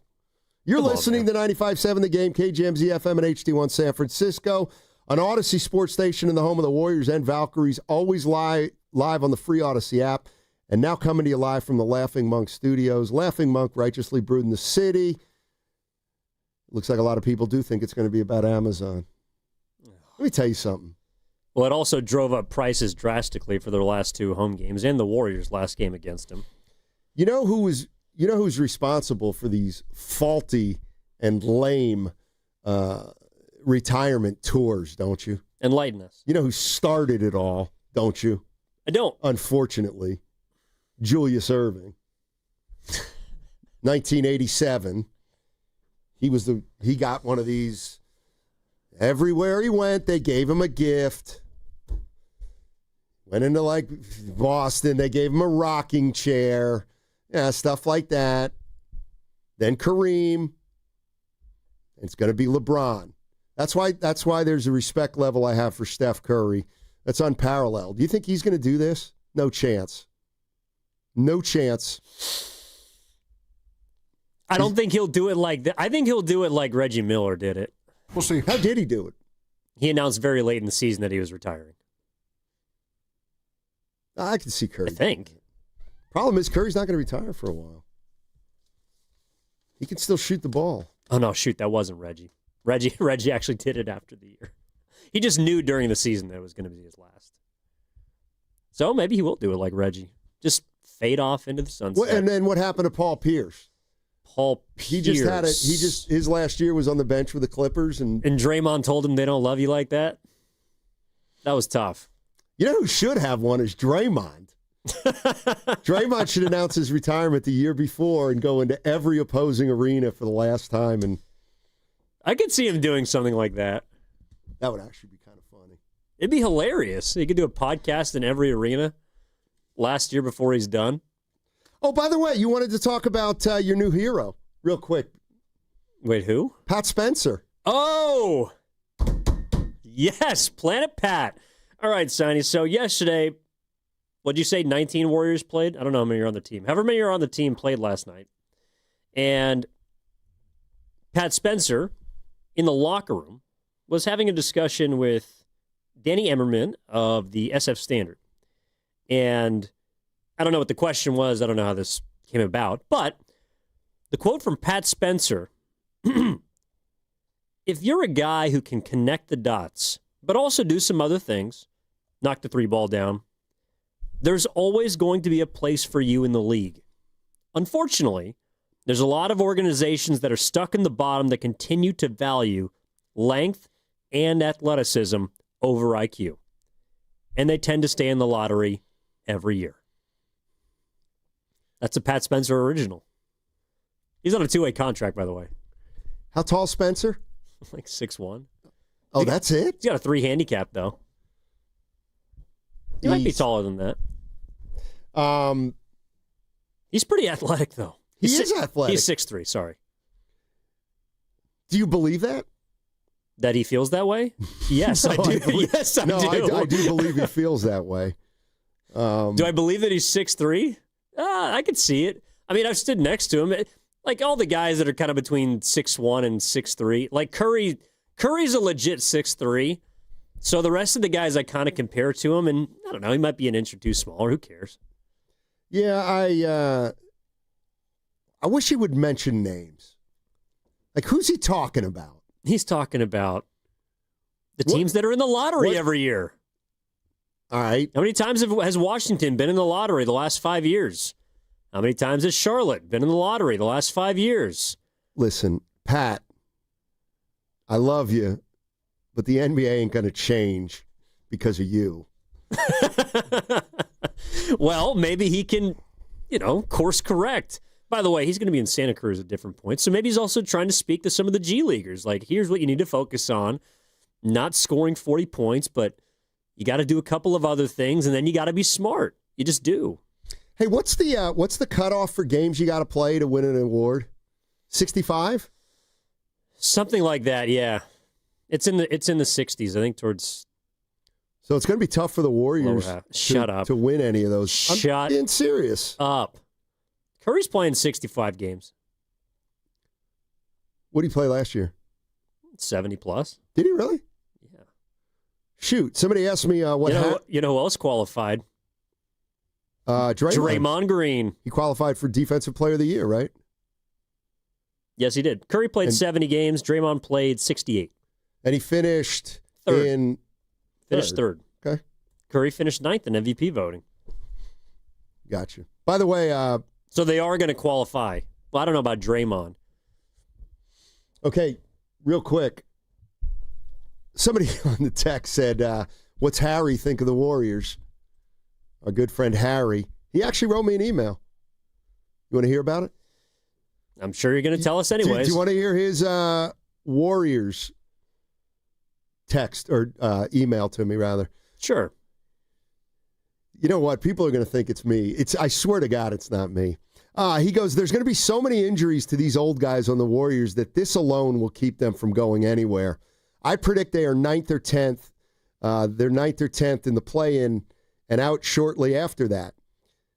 They will start winning at a decent clip, but once the season gets to 12 or 15 games, injuries will start and winning will be hard to come by. Old is old, and there's no way getting around the fact that bodies at that age don't take a beating very well.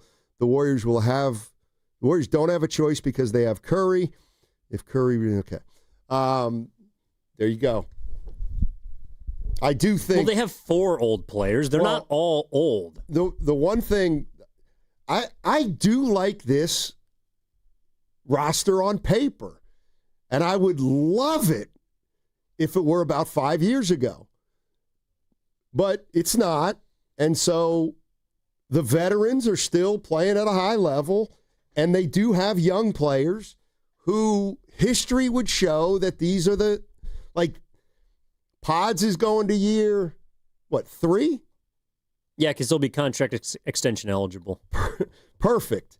That's a good year to be with a group of older players. Same with Kuminga. Same with Moody. Like, I you know what I think is kind of a myth when people say, a big jump between rookie and second year. Mm-hmm. I actually think it occurs somewhere between like the 3rd and 4th year or the 4th and 5th year. And they got some players in that category. And so that's where I think the step can come, is because these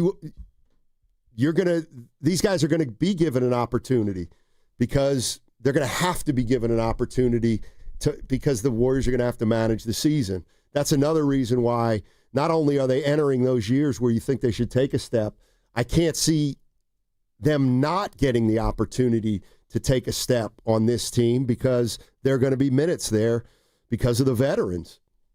So if they can combine them perfectly, then maybe they do have some action. You know what I think? I think that while you're not Harry, and Harry isn't you, you're like-minded, which is why you read a lot of his emails. Because you're not the same person, but he speaks for you sometimes. You're concerned about their age. Are you not? Yeah, of course. But we don't agree on everything. Like he likes Kuminga more than I like Kuminga, for example. He doesn't think they've handled him well. Well, then why is he so worried about the ages and the injuries? Kuminga's right there then. He's going to be able to step in and score 25 points a game when Draymond's out. Because he doesn't think that Kuminga's been developed well enough to be in this spot. Well, that's fair. But well, I got some good news. Give it to me. All the guys that are ready to fill in, they all now have experience. Valuable, like they have postseason experience. All the guys that you're looking for to take a leap or a step they've now had actual playoff experience. One of the things That's last year that prevented me from feeling like the Warriors were going to make a deep run, I'm talking championship, is because at different points last year, they had 2 starters that had never played meaningful playoff minutes. And I know Moses Moody had been in the Western Conference Finals and all that, but he'd never been a starter in a postseason series. Goes same for Pods. Even Kuminga. I mean, he wasn't supposed to, but he ended up getting valuable minutes against Minnesota. Quentin Post got minutes in the postseason. Like, there are a bunch of young guys that now have actual legitimate experience that I think it's going to allow them to play better this year. I am a firm believer in that also. I don't think Pods, I think in general, and I know Kuminga didn't play a lot in the postseason, but yes, I agree with that. Pods, I don't think was very good. I mean, in terms of playoff performance, Pods, Moody, and Post weren't great, but you have to expect that when a player's getting to the postseason for the first time. If it doesn't happen, it's the outlier. Same for Kuminga. He doesn't quite fit here because he didn't play as much in the postseason as those other guys, but he's a guy who's been in postseasons before, and now after the Minnesota series, he's actually played some big minutes in a series. So yes, I do think it's fair that if the Warriors get to the postseason, Pods, Kuminga, Moody, and Post should play at a higher level than they have in the past. Then the question becomes, can the veterans at their advanced age continue to be effective in the postseason that late in a year after they get 80, 85, 90 games under their belt? That's what it's going to be. The younger guys got to play at a high level, and the older guys have to play at a high level when they're playing. I also believe that, while you can't control injury, the fact that this is the deepest team, I think, since the championship season in 2022, that should ideally help your older guys stay on the floor. Because I think it was City Boy who said it, like Al Horford shouldn't have to play more than 22 to 25 minutes a game because he's got 2 centers behind him, or they can mix and match and go small. And there's a lot of other players behind those starters that are elder. So I think that the depth on this team is the best it's been since they won the championship, and that should also be, hopefully, a remedy for some of the injury issues that befall older teams. All righty. Coming up in 30 minutes, we got the crossover with Willard and Dibs. We'll get back to some Niners on the other side. If you want to jump in, we were talking about Brock Purdy. We'll get back to the Niners. Purdy, Mac Jones, Purdy. Hopefully this week we'll get some info as the week progresses. What's coming up next on The Game is brought to you by Fremont Bank. Here for you, here for good. You hear that?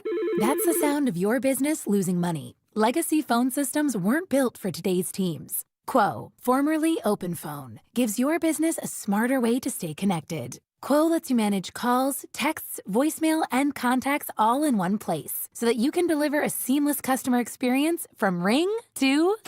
Need to take calls on the go? Quo automatically transcribes, summarizes, and highlights next steps from every call, so you never miss a detail. Need insight into what closes a sale? With Quo's AI call tags, you can instantly spot key topics like objections or pricing questions and use those insights to level up every customer interaction. And yes, you can bring your existing number with you for free. Keep your team in sync and your customers happy with Quo.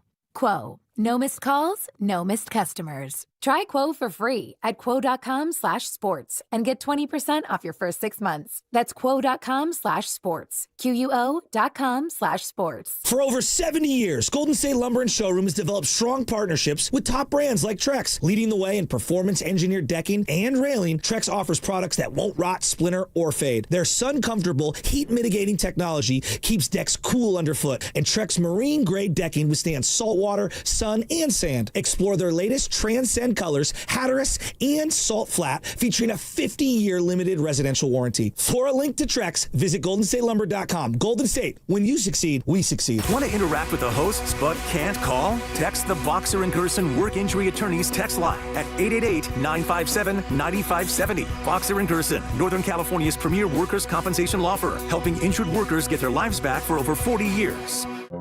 It's almost here, budget season. Are you trying to do more with less? You're not alone. Thousands of companies from $10 million to $300 million in revenue trust My Outdesk to solve staffing gaps, control costs, and accelerate growth. Whether you're scaling, cutting overhead, or battling turnover, My Outdesk's elite global talent helps your team move forward with confidence, fast. Book your strategy call and find out how much you could save. My Outdesk, where momentum meets results. Visit myoutdesk.com. That's myoutdesk.com. Neuropathy is a debilitating condition that is sometimes misdiagnosed. Symptoms can include pain, numbness, and tingling in your hands, legs, and feet.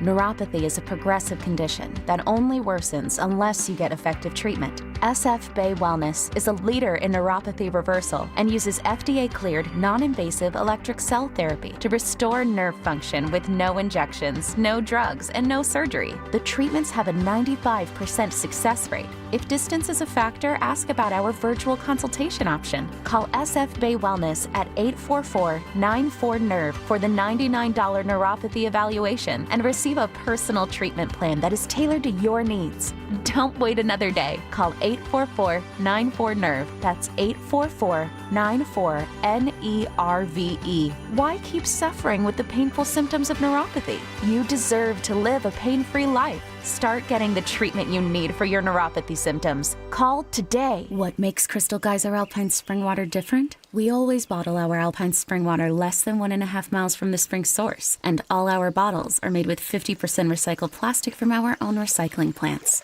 Crystal Geyser, bottled at the spring source. Looking for something spooky to do with the whole family this harvest season? Come to Children's Halloween Haunt at History Park on Saturday, October 25th. Enjoy hay rides, carnival games, a mini pumpkin patch, cultural fall crafts, and of course, trick-or-treating at History San Jose's House Museums. History Park is located at the corner of Phelan Avenue and Center Road. Tickets available at the door or online at historysanjose.org. See you at the park. I spent 14 years in foster care, mostly in group homes. I slept in a lot of different rooms, but none of them really felt like mine. There are more than 100,000 children in foster care waiting to be adopted. The Dave Thomas Foundation for Adoption is working to help find them a permanent home. Now I have my own room, a place that's mine, and a family who loves and supports me. If you have room in your home or your heart, see how you can help at davethomasfoundation.org. This is an important notice to all U.S. taxpayers. The IRS is giving away billions of dollars in tax savings through a federal program called the Fresh Start Initiative to aid delinquent taxpayers. This initiative was established for anyone facing financial hardship and unable to pay their back taxes. Qualifying and enrolling in this program will stop all collections, settle your delinquent tax problem, and even reduce what you owe by thousands of dollars. Call the hotline at People's Tax Relief to see if you qualify and get this free information by dialing 800-351-4596. If you have unfiled tax returns or cannot afford to pay your personal or business back taxes, you can now get the help you need. One simple phone call can resolve your tax problem and save you thousands of dollars. To see if you qualify and to get this important free information, call 800-351-4596. 800-351-4596. 800-351-4596.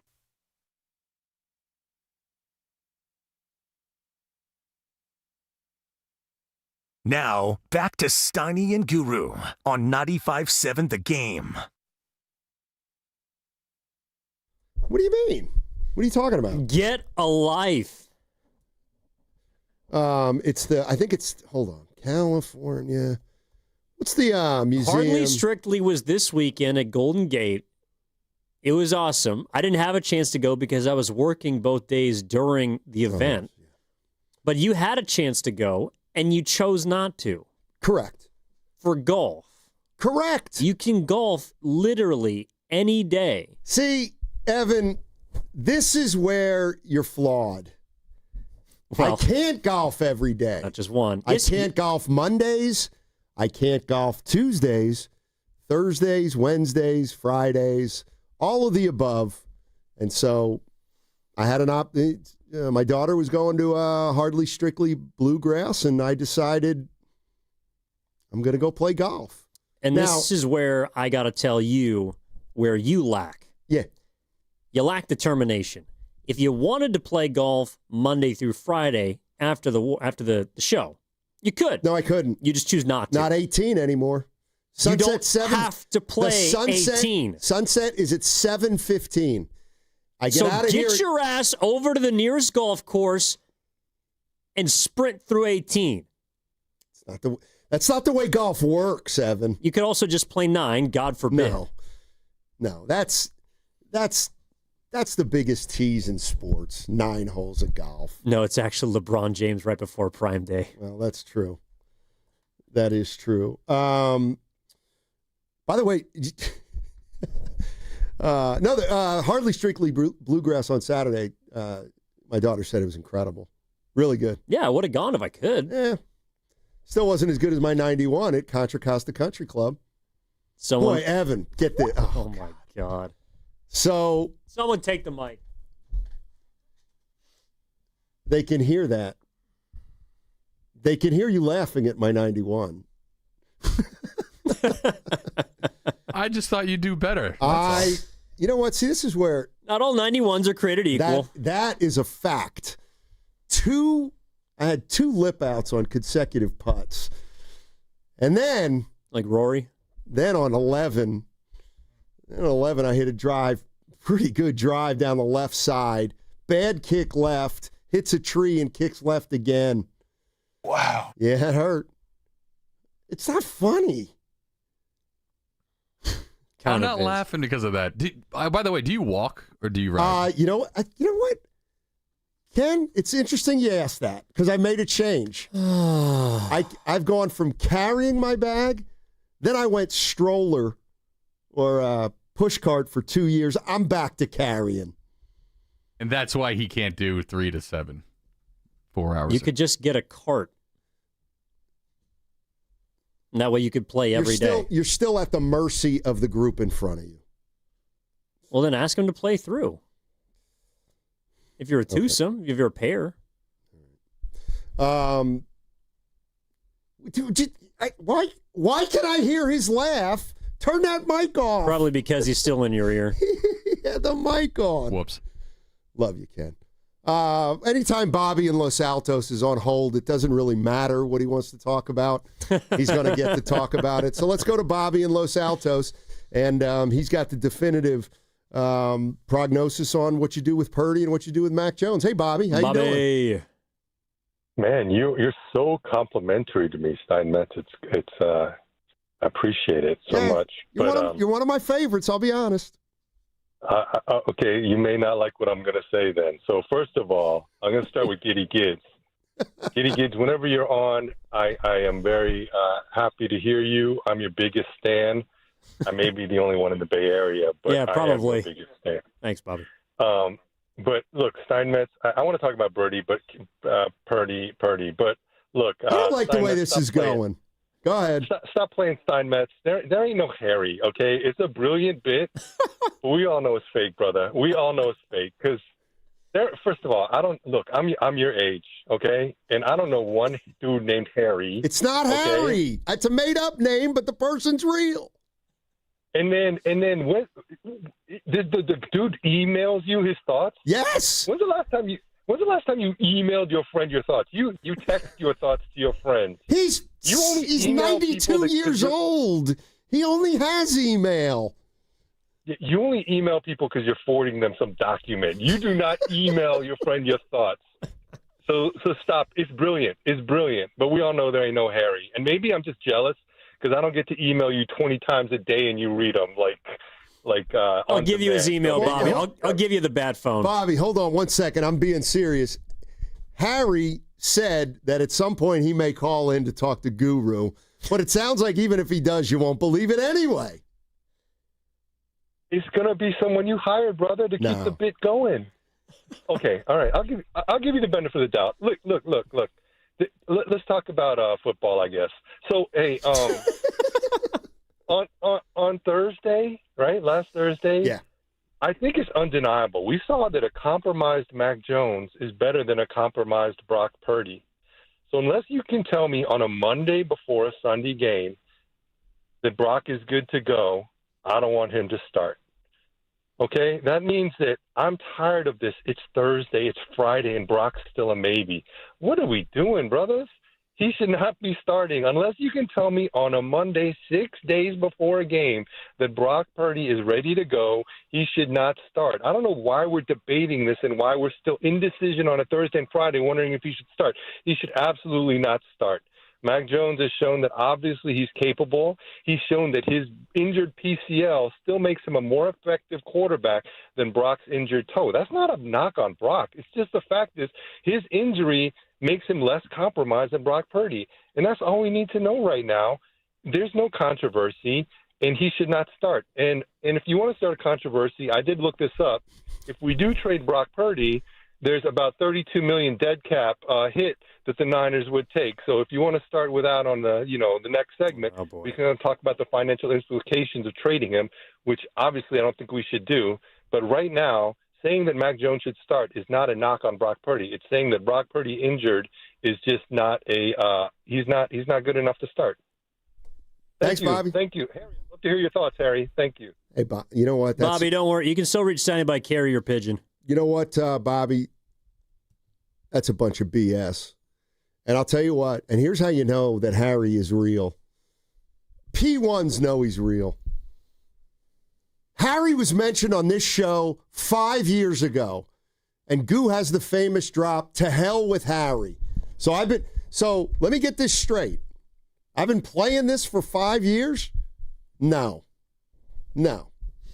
He has been making frequently more appearances on the show as of late. That's because he can't stand how Guru talks about the Niners. And I gotta ask why. Well, that was when he wrote you a letter, and you do this sometimes. He wrote a letter about Goo, but you made it seem like it wasn't, even though it was. That's because I try to maintain a friendship. With who? My you won't even partner. reveal his name. Oh, Harry. Yeah, I can't. No, I can't. Steiny with the long con. You guys. I mean, you are Robert Redford. You remember The Sting? Yes. I never saw it, but. Oh, my God. Well, it's a long con. You know, it's drawn out. What's it about? It's about a robbery. So it's about an imposter? Yeah, he's playing a role. Just like Harry is the second voice in your head that apparently writes you emails on the weekend. It's not apparently. Does he have an AOL email? Hold on. That'll tell me double check. just exactly what's going on here. I'll tell you exactly what he's got. Okay. So he's got a Comcast. So do you. I know. So you guys are about the same age. He's older. Roughly same height. He's older. Can we talk? Brown hair. Let's get off him. Harry carry glasses. Hell with Harry. Wears Birkenstocks? No, he's I don't want to. I've never met him face to face. We've just been communicating via email for 15 years. Those are facts. Sure. By the way, let me tell you who I did see yesterday. A clip of Bronny. No. Nikola Jokic. What's left of him? Have you seen him? He is immense right now. He is huge. You want to talk about making it an art form to use the season to get into shape? Jokic is doing it. You got to take a look at this. He's big bone, man. Why are you he's body shaming Jokic? I'm not body shaming him. He's using the regular season to get into shape. There's nothing wrong with that. Wait. So I have a question here. So if Luka Doncic fasting intermittently and slimming down and becoming skinny is no news to you, you don't care. Right. Why is Nikola Jokic showing up plumper? It's if not that's news. a word, It's normal than he is. Not news, an Why is that observation. news? It's not news. It's just an observation. Yeah, but you noticed it. You didn't notice Doncic was skinny. I haven't seen Doncic yet. I showed you a picture of him from the Men's Health article. This was a video.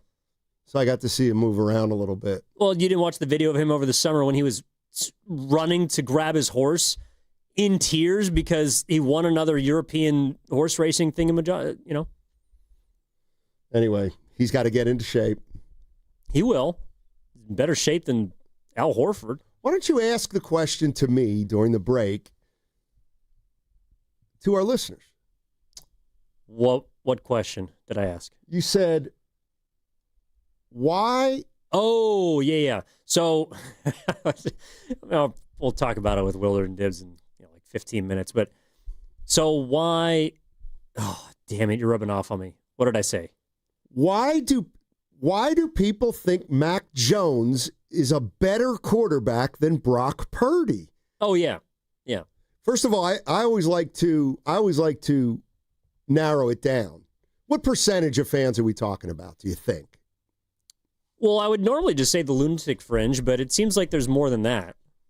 And I don't know, maybe not a lot of people feel that way, but like I understand if you feel like Mac Jones is better than an injured Brock Purdy. I also feel that way. I think that's obvious.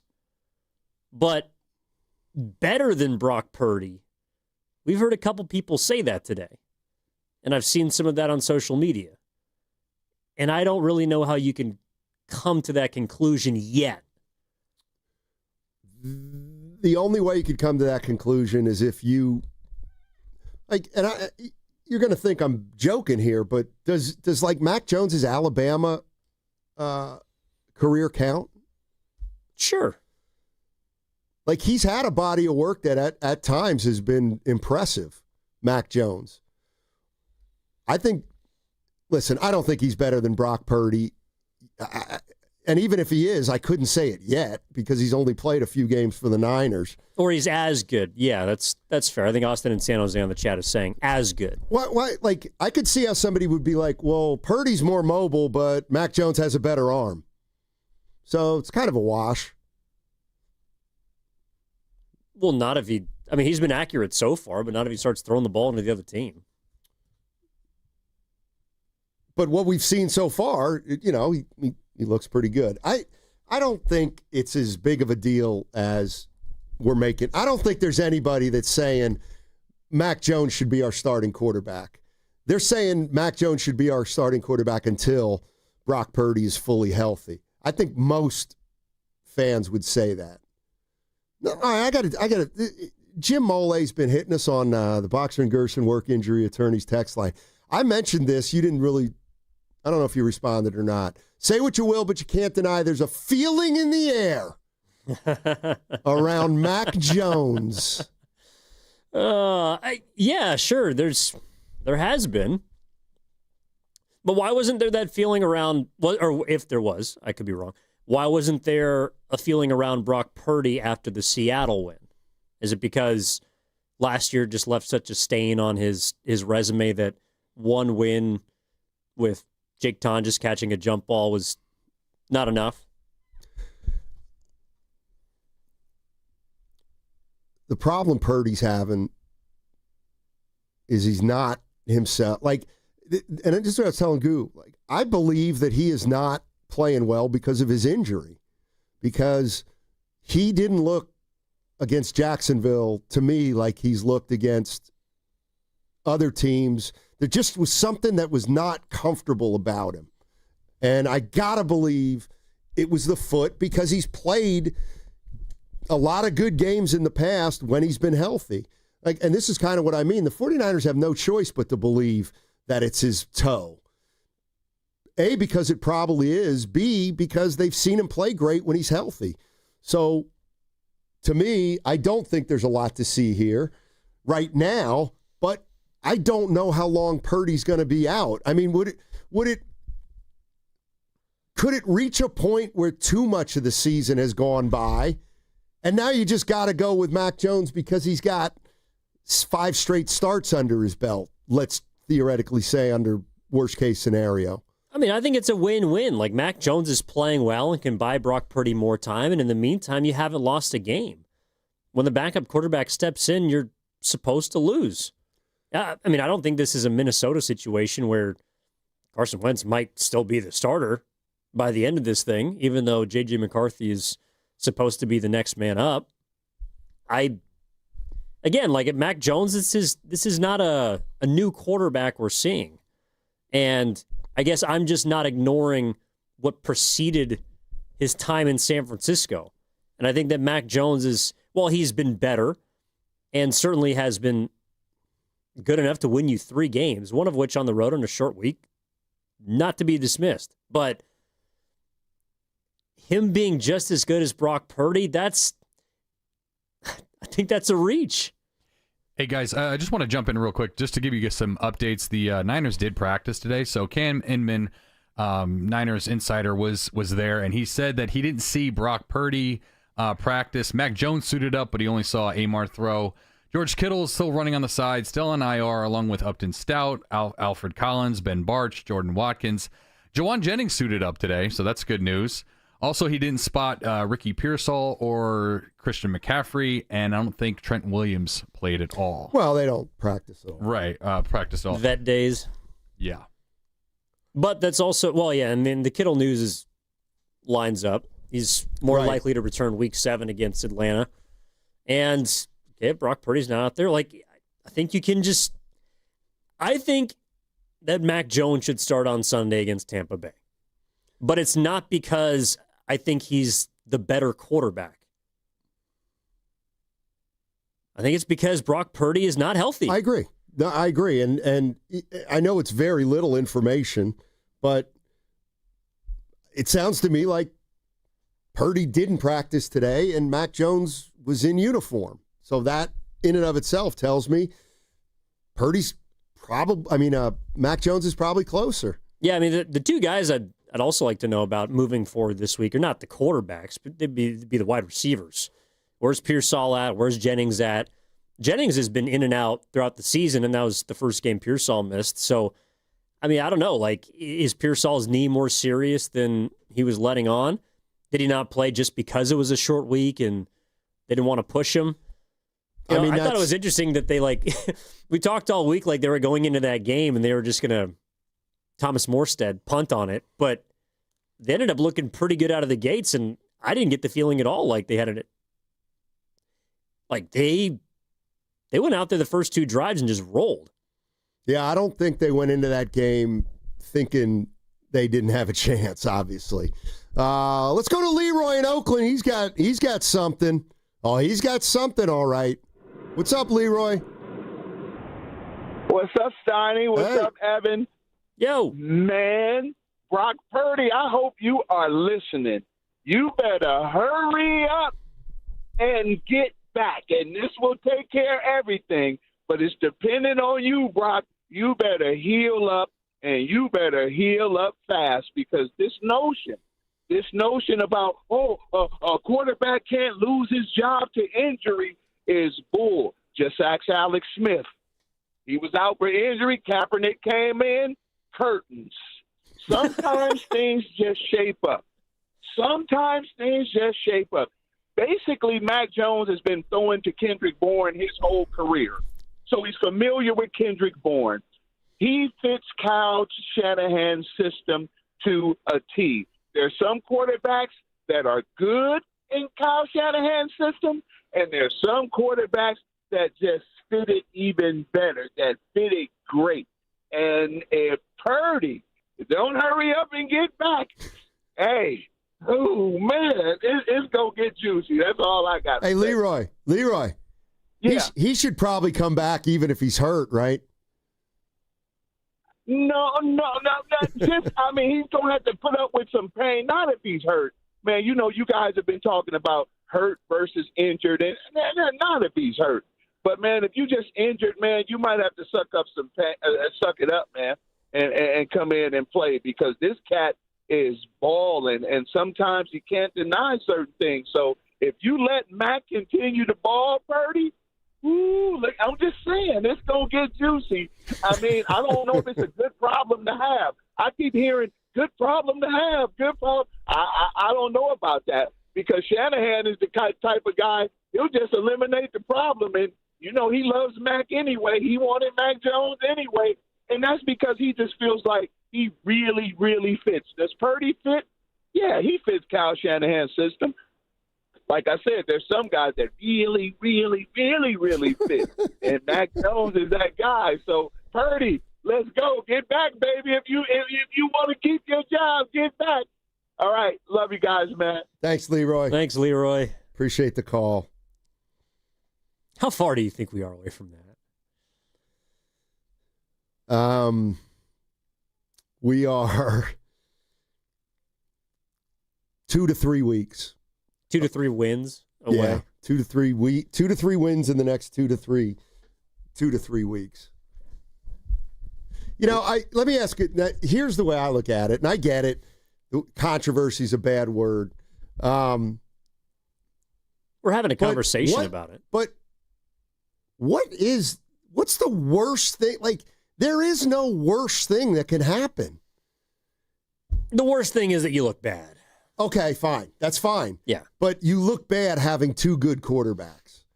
You look bad having paid one of them that wasn't as good as the other or just about the same. I think that's...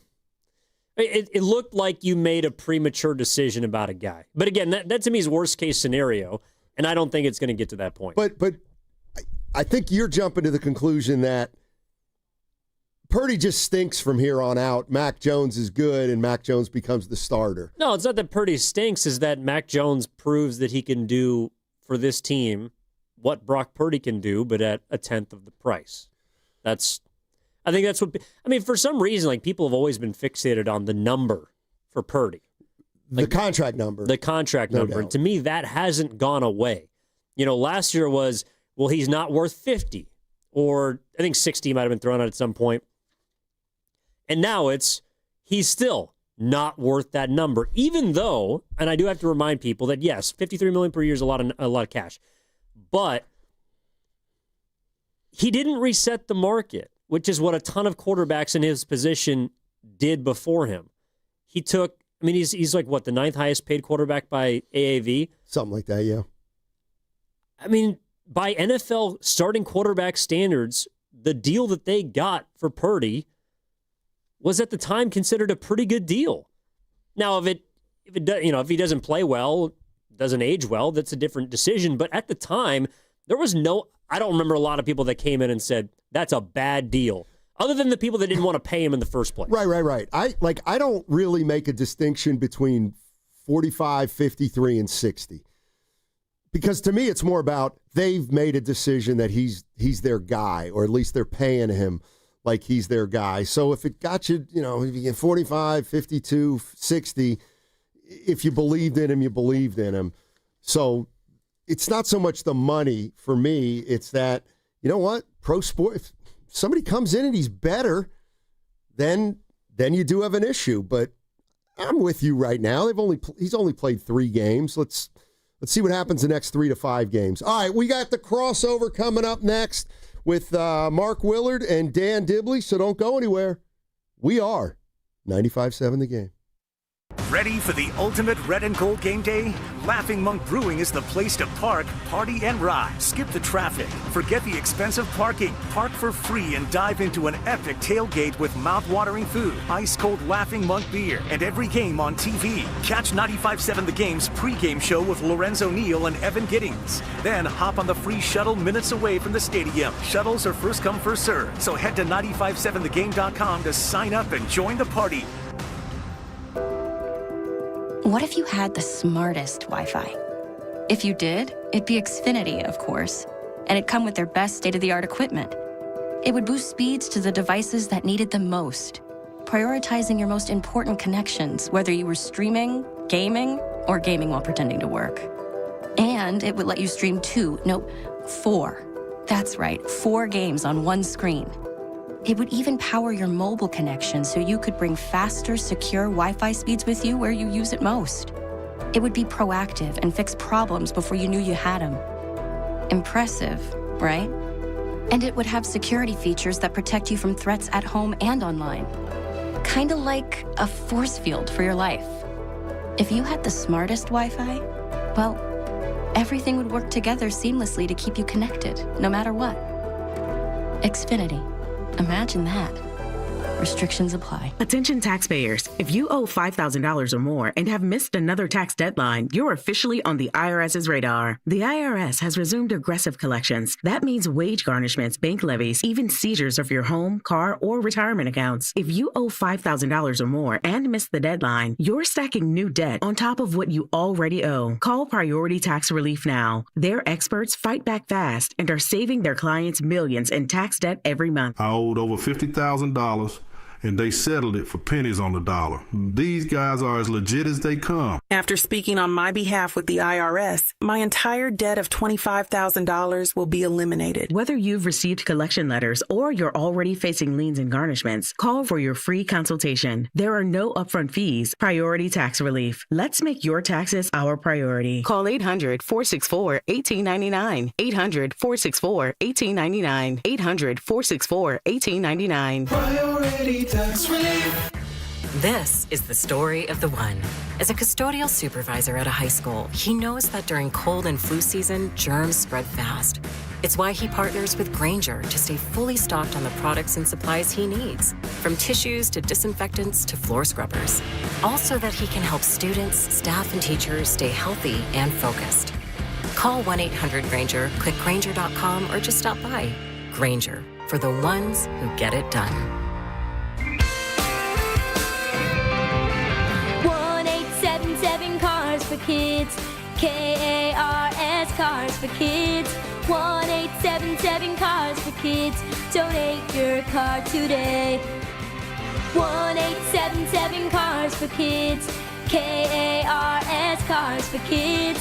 1-877 Cars for Kids. Donate your car today. Ready to get rid of that old car? Donate it to Cars for Kids. Call 1-877-CARS-FOR-KIDS to reach a friendly live agent. Donation is super easy, and your car can be picked up as soon as tomorrow. Call us now, 877-CARS-FOR-KIDS. That's cars with a K to donate your car today. 1-877 Cars for Kids. KARS Cars for Kids. 1-877 Cars for Kids. Donate your. Did you know you can donate real estate too? Go to carsforkids.org. That's carsforkids.org. Just hearing the word IRS can make people break out in a cold sweat. No one wants to deal with the IRS, and now you don't have to. The good news is Legal Tax Defense has been successfully negotiating with the IRS for more than 15 years. It doesn't matter how much you owe, whether it's $5,000 or $5 million. You deserve the best in the business on your side,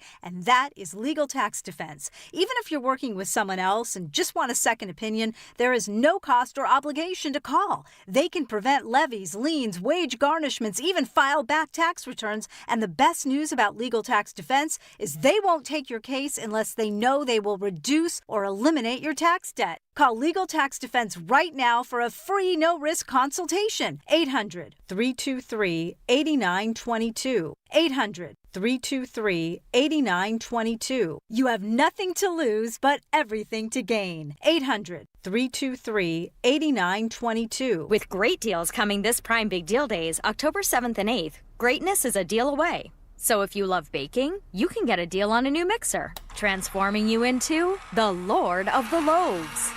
Hear ye, hear ye! Make way for the baron of brioche, the sultan of sourdough, the lord of the loaves, Prime Member Dave!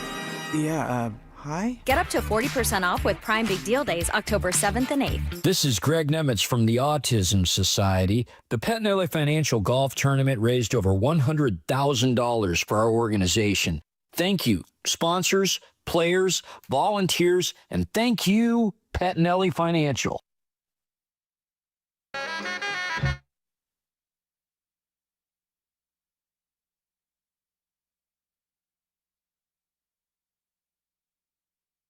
Now, back to Steiny and Guru on 95.7 The Game. It's cold in here today. I feel. Well, you've been chilly. Don't say anything about it. We like it that way. All right. Yeah. Could just be your takes. Crossover time. 4. Welcome in Willard and Dibs. And apparently Dibs has welcomed himself. Yep. Mm-hmm. Well, you called it the crossover earlier. You did, yeah. I heard that. I've never been called crass before. You're welcome. That's a new one. Yeah. It doesn't really fit you, actually. Then it must be me. No, better. It's just a word that fit. That's all. I know. Crass to me is the opposite of classy. Now, you guys aren't classy, but you're not the opposite of classy either, so you're kind of in the middle. Where do we sit on the classometer? I want to be closer to classy than not. I don't want to be too classy because then it's stuffy. What do you consider classy? You know what I mean? This is where, like, Thurston Howell III. No, see, that's snooty. That's snooty. Yeah, shout out 80-year-olds. Exactly, and the majority of our audience doesn't even know what the reference means. Who's like, I don't want to go with a politician. Steve Kerr is classy. NFL coaches. Is Steve Kerr not classy? There's classier. Okay. Like Missoula? John Wooden was classier. John Wooden is very classy, but again, I would say John Wooden was very classy. Again, we're really like in an interesting way. Yeah. Phil Jackson, not classy. No, he's not that classy. No. I would say Kerr's in the upper half on the classometer. In the NFL right now, coaches, who's classy? Oh, that's an interesting one. For me, Mike Tomlin, he's classy. I wouldn't say that at all. Okay. He'd get up in your face. It doesn't mean he's not classy. Yeah. Like he Publicly, won't he's get pretty up classy. and he won't get up in the opponent's face. He'll get up in your face if you're on his team. Classiest head coach in the NFL. Right. That's a tough one. He's not a coach. Sounds like he's not classy. a coach now, but I always thought this guy was classy. Ron Rivera? Yeah. I don't know. Yeah. Class act. Riverboat. Yeah, sure. Sure. It's not the greatest sport to look for class. No, that's true. You The know guy what I who's mean? been the classiest is probably Aaron Glenn. Because, my God, that football team is just an abomination. Well, and our mutual friend is on the staff. Yeah, I feel I feel bad for Cameron. Are you going to his baby shower? No. Whoa. No, Do you have any idea what they're talking about, Mark? I mean, We have a mutual loosely. friend who is on the Jet staff, and they are 0-5, and he's having a baby shower in November, and I've been invited, and I'm sure you were too. And if I was not. well, you could be my plus one. Yeah. Oh, thanks. And it's going to be a drive-by, but they might be 0-9 when the shower happens, and so I'm going to give him a win for the baby shower. How old are you, E? 31. 31-year-old single men don't get invited to baby showers. They don't even know what to do with that. Yeah, I mean, I don't care if people want to do something with my, like, is that... It's hot. It's just true. To be honest, though, I was probably closer with his younger brother than I was to him. He'll be there. Yeah. Corey. Well, I would hope he's going to be there. Yeah. You know, the beauty is and the twins. They may as well have it on a Sunday. Oh, come on. Well, they ain't going to be there for simmer down over there. Wow. So this is the guy who was at Texas Tech? No, Texas A&M. Texas A&M, Yeah. I mean, Yeah. But anyways, the point is, if you're on a bad football team, you have, and he's a fiery guy. Like, you could bury your entire roster if you really wanted to, and he hasn't gone after one of his players publicly, to my knowledge. Oh, here was maybe the classiest football coach of all time. Okay. Tom Landry. Oh, Willard, you got to let your bias You love out the hat. door. You love the hat. I was too young to even, all I knew. Okay, but like, just because he dressed a certain way? I have a follow-up question. Is there Never any, showed much emotion. A lot of guys never show. Is Andy Reid classy? He can be. What about Tony Dungy? Yeah. Classy? Don't know enough about the Dunge. Okay. Yeah, I mean, the Dunge. He never cusses. Like John Gruden, I would say Is not. correct. What about Harbaugh?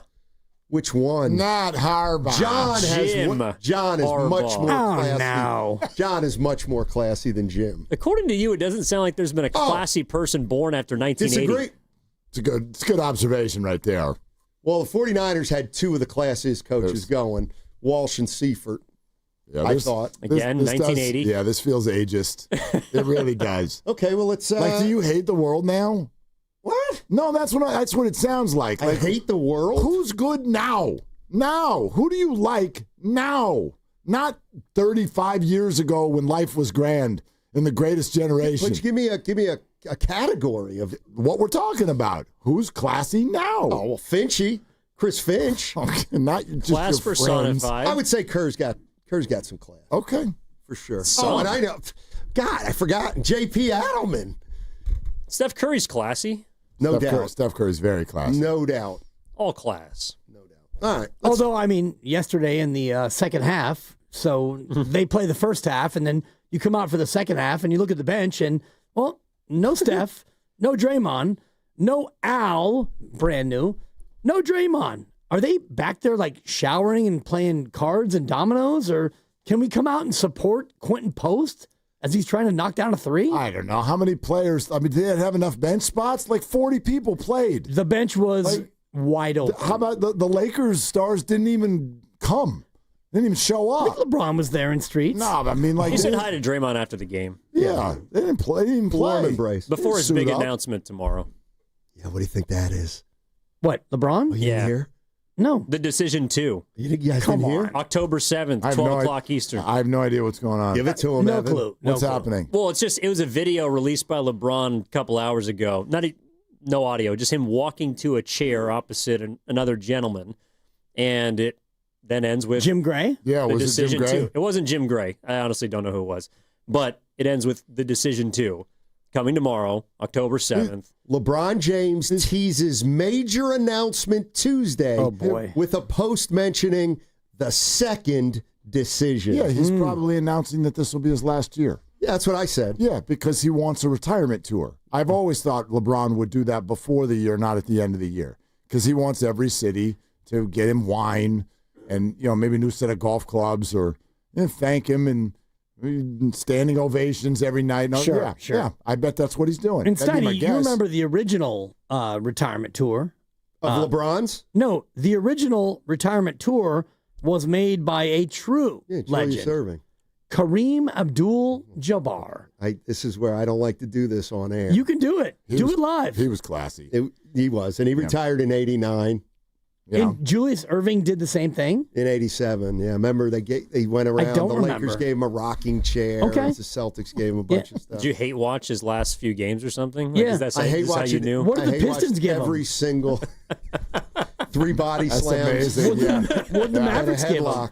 Like, I don't the know. reason why I remember Kareem is because that was a true, like, every team, even the Sonics and the Blazers, they all did something. I don't remember Julius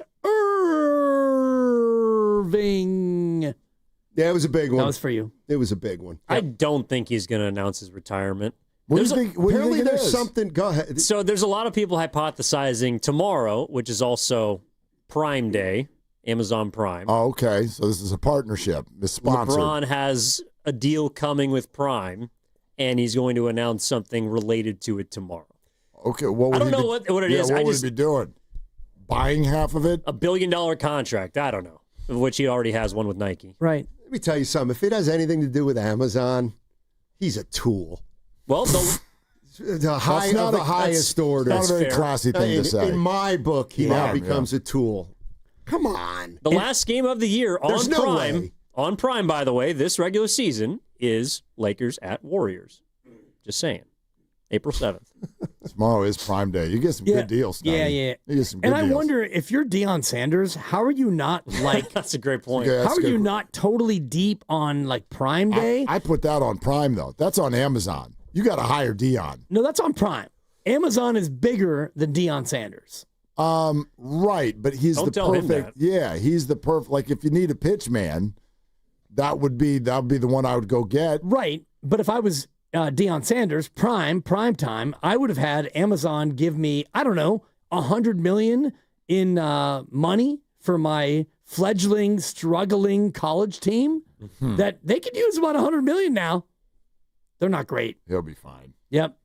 He's made that university so much money, it's absurd. Sure. You can't even get in there anymore. You should see what tickets to these college games at places like that. Really? Oh, my gosh. Like, well, I would figure you'd know something about this. Like, because I have a son of a certain age, there's a lot of families that are doing the 18, 19-year-old, 20 kind of area right now. And so October is Parents' Weekend. Oh, boy. And so parents. At Cal this weekend. Right. Parents all head to these universities, and everybody wants to go to the football game. Now, it depends on what school you went to. Right. But if you're heading out to one of these where it's like really ingrained in the culture, Colorado is absolutely one of them. Lovely Christy will be going to Boise State next weekend. If you go to a place like that, kind of smaller town that's all about college football, out of control.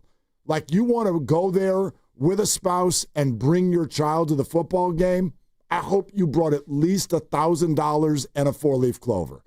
I'm not even kidding. Okay, so it's out of control to get into these games. Okay, so I don't know if I should go public with this. Oh, what do you got? You won't. Tulane.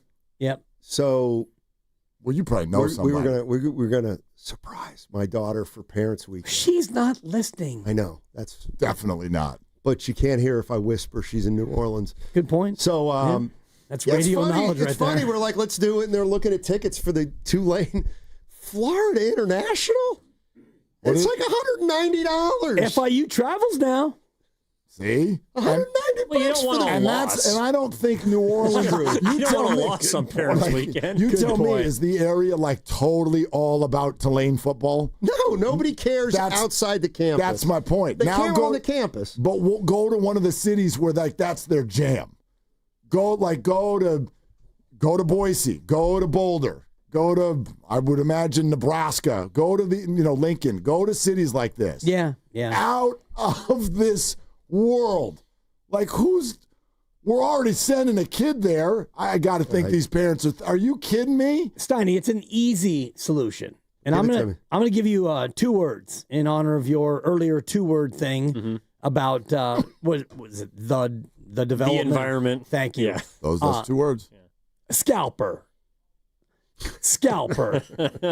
Now, it could be 2 words if you do scalp her, but I'm not trying to advocate that. Go to New Orleans. You could roll up to that game. You get a ticket for like $8. I got to think that you've been And a in beignet. you've been in this business long enough that you know somebody. Yeah, get a credential. in New Orleans. I would never do that. Why? No, don't get a credential, but you could press a button or 2. I bet you can make it happen if you work hard, and it's okay. So who's this ticket? You've earned it, request from Steiny.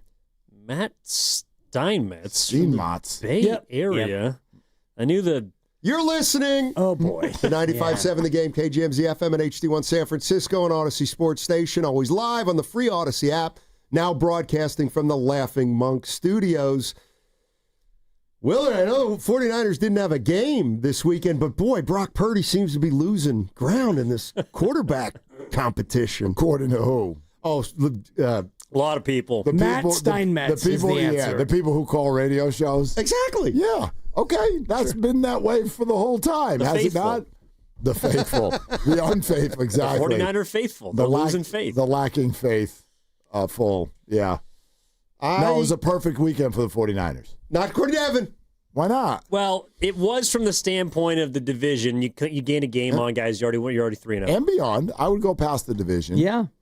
Oh, well, yeah, as far as, the conference, you're technically in second place by the tiebreaker with Philly. But as far as the win of the year, I was left feeling like the Broncos, and primarily the Patriots, devalued the win a bit. I don't feel that way at all. I look at it in a much more sort of circumstantial way, I think, which is to say that of all the 4-1 teams, maybe the Bucs, their opponent this week, might be able to lay claim to this as well. But don't y'all feel like the 49ers have not even come close to throwing their best pitch yet? Like, in theory, there is the path for this to be a much better team at some point this year than it is now, simply based on who's been out. And the fact that you found a way somehow through all of that to not only be 4-1, but you're 3-0 in the division. You have, and Dibs has been trumpeting this since I walked in today. I think that the NFC West is home to potentially the worst loss that any football team has ever suffered. Any sports in team. the history of mankind and creation. If you did not treat yourself to the fourth quarter of the Cardinals and Titans yesterday, I don't even know how to explain it with words. It was just incredible. So walk-in touchdown, I fumble on purpose. That was just for starters. Interception, I fumble it, and my own teammate kicks it in the end zone, and they recover for a touchdown. The real holy roller. Seriously. Unbelievable. That was brutal. If for me, in terms of the history of sports that I've watched as a 57-year-old man, that might be the worst loss I've ever seen. In any sport. That's the only way the Titans can win a game. Fine. And they didn't want to win is the point. I know. Anyway, Mark, sorry. Yeah. No, continue. Yeah. It's all. Can you do a deep dive on most unbelievable losses of all time? In all sports? Yes. Okay. And throughout all of history? Yeah, I will. And that to me was akin to a baseball team being up, 9-1 going to the ninth inning and giving up 9 runs, and you lose 10-9. And I hate to do this because Bobby Donlin is somebody who I've known a long time. I actually refereed him. He coached at Branson High School, and they played at St. Joe's in a NCS playoff game, and they were up by 25 in the fourth quarter, and they lost. And it was like 41-16. And I mean, basketball, high school, but it was one of those collapses. They shouldn't have even been in that game, should they? Branson, the tiny school from Outer Marin against St. Joe's, the heralded? Branson gets good players. And St. Joe's has a student population of 400? In Alameda? Yeah, I coached there. Yes, in Alameda. Branson gets good players. Steph Curry actually took a picture beneath my 3 banners that I hung there. And this is what I can't stand. This is where acting as though I made a statement that I didn't. So I didn't realize that the school that Jason Kidd went to was a relatively small high school. Tiny. And when he was there, did I come on and say, hey, that school Jason Kidd went to was huge in high school? No. I just expressed a little incredulity that, wow, I didn't realize it was a small school. That was a big word. Yeah. It was more than incredulity. It was a little bit of dismissive deniability of my knowledge. Not classy. Is what it was. No. Yeah, not classy at all. No. So, yes. In terms of pro sports, I don't know what the comp is for what we saw yesterday. What's the first thing that comes to mind?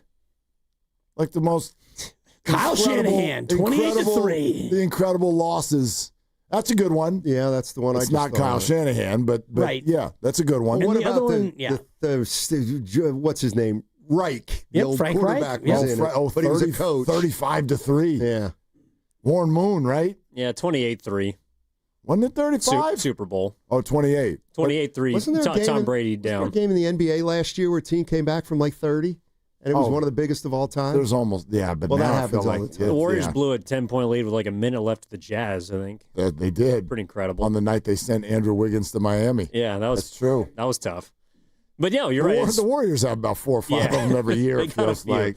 This is pretty bad. No, but look, from that standpoint, it was an awesome weekend for the Niners. I guess on Friday, it's like, oh my gosh, this was the most incredible win I've ever seen. And then I was flicking between the Warriors, but I was mainly locked into the Bills-Patriots game because the Patriots kept staying ahead. It's a good game. It was an awesome game. I think the Patriots can be a really good team this year. Not like a Super Bowl team, but they're on the right track, and I think that they're well coached now. But I guess that's kind of what I'm getting at, E. Like, I look at those 2 games that you brought up, and those teams that pulled off those upsets were largely at full strength. And then the other side to it is, and Steiny, you'll love this, boy, you want to know who took, other than Jonathan Gannon in Arizona, but the coaching egg on the face of the week award has got to go to your boy Nick Sirianni.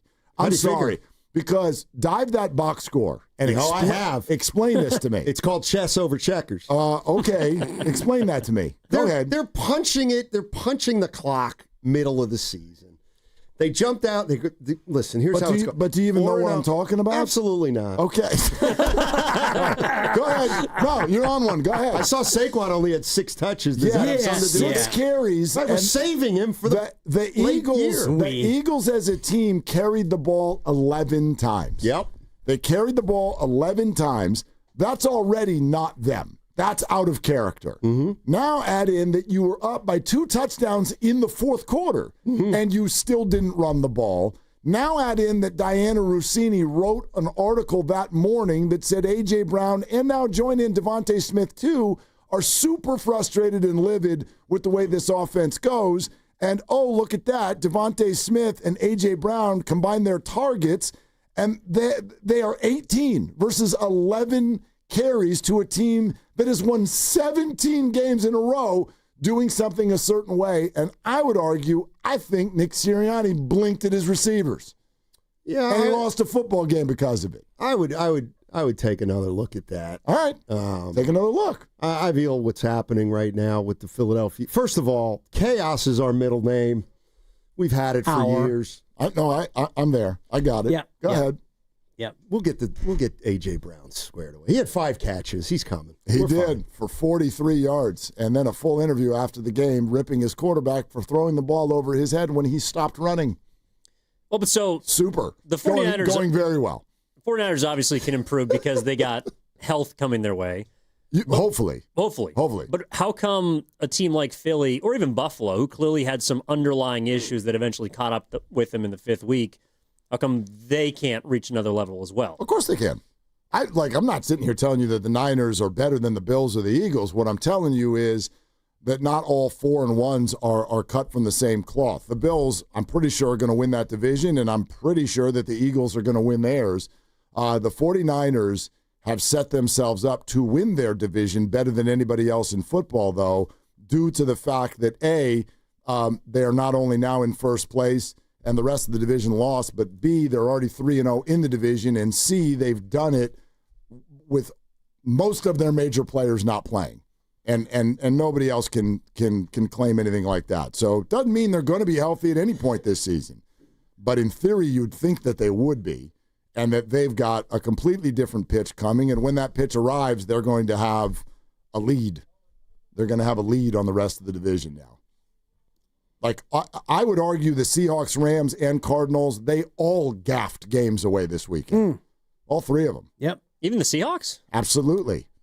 Absolutely. Were they not up 7 with minutes to go? 2 minutes to go? Well, Tampa Bay might also do the same thing to the Niners this weekend, which is win another game in the final minute, which is how they've won all 4 of those games. All 4 of them. Yeah, I don't think that was a gaffe, but I mean, when you've got in your home, everybody scored on every possession in the second half. Don't forget how banged up the Bucs are.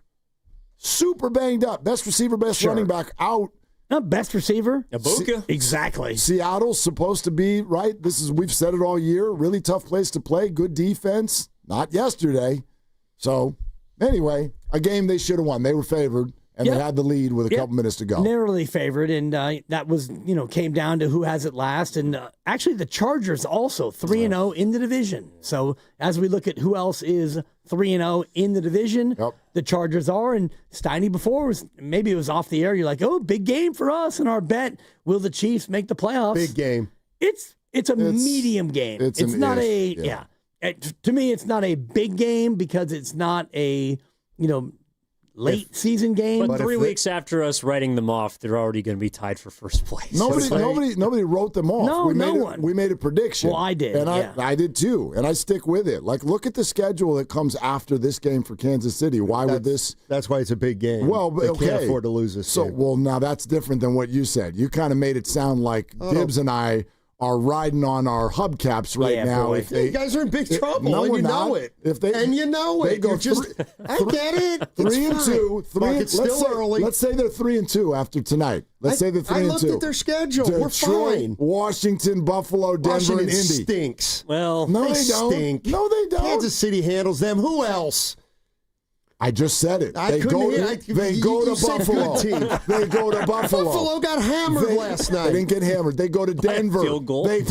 Denver is already peaked. They beat the Eagles. All right. And you know what?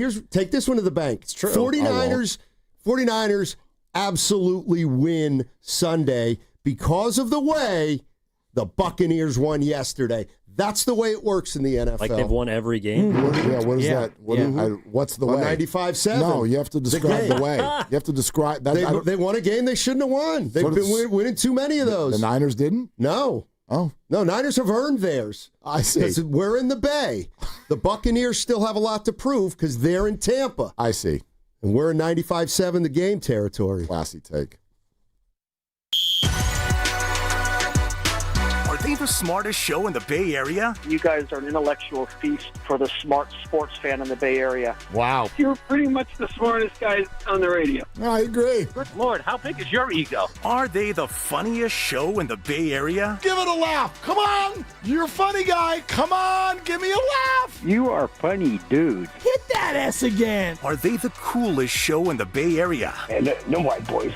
They're cool. That's what people are saying. You guys are phenomenal. This is one of the most perfect ways that I could end my day, getting the chance to talk to Mr. Mark and Dan, We'll let you be the judge. Oh.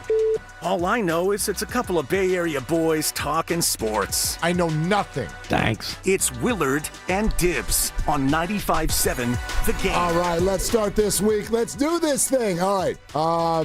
888-957-9570 is the number. As of this moment, we're always working on stuff. I think you all know that. In fact, kind of like how I'm working on this microphone right now. Yeah, why me too. Why does Steiny leave this thing hanging as if like, it's just like a clipped fingernail that nobody kind of finished off over here. But anyway, 888-957-9570, and as of this moment, this show is all set, just like we normally do on a Monday, but the Niners didn't play yesterday, but let's ride. There's a lot to talk about. And it was a perfect weekend for the San Francisco 49ers, but we know what a lot of you still want to talk about. Everybody's still trying to figure out the quarterback situation. And there is no new news today. Mac Jones was at practice with a big brace on his left knee. Adrian Martinez was out there slinging the ball around. And that's kind of all we know. And it's probably going to be Mac Jones this weekend again, it feels like. Don't know that for sure. The week will unfold. But I get it. I really do, Dibs. I understand why everyone's talking about this. Because let's be real. He's obviously a very good quarterback.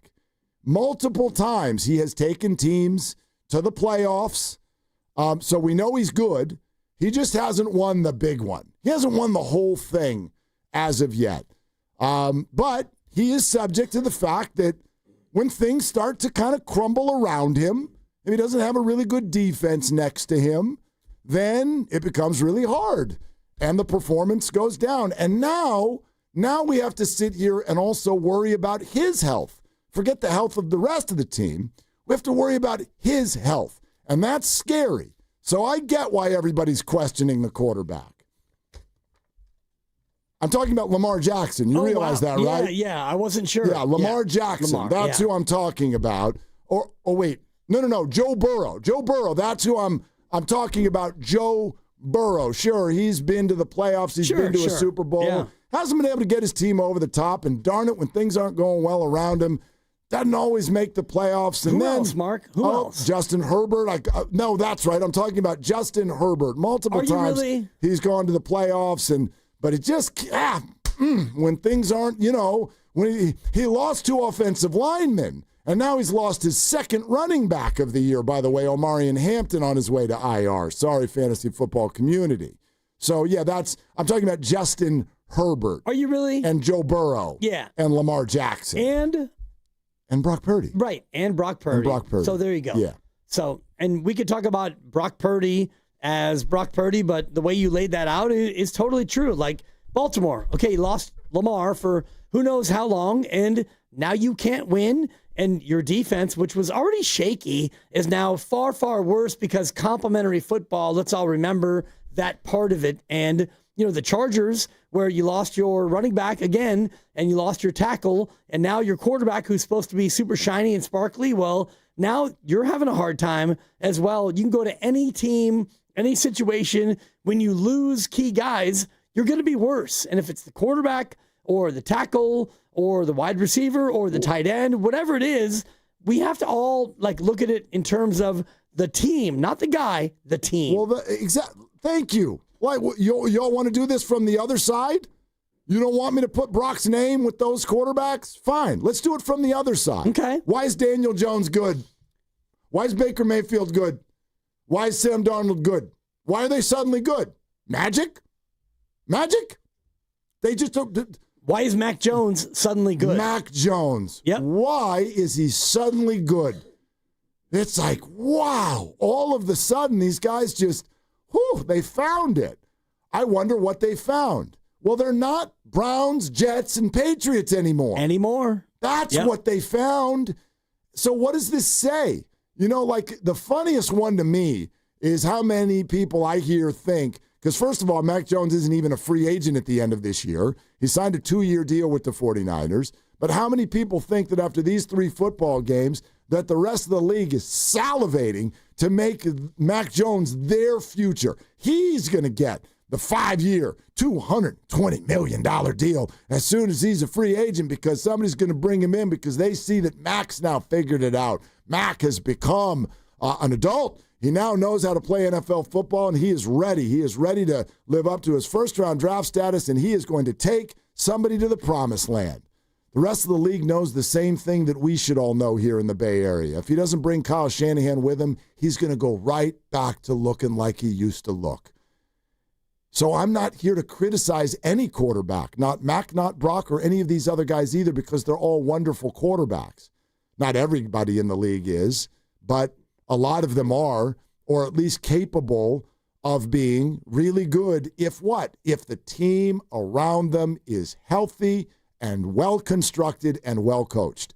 Then you can go play good football. And this is not a criticism. We have over-individualized our way of looking at football and, quite frankly, all sports. Now, in the NBA, you can get away with a little bit because having that big star kind of sometimes does lead to the promised land. But we have completely over-individualized the way that we assess what these quarterbacks are doing. Is Brock a product of the system? They all are. Right. They are all a product of what's going on around them the same way we are. Ask anybody what their politics are. Why do you think they are what they are? They're product of whatever home they grew up in, for the most part. Yeah. Right? Yeah. We are. It's not a criticism.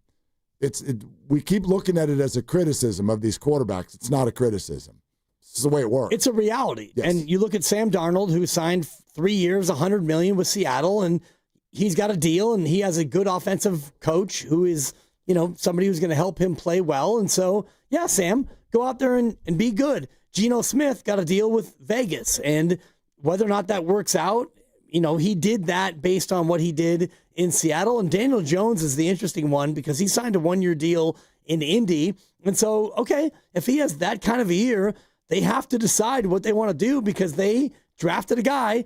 And I know the coach didn't draft the guy, Anthony Richardson, but they're going to be in a spot at the end of the year where is Daniel Jones the guy for 2 or 3 or 4 years or whatever? The Niners thought that about Brock Purdy, and now they have to, kind of anchor themselves to that. And it doesn't mean that Mac Jones will be gone, but there'll be teams out there that want Mac Jones, and maybe you can trade Mac Jones. Maybe. I mean, that's a long time from now. For sure. He's played 3 football games. Right. He's played 3 football games. 3 wins. 3 wins. And backups don't usually win. No, they don't. I'm super impressed. You won't get me to say otherwise, obviously. But I don't think the league is like, oh, we were all terribly, terribly wrong about Mac Jones when we dive deep into, all right, how did they get those wins? They won at New Orleans, which I'm told is counts as only half a game or something. Well, not anymore. Well, okay. I mean, that's what I was told then. I was told that the Niners weren't good. They were only 2-0 because they'd only beat the Saints. It's okay. All right, let's go to the next week. Well, they scored 16 points, and the Arizona Cardinals dropped basically 2 touchdown passes, and Mac did a great job of driving them into field goal range to win that football game. Okay, what happened the week after that? Well, I don't know. The world seems to think, and in fact, he seems to think Sean McVay screwed that up. The Rams had that game. Yeah. Sean McVay screwed that up. So is the league all right, Mac is now that guy. Mac is now that guy. To me, this year, if y'all want to be propping someone up, it's very clear who should be propped up. No doubt. His name is Kyle Shanahan. Don't say that. His name is Kyle Shanahan. Don't say that on the air. I just did, and I'll say it all day. Oh, God. That is the system. That is the house that got built. And the fact that there are multiple people who can run it, maybe not at its highest level, but at a high level, that is a credit to whoever built the house. That's what it is. I wonder about this. What if I asked you this? Because look what's happening in Baltimore. Look what's happening in Cincinnati. They build their whole system around a phenomenal, clearly a standout player. But what happens when that standout player gets hurt? They can't even function. Right. The game's over at halftime, no matter who the hell they're playing. Houston at home, just go over in 3 drives. The game's over. Houston's a funny team, but you're not wrong. Okay. Do you want your team built that way, where it's I got this high level guy, we're gonna win. We're gonna win at a high level unless he gets hurt. And by the way, the data would suggest that even that doesn't work when you get to the end. Because Lamar has no Super Bowl wins, and Joe Burrow has no Super Bowl wins, Josh Allen has no Super Bowl wins. Sure. So, or do you want to do this, where you have this wonderful thing, this whole umbrella thing, a great organization that has some strength to it, and then what you were looking for is a person who runs it really well. But if that person goes down, I might have some other people who can run it at 80% of that and still be a viable team.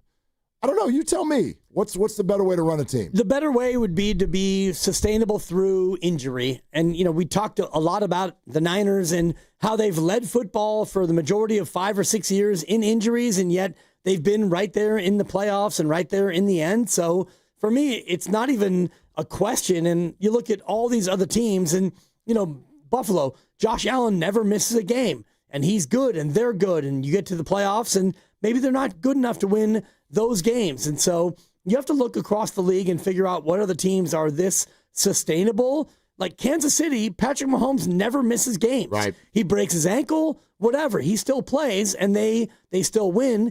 It's not only because of him. It's also because their structure is like this one, I think. Their structure both. is good. They may be both. They are both. They might, and that's why they've won. How many Super Bowls have they won now? 3? 3. 4? He's won 3. He's won 3, and he's lost another. So they've got a great system, and they've got one of the elite players. So I look at this system and this structure, and we could talk about like Jimmy Garoppolo to a little bit of Trey to Brock Purdy, and these quarterbacks may not be the best on their own quarterbacks in football, but it doesn't matter. And now you have Mac Jones. The system is the thing, and the system works. So a lot of people will then, and I'm already seeing this come through, Boxer and Gerson Work Injury Attorneys text line. It's a fair question based on what we're saying. If that's how you feel about the 49ers and Kyle Shanahan, then why would you pay Brock Purdy $265? Yeah. Why would you pay anybody? My answer to that would be because what you are looking for is somebody who the best available who can max out what you're doing. Because it's also true, not just anybody can run it. You can't just run it with anyone. Not anyone. This has been proven. You're right. Right? They have put some people in there who didn't win football games. And it's not like with Brock or Mac this year, they've been dominant. They've not been dominant. They've outscored their opponents by 8. Yeah. They're 4-1. That's enough. They've outscored their opponents by 8 points. If I gave you one mulligan, which mulligan would you take? Okay. The Trey Lance draft situation or the Brock Purdy contract? Oh, God, the Trey Lance draft. The Trey Lance draft. I hope you're not comparing those two things as equal mistakes. I'm giving you a mulligan. Yeah. I mean, I would redo the Trey draft. Okay. Yeah, I would. I wonder what fans would think. Well, yeah, fire away. 888-957-9570 is the number. And by the way, while we're at it, is there anyone out there who just wants Mac to play? Like you've decided that Mac Jones should play even when Brock Purdy is fully healthy? I think we would love to hear from someone who feels that way. Is there anyone out there who feels Mac Jones should play even when Brock is fully healthy? Let's get to some calls. We're sponsored by Moderna. 888-957-9570. This is Willard and Dibs. Mnexspike, COVID-19 vaccine mRNA by Moderna is now available and easy to find near you. To learn more, visit mnexspike.com. That's mnexspike.com. Are you thinking about getting a new TV this week at prime prices? Maybe a Samsung, LG, or a Sony? Before you click, you should check out Video Only because they've got below prime deals. That's right. Top-rated TVs at better than online prices. Curbside pickup or home delivery are available. Don't click before you call Video Only, because if you do, you'll be sorry. You hear that? That's the sound of your business losing money. Legacy phone systems weren't built for today's teams. Quo, formerly OpenPhone, gives your business a smarter way to stay connected. Quo lets you manage calls, texts, voicemail, and contacts all in one place so that you can deliver a seamless customer experience from ring to... Need to take calls on the go? Quo automatically transcribes, summarizes, and highlights next steps from every call, so you never miss a detail. Need insight into what closes a sale? With Quo's AI call tags, you can instantly spot key topics like objections or pricing questions and use those insights to level up every customer interaction. And yes, you can bring your existing number with you for free. Keep your team in sync and your customers happy with Quo. Quo. No missed calls, no missed customers. Try Quo for free at quo.com/sports and get 20% off your first 6 months. That's quo.com/sports. QUO.com/sports. Viant, data-driven advertising made simple. The key to reaching new customers is not overspending on search or social. It's streaming TV, where you can make the right impression with the right audiences.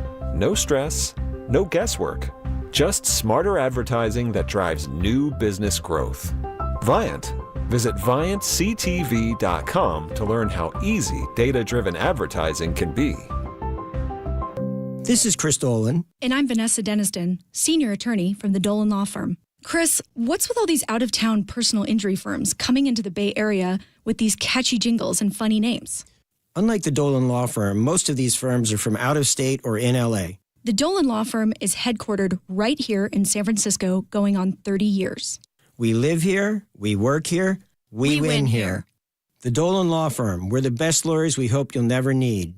DolanLawFirm.com. Hey, it's your boy Guru. Every time we put a rat on the table during our show, it's brought to you by Atco Pest Control. Atco Pest Control is a family-owned local business proud to provide pest control in the Bay Area for over 35 years. Atco uses natural methods to give you a peace of mind and keep your family out of harm's way. Quality pest control doesn't have to empty your savings either. Don't wait. Go to AtcoPestControl.com for all your pest control needs. They got you covered. Injured at work? Don't wait. Every day you delay can mean lost wages, delayed medical care, and more stress for your family. At Boxer & Gerson, we fight for people just like you. Construction workers, delivery drivers, factory workers, restaurant staff, hardworking folks who get hurt just trying to earn a living. We won't back down. We get results. You work hard, you deserve real help. Call Boxer & Gerson now at 510-835-8870 or visit BoxerLaw.com. The consultation is free, but waiting could cost you. Boxer & Gerson. Justice for workers. Nationwide is so much more than a great insurance company. They're one of America's largest financial services companies. Like how I'm more than just Peyton Manning. I'm also motivating Manning. When I say insurance, you say financial services. Insurance. Financial services. Insurance. Financial services. Now when I say Nationwide, you say is both. Nationwide. Is both. Nationwide. Is both. For your insurance and financial needs, Nationwide is on your side. Nationwide Investment Services Corporation, member FINRA, Columbus, Ohio. Oh, how's that flu, babe? Did you take Dayquil Intense Flu yet? Nah, I got this. Ugh, okay, I don't got this. You stay on the couch, and I'll grab the Dayquil. Undo your flu symptoms with Dayquil Intense Flu. Dayquil Intense Flu provides powerful relief of your flu symptoms. I'm ready for that to-do list. Wow, you do got this.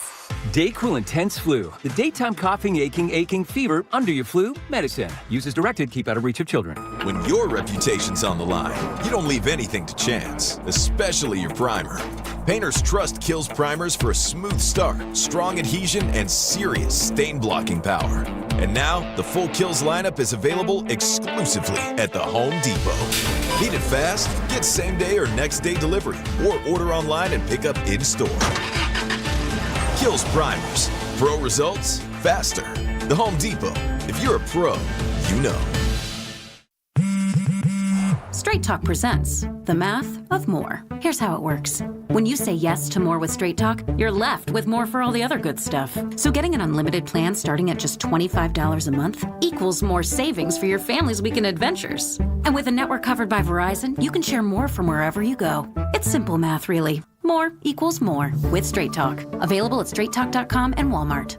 Taxes and fees apply. The $25 plan requires a compatible unlocked device and a new line of service. Additional terms apply. The Floor Store is your Bay Area flooring authority. Selection, expertise, price, guaranteed installation. Visit floorstores.com.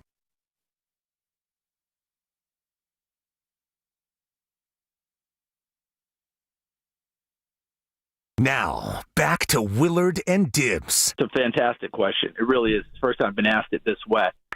Ooh, that's a good question. Well, that's a great question. On 95.7 The Game. Let's work through this, okay? Boxer and Gerson Work Injury Attorneys text line. 925, like the whole part about Brock being fully healthy is the hard part. What will that actually look like? Will he ever be fully healthy? I don't know where this happened or if this is the way most people think, but I'm getting the sense that a lot of people have decided that turf toe is akin to like tearing your ACL. Well, I mean, Patrick Willis, his career ended with turf toe. And Joe Burrow, now his season ended with turf toe. Correct. So there's that. There is. But there's levels to it. Yep. And Joe's is very, very severe. And Brock's was not thought to be at that level at all. And just because it ended Patrick Willis's career, that's sort of like pushes aside the thousands of people who have had turf toe and come back in 3 weeks. Sure. And then played football for the rest of their career. Well, he came back in 2 weeks and he got hurt again. Yes. So I do think that's part of the worry and the conversation. And my curiosity and my question is really more about where they are. They're 4-1. Mac Jones is 3-0. So does the 4-1 start give you more of an ability to slow play what Brock Purdy's going to be? This is not a Brock versus Mac. This is a Brock versus 4-1. If you were 1-4, you might be thinking about, oh God, we got to rush him back. It's a must win in Tampa Bay.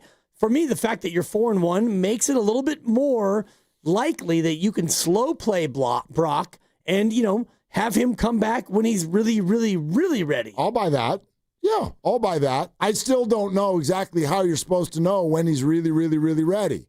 Do you know what I mean? Right. Like professional people decided that he was ready 2 weeks ago. And unprofessional people thought that was too soon. Right. But I don't even necessarily think that the people who now think that they were right. Like, this is always going to be a moving target. And just because somebody re-injured something, and maybe I'm speaking out of turn here, I'd love a doc's thought on this, but if you re-injure something, does that automatically mean you rushed it? Or does that just mean you played football and you got kind of unlucky? Like, I think anything can be, quote, fully healthy, and then also you can kind of re-injure it. I bet you're actually a great person to ask. Oh, boy. Well, have you had anything that kind of got re-injured through your life? Yeah, my torn labrum. I had my shoulder. I was playing soccer on a hardwood floor in my fraternity house. And that's a good idea. I landed back on my shoulder. I was like, ooh, that really hurt. Okay. And, I didn't know what it was. And then, I don't know, 8, 9, 10, 11 more times my shoulder would come out of the socket. Yep. And then finally, it went out of the socket and it wouldn't go back in. And at that point, it was like, oh, boy. We got a real injury We're going to Marin General. Yep. Yeah. Yeah. And so, re-injury, it happens. And, I'm worried about George Kittle with his hamstring. And, when he comes back. Those are tough. Right. Yes. Trades are hard. And he probably won't play at Tampa, but he might play the week after. And when he plays the week after, does that mean that if he gets hurt again, that they rushed him back? Well, let me this is going to sound silly, and it's meant to. But, did Nick Bosa re-injure himself? Did they rush him back? I know that it's been 8 years. No. It's been 8 years since he tore that ACL. Right. But can you confidently tell me that ACL would have torn either way? Or was it weakened because of what happened 8 years ago? Right. And now it tore again. So clearly rushed him back. 8 years later, they rushed him back. I mean, but can you... You need to wait 9 years. I'm with you, Mark. Right? Like if somebody's running around out there and the doctor's like, it's pretty stable. And you're like, it feels pretty good. It feels good. Okay. Then you're back. And then you re-injure it. Right. I don't know that means they rushed him. But I'm with you that, yes, there's two things that happen with each passing win. Two things, I think. One, the pressure to rush either quarterback back lessens. Yep. And the pressure rises on John Lynch to go get a pass rusher. No doubt. No doubt. Those are the two things that happen with each win. And you watch the Bengals yesterday, and my goodness, the Bengals. And Done. Beyond done. Yeah. Like, so done that if I'm a Bengal fan, I'm thinking, all right, Jamar, you go ahead and, like, get your sweatsuit on and you don't play anymore because we're so done. Don't do that to the fantasy community. That would really shake people Well, up. I don't have him, so whatever. Okay. I mean, he went number 1 overall in some leagues, I'm sure. Yes. But honestly, like, the more that this goes on, and I love Jake Browning. I don't know him personally, but I covered him in high school, and I'm pulling for him. But my goodness, Cincinnati, you are beyond done. Like, Baltimore's done-ish, and you and I talked about this on the thread about how done Baltimore is. If he misses 2 more games and they lose 2 more games, you might start thinking about that for Lamar. Depends on what Pittsburgh's doing. But like the Browns and Bengals are 2 of the other teams in the division, they're not going to go anywhere.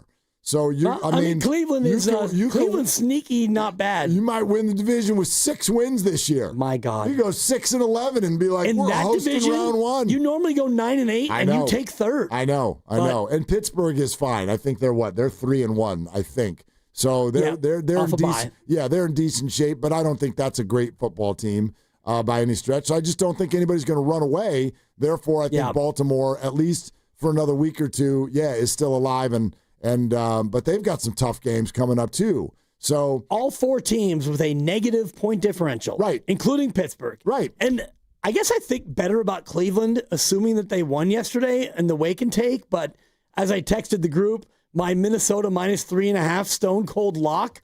I don't even know how they won that game. Quite frankly, neither do they. Right, neither do they. Cleveland's 1-4, and they are so much better than that. Well, they have a good defense. Well, and Dylan Gabriel, and I don't want to shout out Oregon because I hate Mark Grandy still. Did you watch? Did you wake and watch? I watched a lot of it.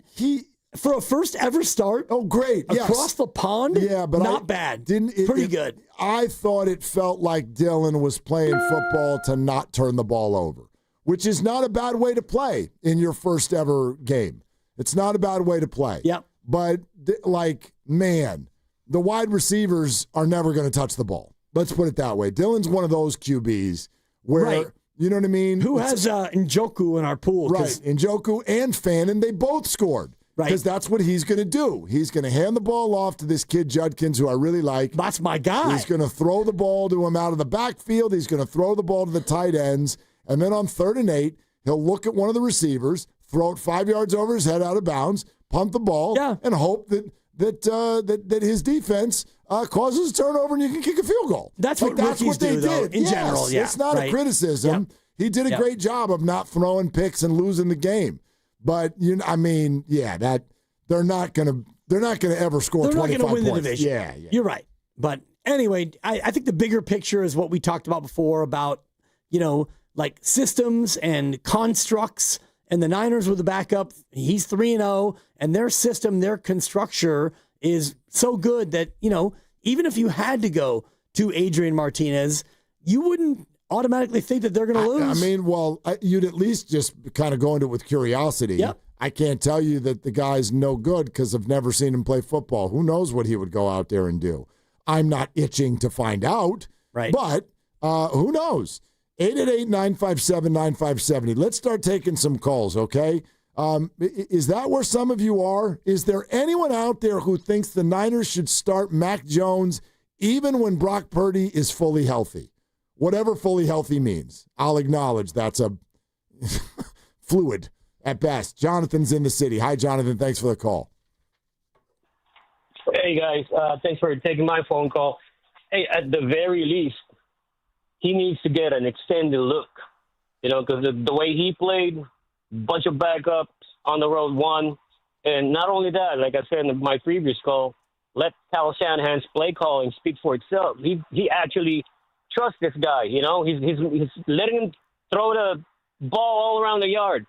And he's the guy who could make them. And that's big on the Kyle Shanahan scheme. I mean, I told you guys that for the first time I was looking at the quarterback, and this guy's actually letting Kyle Shanahan have all available plays on game day.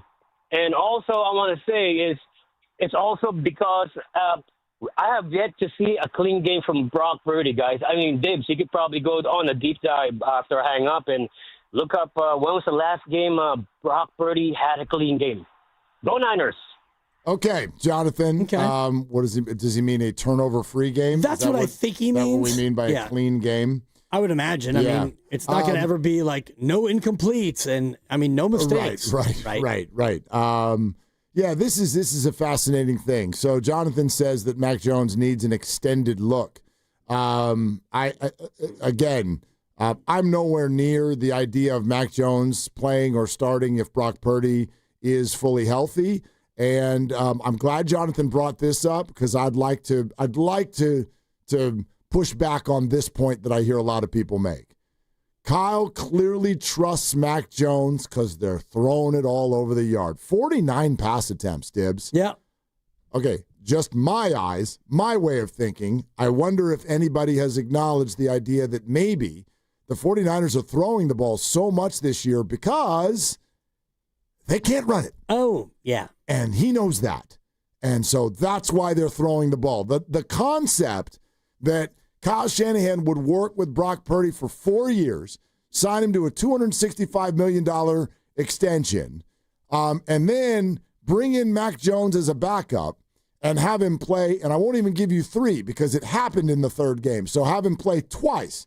He plays 2 football games, he wins in New Orleans, and then he pulls out a 16-15 wonky ball against the Arizona Cardinals. The concept that means now that Kyle Shanahan trusts Mac Jones in a way that he does not trust Brock Purdy is pretty far-fetched to me. Yeah.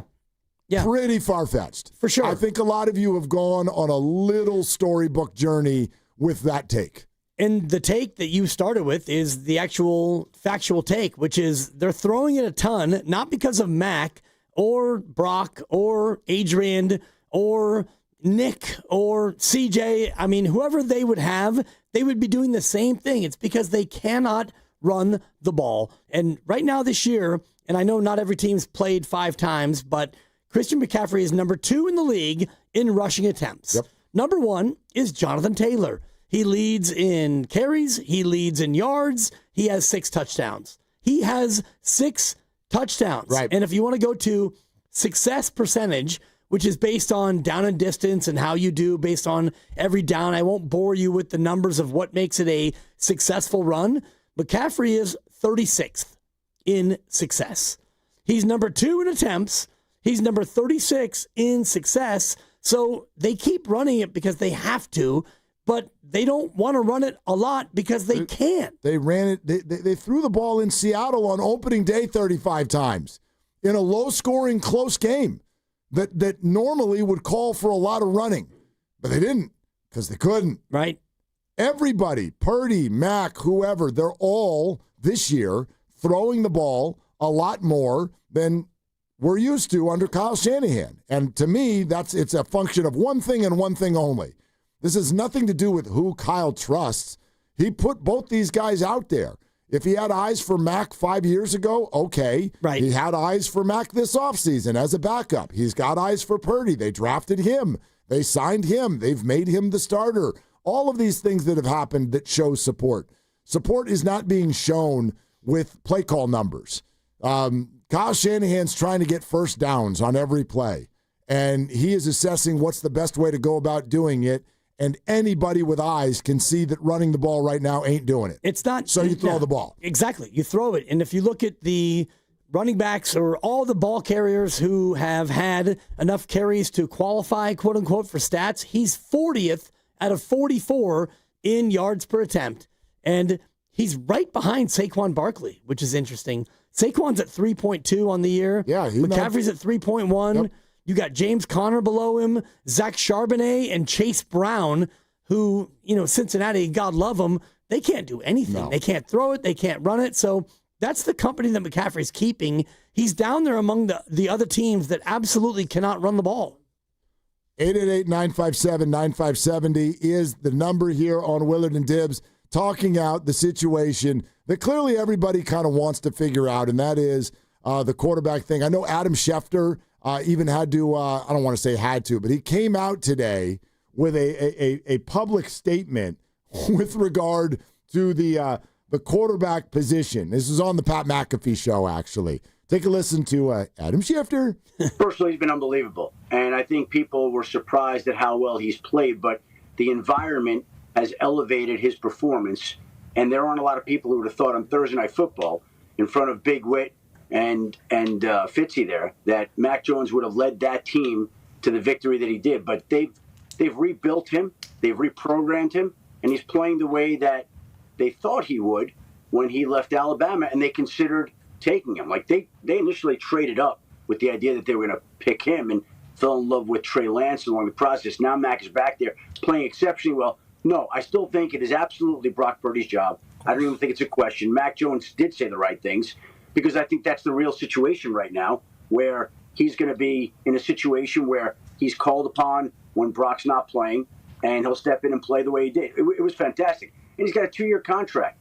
So he's going to be there for a couple of years unless all of a sudden he's got value. But Brock Purdy, they just paid, and he's going to be the guy. Okay, there it is from Adam Schefter. And did you even hear? I loved McAfee under his breath. Schefter's like, "There's no, this is Brock Purdy's job." Right. And McAfee goes, "Of course, right, of course, yeah, of course." And he's going to be there. He's got a 2-year deal unless he has value, which is what Adam said. And the more this happens and the more teams start to look at their situation, he might have actual value to another team. Possible. That might be looking for somebody who, can come in and be a placeholder. It's there you go. It's like Minnesota possible. Last year. Sam Darnold was a placeholder. Maybe. Right? Maybe, but they were able to sign Sam to do that at what is sort of like if starter money and backup money had a baby, and then you bring in somebody to do that. But that's as a free agent. Mac Jones is not a free agent. Right. So now a team is going to have to not only love Mac so much, would you do it for a placeholder if you've got to give up draft capital, which is what you would have to do to get a hold of Mac Jones? Yeah. I think everybody should just sit with the likelihood that Mac Jones is going to be on the Niners again next year. And guess what? Yay, Niners. Right. That's awesome. This is incredible. And this is the part that keeps getting swept under the rug. The 49ers have a depth piece at the most important position in sports, and it absolutely bolsters their chances to win football games throughout the year. Because now if their quarterback gets hurt, they can stay afloat. They're 4-1. Go check in on the other quarterback injuries. How the Ravens doing? How the Bengals doing? Yep. How's it going? Cooked. Not great. And it's the same thing. Not great, Bob. Yeah, that's how it felt for the Niners last year. So I know nobody wants to let things be exactly what they are, but that's what this is.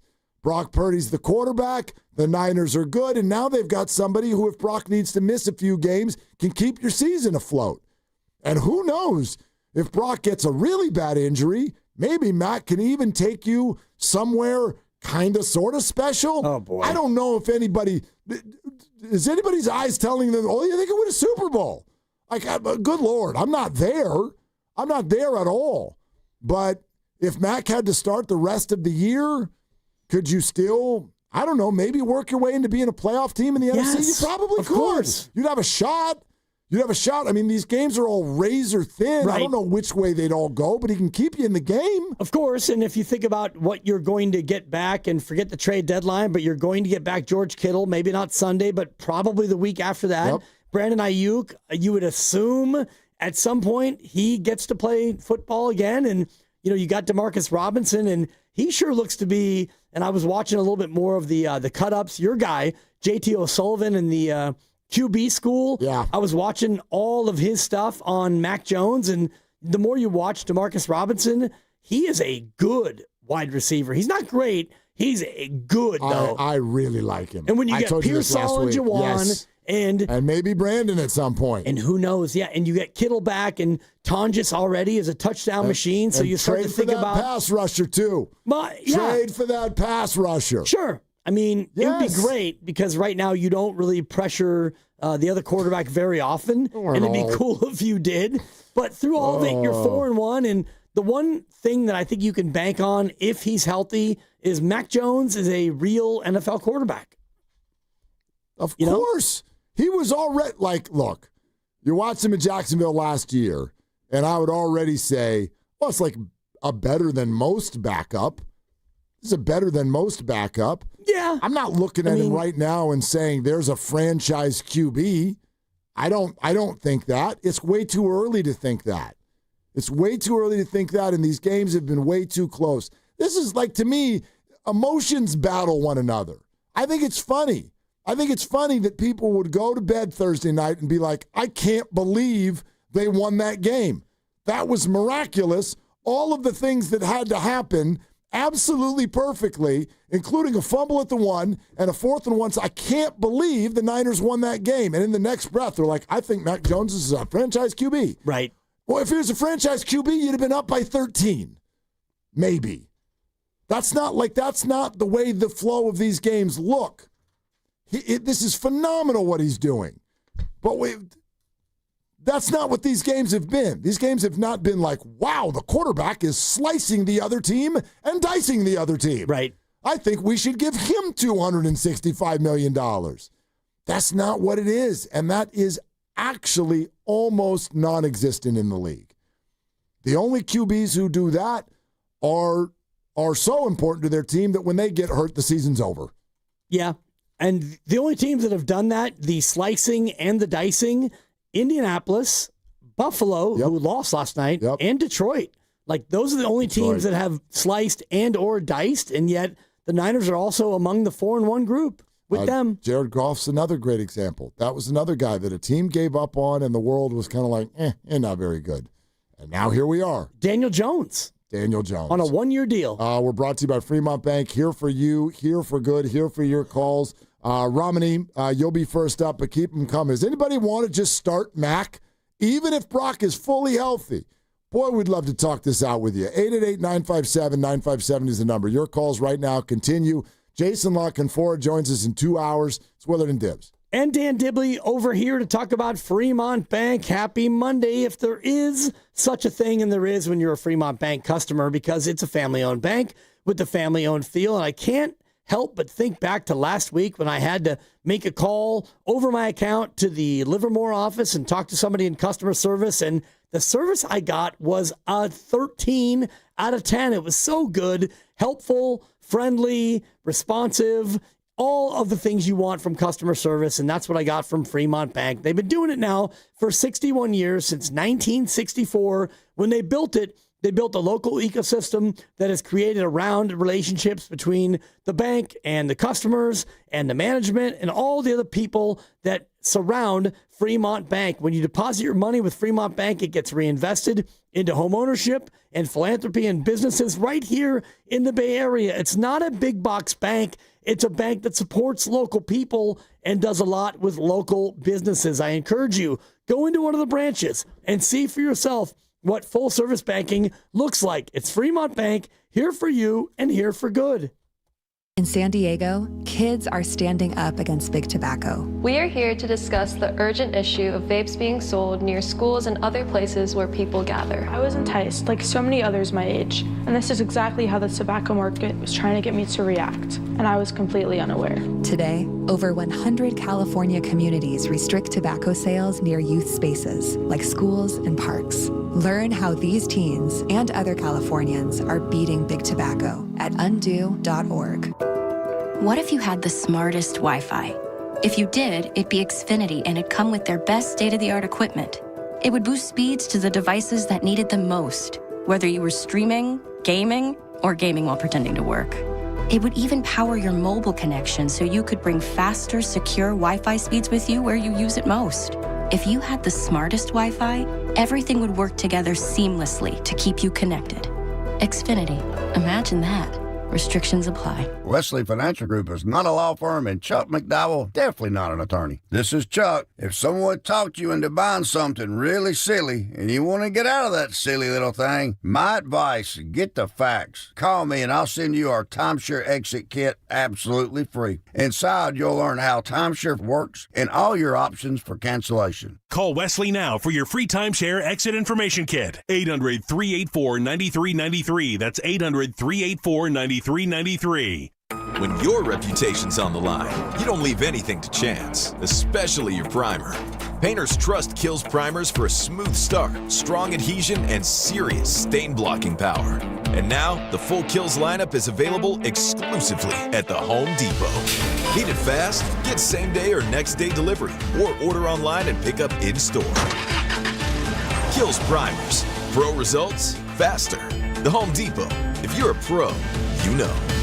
Attention taxpayers. If you owe $5,000 or more and have missed another tax deadline, you're officially on the IRS's radar. The IRS has resumed aggressive collections. That means wage garnishments, bank levies, even seizures of your home, car, or retirement accounts. If you owe $5,000 or more and missed the deadline, you're stacking new debt on top of what you already owe. Call Priority Tax Relief now. Their experts fight back fast and are saving their clients millions in tax debt every month. I owed over $50,000. And they settled it for pennies on the dollar. These guys are as legit as they come. After speaking on my behalf with the IRS, my entire debt of $25,000 will be eliminated. Whether you've received collection letters or you're already facing liens and garnishments, call for your free consultation. There are no upfront fees. Priority Tax Relief. Let's make your taxes our priority. Call 800-464-1899. 800-464-1899. 800-464-1899. Priority Tax Relief. We all hear the radio ads about the IRS. They tell you to be afraid, to be scared, and they try to frighten you into calling. I'm not here to do that. Tax Relief Advocates is different. TRA is here to tell you that if you owe money to the IRS, whether it's $5,000, $50,000, or $500,000, we have a solution. It doesn't matter if you're sitting in your car, at work, or with your kids. No matter where you are, call now. 800-575-9834. Don't lose hope. TRA can eliminate or reduce what you owe to the IRS. Generous programs are now available that can give you a fresh start. Our passion is taxes and helping individuals fix their IRS problems. We have over 1,000 5-star reviews on Google and an A+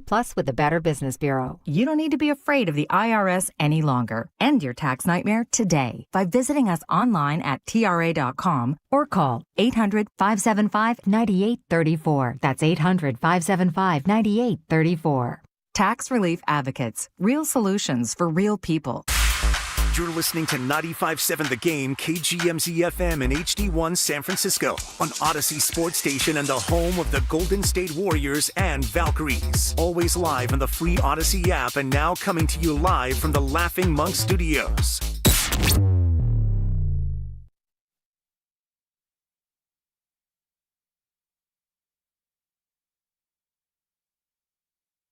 Sorry, I lost my voice yesterday. Now, back to Willard and Dibs on 95.7 The Game. You gonna sue me?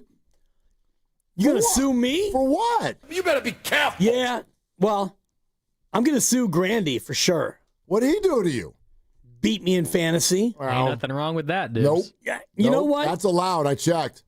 I've lost all 5 of my games. Well, I'm all of them. I'm gonna sue Lucas and you for peer pressuring me into being in this cockamamie league in the first place. Pay the under. I knew you'd get here. I mean, I knew you'd get here. I'm actually not there. I'm just joking around. I know. What's your record? I'm 2-3. You're fine. 16-team league. It's a long season. We could all sue Lucas for that. I'm fine. I'm 0-5. Whatever, I might Grandy. win the next 8. Who knows? Who knows? I lost to Guru. Where is he today, by the way? Why is he not here? Is it private? Yeah. Well, okay. Yep. All right. He's back tomorrow. Okay. Yep. Good. Yep. But is he listening? Shut up! I'm not sure. We've been in communication. Okay. And I didn't mention the fantasy situation, although I should have. No, I'll text him here in a second. Yeah, I'll text him here in a second. Goo, congrats on your win. Yep. But here I am losing to the worst fantasy team I've ever seen constructed in my entire life. Well, wow. But that's the way it goes. No, actually, I've changed my view on it. He deserves a ton of credit. If you can continually win fantasy games when you're essentially giving 2 roster spots to the opponent automatically. 2 of the 9, right? You're even more elite than I thought. He's starting people you knew were going to get a 0. You knew. I'm like, of course Jalen Tolbert is not going to score. It's Jalen Tolbert? Maybe. I saw Jay Tolbert, and I was like, that's not Tom Tolbert. I don't think so. He had as many points as Tom Tolbert. There was a Mike Tolbert in the league a few years ago. Yep. Whatever. Somebody named Tolbert. I'm like, well, that's a 0. And it was. And then he wins anyway. because the good people he has went really, really bananas. Yeah. One of them's name is Debo. Screw that guy. I mean, thanks a lot. I used to chant your name at football games, Debo. I am ready to go. And then you do me like that late in the afternoon when I've already moved on with my day? No comment on that. He had Tolbert 0, A. Gibson, Antonio Gibson, who should have gotten 3.6. Yeah, he got hurt and left. His defense -2. Yeah, his defense works for me. Win. W. Yeah. Winning record. Yeah. I scored a healthy amount of points too. Not bad. Not enough. Not bad. Not Whatever. enough. Yep. Whatever. No. Score as many as Dibs? No, I have no he idea. didn't. Only 2 people scored more than me. Grandy. One of them is your roommate. What'd you score?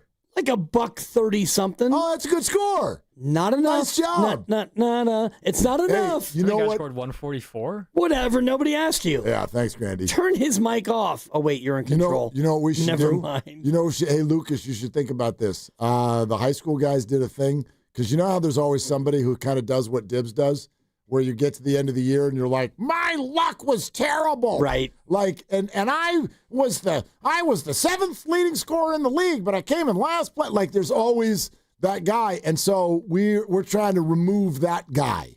So instead of 6 playoff spots, the top 6 finishers, the top 5 go to the playoffs, and the last spot goes to the highest scoring other team that's not in the top 5. So you could be in last damn place, but you still got a shot to make the playoffs if you're bad luck Charlie all year. Even you're scoring a ton of points, but everybody you play is scoring more. Yeah. If you know, that happens to everybody at least once in their life. It does. Yeah. So, and right now, something to think about. You are. I'm not that guy. No, you're the guy who has given up the most points. Yeah, that's why I'm 0-5. Right. My team's not good, but it's not that bad. No, but I think my defense sucks, apparently. That would be a better way to do it. Like, the final playoff spot goes to the worst defense, the team that had the worst luck, because you've given up, quote unquote, the most points. Yeah. So you would get that spot. Not that I'm trying to root for you. No, I get it. People get up to play me. They put their best foot forward. Exactly. You know what I mean? Like, it's a measuring stick. Exactly. I understand. I get it. We can close the book on this. With this, it's not so much that I'm griping. I'm just griping this week because I played him. Right. I played Grandy. Grandy's gripes. Right. We can make a segment out of that. Yeah. Lay off. All right, let's go to Romney. Let's go. To Romney in San Jose. Hi, Romney. Thanks for calling. What's up? Hi, guys. Thanks for taking my call. Yeah, Can man. you hear me well? We got you. All right. So I wanted to jump into this so-called, I think it's a made-up controversy. All I have to tell you, remind you, is 2 words: Nick Mullins. Keep going. Hello, Keep going. Oh, yeah. Keep going. Those are 2 words. We're trying to let you cook, Romney. Oh, sorry. Let me talk. Okay. Yeah. So here's the thing, though. I know that I really appreciate the comments about how Shanahan is forced to go into the playbook with a lot of passing. I think what's happened is he had to do it no matter who the quarterback is, because he's got a terrible running game, and so now he's looking deep into it. And maybe for the first time, league is not used to seeing this new kind of play calling on the passing side. That's one thing. And the second thing is they're probably not used to all these new players, so they are not got used to defending this new upstarts, along with understanding Mac Jones. He may have 50 games, but he's got only 4 in a 49ers uniform, which is very different. So maybe I think give it some time before you jump to conclusions that he should replace Brock Purdy. Oh, Romney, very good. You're absolutely right. Thank you for the call.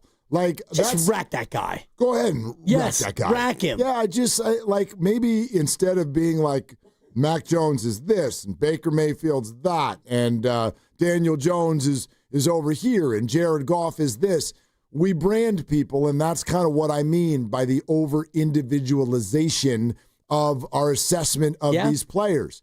Because we brand them. And the truth of the matter is, and there's a million examples of this, which is different players will be different versions of themselves depending on where they're playing, who they're playing with, the health of their surroundings, who's coaching them. I mean, you could do a whole documentary. This would be hard, but you'd probably be the man for the job. Like, you could do a whole documentary on where people got picked and how it affected their career. Funny thing is this city has had this conversation many, many times. It's usually with people named Jonathan Kuminga or Jordan Poole or whatever. To a degree, Trey Lance, James Wiseman. When you have somebody who is a high draft pick that gets picked instead of by a crappy team, they get picked by a good team, we go, oh, they got picked in the wrong place because there's nobody there to just give them runway, to just be themselves. And it's like, I was looking at the opposite way. Chances are, if you're a young player and you get drafted by a good team, do you know what that team has? A good coach. Yeah. Maybe and good other players, right. too. And so maybe an opportunity for some people who are smart to show you some things instead of getting drafted in. Like, did Jackson Dart get drafted to the right place? They gave him the gig. And actually, Brian Daboll is a really good, he's got a great history as an offensive coach. So maybe, but it's not like he's going to go win a lot of games.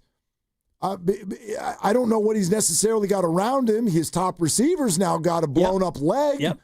His running back is out. They got a different running back, blah, blah, blah. Like, I don't know. He looks pretty good to me. But I tend to think that I'd rather get drafted by that good team because you have a chance to have some surroundings that will help you be your best. Especially in football, especially as a quarterback. And I'm thinking about, so many different things that are just going through my head right now. Baker Mayfield, for example, if you look at who he had when he got to Tampa, he had Dave Canales, who's now the coach in Carolina. He had Liam Cohen as a coordinator, who's now a head coach as well. So he got to Tampa. He had Todd Bowles, really good coach, good leader, good coordinators. And all of a sudden now his career goes on a different trajectory. And the other one I was just thinking about, because you talked about doing a documentary on drafted quarterbacks. Yeah, where you got picked? I thought about Joshua Ballinger Lippincott Rosen. Oh. That's the man's name. I've never heard those middle names before. I had not either. Say those again. Joshua Ballinger Lippincott Rosen. Lippincott. He was taken number 10 by Arizona in 2018. And his first year with the Cardinals, you know who his coach was? I can honestly say I'm sort of built for this. Steve Wilkes. So defensive coach. Right. And they were 3-13. Then he goes to Miami the next year, and it's Brian Flores with the coordinator was a guy named Chad O'Shea. I don't know if that's the guy who founded the casino in Vegas, O'Shea's. Oh, rest in peace. Yeah, but who O'Shea? Yeah, no, it's still there. I know, but not. It's there. It's been reinvented. No, yeah, it's not the same in a terrible way. It doesn't exist anymore. No, there's nobody it's in just there. Different. Oh no. Have you been there recently? Yeah, yes, I was just there last year. There's beer pong. They used to throw a party when you had a blackjack, and they'd give you a hat and a little one of those party blower, like one of those things. Yep. They used to do that when you got a blackjack, and there's no party in there anymore. Nobody's in there doing anything. There are young people in there playing beer pong. Yeah, that's not what we're looking for. My point is Joshua Rosen, Bellinger, Lippincott, whatever. He ends up going to Atlanta, and Arthur Smith was his coach, who's not a very good coach. So I'm not saying that Josh Rosen is the Rosen one, as we all say, he's the chosen one. Boy. And he was in the same draft, I believe, as Mark Sanchez, but I thought, but might have been after. That feels late. Yeah, it does. Rosen was after Sanchez. You just wanted so badly to get his name into this show no, today. We'll get to it. We'll get to it. Well, that's going to be your last chance. So anyway, go ahead. Anyway, the point is quarterbacks who are drafted into situations, it doesn't necessarily mean that they're bad or the situation is bad or whatever. Rosen was in the same draft as Darnold. Also, I think that's what I meant. Baker Mayfield, and right? Baker and Lamar and Josh Allen. Lamar was the one at the very end of the draft. Yep. Yeah. Or the round, yeah. Yeah, I'm sorry, end of the round. You're fine. All right. Yeah. We're sponsored by In at the Tides at Bodega Bay. Do it right. Who loves Zinfandel? Do you love Zinfandel? More of a Pinot guy? Anyway, don't miss Dinner with the Winemakers at the Inn at the Tides. Thank you. At Bodega Bay. October 24th, join Queen of Zinfandel, Carol Shelton, For an unforgettable night of food, wine, and coastal charm, visit inatthetides.com. Space is limited, but this show is not. We've got unlimited space for you. 888-957-9570 is the number. Anybody looking for Mac to keep playing even after Brock Purdy is healthy? Have you gone that far? This is Willard Dibs. Viant, innovating digital advertising. Didn't think you could advertise on the largest sport platforms? Think again. Viant helps brands show up where it counts, on live sports, where audiences are the most engaged. It's simple, smart, and built for results you can actually measure. No wasted time, no wasted spend. Viant. Visit ViantCTV.com and get your message in front of the right audience today. Hi, I'm Lacey, your friend and jeweler at Shane Company. And yes, I'm actually a jeweler. I bring dream engagement rings to life every day in our jeweler's workshop. When I hand set your diamond into your ring, I think about creating a piece you'll wear for a lifetime. I pay attention to the smallest details and treat every ring with the same care and craftsmanship, no matter the size or price. Come check us out at your nearby store. Our engagement rings are made with love from our hands to yours, because a friend knows your love deserves the highest quality.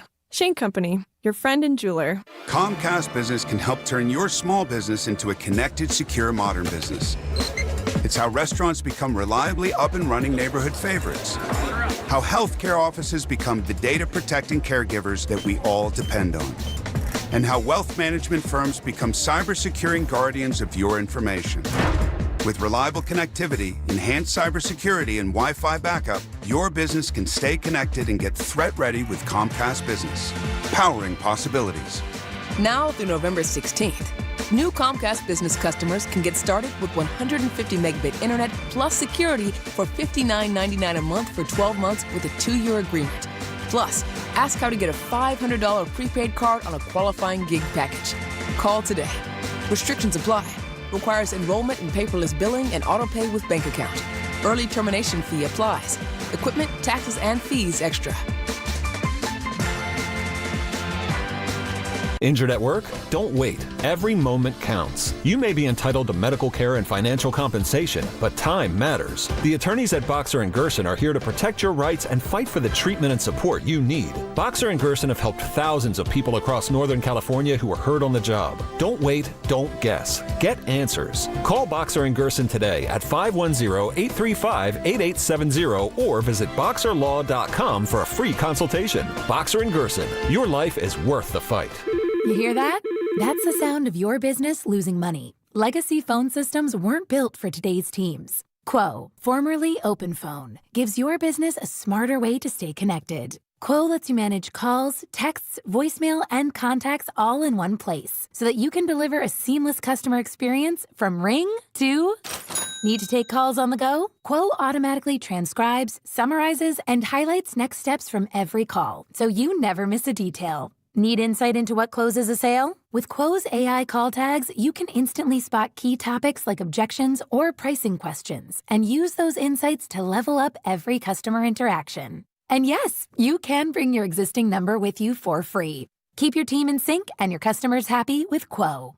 Quo. No missed calls, no missed customers. Try Quo for free at quo.com/sports and get 20% off your first 6 months. That's quo.com/sports. QUO.com/sports. When back to the office means back in traffic. Where the 2 right lanes are blocked. Turn to the traffic leader, KCBS. And a motorcycle involved here. Brought to you by your Northern California Honda dealers, where now is a great time to trade for the best. A new Honda. Get more for your trade and into an affordable HRV at your NorCal Honda dealers. Natural disasters happen every year. Fires, hurricanes, tornadoes. And with that, your most important moments recorded on VHS, camcorder tapes, and 8mm could all be gone in an instant. Cherished moments like your wedding, baby's first steps, family trips to Yellowstone. Lost. Enter Legacy Box. Digitizing your old media with Legacy Box protects your irreplaceable memories from the threat of natural disaster by digitally preserving them onto thumb drive, DVD, or the cloud, so they're safe forever. Legacy Box is the safest and easiest way to preserve your past, which is why it's been trusted by over 1 million families. Send Legacy Box your home movies, photos, and film. Their team of trained professionals will do the rest right here in the U.S. For a limited time, Legacy Box is offering radio listeners an incredible 50% off. Go to legacybox.com/value and save 50% when you digitize your memories. That's legacybox.com/value. Think about it. You take thousands of steps every day. Shouldn't every single one of them feel amazing? Well, with Arch Fit hands-free Skechers slip-ins, they can. Skechers teamed up with podiatrists to design a shoe that provides amazing arch support for all-day comfort. And best of all, you get all this comfort, stability, and support with the ease of Skechers slip-ins technology. Just slip them on. There's no bending down and no struggling to tie your shoes. Just step in and go. Try Arch Fit hands-free Skechers slip-ins at a Skechers store, Skechers.com, or wherever comfortable footwear is sold.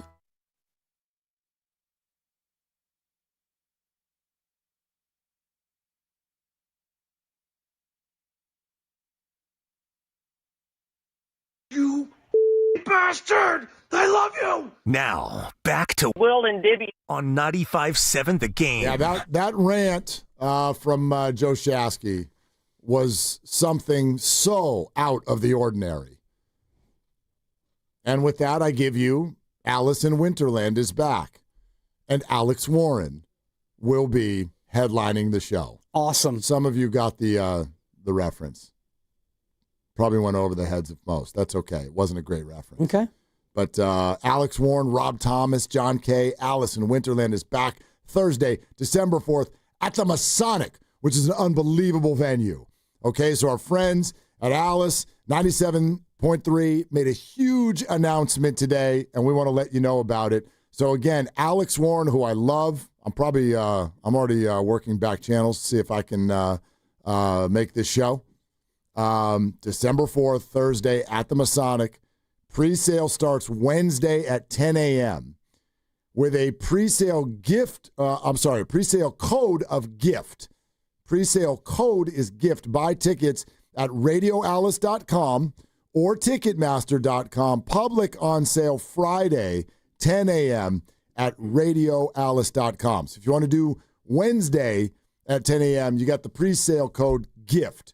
And then they're on sale to everybody Friday, 10 a.m., radioalice.com. Alice in Winterland is back, and that's a jamming lineup. Awesome. Yeah, love that. Love that. Okay, 888-957-9570. Just a phenomenal weekend for the 49ers. Sure. I do want to make sure that we've got a lot of that in our repertoire today, that this is incredible. I think the Cardinals used the promo code GIFT in their game Very well to Tennessee. Played. They sure did. Yeah, because I don't know if I've ever seen, and we did this on the crossover before, I'd have to think long and hard about other games in professional sports that were that gifty, because you had a guy running by himself for a touchdown. He dropped the ball, and it was a touchback. He didn't score. And then you had a turnover that you got, and then you immediately gave it up, and your own teammate kicked it in the end zone for the other team to recover? There's no way for your words to do justice of the two plays you're talking about. I just want to invite everybody, open up an internet window near you, wherever you want, and go look at these two plays that Dibs is talking about. DeMercado becomes the second player this year to basically just give the ball away before he crosses the goal line in a walk-in touchdown. Adonai Mitchell did it for the Colts a couple of weeks ago at L.A. against the Rams, blew that game. This absolutely would have ended the game. It was start of the fourth quarter would have been 28-3, game totally over, but he flips the ball right as he's crossing the goal line, and it goes out the back. Tennessee gets the ball. They stay in the game, but later in the game, Cam Ward threw a tipped ball that got intercepted. And then as the interceptor stood up, he dropped the ball. And then it basically looked like a bar of soap was rolling around at the bottom of a shower.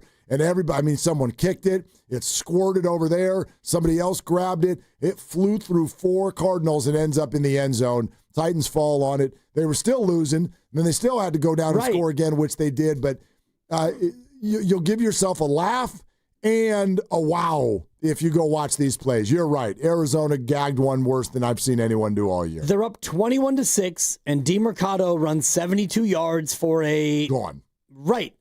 So you'd be up 28-6 at that point with 12 minutes to go. It's night-night, but instead, no, it's a touchback, and Tennessee scores, and then you punt, and then you have a way to buck up, and you're able to get a stop when you need a stop, and it's an interception, but you fumble and then they score again. The whole thing was Keystone Cops, and it's a long way to say what a weekend for the Niners. Tremendous. Seattle lost to a really good team, and you get to play that really good team. You beat the Rams. Arizona spit up all over themselves. Philadelphia, that wasn't a choke job, but that was kind of a head scratcher. Yeah. Denver's good. Denver's good. But it's 17-3 in the fourth quarter. You're building, and you're the best running team anyone's ever seen, and you haven't lost a football game the last calendar year. The last 17 times that you've put on a uniform. Actually, 20 times if you count the playoffs. They've won 20 of 21, counting the playoffs. Philadelphia. Really? I think that's the number. Really? Yeah. I'd have to look that up. I thought 17 was including playoffs. I think it was Nance and Romo. I could be wrong. That's right, Jim. And, they didn't choke it, but they had like 12 different ways to win that game. Denver could not score. Believe me, as a guy who has Cortland Sutton on his fantasy team and R.J. Harvey on the bench and Evan Ingram as well, they did nothing. And then yet you'd let them keep hanging around, right? Yep. And they hung around, and that's the way that went. Yeah, just incredible. I'm actually looking. Maybe it's with Hurts playing or whatever. The Eagles actually lost to the Washington Commanders on December 22nd last year, Week 16. So I don't know where this that number must be with Jalen Hurts. They had not lost in whether it was 17, 20, whatever it is. I'd have to go count it up. Because Jalen Hurts did not play in that game. The number that I gave was 20 of 21. 20 of 21. And that includes that game they lost. But I think with Jalen Hurts, they literally had won, 1, 2, 3, 4, 5, 6, 7, 8, 9, 10. And then the 4 in the postseason. So that's 14.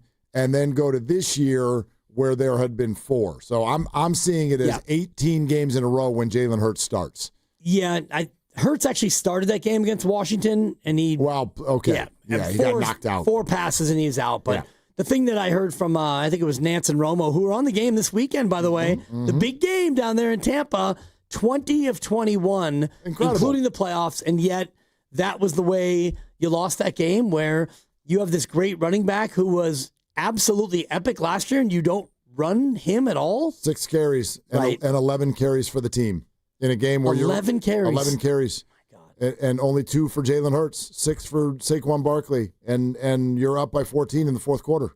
I didn't get it. I did not understand it. Anyway, back to our listeners, 888-957-9570, Kirk in Los Altos Hills. Hi, Kirk. What's going on, man? Thanks for calling.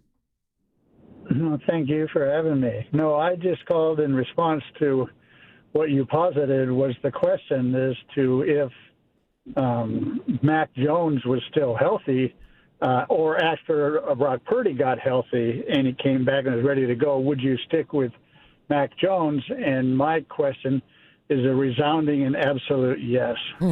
I think that's my opinion.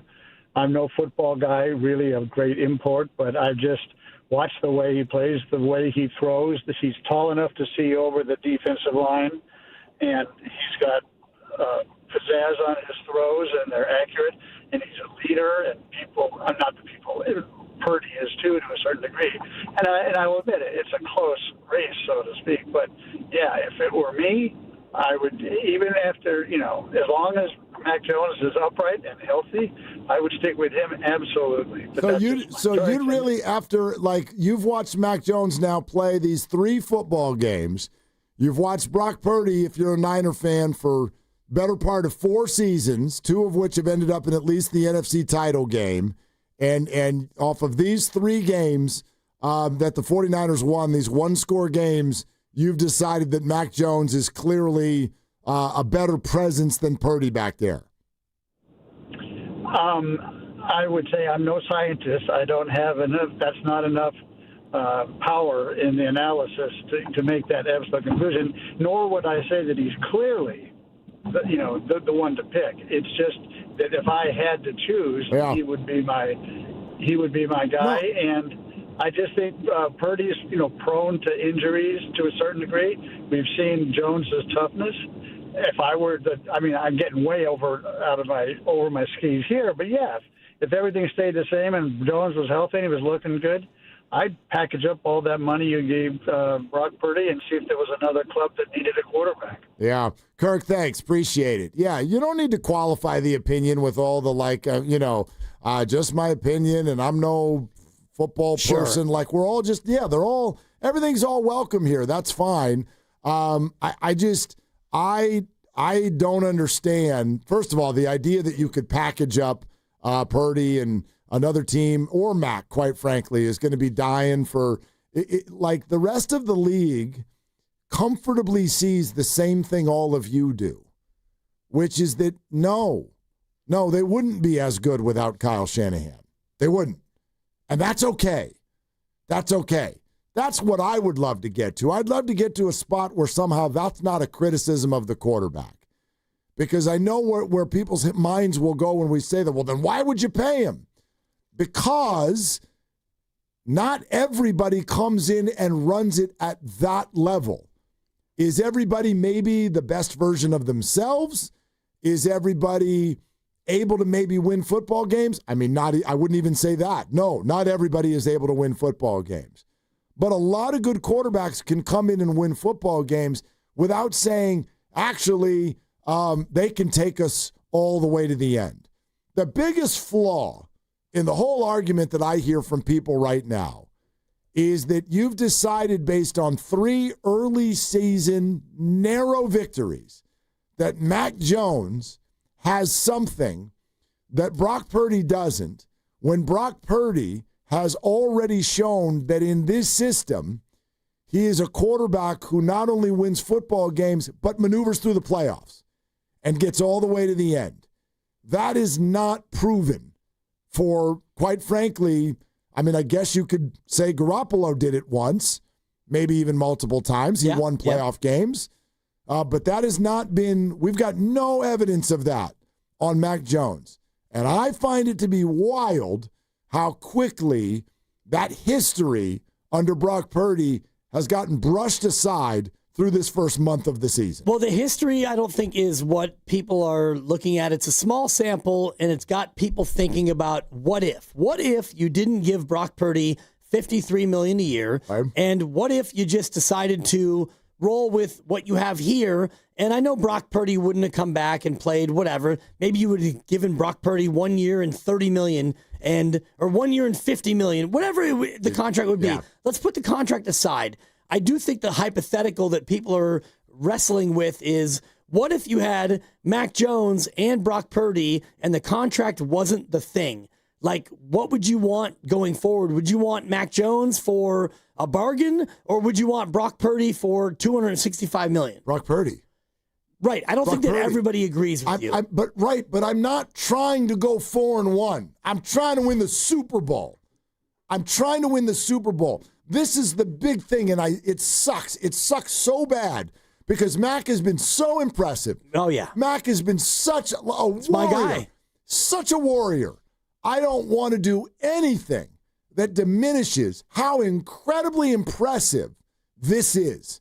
But all of you who think this way are taking 3 early season victories, 1 by 3 in overtime, 1 by 1 against the Cardinals, and 1 by 5 against the New Orleans Saints. You're taking those 3 victories, and you are now deciding that that is evidence of Super Bowl level prowess. And I think that that's absolutely crazy. What have you seen? We were exhausted and amazed Thursday night. Yeah. Super Bowls are not built off of, wow, how the hell did we do that? Super Bowls are built off of, yeah, dude, eat that. We just came into your building and showed you what's up. Well, we don't know what Super Bowls are built off of here. Yes, it's been forever. Yes, we do. It's been 30 years. Dibs, come on. You're with me, But you're with me. He's been right up against the end of the season twice. Sure. In a very, very early career. He has. And when those seasons were rolling, we were watching a football team that was pounding people. Right. They were strutting into people's buildings like what? Well, you didn't strut into Philly, and then his injury proneness. I think you did strut into Philly. Well, I mean, I think you did. You didn't have the lead till Josh Johnson got you in the end zone, and but that's he got hurt. He did strut into Philly once. He got hurt kicked Philly's in the butt. regular season. Yeah, I understand. We don't have your point is about the playoffs, and so I think that it's right for people to wonder, especially for next year when the 53 kicks in, what could that $53 million actually mean? And you and I were talking during the break about Deebo Samuel, and turns out Deebo has not lost a step. He actually might have gained a step. And I don't know how much of yesterday you watched. Actually, I do. You watched all of it because you're a junkie. Yep. You are like the people I pass by on my way to walk to the parking garage. You're a junkie. I got no reason to not be there, dude. Deebo Samuel he did not lose a step. And so I'm not saying that he was a cap casualty. He was a casualty of a lot of different things. But next year, if you had that $53 million, could you not think that you'd be a better team? You're allowed to think that, and that's completely fair. I just think that there's kind of an intricate answer to that because it's kind of like you look at the way the earth is built, right? Like at the core, you have to have at the core somebody who has the ability to take this outfit all the way. You have to have that. And that's Kyle Shanahan at the core, right? Agreed. But then the very next piece of that is going to be the quarterback. That's the mantle. And so I look at it as you've already got proof of concept. I know he doesn't have a ring, but you have proof of concept of getting to the end, moving all the way to the end with Brock Purdy. You don't have that proof with Mac Jones. Does Mac need all this stuff to go? Does Brock need all of these things to go right around him? Yes. You have to have good teammates. You have to have relative health. I'm so glad you brought up Deebo Samuel. Deebo is a wonderful example to me of what we're talking about today. Why did Deebo Samuel suck last year? Because now I'm going to take away from you the idea that he's dust and that he's lost it and that he's washed. We have 1,000 text messages in our archives. Yeah. Deebo is washed. It's because of Brock Purdy, Mark.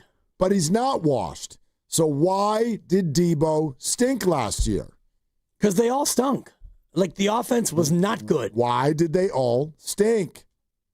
I'm going to point the finger at Brock Purdy. Why? No, you're not. You're being sarcastic. I'm totally being sarcastic. Because everything with the organization was rotten from the inside out last year for about 132 different reasons. The majority of them were not good last year. Right. Like Kittle was good, and that might be the end of the list. Yeah. Juwan was awesome. Your defense stunk. Your defensive coordinator was in over his head. Your running back was hurt. Your running back was hurt. Your star receiver dragged the whole organization through a thing. Your tackle missed a bunch of games.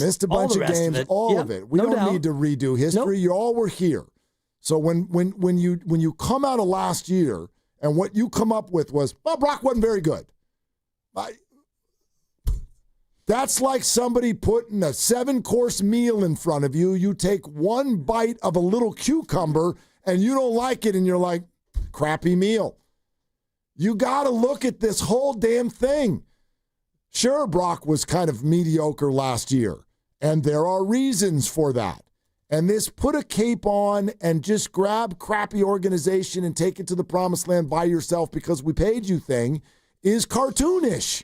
It's rare. It doesn't exist. Well, I mean, Mahomes has kind of done that, and he did it with a great offensive line and a great defense and the best defensive coordinator in football. So, great coach, and you and I always talk about complementary football, and like last year is a great example where your defensive coordinator was not ready for the job, and your defense wasn't good enough. Your offense struggled. You had injuries, and this year you've got a great defensive coordinator who's doing a lot of good things with your defense. And so, yeah, Mac Jones looks better now than Mac Jones would have looked last year. I totally agree with you, but I just wonder about, what fans would think about $53 million for a quarterback when your replacement is, he's not as good as Brock, but he's close enough to where $53 million might be poorly spent. Here's what a lot of people would say, and I don't know how you'd answer this. Actually, someone just texted it to us. Boxer and Gerson Work Injury Attorneys text line 925. I just don't think Purdy is $45 million better than Mac Jones. These contracts are so overinflated, you can say that's just the going rate, but in my opinion, Brock, and most quarterbacks for that matter, are not worth that much of a percentage of the cap. All right, So if you looked at me and said, hey, is Brock $45 million better than Mac? No. Of course not. But I don't think that's relevant. Because all Brock has to be is this much better than Mac. And I'm holding my fingers pretty close together. It's pretty small. That's it. I don't care about the money. The question you should ask yourselves is Mac Jones, have you seen something that tells you Mac Jones is good enough to go to a bowl? I haven't. I could be wrong, but I've not seen something that tells me, I bet that guy could lead a team to a Super Bowl. I don't need to ask that question with Brock Purdy. I already know it to be true, even though he did not win the ring. Right. So and he got there with an amazing cast of characters who all were healthy. And often, whoever goes to the Super Bowl has an amazing cast of characters, just like Jalen Hurts did last year. Jalen Hurts has an amazing, like a freaking amazing, the best offensive line in football, the best running back in football, a 30 million receiver over there and a 25 million receiver over there, and a phenomenal tight end and a great defense and all of it. He had all of those things. It's okay to be surrounded by greatness. It does not make you weak. I know Brock Purdy can go to a Super Bowl, so if he can and Mac can't, then that to me is worth infinity. Is he 45 million more or better? No, but I don't think that's the question we're asking. But we don't know that Mac can't, and we didn't know that Brock could until Brock did. Correct, but now you do. Right. Now you do, and are you willing to give that up for the maybe, even if you admit, he looks about $3 million worse? Okay, what if that $3 million is the difference? Because this is all a game of inches. But it's $45 million different. Whatever. So that's a big difference. Okay. And the answer is yes, I would be willing to take that chance. And, I was in, really? And I don't want to be too personal about it, but I was in a marriage that was great. I mean, it was good. I mean, it was fine. It was, you know what it was, Mark? It started out elite Super Bowl level, and then by the end, it was like a 10-7 season. Okay. Playoffs. It was it was the Mike Tomlin of marriages. We had Big Ben early, and we won a bowl, and after that, we were always good. We were always good, but I wanted to go out there, and I wanted to get that. You wanted to go be 13-4. great. Yes. I wanted that 15-2. So this are is you asking me to win the game? Thank you. I would roll those dice if I believed in it. And this is all hypothetical because it's too late now because you put a ring on Mac, but you put a ring on Brock. But yes. I'm not afraid to roll the dice on things. You know that about me. Yeah, but I could take the point you just made and spin it the other way as well, which is that like you left a marriage that was like is good. It was good, but I wanted great. Maybe that's actually what the 49ers did here. Like Mac Jones on the Niners, he can be good. He can be good, but we're willing to pay for what we believe is going to be great. Or, quite frankly, we have already seen that given the right situation is great. Because that's what Brock has shown. Like Brock 2 years ago was legitimately great. He was in the MVP race for crying out loud. So, until Christmas. Until Christmas. Right. So all of these things get baked into the conversation. I completely get what you're saying. And I don't think it's nuts if what you want to say is I'll take a dip at the QB a little lower so that I can build more around him. Right. That's a philosophy. I wouldn't do it. Maybe you would. But I don't think the question is Brock $45 million better than Mac? Of course not. Of course he's not. But maybe he's only $1 million better than Mac. But that's the $1 million that could get you over the top. Or it's the $44 million that could cost you. Maybe is Steve Kerr, $15 million better than Mark Jackson? You just needed something to spin it just a little bit further. A little bit further, and then you became a dynasty. No? I don't love the comp, and I'll address it on the other side. Okay. But, all right. yeah. All right. A lot of people want to weigh in. So here we come. We're 888-957-9570. We're taking your calls right now. We're going straight to you. So Jeffrey and Rich and Eric, stay right where you are. Brought to you by Fremont Bank. Here for you, here for good, Willard and Dibs. This is Larry Fleck, owner of The Floor Store. Leaves are falling, and so are our prices. Welcome to The Floor Store's Fall Sale. Now through October 14th, get up to 50% off store-wide on carpet, hardwood, laminate, waterproof flooring, and much more. Plus 2 years interest-free financing, and we pay your sales tax. The Floor Store's Fall Sale. Cooler days, hotter deals, and better floors. Go to floorstores.com to find the nearest of our 10 showrooms, from Santa Rosa to San Jose. The Floor Store, your Bay Area flooring authority.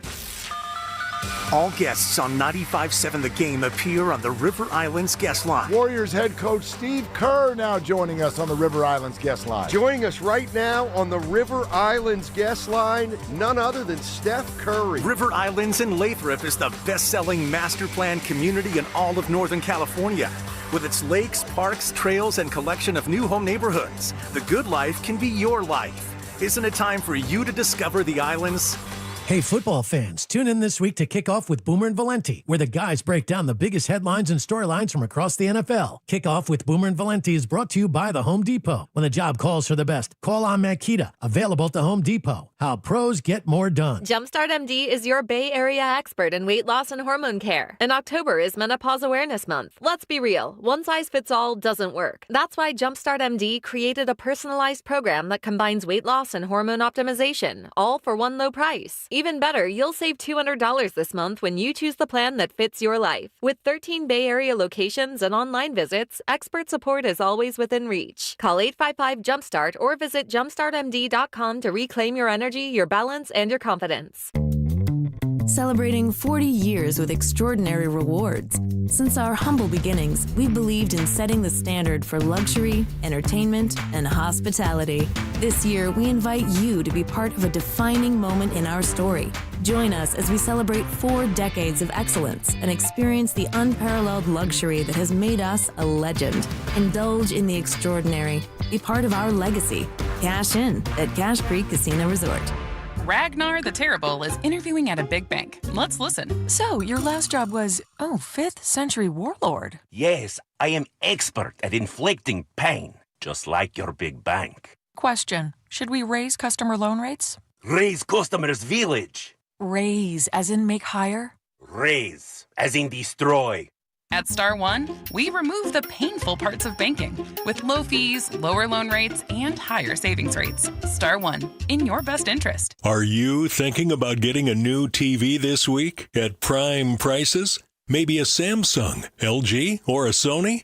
Before you click, you should check out Video Only, because they've got below prime deals. That's right, top-rated TVs at better than online prices.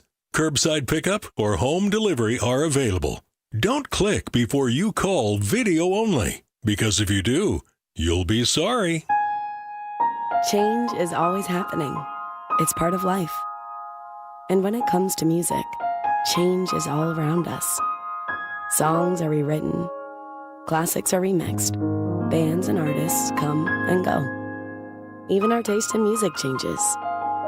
Here at Xfinity, we know there's still good in keeping some things the same. That's why we want to do our part with a 5-year price guarantee on our internet. It means no matter what changes, you get 5 years of the most reliable Wi-Fi with our best equipment included for a price that stays exactly the same. Surprised? Life is full of them. One internet price, 5 years, guaranteed. Learn more at xfinity.com/deals. Restrictions apply. New residential customers only. Taxes and fees extra and subject to change. Most reliable Wi-Fi based on Open Signal Awards USA. Fixed Broadband Experience Report, August 2024. Are you looking for a podcast about pro football that doesn't put you to sleep with an avalanche of analytics or insult your fandom with brainless hot takes? Well, hi. I'm Dan Hansis. And I'm Mark Sessler. Oh, hi, Mark. And we're the hosts of Heed the Call, the NFL podcast you've been waiting your whole life for. Heed the Call covers every game, every storyline, everything that matters, and we do it all with a touch of mirth. Football is fun. Why shouldn't your football podcast be the same? Follow and listen to Heed the Call NFL podcast wherever you get your podcast. This is the story of the one. As a custodial supervisor at a high school, he knows that during cold and flu season, germs spread fast. It's why he partners with Grainger to stay fully stocked on the products and supplies he needs, from tissues to disinfectants to floor scrubbers. Also that he can help students, staff, and teachers stay healthy and focused. Call 1-800-GRANGER, click Grainger.com, or just stop by. Grainger, for the ones who get it done.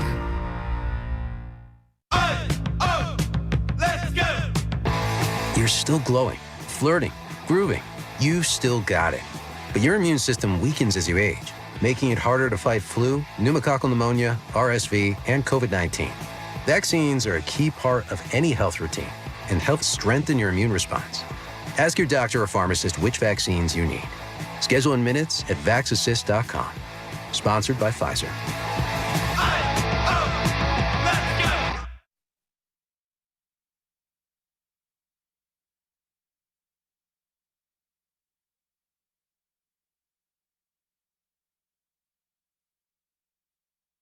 Now, back to Will and Dibby on 95.7 The Game. I'm proud of you. Why? Because I think we actually have found maybe a healthy spot for this conversation. Because I largely think most of it's unhealthy. Wow, okay. Well, no. Yeah. It's like sugary cereal. You love it, but it's unhealthy. Boy, my house is filled with it. But yeah, anyway. not mine, sadly. Well, God, when they get those driver's licenses, sometimes they just go off to the store themselves. Yep, and you'll see them in the aisles. That's right. And then they've got a job and a car, and they'll come back with all of their Captain Crunch berries and all that. It's like I got an 11-year-old over here, and we're trying. Yep. You know what I mean? Yeah. And nothing against Crunch berries. No, it's elite. Right. I want that to be a treat. I'm going to eat it. Okay? I don't want not a staple. I don't want it in the house every day. How about once a month? Not every day. Yep. Right? Always just look at the milk when the cereal is gone. And does it still look like milk? Yeah. If it doesn't, that's a treat. Yep. If the milk is pink, then you need to think. Put it in the sink. Right. Yeah. That's better. Anyway. I panicked. All right. No. You're proud of me. Go ahead. I'm proud of you because you've guided me to a spot where I think this conversation actually lives, which is not to say, oh, should they bench Purdy? Silliness. Is there a QB controversy? Of course not. Is Mac Jones the future? Bananas. Like all of these things. I don't know what the future holds as far as these guys' health. I do think it's funny that people are only worried about Brock's health. Mac Jones is dry heaving on the sideline, right. And nobody's worried about his health.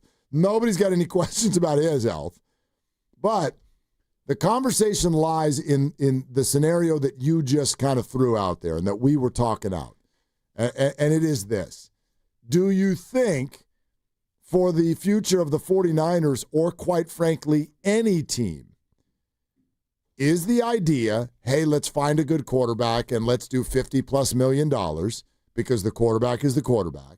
Or would you rather constantly be fluid at that position, therefore spending way less money on the quarterback, see if you can find somebody who's going to win some games for you, and then bolster the rest of the roster with all of that money? Now, I would absolutely pick if you got somebody who could take you to a Super Bowl, I'm fully okay with $50 million for that player. And here's the reason why. Even if you loved Mac, and let's say Mac would win all of the overtime games, and he's going to take you to the promised land. All right, now what do you do next year? Because what the hell do you think Mac's going to ask for if he takes you to the Super Bowl? He will be in a contract year next year. What exactly do you think he's going to do? Oh, well, I'm just so thankful to the organization. I'll show up for $4 million.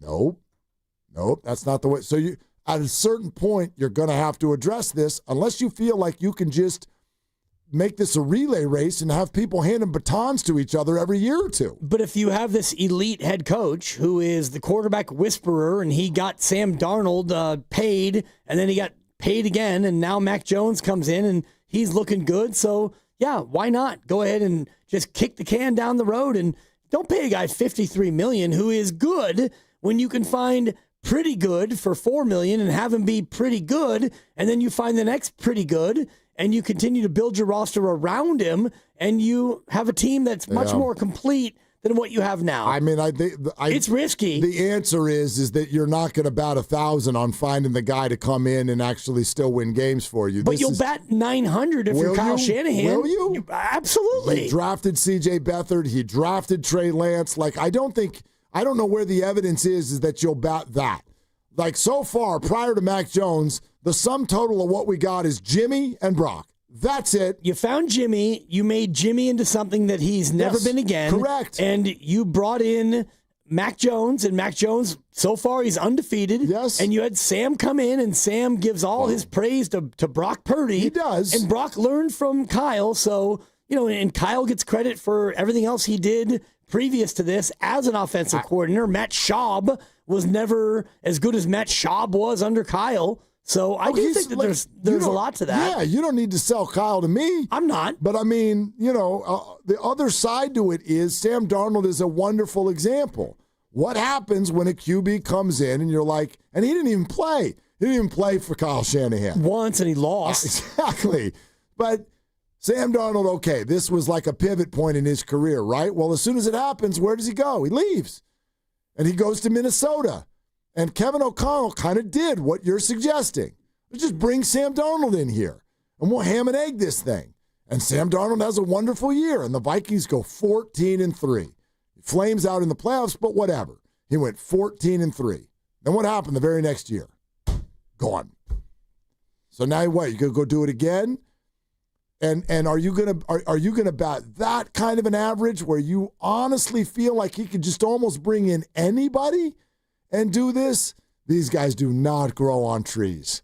So I just think there's a lot of holes in this concept, and it would be pretty hard to make it a reality and have your team be relevant every year. It would be easier to make your team relevant if you had that $50 million extra to go ahead and spread around. And this is where I think about the Trey Lance part of it, where you gave up 2 draft picks, 2 first-rounders to move up and get Trey. I know it was 3, but you got one back, so you get my point. But wouldn't you like to have those 2 first-round picks right now on this team, assuming that you didn't miss on them, Kinlaw and Reuben Foster, assume that you actually hit on those first-round picks, you'd love to have them. And so I think about $45 million extra dollars next year under the cap. You could sprinkle that around and have an extra pass rusher and bring in a left tackle. But who's your QB?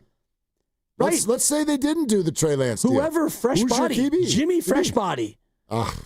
That's hard, man. It's not hard when you're the quarterback whisperer. It is hard. You've got this laminated play sheet, and you turn coal into diamonds. Then, all right, go find some more coal and make a diamond. Jimmy was already a veteran when he got here. Kind of. He was. He'd started 2 games. And he had played under Tom Brady.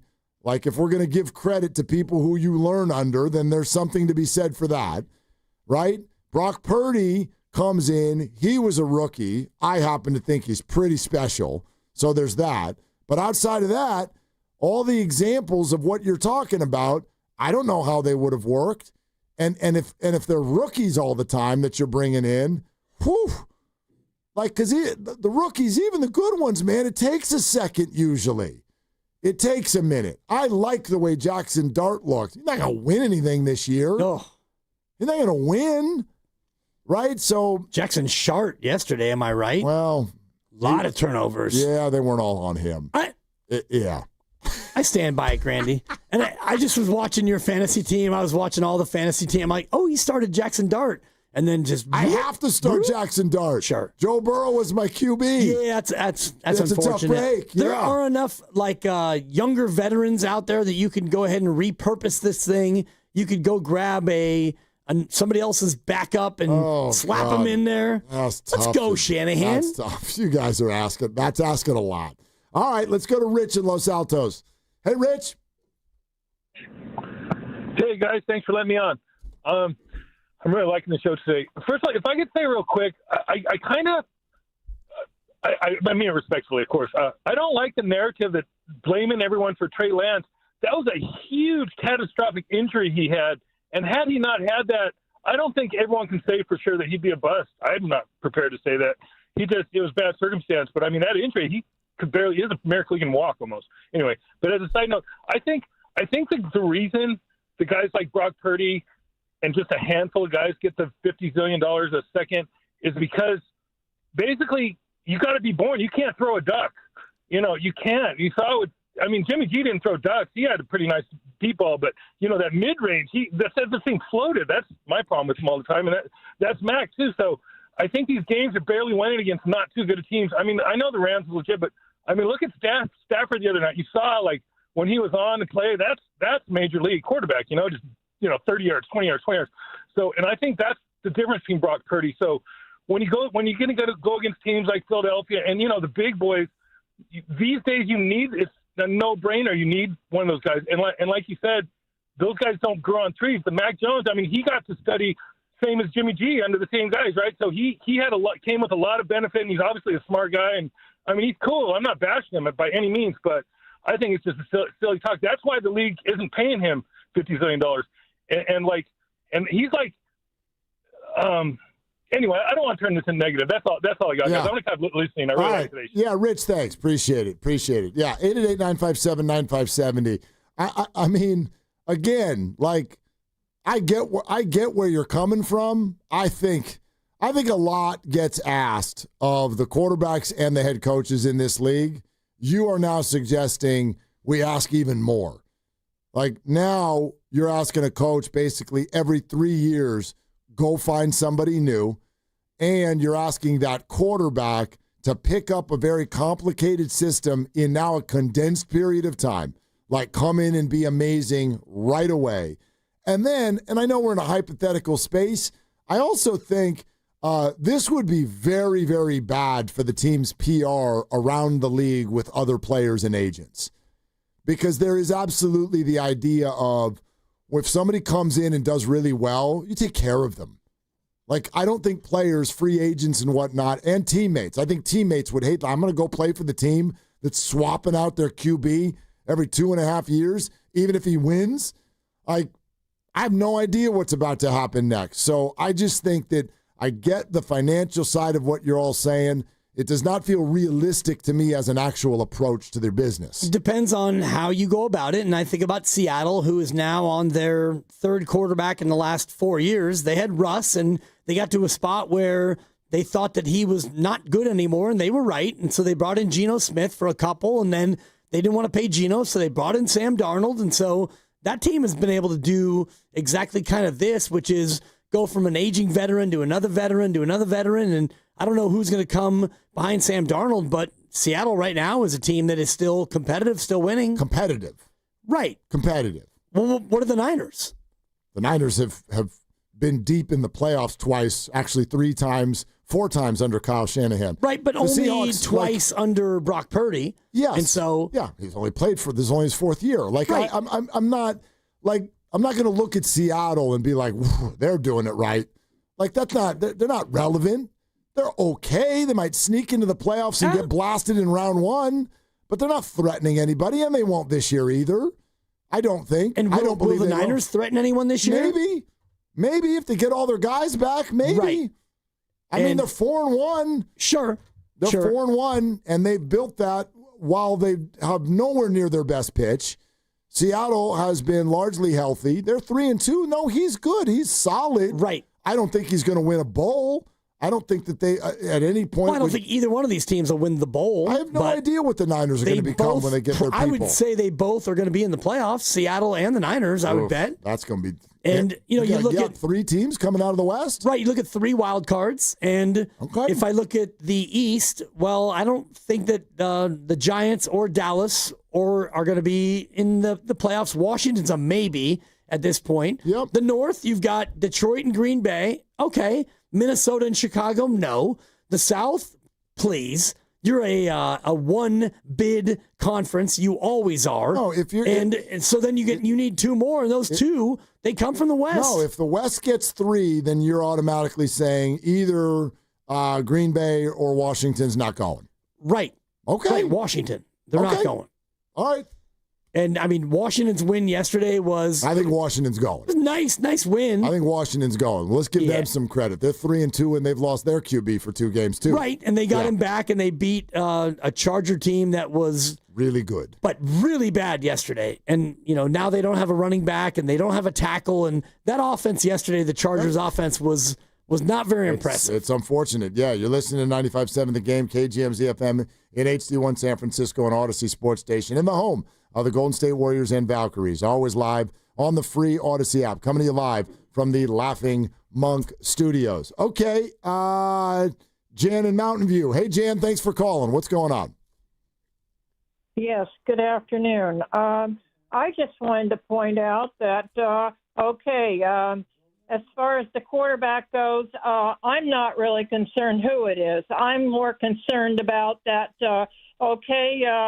the 49ers were able to replenish the defensive line this year, and it's helped out tremendously, and they're coming along pretty darn good. But now we got to do the same with the offensive line to help protect the quarterback. Like Trent Williams is getting up there in age, and he's slumping a little, and you need to replenish these players as well and get them up to speed so that they can help the quarterback maintain. And because we've had in the past, Purdy was so successful in the beginning is because he had those players around him to help him, and now they wanted new contracts and they couldn't afford them anymore, and they had to move on. And the same thing is true here, and I think that's what Shanahan needs to go and invest in next year. Jan, thanks, Jan. There's no doubt. I think that everybody who watches the Niners has some level of discomfort with the current state of and depth of their offensive line. I think that's like they cannot run the football. Oh my goodness! Dead last in yards per carry. Yeah, dead last. Yeah, and now at 3.1 per carry. To take any of this, though, and say, okay, the business strategy now is we're going to replenish the QB every 3 years. Bold strategy, Cotton. Let's see how it works out for him. Well, it's also bold to give $53 million to a guy who may or may not be good enough. Maybe, but that's a bold strategy. Well, look, then you're going to be bold one way or you're going to be bold in another way. I would offer up this, even if that's your thought, you didn't have to pay Brock. Well, okay.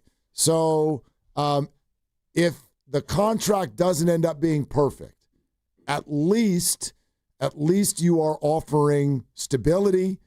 At least you are offering continuity. At least that contract, as it ages, automatically lessens, right? That's the other thing about these deals when you stretch them out.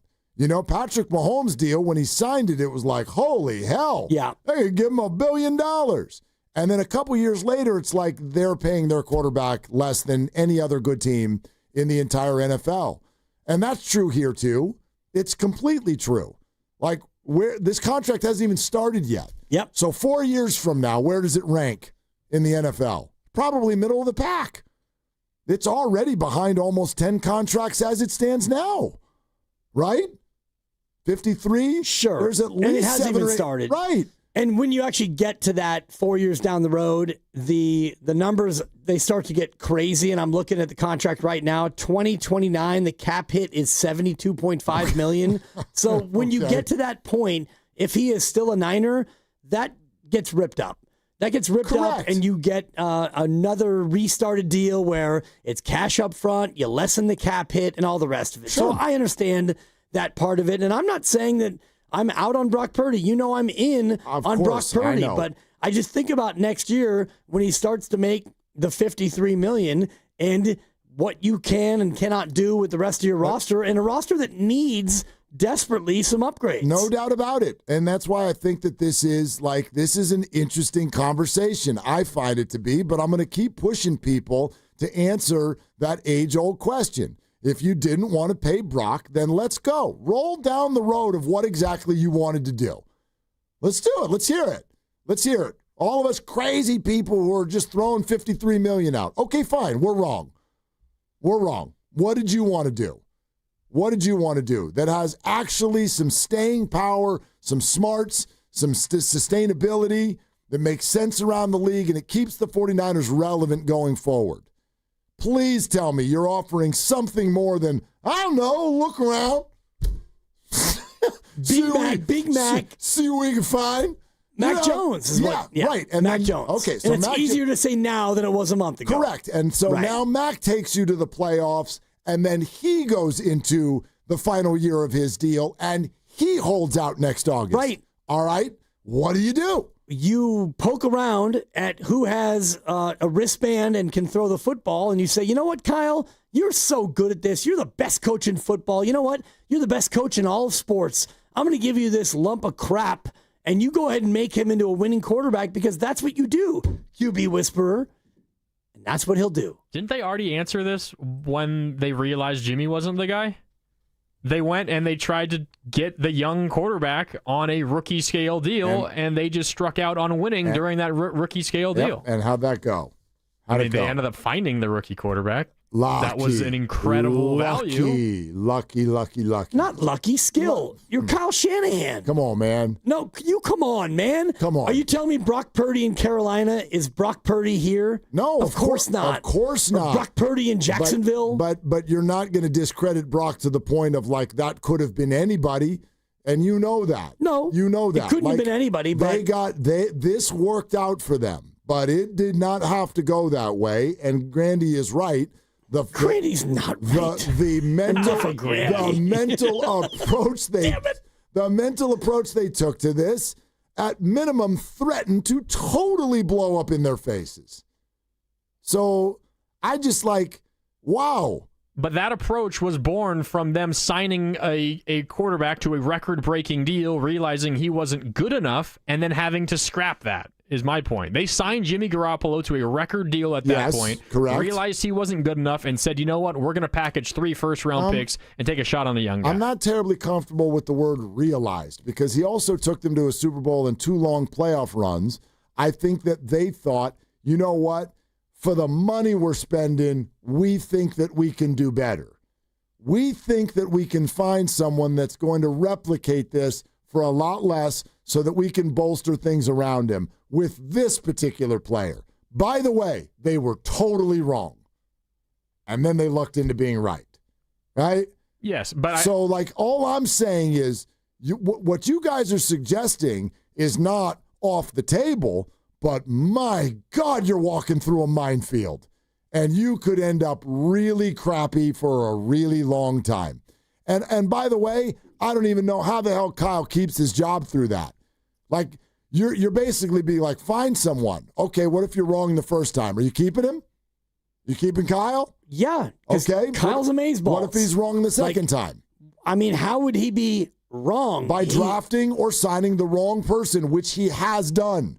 Right. He has done this. If you want to put the Trey Lance thing on him, we don't know who that is on. Kyle makes the calls on offense. And 100%. He messed that up. Yes, but he did. Got the Jimmy Garoppolo right, and he sure found Brock Purdy. Yes, he did. He got that one right. Yep. So if you don't think that he has the ability to go out there and look around the league and say, you know what, so-and-so who's a backup or so-and-so who's out there, I think I could do something with him. He's done it before. Every other backup he's brought in has sucked. I mean, those guys were around crappy teams. No, they weren't. Brandon Allen was not on a crappy team. Josh Dobbs was not on a crappy team. Those guys started minimal games, and Brandon Allen was on a crappy team. Well, by the time he got to start in Green Bay, you didn't have McCaffrey. Fair enough. You didn't have Trent. You didn't have Charvarius, whatever. Right. Mac Jones didn't have a bunch of his people either. Right. He win football games. He had Kendrick Bourne, who apparently is the bee's knees. Yeah. Right? All right. If you haven't already, make sure you subscribe to Willard and Dibs on the free Odyssey app, okay? And you can do that wherever you find your favorite podcast. And please do it for all of our shows. Steiny Guru Morning Roast as well. Great weekend for the 49ers, and we're talking it out. And Jason Lockham-Ford joins us in 45 minutes. 888-957-9570. Back to your calls next on Willard and Dibs. And, hey, also want to tell you about this. A reminder that when life hits you hard, it can be an accident, an injury, you got to hit back harder. You need a fierce team that knows the insurance game and refuses to back down, which is why I trust Omar Habas and the Habas Law team. For over 40 years, Habas Law has gone head-to-head with insurance companies, winning medical care, financial support, and real justice. And Habas doesn't get paid unless you do. Visit habaslaw.com. Habas Law, they'll fight to make it right. You hear that? That's the sound of your business losing money. Legacy phone systems weren't built for today's teams. Quo, formerly OpenPhone, gives your business a smarter way to stay connected. Quo lets you manage calls, texts, voicemail, and contacts all in one place so that you can deliver a seamless customer experience from ring to... Need to take calls on the go? Quo automatically transcribes, summarizes, and highlights next steps from every call, so you never miss a detail. Need insight into what closes a sale? With Quo's AI call tags, you can instantly spot key topics like objections or pricing questions and use those insights to level up every customer interaction. And yes, you can bring your existing number with you for free. Keep your team in sync and your customers happy with Quo. Quo. No missed calls, no missed customers. Try Quo for free at quo.com/sports and get 20% off your first 6 months. That's quo.com/sports. QUO.com/sports. When your coffee game isn't strong, people can tell. Good morning! See what I mean? But at McDonald's, your coffee game is always strong. A medium caramel or mocha frappe, just $3.89. A medium iced coffee, only $2.79. Big flavor, cool refreshment, and your morning's back on track. Don't risk a weak coffee game. Keep it strong at McDonald's. Order ahead in the app today. Ba-da-ba-ba-ba. Prices and participation may vary. Cannot be combined with any other offer or combo meal. Comcast Business can help turn your small business into a connected, secure, modern business. It's how restaurants become reliably up and running neighborhood favorites. How healthcare offices become the data-protecting caregivers that we all depend on. And how wealth management firms become cyber-securing guardians of your information. With reliable connectivity, enhanced cybersecurity, and Wi-Fi backup, your business can stay connected and get threat-ready with Comcast Business. Powering possibilities. Now through November 16th. New Comcast Business customers can get started with 150 megabit internet plus security for $59.99 a month for 12 months with a 2-year agreement.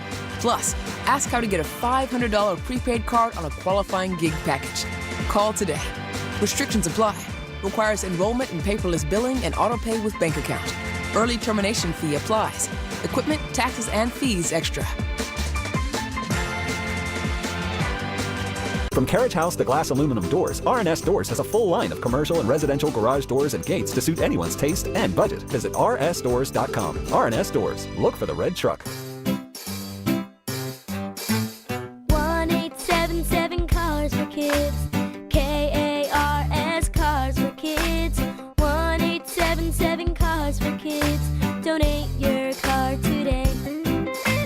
1-877 Cars for Kids. Donate your car today. Ready to get rid of that old car? Donate it to Cars for Kids. Call 1-877-CARS-FOR-KIDS to reach a friendly live agent. Donation's super easy, and your car can be picked up as soon as tomorrow. Call us now, 1-877-CARS-FOR-KIDS. That's Cars with a K to donate your car today. 1-877 Cars for Kids. KARS Cars for Kids. 1-877 Cars for Kids. Donate your car today. Did you know you can donate real estate too? Go to carsforkids.org. That's carsforkids.org. When your name's on the paint job, your primer better hold up. Painters trust Kills primers for serious adhesion, stain blocking, and a finish that lasts. Now, the full Kills lineup is available exclusively at the Home Depot. Need it fast? Get same-day or next-day delivery, or order online and pick it up in-store. Kills primers. Pro results. Faster. The Home Depot. If you're a pro, you know. It all comes down to this, folks. Yep, the entire season is on the line. But my throat has officially thrown in the towel. Sounds like you need Vicks VapoCool drops. They're max strength and vaporize sore throat pain. Whoa! These VapoCool drops hit fast. Speaking of fast, did you just see that play? Yeah, he vaporized that ball. That pun should have come with a penalty. Vaporize sore throat pain with Vicks VapoCool drops. Use as directed. VapoCool. In San Francisco, mid-80s, warmer tomorrow, cooler in San Jose. Weather brought to you by Staples. Have you heard? The Staples Easy button is back with even more easy. Press it for custom prints, shipping services, even passport photos. Staples. That was easy.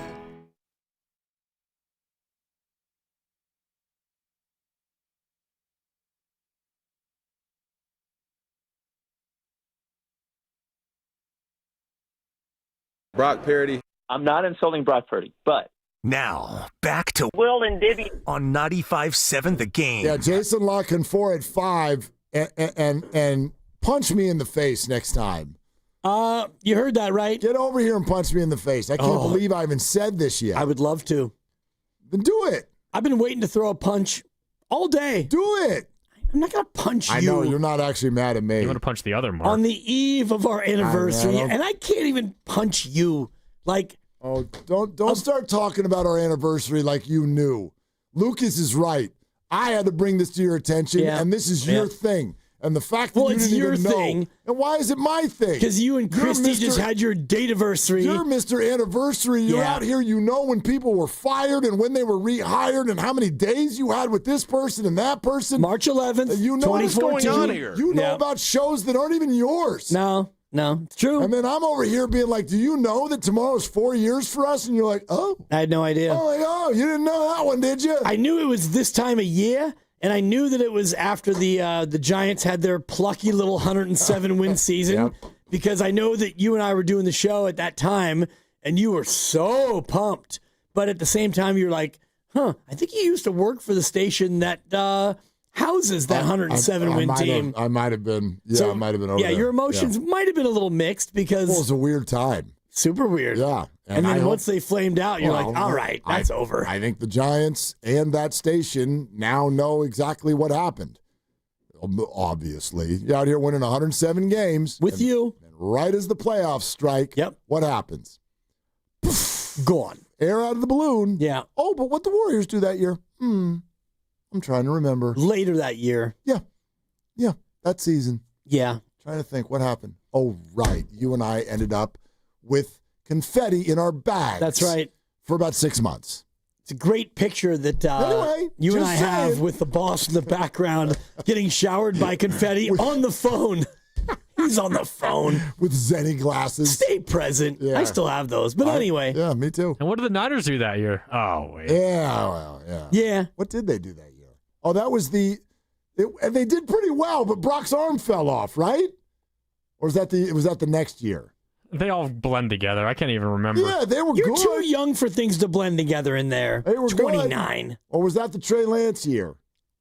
Was that Trey Lance's year? Was that the year that they went to Chicago to start the year? I don't remember. I can't remember. I can't either. 2021 was the year they had to put it together down the stretch, win in LA versus the Rams to make the playoffs. And then Jimmy took them on the... and then Tart dropped the interception in the NFC Championship game. I mean, I can't do everything. Catch the ball, young man. Anyway. All right. 888-957-9570 is the number. All right. And by the way, why would you bring up the Niners? The Niners aren't on our station. I'm not responsible for that. That wasn't the point. You were just talking about the Niners, so I try to bring it back to football. Air out of balloon. Yep. So it's called producing. Good job. You're doing well. We'll go back to the phones. But anyway, there was a reason I told you to punch me in the face. In the face. Right. I can't get inside your head. 30 minutes from now. Oh, yes. The pick. The pick is in. And we haven't even celebrated yet the fact that you nailed last night. Grandy. They won the damn game outright. Outright. That's right. Yeah, there was one of us who was clapping fade, fade, fade, fade. Who was that? It was a guy who spells his name with a C. And I don't mean Lucas. Hey. Who also spells his name with a C. I got you, Lucas. Actually, Jude has a friend that does Lucas with a K.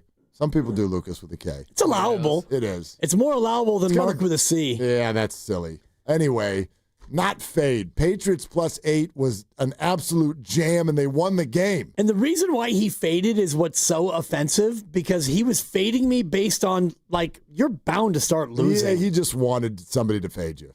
And he could tell that I wasn't going to do it. No. I loved the Patriots pick. I like the pick. 17-4, Your people. boy's hot, kid. That's not hot This is otherworldly. Yeah. I'm actually really pissed that we're not rich. 17-4? Dude. I won $14 on Mega Millions last week. Did you really? Yeah. How many numbers do you have to get 14? Well, they have a multiplier now. And I had the Mega and another number. So you win 7, and my multiplier was 2x. So I got $14.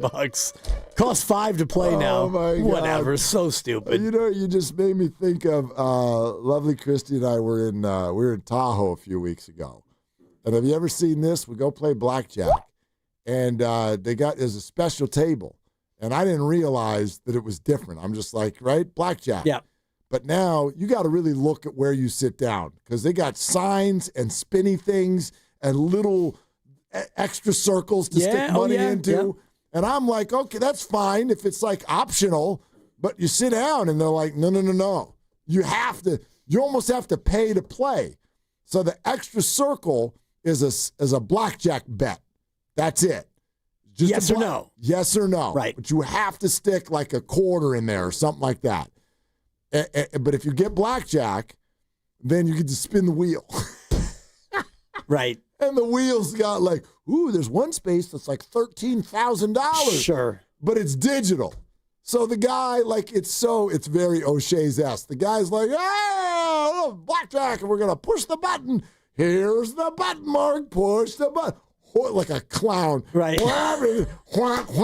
Like Greg Cosell's laughing. Like, hit the button. And things like, never gets old. Things start spinning, and boom. $20. Okay. $20. Like, same thing. I'm like, I spent like thank you. Minor. Yeah, I'm over here spending $50 so that I can spin the wheel and win 20. Yay me. There you go.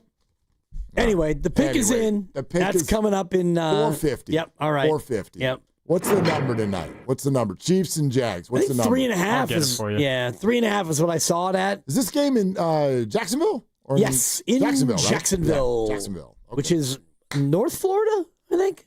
One of those places. Yeah, it's not South Florida. It's I know not that. South Florida. Yeah. It might 3.5. Yeah. Yes. 3.5. Favor okay. the Chiefs. It's in Florida. Yeah, sure. I looked it up. It's in Florida. All right, let's go. Anyway, Jacksonville. Let's go to Chris in LA. Hi, Chris. What are you doing? Hey, guys. Thanks for taking my call. Yeah, man. So, Mark, just really quick, I used to listen to you when you were down here with MT. And a couple years ago, I was like, man, I miss listening to Willard talk about the Niners every now and then, giving them, throwing out your Niner remarks to all these people down here on that station. And then so I looked you guys up, and I saw you guys were up there now, or you're up there now. Here we are, I man. looked you guys up, and now I'm listening to you guys on the podcast every day. Thank you. So I'm born and raised in L.A. Okay. Diehard Niner fan, though. And I am a Rams season ticket holder only because the Niners come here every year. Oh, so you got a good job, Chris. Oh, yeah. You got a good job. I wish I did. I'm a teacher. I'm a special ed teacher. So it's a sacrifice for me, but hey, that's how much of a diehard Niner fan I am. I love it, Chris. Doing the Lord's work out there. Thank you, Chris. Thank you, Dibs. So I try to sell all my tickets, and I that one Niner game, we go. We go, and ever since they opened it up after COVID, we've been going to that one game. Me and my wife. My wife has to go against me, of course, so she adopted the Rams as her team. So it's always a battle. It's always a fight, of course. But it's all good. I got a rep, and we've been taking over Levi South, and it's been awesome. Of course, this year on Wednesday, I had a little bit of a health scare. My first time ever had a sciatica flare up, and I was in the ER all night. And had to sell my tickets. Oh, and Chris. So, I was unable to walk all Thursday, and had people ready for the tailgate. I had to cancel my tailgate party that I had planned, and so it was unfortunate. But hey, I was screaming and I was yelling from my bed at home. It was a great game, I was telling all the Rams people. I had gone to the game the week before because my wife wanted to go see the Colts and the Rams, so I was there with my phone watching the Niners against the Jaguars. Yep.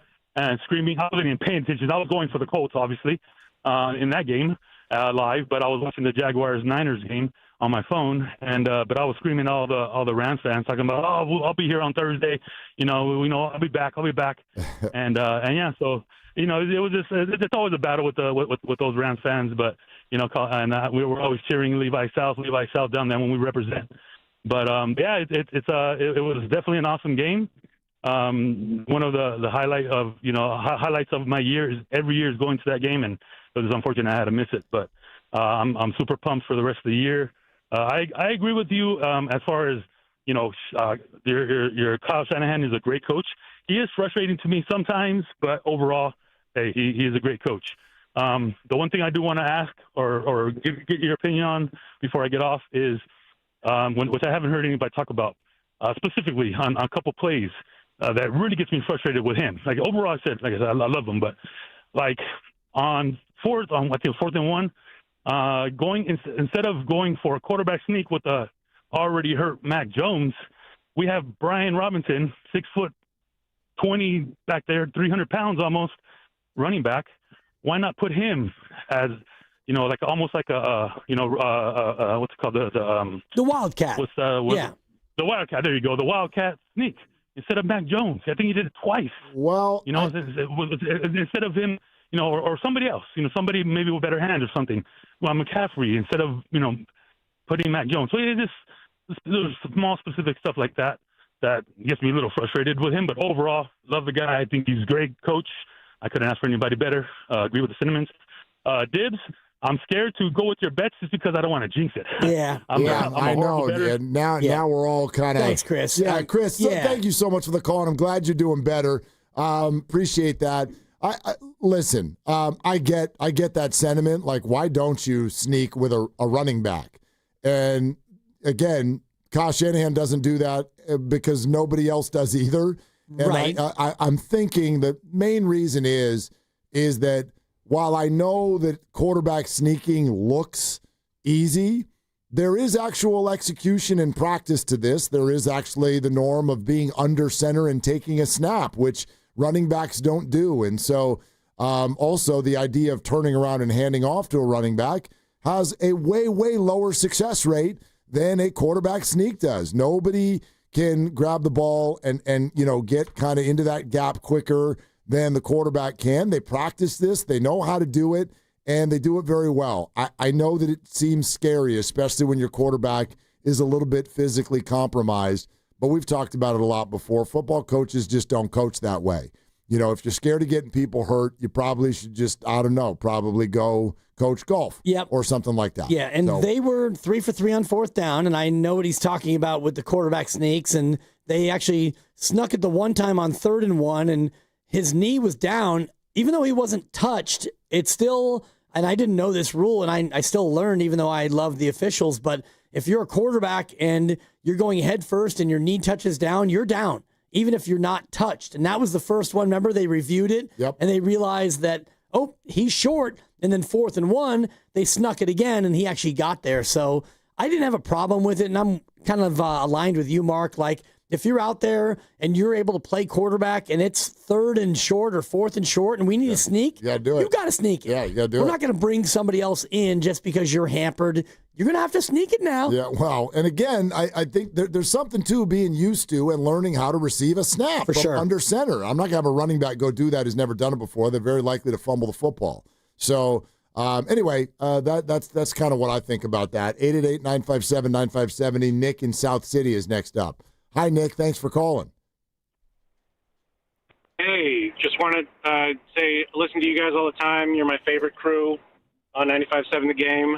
I just want to talk about you guys, the quarterback controversy earlier and about the contracts and all that stuff. Nobody mentioned that how mobile Purdy is and how integral that is a part of his game. And the value that the NFL is placing on mobile quarterbacks is so much higher now than the formal pocket passer, which I think Mac kind of fits. So I just wanted to get your guys' opinion on that and that missing part of the conversation there. So thank you. No, Nick, appreciate it. That's a huge part of what separates these two. And if you do want to go back to the playoffs 2 years ago, and think back to the comeback against the Detroit Lions, the comeback against the Green Bay Packers, even though that was a pretty close football game.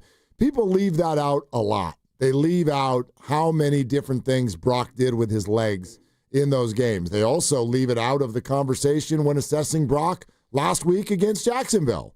I mean, that's a huge part of it. The guy's got a toe injury, and I thought there were a couple of times where, one, not only was the ball sailing, but that he didn't take off in a time where he normally probably would have taken off. But, yeah, I don't necessarily love a quarterback putting himself in harm's way often, but if you're going to give me two guys and say similar pocket presence, similar deliverables, and one can move and the other one can't, I think that's a huge difference. Yeah, I don't know if I would necessarily rate them that same way because, pocket presence, if you have just a guy in the pocket, Mac Jones throws a harder football than Brock Purdy does. Even when Brock Purdy's at his best, I think Mac can get a little bit more gas on the ball. And I was looking at your guy, JT O'Sullivan, QB School on YouTube, and I encourage everybody who wants to learn an absolute ton about football in an easy way, because he'll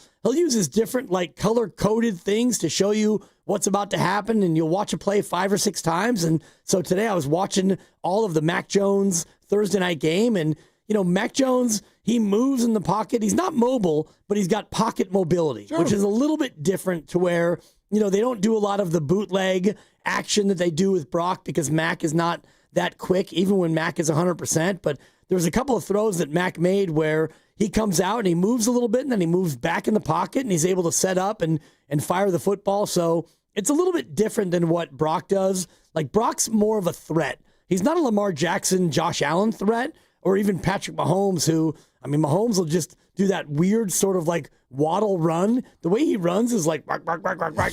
But he'll hit you for a quick 22 because he knows when to do it. Mac Jones doesn't have that. No, what you just described with Mac is very much what Brady did for his entire career. So I'm not saying by any stretch that it's like a deal breaker, but give me somebody who can convert on 3rd and 6 when the pocket breaks down and you can run for that thing. And Brock is way better than that.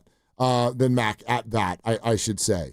888-957-9570. We'll keep going on the phones. The pick is in 15 minutes. Jason La Canfora in 25 minutes. Odyssey NFL Insider and based in Baltimore. So it'll be interesting to kind of talk about the Lamar situation too. Yeah, and he's big in the betting sphere as well. Yes, he is. I follow him, and he does a little betting pod every day, and he might be even hotter than me. I don't know. We should run that up against him and see how he feels about 17-4. I'll just say this, though, because I hear this sentence all the time, and this is what I want to challenge today, because it's an easy sentence to say, but I think it's a harder sentence to really back up with words. And you'll hear people say it. They didn't have to pay Brock Purdy. They didn't have to pay Brock Purdy. Okay, sure, factually correct. But explain it to me. Explain it to me. What would you do with your business? So first of all, let me eliminate for everybody, and I hear you all the time call in and go, he still had a year left on his contract. No, he didn't. So did Brandon Ayuk. That's not how football works. He's not showing up.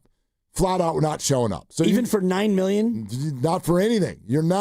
He's not showing up for that final year on his rookie deal. So wipe that off the table and understand, you're right, you didn't have to pay him, but if you don't pay him, he doesn't show up, he does not play.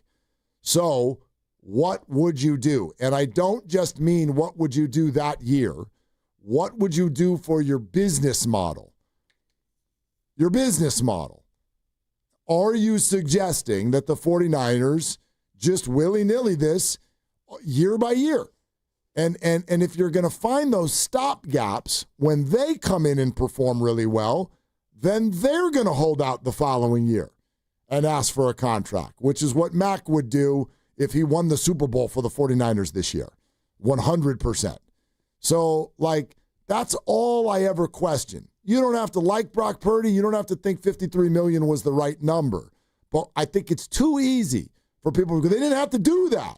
You didn't have to pay him $53 million. Then you need to explain to me what the business model was and exactly what you would be doing going forward at the quarterback position if you weren't going to do that?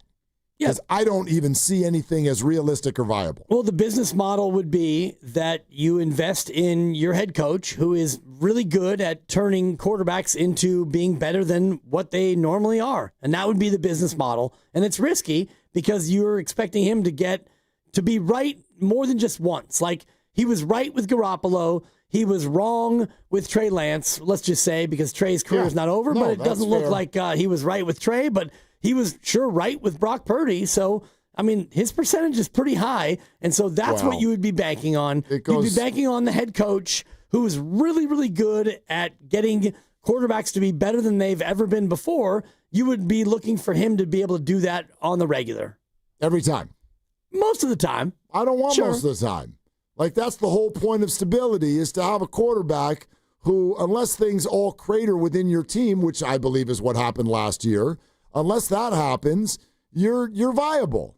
You know, like, you got a good quarterback. It doesn't have to be the best quarterback. It doesn't have to be a great quarterback, Hall of Fame quarterback, but you're viable. You're in this thing every year. I don't know why you would give that up and the idea behind it being like, yeah, we can repurpose this thing on an annual basis.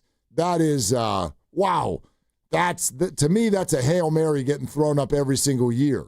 But the counterpoint is you'd have that $50 million or so, and let's just say it's only $40 million, because let's just say that you went the Colts route and you brought in Daniel Jones, who's making, I think, $14 million this year, 1 year only. And so at the end of this year, they're going to have to decide, well, do we still believe in Anthony Richardson, or do we want to give Daniel Jones the kind of contract that he, quote, deserves? It sounds to me like you're advocating door number 3. The Anthony Richardson thing that's over. He's gone. He's not going to get picked up. But if Daniel Jones has a great year, they win the division, maybe they win a playoff game, maybe 2. Who knows? What you're advocating is, and now we go find someone else. If I have that faith in Shane Steichen, the faith that I have in Kyle Shanahan, absolutely. Wow. So you want to give Daniel Jones 4 years and $160 million like the Giants did? I want, when something works, I keep it. Forget what the Giants did. That's a bad organization. But what is working about the Colts? Is it just Daniel Jones? No, but that's my whole point. That's my whole point. No, that's my. You can't take my point from me. No, I'm not. That's my whole point. I am not sharing your point at all. No, your point is what is going on here? What's going on is we're having an argument over our points, and he's trying to take my point. Stop. So what? Stop making Thank you, Fitz. Stop making it solely about the quarterback. You're the one making it all about the quarterback. It's not. For the love of God. He's the one, Fitz, trying to pay his guy $53 million. Are you done? Are you done? Stay off of Twitter. I'm not on Twitter. I'm on YouTube right now. Yes. I'm watching the two of us laugh at each other. Okay. Like, it's not just about the quarterback. If I've got Daniel Jones and everything works, that means a lot of things are going well in my organization. And my hope is that when things are going well in my organization, I need someone at the quarterback position who can therefore take advantage of that and have a great year. As opposed to, let's put Anthony Richardson back in there, and I'm a great coach, so I'll make Anthony Richardson a great player. Can't do that. He's not a good player. He can't play. So the next option would be, I'm going to go out on the open market and trust that the next guy I think is good is going to be like Daniel and not like Anthony. And I don't have that trust because that's absurd.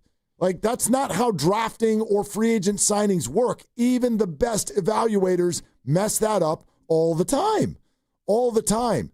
So you would be, you're playing chicken with yourself every single year. There's no way you bat a high enough average for me. You do. No way. And the whole point of this is you build a roster around the quarterback so that he can be good enough around what's great. And right now, you look at the future next year, what are you going to do with your roster when you've got all these guys who maybe aren't going to be here because you're paying your quarterback $53 million a year? So if Brock Purdy is not really, really super great, and maybe he's not able to play that many games because his toe, now you're in a tighter spot because you can't surround him with enough so that the pressure goes up on Brock Purdy. And so you and I are making the same point, but we're seeing it completely in different ways. Well, I just kind of. I don't see how having great players around a bad quarterback,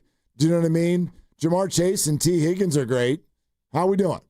Right. How many other great players do they have? Like, that's kind of the point. And when Brock is making that money, are you going to be able to surround him with enough to make this team still complimentary and good? Your pick is in 8 minutes. The pick is in. La Camphora is in 18 minutes. We're brought to you by Fremont Bank. Here for you, here for good. You should run this point by Jason. You should tell him that Kyle Shanahan's so great they should just switch quarterbacks every year. Yeah, I wonder how he's feeling about his Ravens team without a quarterback where, yeah, you probably don't have enough around Lamar, so now you stink. Oh, run it by him. Yeah, I'll do what I want. Yeah, on Willard Dibs. Yeah, exactly. And it's Dan Dibley over here, and we're going to pivot from that uncomfortable exchange to talk about something that I do love and I'm passionate about. It's Golden State Lumber and Showroom, and they reach far and wide across the Bay Area. They got a Newark location that's the go-to resource for professional builders and homeowners right in the East Bay. And their expansive facility offers convenience with their full-service lumber yard and well-stocked hardware store. They've got on-site milling services, which make the perfect cut every time. Newark maintains the Bay Area's deepest inventory with specialty items that most other companies don't stock. And their large fleet of trucks ensures timely, flexible delivery, keeping your projects on time. Make sure you go out to Newark's new and improved 10,000 square foot showroom, and they're offering great selection of siding and windows and custom door options. And you'll find decking displays featuring Trex, AZEK, and TimberTech. If you have questions about decks, Newark's decking specialist is on hand to help you make informed decisions. Get more details at goldenstatelumber.com. For over 70 years, Golden State Lumber and Showroom. When you succeed, we succeed. We finally switched to T-Mobile because with them, we can be connected here and there. ¡Listos todos! Estas son las mañanitas. Now we just need to harmonize. Switch today. Get 4 Samsung Galaxy S25 phones with Galaxy AI. Plus, get 4 lines for just $25 per line. Visit a store, T-Mobile.com, or call 1-800-T-Mobile. 1-800-T-Mobile.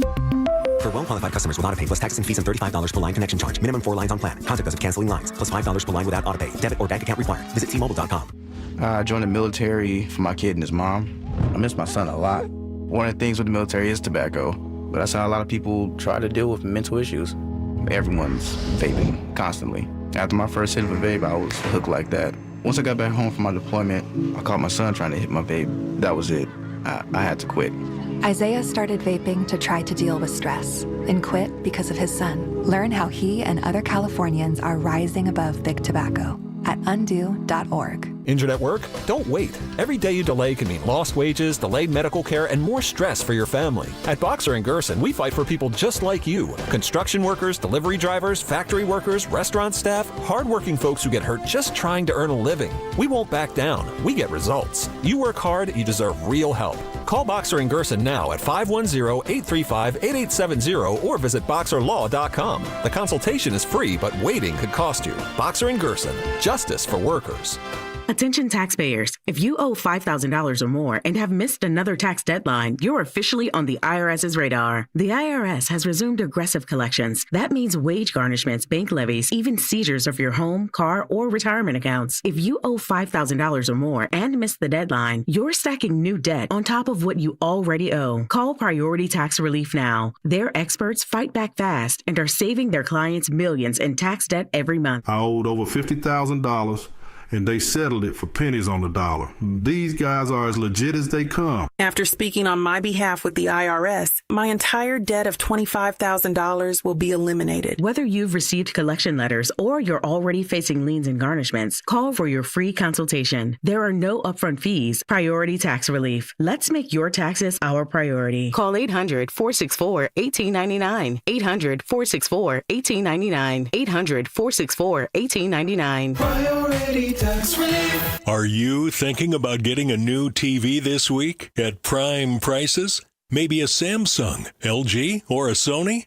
Before you click, you should check out Video Only because they've got below prime deals. That's right, top-rated TVs at better than online prices. Curbside pickup or home delivery are available. Don't click before you call Video Only because if you do, You'll be sorry. This is the story of the one. As a maintenance supervisor at a manufacturing facility, he knows keeping the line up and running is a top priority. That's why he chooses Grainger. Because when a drive belt gets damaged, Grainger makes it easy to find the exact specs for the replacement product he needs. And next day delivery helps ensure he'll have everything in place and running like clockwork. Call 1-800-GRAINGER, click Grainger.com, or just stop by. Grainger, for the ones who get it done. Okay, I have to tell you, I was just looking on eBay where I go for all kinds of things I love, and there it was. That hologram trading card.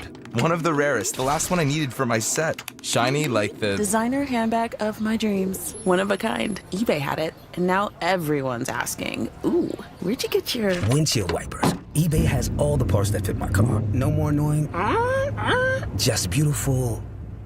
Millions of finds, each with a story. eBay. Things people love. Do you owe $10,000 or more in credit card debt or personal loans? With credit card debt at all-time highs, Debt Relief Advocates is urgently notifying consumers of debt relief now being made available, designed to aid consumers with out-of-control credit card debt. Those who qualify and enroll for this relief program will only have to pay back a fraction of what they owe. This is not bankruptcy or a debt consolidation loan. This is a relief program that credit card companies would rather you not know about, as it ends your debt nightmare and saves you lots of money. Consumers owing at least $10,000 in credit card debt or personal loans can now take advantage of this debt relief as the cost of living skyrockets. Debt Relief Advocates has established a relief hotline for you to call to learn what debt reduction you may qualify for, so don't wait. For this free information, call the Relief Hotline at 800-707-6152. 800-707-6152. 800-707-6152.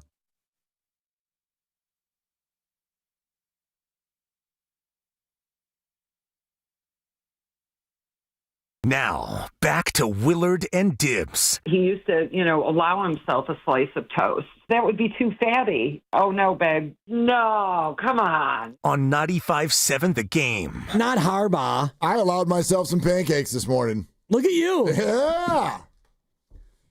Yeah. I allowed myself. I live with a young lady who I ask her every morning I'm gonna eat it. What she wants for breakfast. Today she said, French toast. I got you. Make the French toast. Chop it up into 3-year-old bites. I don't yike it. Whoa. Time the blank out. I want a bagel. Have a bagel. Please for bagel. Please for bagel. You said you wanted French toast. Hello? Yeah. That was my morning. And good morning. Yeah. Sorry, everybody. It's my daughter. She's 3. She didn't yike it. What are you talking about? Please for bagel? She says, please for bagel? Yeah. That's very cute. Well, yeah. Please for milk. You do. Please for Milky. Please for Milky. It's like if I say please, it'll all be okay. It works usually, but not after I've spent, 15 minutes like sopping the bread, the challah, as you know, because you got to have the challah. Oh, holla back, youngin. Anyway. All right. Hey, Alice in Winterland is back. Big announcement from our friends down the hall at Alice. Alice in Winterland is back, and it is Thursday, December 4th at the Masonic. And these 3 acts, Alex Warren is the headliner. He's fantastic. Nominated, I think, for Best New Artist this year. Rob Thomas, John Kay. This is going to be a hell of a show. Pre-sale starts Wednesday, 10 a.m. And there's a pre-sale code of gift. You can use that to get going on Wednesday at radioalice.com or Ticketmaster.com, and then it's open for all of the regular people on Friday, 10 a.m., radioalice.com. Alice in Winterland, hell of a show, December 4 at the Masonic. All right, Jason Lockenfor is going to join us in like 10 minutes. He's going to be on YouTube as well. Get over to YouTube and see Jason Lockenfora, ought to see NFL Insider, but you should get over to YouTube or a radio or an app or something right now. Now, because he's 17-4. Say it again. 17-4. You hear that, Lockenfora? There's only one way to go 18-4. Let's hear the pick.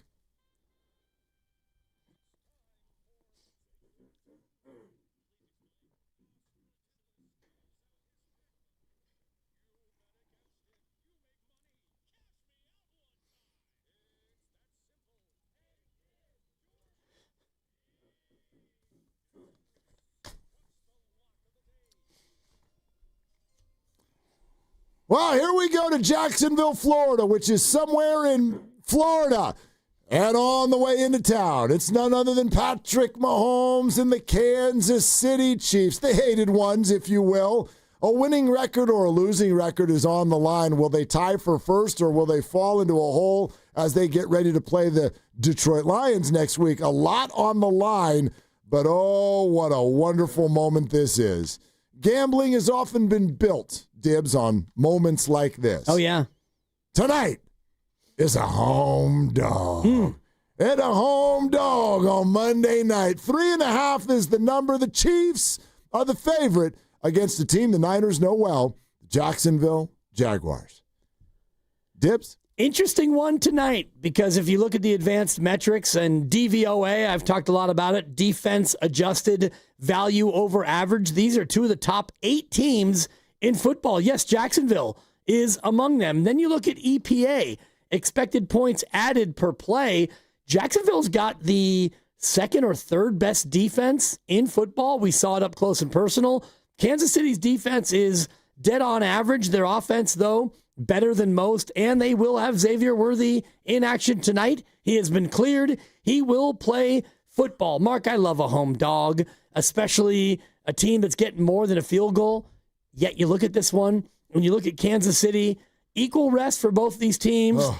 And I think about the home field advantage. We talked to John Avello, your good friend from DraftKings, the odds maker. Not all home fields are created equally. I don't believe that Jacksonville has a, quote, home field advantage other than the fact that it's 81 there today and probably muggy. So I treat this as more of a neutral, and I think that Kansas City is just a little bit better than Jacksonville and more motivated in this spot. So I'm going to do it. I'm taking the Chiefs and laying the 3.5.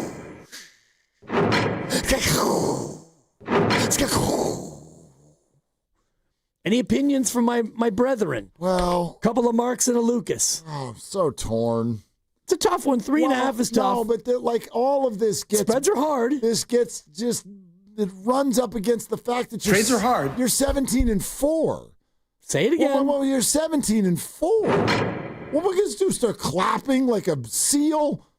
Grandy did on Friday. I know, and look what happened to him. You fading? No. You mother fading?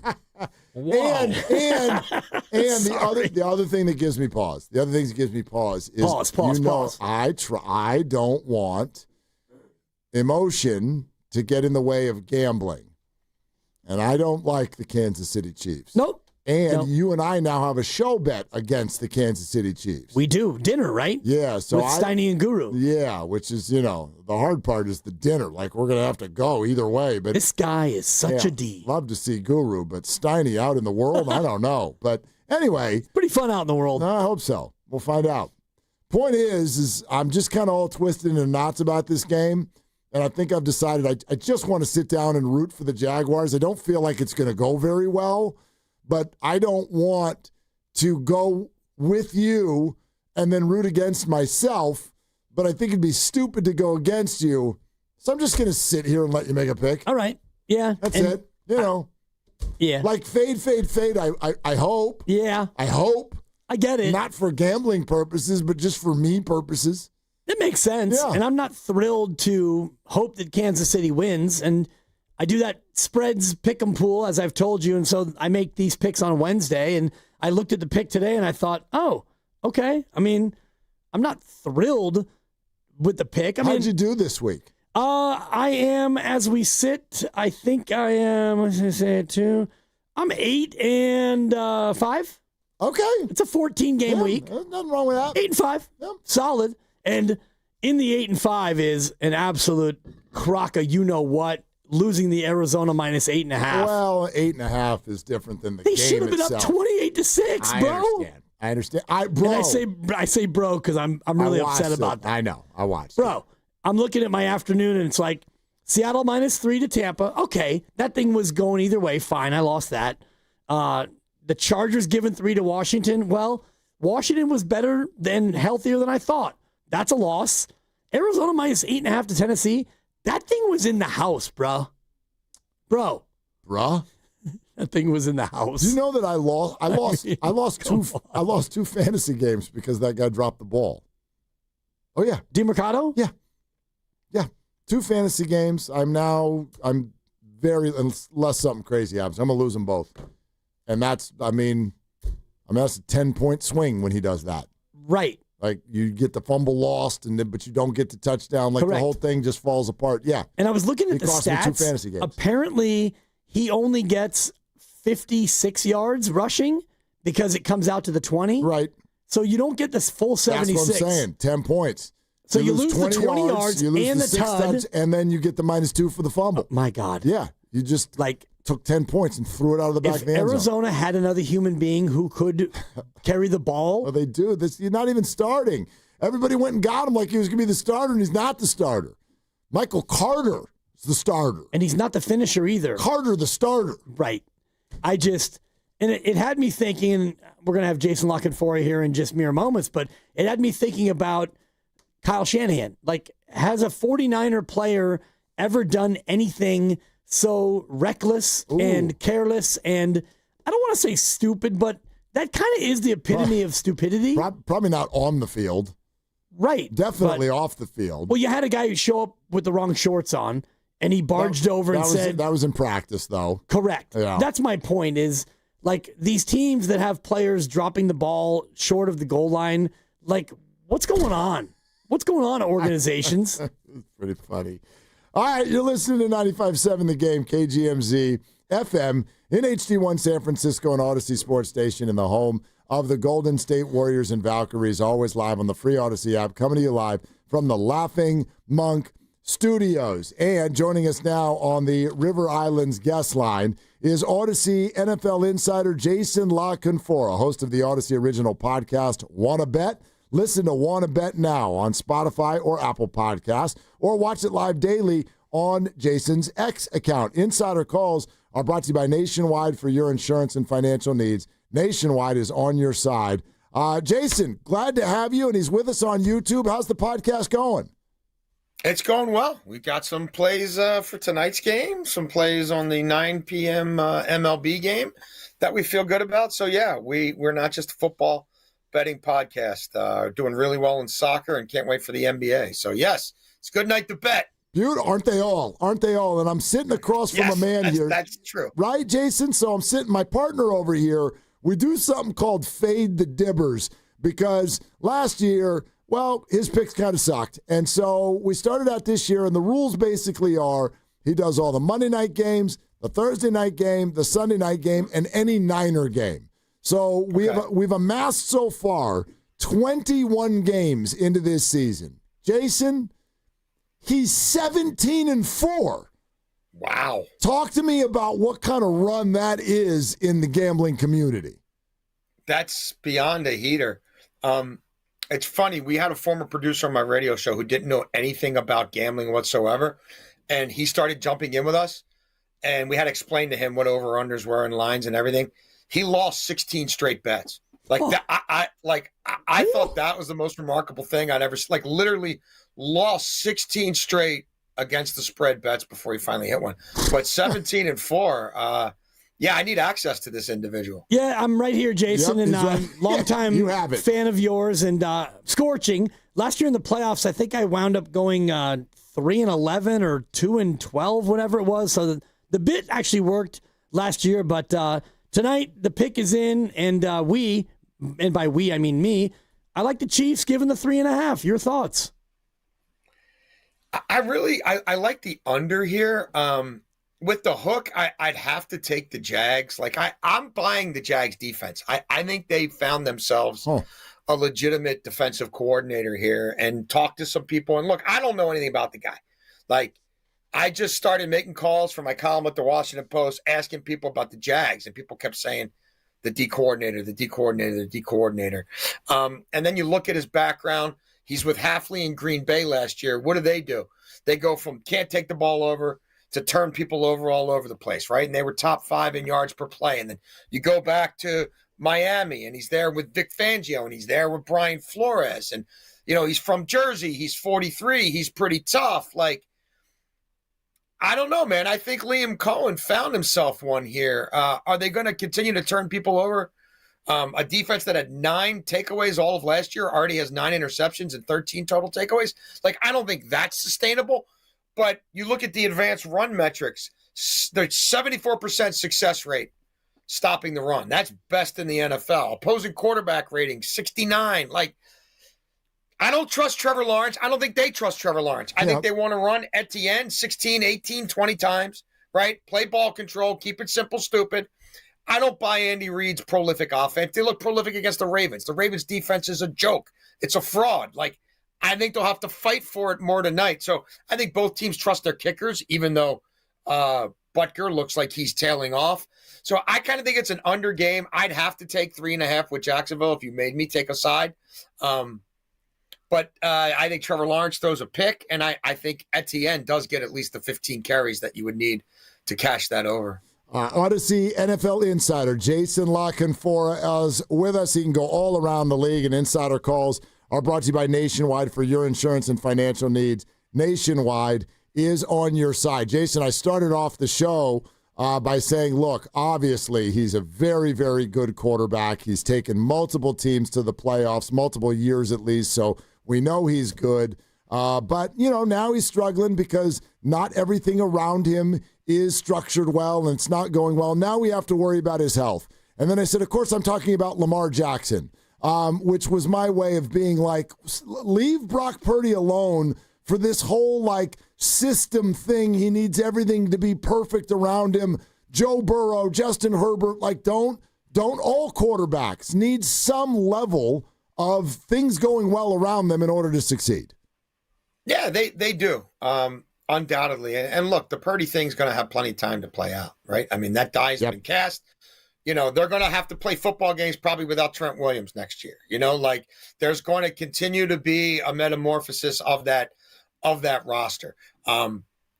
Pearsall looks like the real thing. Kittle, to me, tight ends and running backs, man, when they go fast. All those years, high collision, right? You're in traffic all the time. So I know they just extended him. I'd be a little worried about that one. I think they probably need to get him. And maybe this Tong, Tong, whatever. He looks pretty good. Maybe they're okay there. But I do think having 2 move tight ends for him would be a big deal. The offensive line, again, they're going to have to continue to sort of retool that on the fly. I have questions about them defensively as well. So, look, I think what they were running for Mac Jones is the same stuff they'd have been running for Brock Purdy against the Rams, right? That was a triage game. It had to get it out quickly. That Rams D-line can do a lot of work. First half, not so much. Second half started coming on. And I think that's kind of who the 49ers are right now as they continue to get healthy. And if they can't run the ball in a more prolific manner than they can, then I think it's going to be death by a million paper cuts in the screen game. And that's how they'll sustain drives. And you look at the upcoming game against Tampa Bay on Sunday, which has now been flexed into the afternoon. It's Nance and Romo and Tracy Wolfson. What do you think about that matchup just, from 30,000 feet as we sit here now 6 days away? I'm really bullish on the Bucs, but this is a tough spot. They've done a lot of traveling. They're very beat up. Is there something of a letdown perhaps in them? Baker Mayfield is the real deal. I mean, nobody's thrown more touchdown passes than him since he got to Tampa, and he's got that fourth quarter gene. And I know Evans is out, and I know Bucky Irving's out, but the rookie wide receiver is really good, and he'll throw the ball to Rachaad White if he has to sustain drives. His decision-making and his instincts are pretty on point. And look, Todd Bowles has done a really good job winning football games since he got there. They are a little bit vulnerable at home sometimes. I kind of like the Bucs more on the road with that chip on their shoulder than I do at home. I think this could be a higher scoring game, right? We're thinking San Francisco's probably gotten a little healthier with 9 days off since they last played. But it's just really hard for me to go against the Bucs right now. I mean, to me, they're a Super Bowl contender, and I think the quarterback might be the MVP of the league this year. So I think it's probably another close game. It seems like that's what the Niners are going to do this year. But Tampa's a tough out, man. Tampa's a tough out. Yep. No doubt about it. Jason La Canfora Odyssey NFL insider, joining us here on Willard and Dibs 95.7 The Game. Jason, let's talk Mac Jones. This performance that he's put together, what do you think it means for him, and sort of like how much would it travel? You know what I mean? Like, does the rest of the league start to get reinterested in him if something like this were to continue?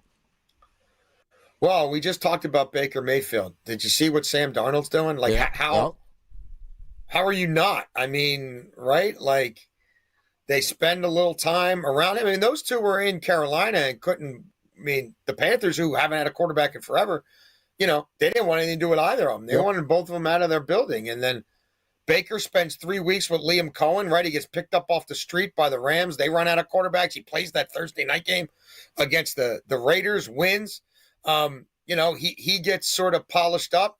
And then we saw what Darnold spending a little bit of time with Shanahan did for him. So, yeah, I think he will be polished up. You'll understand what you have to do, the quick passing game, play to his strengths.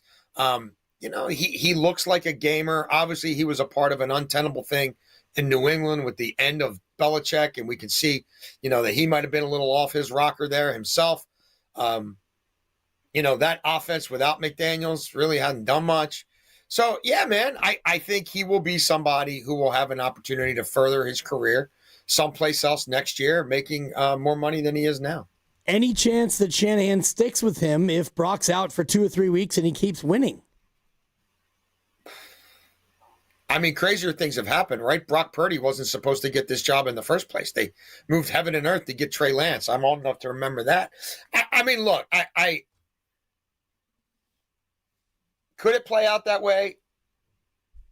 I guess. I just think you'd have a hell of a time moving that Purdy contract. Like, if Mac Jones were to beat him out, I don't know that they can financially let that happen. Like, with where that roster is and the long-term needs, like we're talking about maybe needing a new left tackle, like there's going to be a lot of things. They need pass rushers, probably plural. Like, can you really count on Bosa anymore? Like, are they going to be able to also try to move a crazy contract? I don't think it comes to that. I don't think Brock Purdy gets Wally pipped here. But I do think Mac Jones will continue to look highly functional in this offense. Jason, I wonder what it says about Brock Purdy that we're even having this conversation right now. Since this contract got signed, he's played 2 games, and one of them he won on the road in Seattle. So what does it say that seemingly at least a portion of the fan base and nation is willing to even have this conversation this quickly?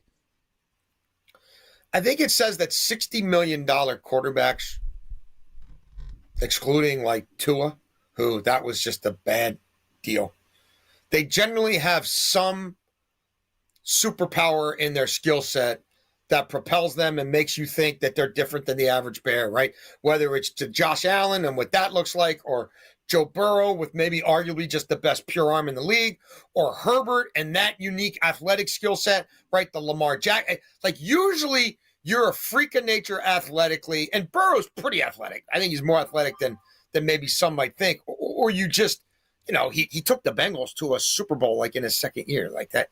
Like Brock Purdy doesn't have that. If he had that, there's no way you draft him when you draft him, because somebody's like, it's just too much of an athletic. Like, we got to scoop that up. We got to see what that, like, at the very least, he's like a Milrown. You know what I mean? Like, someone in the middle rounds is like, hey, I'm jumping on him. I think I got lightning in a bottle. So I think it really comes down to that. All the same reasons that the analysts, right, the quants, the people who are super into the metrics and all the combine numbers, right, who are in these organizations, like, that's how you end up being Mr. Irrelevant. And when you're Mr. Irrelevant, there's going to be certain people who are kind of thinking, is there something flukish to this success? So, but I think that's what it, like, I don't know that he has a superpower. And then the fact that he was raised by Shanahan, who we're just talking about, he brought Darnold back from the dead. He's bringing Mac Jones back from the dead.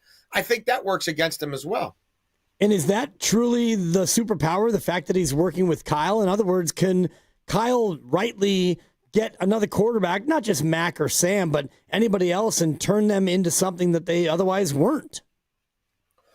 Well, I think that's why some people are surprised that this played out the way it did and that they made this sort of bet with Purdy, because That's sort of always been their thinking, and and to see these guys like Baker and Darnold, even like Geno for a while, like have this late prime renaissance that gets them real money contracts, but not $60 million a year. That sort of upper mid tier, right? Like Cousins. That's why so many people thought, hey, they might just mess around, wait for Cousins to get cut or trade for Cousins, especially now that he's on the cheap, and move off of Purdy there. A lot of personnel guys thought, hey, if they do that, that's going to give them more flexibility to keep another blue chip player or two. Obviously, I think they had some scars from the Lance thing and some scars from the Jimmy G thing. And so, look, if this is our guy, this is our guy. And we're going to pay what we have to pay and do what we have to do. But it doesn't mean that they won't regret that down the road. Jason La Canfora is with us, Odyssey NFL Insider on Willard and Dibs, 95.7 The Game. You had mentioned a minute ago you're bullish on the Bucs. I'm looking at the 6-4-1 teams that are in the NFL, and the Niners and Bucs play against one another this week. Their point differentials, respectively, are 3 and 8. That's it. Yeah. I know that they're both banged up, but do you see these two teams as both kind of belonging with the other 4-1 teams around the league, or is this sort of circumstantial? Obviously there's a lot of football to be played. I think the Bucs get a little bit of a bump because of the division they play in. They've already won a big division game. Like week one, Atlanta's improved defensively, right? But they've already got that feather in their cap. Carolina's marginally better, but still could get blown out by anybody any given week. The Saints are going to be picking in the top 3, and I think they've done a really good job of dominating that division. So I think that's going to get them a home playoff game at least, right? And they've got a playoff pedigree. I think it's a little bit more of a dogfight for the 49ers because of that division. And because of some of the attrition that they've had to their roster, and because, some of the guys you really like, Bosa, right, would have been on a real short list of dudes who might probably get hurt, but really can't. But look, these are teams that have become playoff fixtures. So, and once you get in, anything's possible. But I could see Tampa having a little bit of an easier road. Niners are probably going to be looking for a pass rusher, and Trey Hendrickson, as the Bengals continue to free fall, might be available. What do you think would be fair compensation for a team to go out there and try to get Hendrickson at the deadline? I would say good luck making a trade with Mike Brown. I'm old enough to remember, 3-4 years ago, and everybody wanted out of there. Like Geno Atkins, like the whole defense were quitting, and no one could try. Like I literally had GM saying, like, I can't get Katie Blackburn on the phone. She's in Switzerland skiing. And Mike Brown's is refusing to engage. And when we called Duke Tobin, he says, I'm not authorized to do that. You've got to talk to Mike or Katie. Like, I just don't think that's Mike Brown's bag. Like, he's always told other teams, I don't want to help you win. Like, he'd rather, he did it with AJ Green that year. Like, he'd rather eat the bad contract and make those guys live it out with him, right? And slug out an ugly season than he would trade them. I think the premium that he would put on them, especially after just having finally paid Hendrickson and gussied that up, it makes all the sense in the world to move him.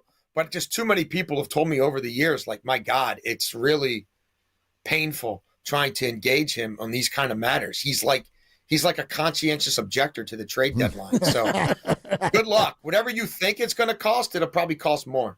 Well, what about some other guys? Like I look at Miami, and there's pedigree, obviously, between the two head coaches, Chubb and Jalen Phillips. Like, you think those might be nice fits?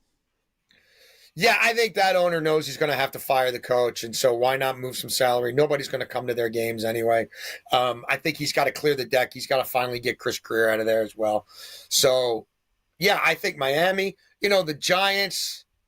Let's see Thursday night. Let's see a couple more weeks. Thibodeau, they've already drafted his replacement in Abdul Carter. There have been rumors about him for, going back to this time last year. Yep. I think they'd really love to have a dominant defensive front. And on paper, it looks like it should be, but it hasn't really manifested itself. And they're paying some other guys already. So, like, that that wouldn't shock me. Tennessee, people are gonna try to get Simmons out of there. I know that's obviously interior. You're talking more edge, but that's another one where like they didn't want to trade Derrick Henry because the owner last year. I mean, they wanted to. The football people wanted to trade him, but Amy Adams Strunk didn't want to trade him. She's trying to get a stadium built. She's trying to get $1 billion in free money. So, like, she doesn't want to have an empty stadium. Now, people are going to show up to see Simmons on a 2-win team. I don't know. But I just know making these kind of trades with them in years past has proven tricky, and they've obviously been a horrible team for a while now. Jason, wonderful to have you, man. Great to have your perspective, and, good luck with your picks. Thank you.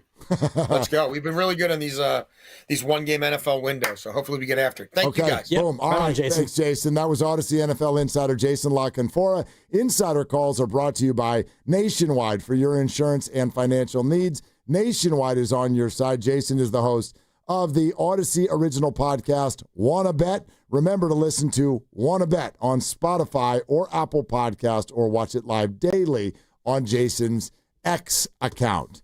There you have it. And yeah, I think that might actually, the more I think about it, that might be the fit for the 49ers is a phone call with the Miami Dolphins. Yeah. I think there are edge rushers there that they could that could really help. Especially when they get to the portion of the season where they officially wave the white flag. And, 1-4 right now, they probably aren't quite there yet, but he's right. Mike McDaniel is most likely going to lose his job. Yep. And if you do that and you replace the GM as well, then you might be in a spot where you start to tear the whole thing down to the studs. Yeah, so, but that's the other thing about what happened on Thursday night and then what happened yesterday that I think is more significant in an urgent way. We look at it and we go, okay, 4-1, that's nice. 3-0 in the division, that's really nice. I bet that'll help you later in the year. No, these things are all helping the 49ers right now because October is here. The trade deadline is at the end of the month. And, John Lynch publicly stated a few days ago that in a way, your team has to go earn a big move. And I would argue they have.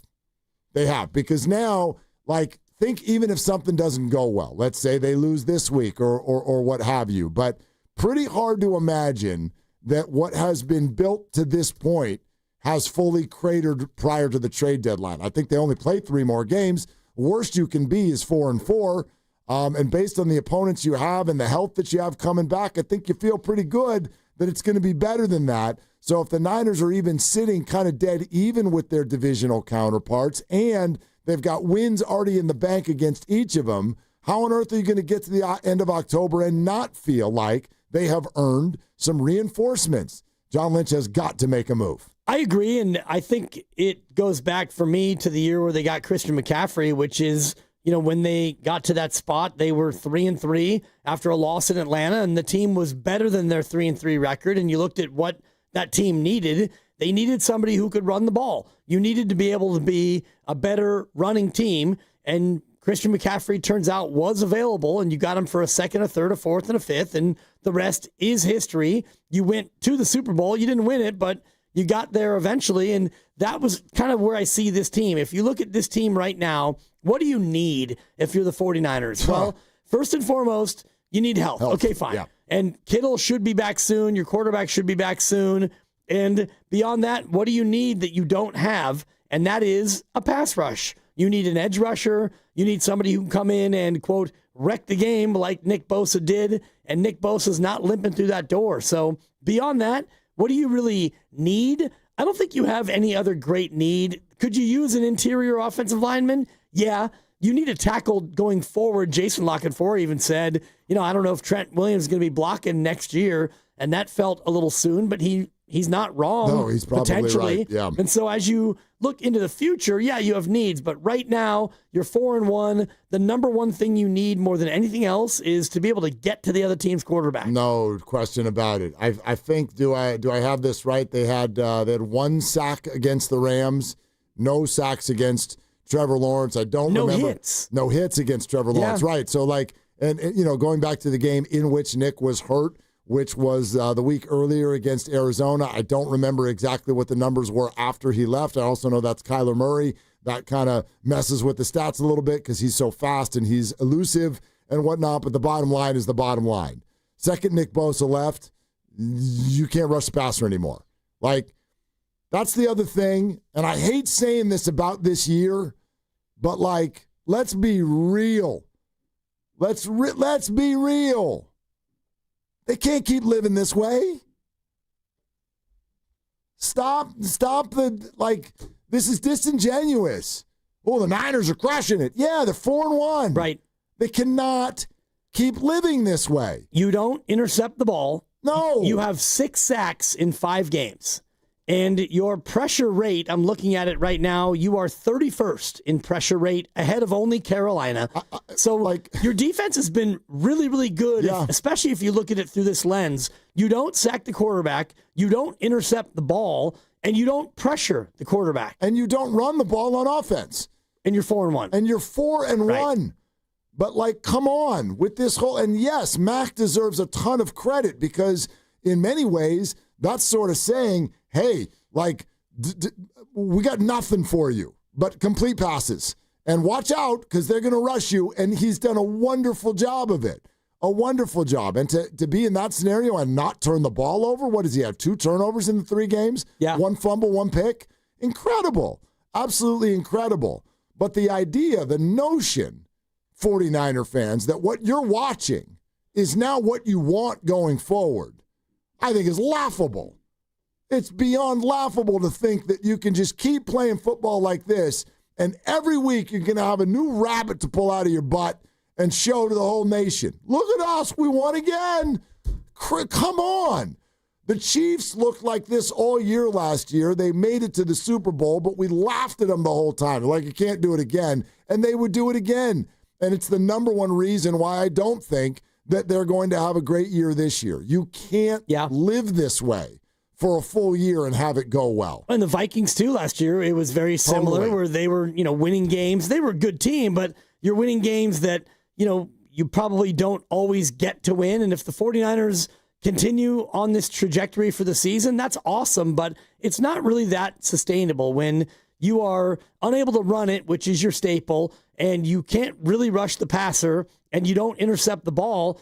And especially when I think about this Sunday at Tampa Bay, and I know that they're going to be down some players as well, but that's a good offense. Yes, and it's a very Baker good Mayfield offense. is Jason Lockett-Foro, who just joined us. He's not wrong about Baker Mayfield and an MVP type of year. So that Niner defense is going to be very, very tested in this game. Yes, but don't make no mistake about it. The Bucs also give up a crap ton of points.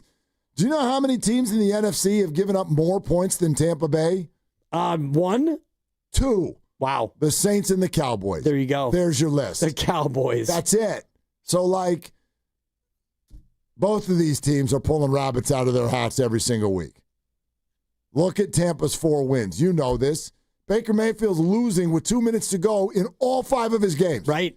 And they're 4-1. So both of these teams, I got a message for both of you. This ain't going to last. You better get better. You better get healthier. You better get some reinforcements. And you better tighten some things up. Period. You're not going to win football games like this every single week. It's hard to sustain that. Like, the model for both. Like, Tampa's model is we score a lot, we fall behind, and Baker to the rescue. Come save us. And the 49ers, it is, tight game, real nail biter, and hopefully we have the lead and we can make a play on defense. And you know what? We're going to go ahead and win that game too. But something's got to give on Sunday in Tampa in these 4-1 battles. Big time, big time. It's going to be a fun game. Yeah. It's going to be a fun game. I think the ball's going to move. It's going to be like Darren Ruff. Ball's going to be on the move. All right, back to the phones. 888-957-9570. Thank you for being with us and participating and interacting and all those good things. Let's go to Bob in the city. Hi, Bob. Thanks for the call. What are you doing tonight? Hey, how you doing? Just heading home. I thought it was a little rough, your last guest on Purdy. I think Purdy, for me personally, his secret weapon is his mind. You know what I mean? He knows where to throw it, when to throw it. He didn't have a good game last time, obviously, but I think that's his secret weapon. He can really figure out where he's going to do, boom, and get it done. Or on the fly, he can, find somebody open. So I think he does have a secret weapon. Anyway, I was just saying that I mean, I was just thinking, rather, that it looks like it might be the Lions and the Bills in the bowl this year. And, you know, I'm afraid that if the Niners do get to the playoffs, the Lions might have their number this time. But, you know, we already knew it was going to be next year that the real push was going to happen, right? At least that's what we're hoping. Well, but, I think anyway. you're a little ahead of yourself, Bob. That's how I would say it. You might be right. Thanks for the call. But it's week 5. Like, we just finished week 5. What this is all going to look like, who's going to be healthy, ready to go come December and January. I don't know how there's any way to know that yet. And this, as opposed to what I just said about the Niners, how they can't keep living this way, the other side of the coin is this. The Niners are 4-1, and I don't think we've seen the Niners yet.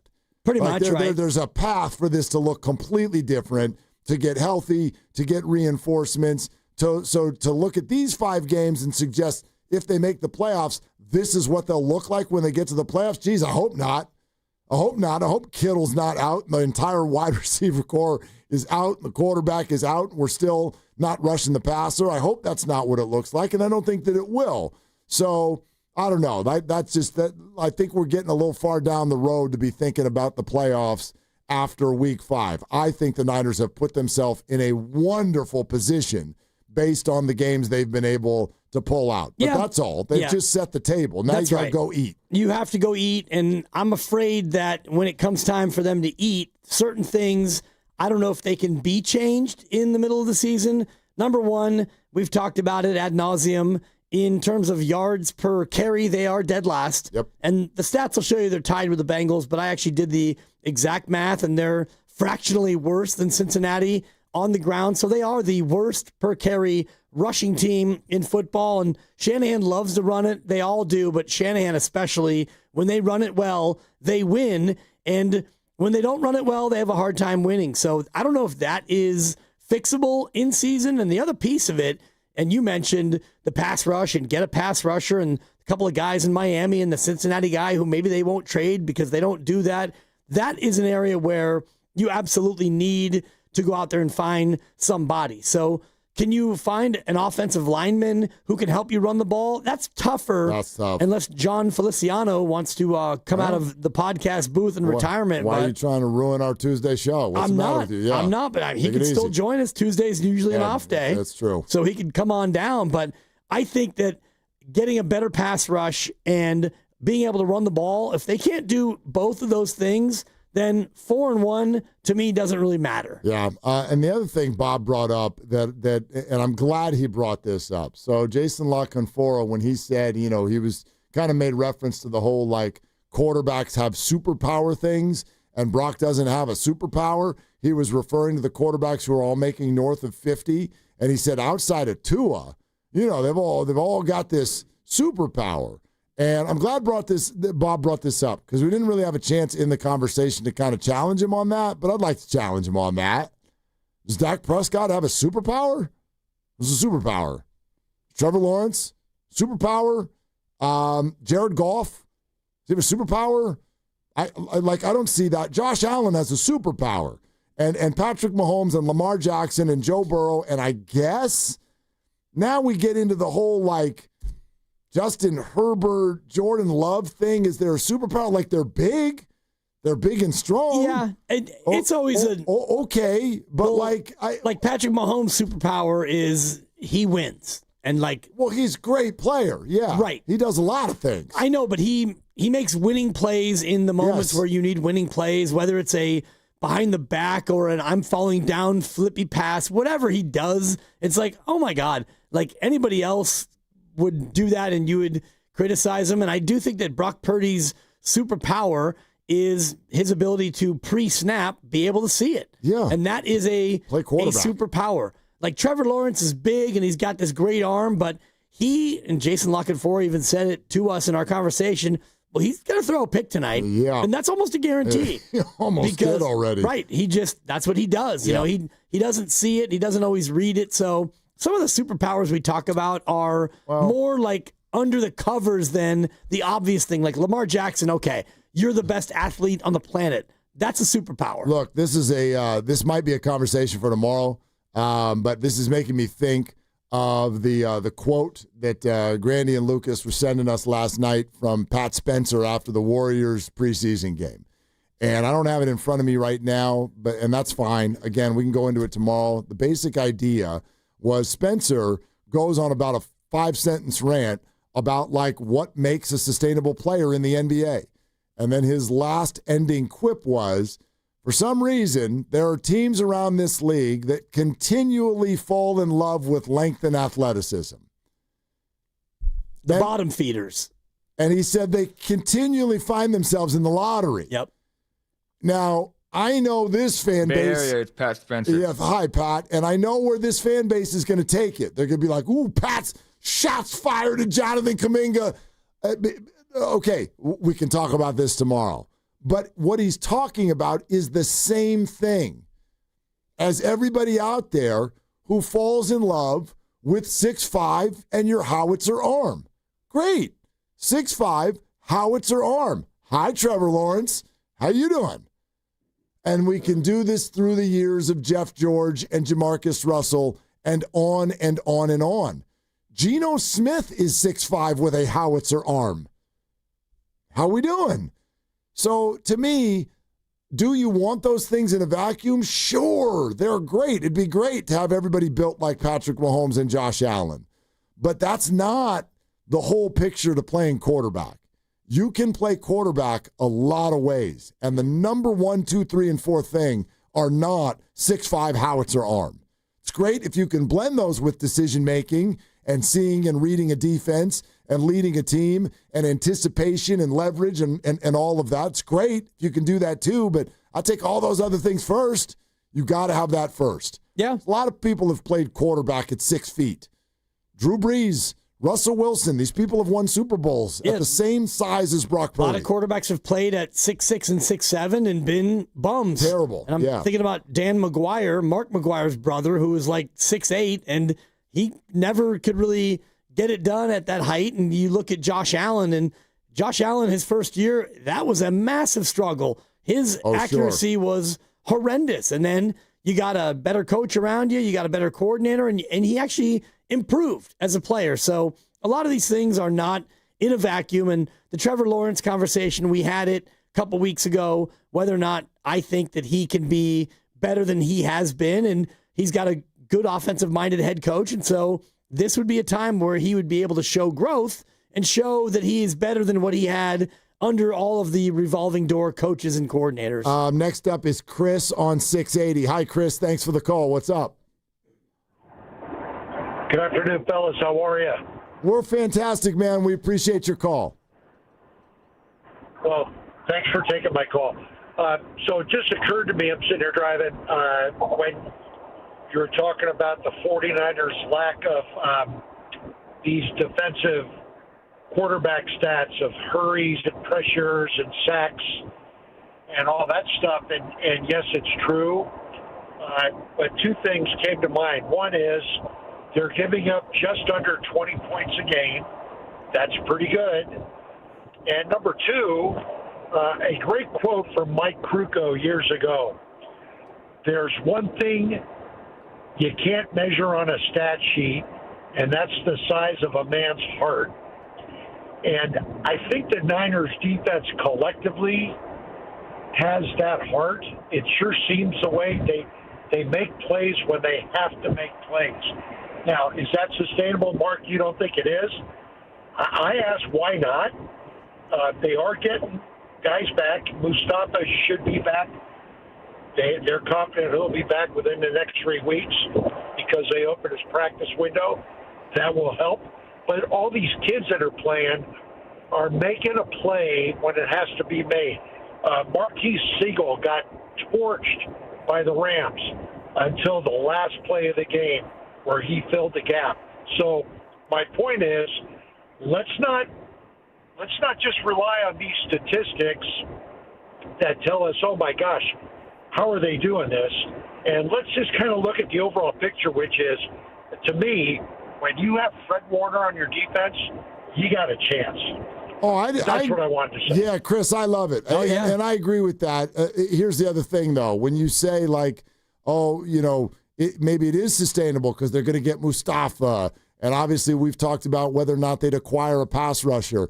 That's kind of what I'm getting at. I'm not saying it's not sustainable if they don't make changes and get healthy. They've got to get better. What I'm saying is Fred Warner's heart is unmatched. I don't think their defense is terrible. The metrics would tell you that it's not. But this is not going to last all the way through the season to the playoffs if your plan is we're going to get 2 sacks a month. It's just not going to work. Yeah. So heart, yes, agreed, wonderful. I think they have it. Mac Jones has heart. Brock Purdy has heart. Fred Warner, heart through the roof. But they're going to need to get healthier. They're going to need reinforcements. They're going to need to play better than they have. And if you look at the anatomy of this 4-1, you can look at some things that the opponents have done that are not necessarily defensively related, like drops, for example, big-time drops in big-time spots by the opponents. And, I give the Niners credit for the Kyren Williams punch-out at the 1-yard line. That was incredible, and a blocked field goal is a great defensive effort on the special teams. But there have been things that have gone their way that the defense necessarily didn't cause, so to speak. And I just look at the inability to rush the passer without Bosa and the fact that it's now 11 or 12 games in a row since you've had an interception. And that's not even an interception. That's tough to sustain. Yeah, exactly right. Love talking this all out with everybody here on 95.7 The Game, presented by Paramount Plus. You can't count on much, but you can always count on Sundays with the NFL on CBS and Paramount Plus. Watch your local NFL game live every Sunday all season long. Visit ParamountPlus.com/NFL to get started today. 888-957-9570 is the number, and this conversation has largely been centered around the idea of whether or not any of you out there would like the 49ers or you would like to continue to see Mac Jones play even when Brock Purdy gets healthy. I mean, I think that we can all kind of meet in the middle on this, which is if Brock's not healthy, you said this earlier, and I agree, part of the whole 4-1 thing really ends up allowing you the latitude to go ahead and take a little time for Brock Purdy if that's what's needed. But it is also interesting to me that somehow, while Mac Jones has multiple injuries, lays on the ground, dry heaves on the sideline, nobody is like, and then we got to save that guy too. Yeah. Does anybody want Adrian Martinez to play in this Fox special window this Sunday afternoon? I don't. I get it. I want to preserve these guys too, but I hope at least one of them is healthy enough to get the nod. Yeah, I mean, Mac Jones will be healthy enough, and he will get the nod. I haven't seen the injury report yet, but, I mean, he played through the game, and even though we all thought that, the knee, it turned out that the majority of his issue was cramping on that Thursday night. I mean, he's over there eating bananas and drinking electrolytes and getting massages, and so I don't know how the knee... I don't even know if the knee's more hurt than it was going into the game. Remember, don't substitute, hey, he got through the game for he's healthy for the following week. Brock Purdy has gotten through both of his games and then has been unhealthy come Tuesday or Wednesday. So we'll see. Got some more of you that want to talk. We're absolutely welcoming you in. 888-957-9570. We're sponsored by Moderna and it's Willard Dibs. mNEXSpike COVID-19 vaccine mRNA by Moderna has arrived. To learn more and find it near you, visit mnexspike.com. That's mnexspike.com. Calling all basketball fans. Make your game day experience unforgettable with a stay at Hotel Via, just steps away from the action. Enjoy chic accommodations, stunning rooftop views, and the ultimate convenience for catching all the action. Skip the traffic and relax in style before and after the game. Whether you're celebrating a big win or just want a perfect night out in San Francisco, Hotel Via is your MVP choice. Book now at hotelviasf.com and make your game day a slam dunk at Hotel Via. There's a party at your house, but some are uninvited. Yeah, it's bugs. You've got ants, spiders, maybe a mouse or two. It's a full-blown shindig. But don't let these party crashers ruin your good time. Visit atgopestcontrol.com and let them show those pests the door permanently. Because when the only guests you want are your friends, leave the pests to them. Visit their website today, atcopestcontrol.com, before your house becomes a full-blown infestation. Call 888-900-9697 now for 10% off your initial service. Neuropathy is a debilitating condition that is sometimes misdiagnosed. Symptoms can include pain, numbness, and tingling in your hands, legs, and feet.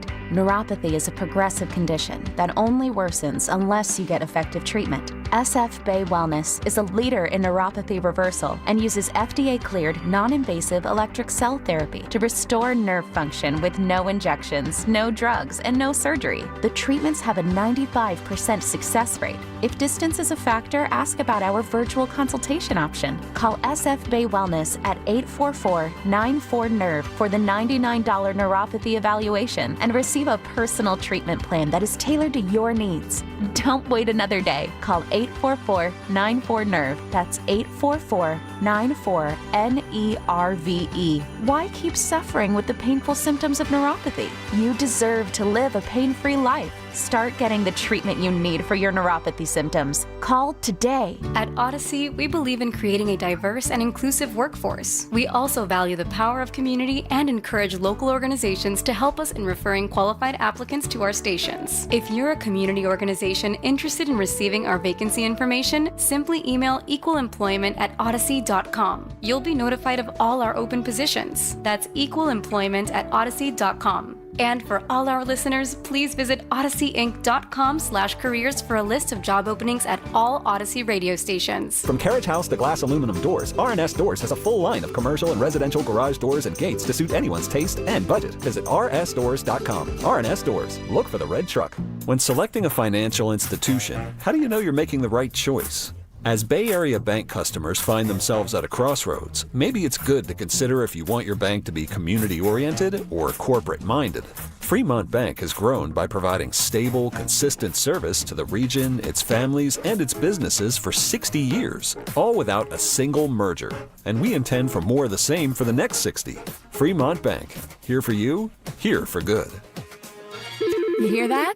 That's the sound of your business losing money. Legacy phone systems weren't built for today's teams. Quo, formerly OpenPhone, gives your business a smarter way to stay connected. Quo lets you manage calls, texts, voicemail, and contacts all in one place so that you can deliver a seamless customer experience from ring to... Need to take calls on the go? Quo automatically transcribes, summarizes, and highlights next steps from every call so you never miss a detail. Need insight into what closes a sale? With Quo's AI call tags, you can instantly spot key topics like objections or pricing questions and use those insights to level up every customer interaction. And yes, you can bring your existing number with you for free. Keep your team in sync and your customers happy with Quo. Quo. No missed calls, no missed customers. Try Quo for free at quo.com/sports and get 20% off your first 6 months. That's quo.com/sports. QUO.com/sports. Pros don't just show up. They prove how it's done with precision and without shortcuts. Makita tools are built the same way with a dedication to lasting quality, trusted performance, and results that reward your effort year after year. When the job calls for the best, call on Makita. Built to be the best. Available at the Home Depot. Presenting a Gain Flings love story. Dear love of my life, we were on the 12B bus this morning when I caught a whiff. A scent so fresh, so life-changing, I had to find its source. Alas, I didn't know if you were the woman in the pink freshly washed cardigan or the retired mailman next to me, but I knew one of you was my soulmate. Ah, the scent of Gain Flings. Try Gain Flings with OxyBoost and Febreze. Some people just know you can save money on car insurance by checking Allstate first. Like you know to check the weather first, before wearing face paint to the game. Bro, your Go Cats is dripping into your nachos. Oh, and now paint is in my eyes. Interception! Did you see that? No! Yeah, checking first is smart. So check Allstate first and see what you could save. You're in good hands with Allstate. Potential savings vary, including based on how you buy, subject to terms, conditions, and availability. Allstate North American Insurance Company and affiliates, Northbrook, Illinois.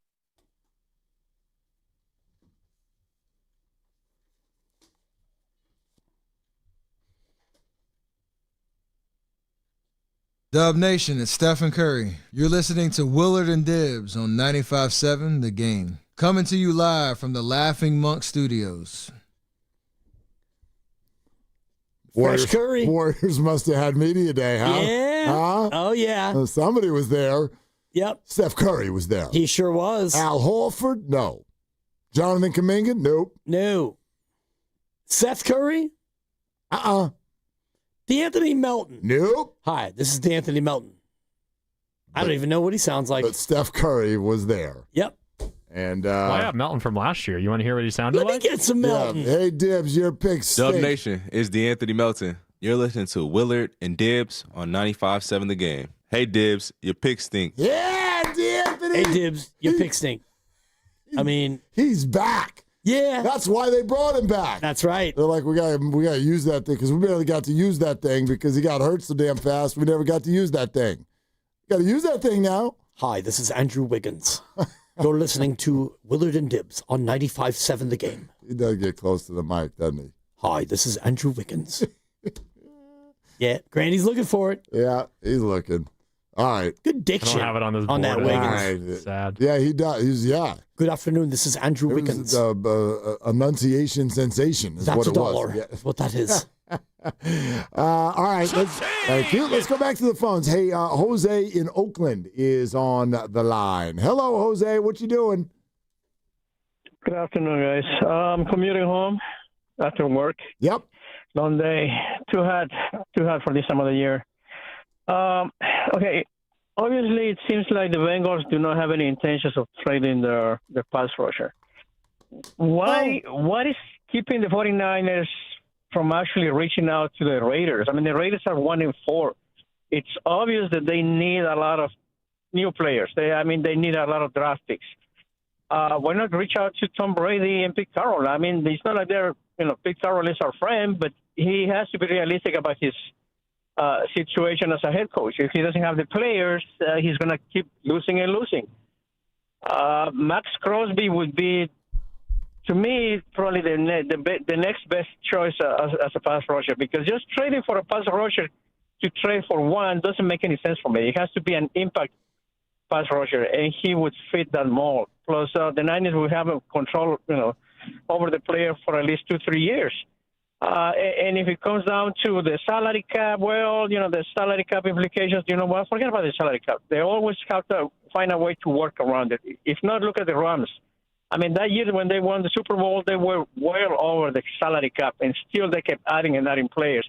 And if today they were given a choice, listen, give back the Lombardi Trophy and we'll give you the draft picks. Why you think that would be crazy to give it back? No, they have that Lombardi Trophy there to show for. As far as draft picks, you know what? If it means getting to a Super Bowl, heck, give up 2 first-round picks. I mean, after all, if they win the Super Bowl, the first-round pick for next year would be one of the last draft picks in the first round. And to be honest, the 49ers, they've been really, really bad at picking on the first round anyways. So, I hear you. Jose, here's the thing about Max Crosby, and thank you for the call. You utter the name Max Crosby and everyone's going to be like, yeah, let's do that. Let's get them both. Yeah, well, first of all, he said if Max Crosby would be the next best option. Hold on. Max Crosby would be the best option, period. Max Crosby's way better than Trey Hendrickson. Max Crosby's as good as they come. So that would be incredible. But yes, this is a very, very difficult thing. I don't know that Mark Davis would want to trade with the 49ers. Max Crosby literally just signed a new deal. Yep. I don't think that they're going to want to get rid of him. I know, this season has just gotten started. And yes, it's also very, very expensive. And that's sort of one of the draws about Trey Hendrickson is it would be a rental. It would be a 1-year deal. Max would cause you major, major draft capital. You might be okay with that. But also, for those of you who have been like, don't pay Purdy, that's too much. What's left over for others? Well, and now you're going to add in Max Crosby, and he's going to come back with Bosa, and they're both making $34-35 million a year. Sure, cap schmap, but dude, this is going to get you at some point if you're doing all of these people. So, and Crosby's, I'm just looking at his contract, and the majority of the money is in salary. It's not in bonus. No. So that hits you hard. Right in the right between the eyes is where it hits you. And so, that's going to be a $38 million cap hit this year, $36 the next year. So if you do something like that, you're going to have to part ways with Nick Bosa, and I don't think that they're even close to being in that spot. Just super complex deal. But, in theory, yes. I just want to see the 49ers bolster their pass rush. I don't want to see them crater their cap and their draft and everything.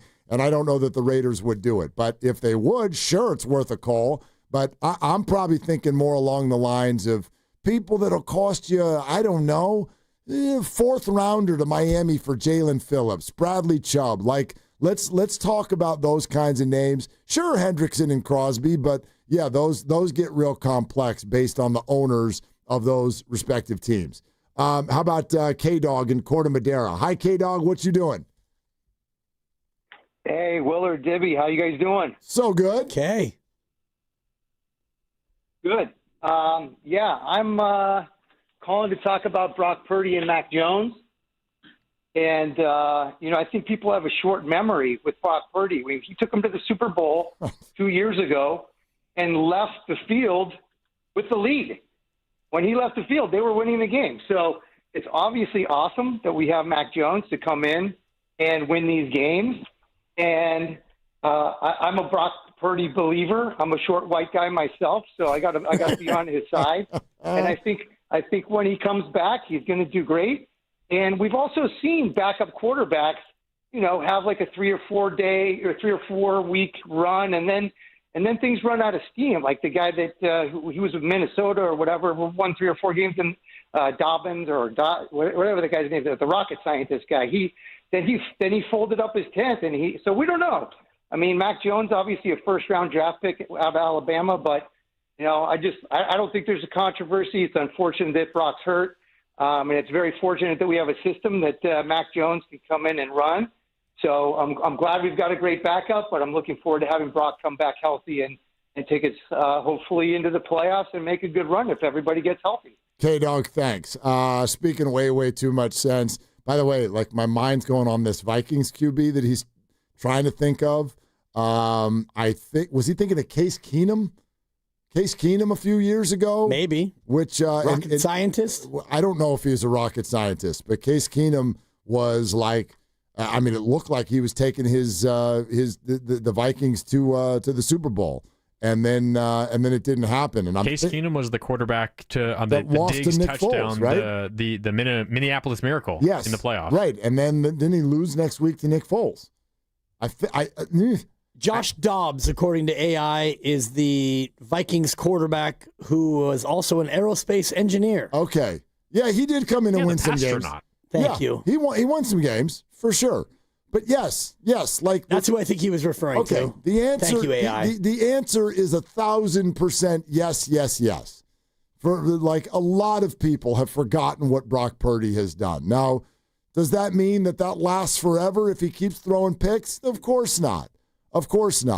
But you leave the field with the lead in the Super Bowl, then you lose the game. You come back next year, literally next to nobody in the whole organization plays well. You have a crappy season for 1,000 different reasons. The Ayuk deal, all of the family strife, the injuries, just the whole thing kind of falls apart as you play a first-place schedule. Then he gets a huge contract, comes out, wins a game in Seattle, and then gets injured. And then 3 weeks later, plays in a spot where he may or may not have been compromised, plays a pretty poor game, though not the worst thing I've ever seen in my life. The Niners fall to a disastrous 3-1. Yeah. And we're moving on? I mean, honestly, what planet are we on right now? We're not moving on, but we're just... Some want to. Well, we're letting him just get better. You get all the way better, Brock. Meanwhile, we'll go out there and mac it up and let him go out there and keep winning road games with nobody around him. You're so happy with Mark Grandy. I think you should ask him what's coming up on the game. What are you doing later, Grandy? The crossover's coming up next. Okay. All right. Did you just make that decision I was right now? deciding if I just wanted to stick it to Dibs one more time or not. You might as well.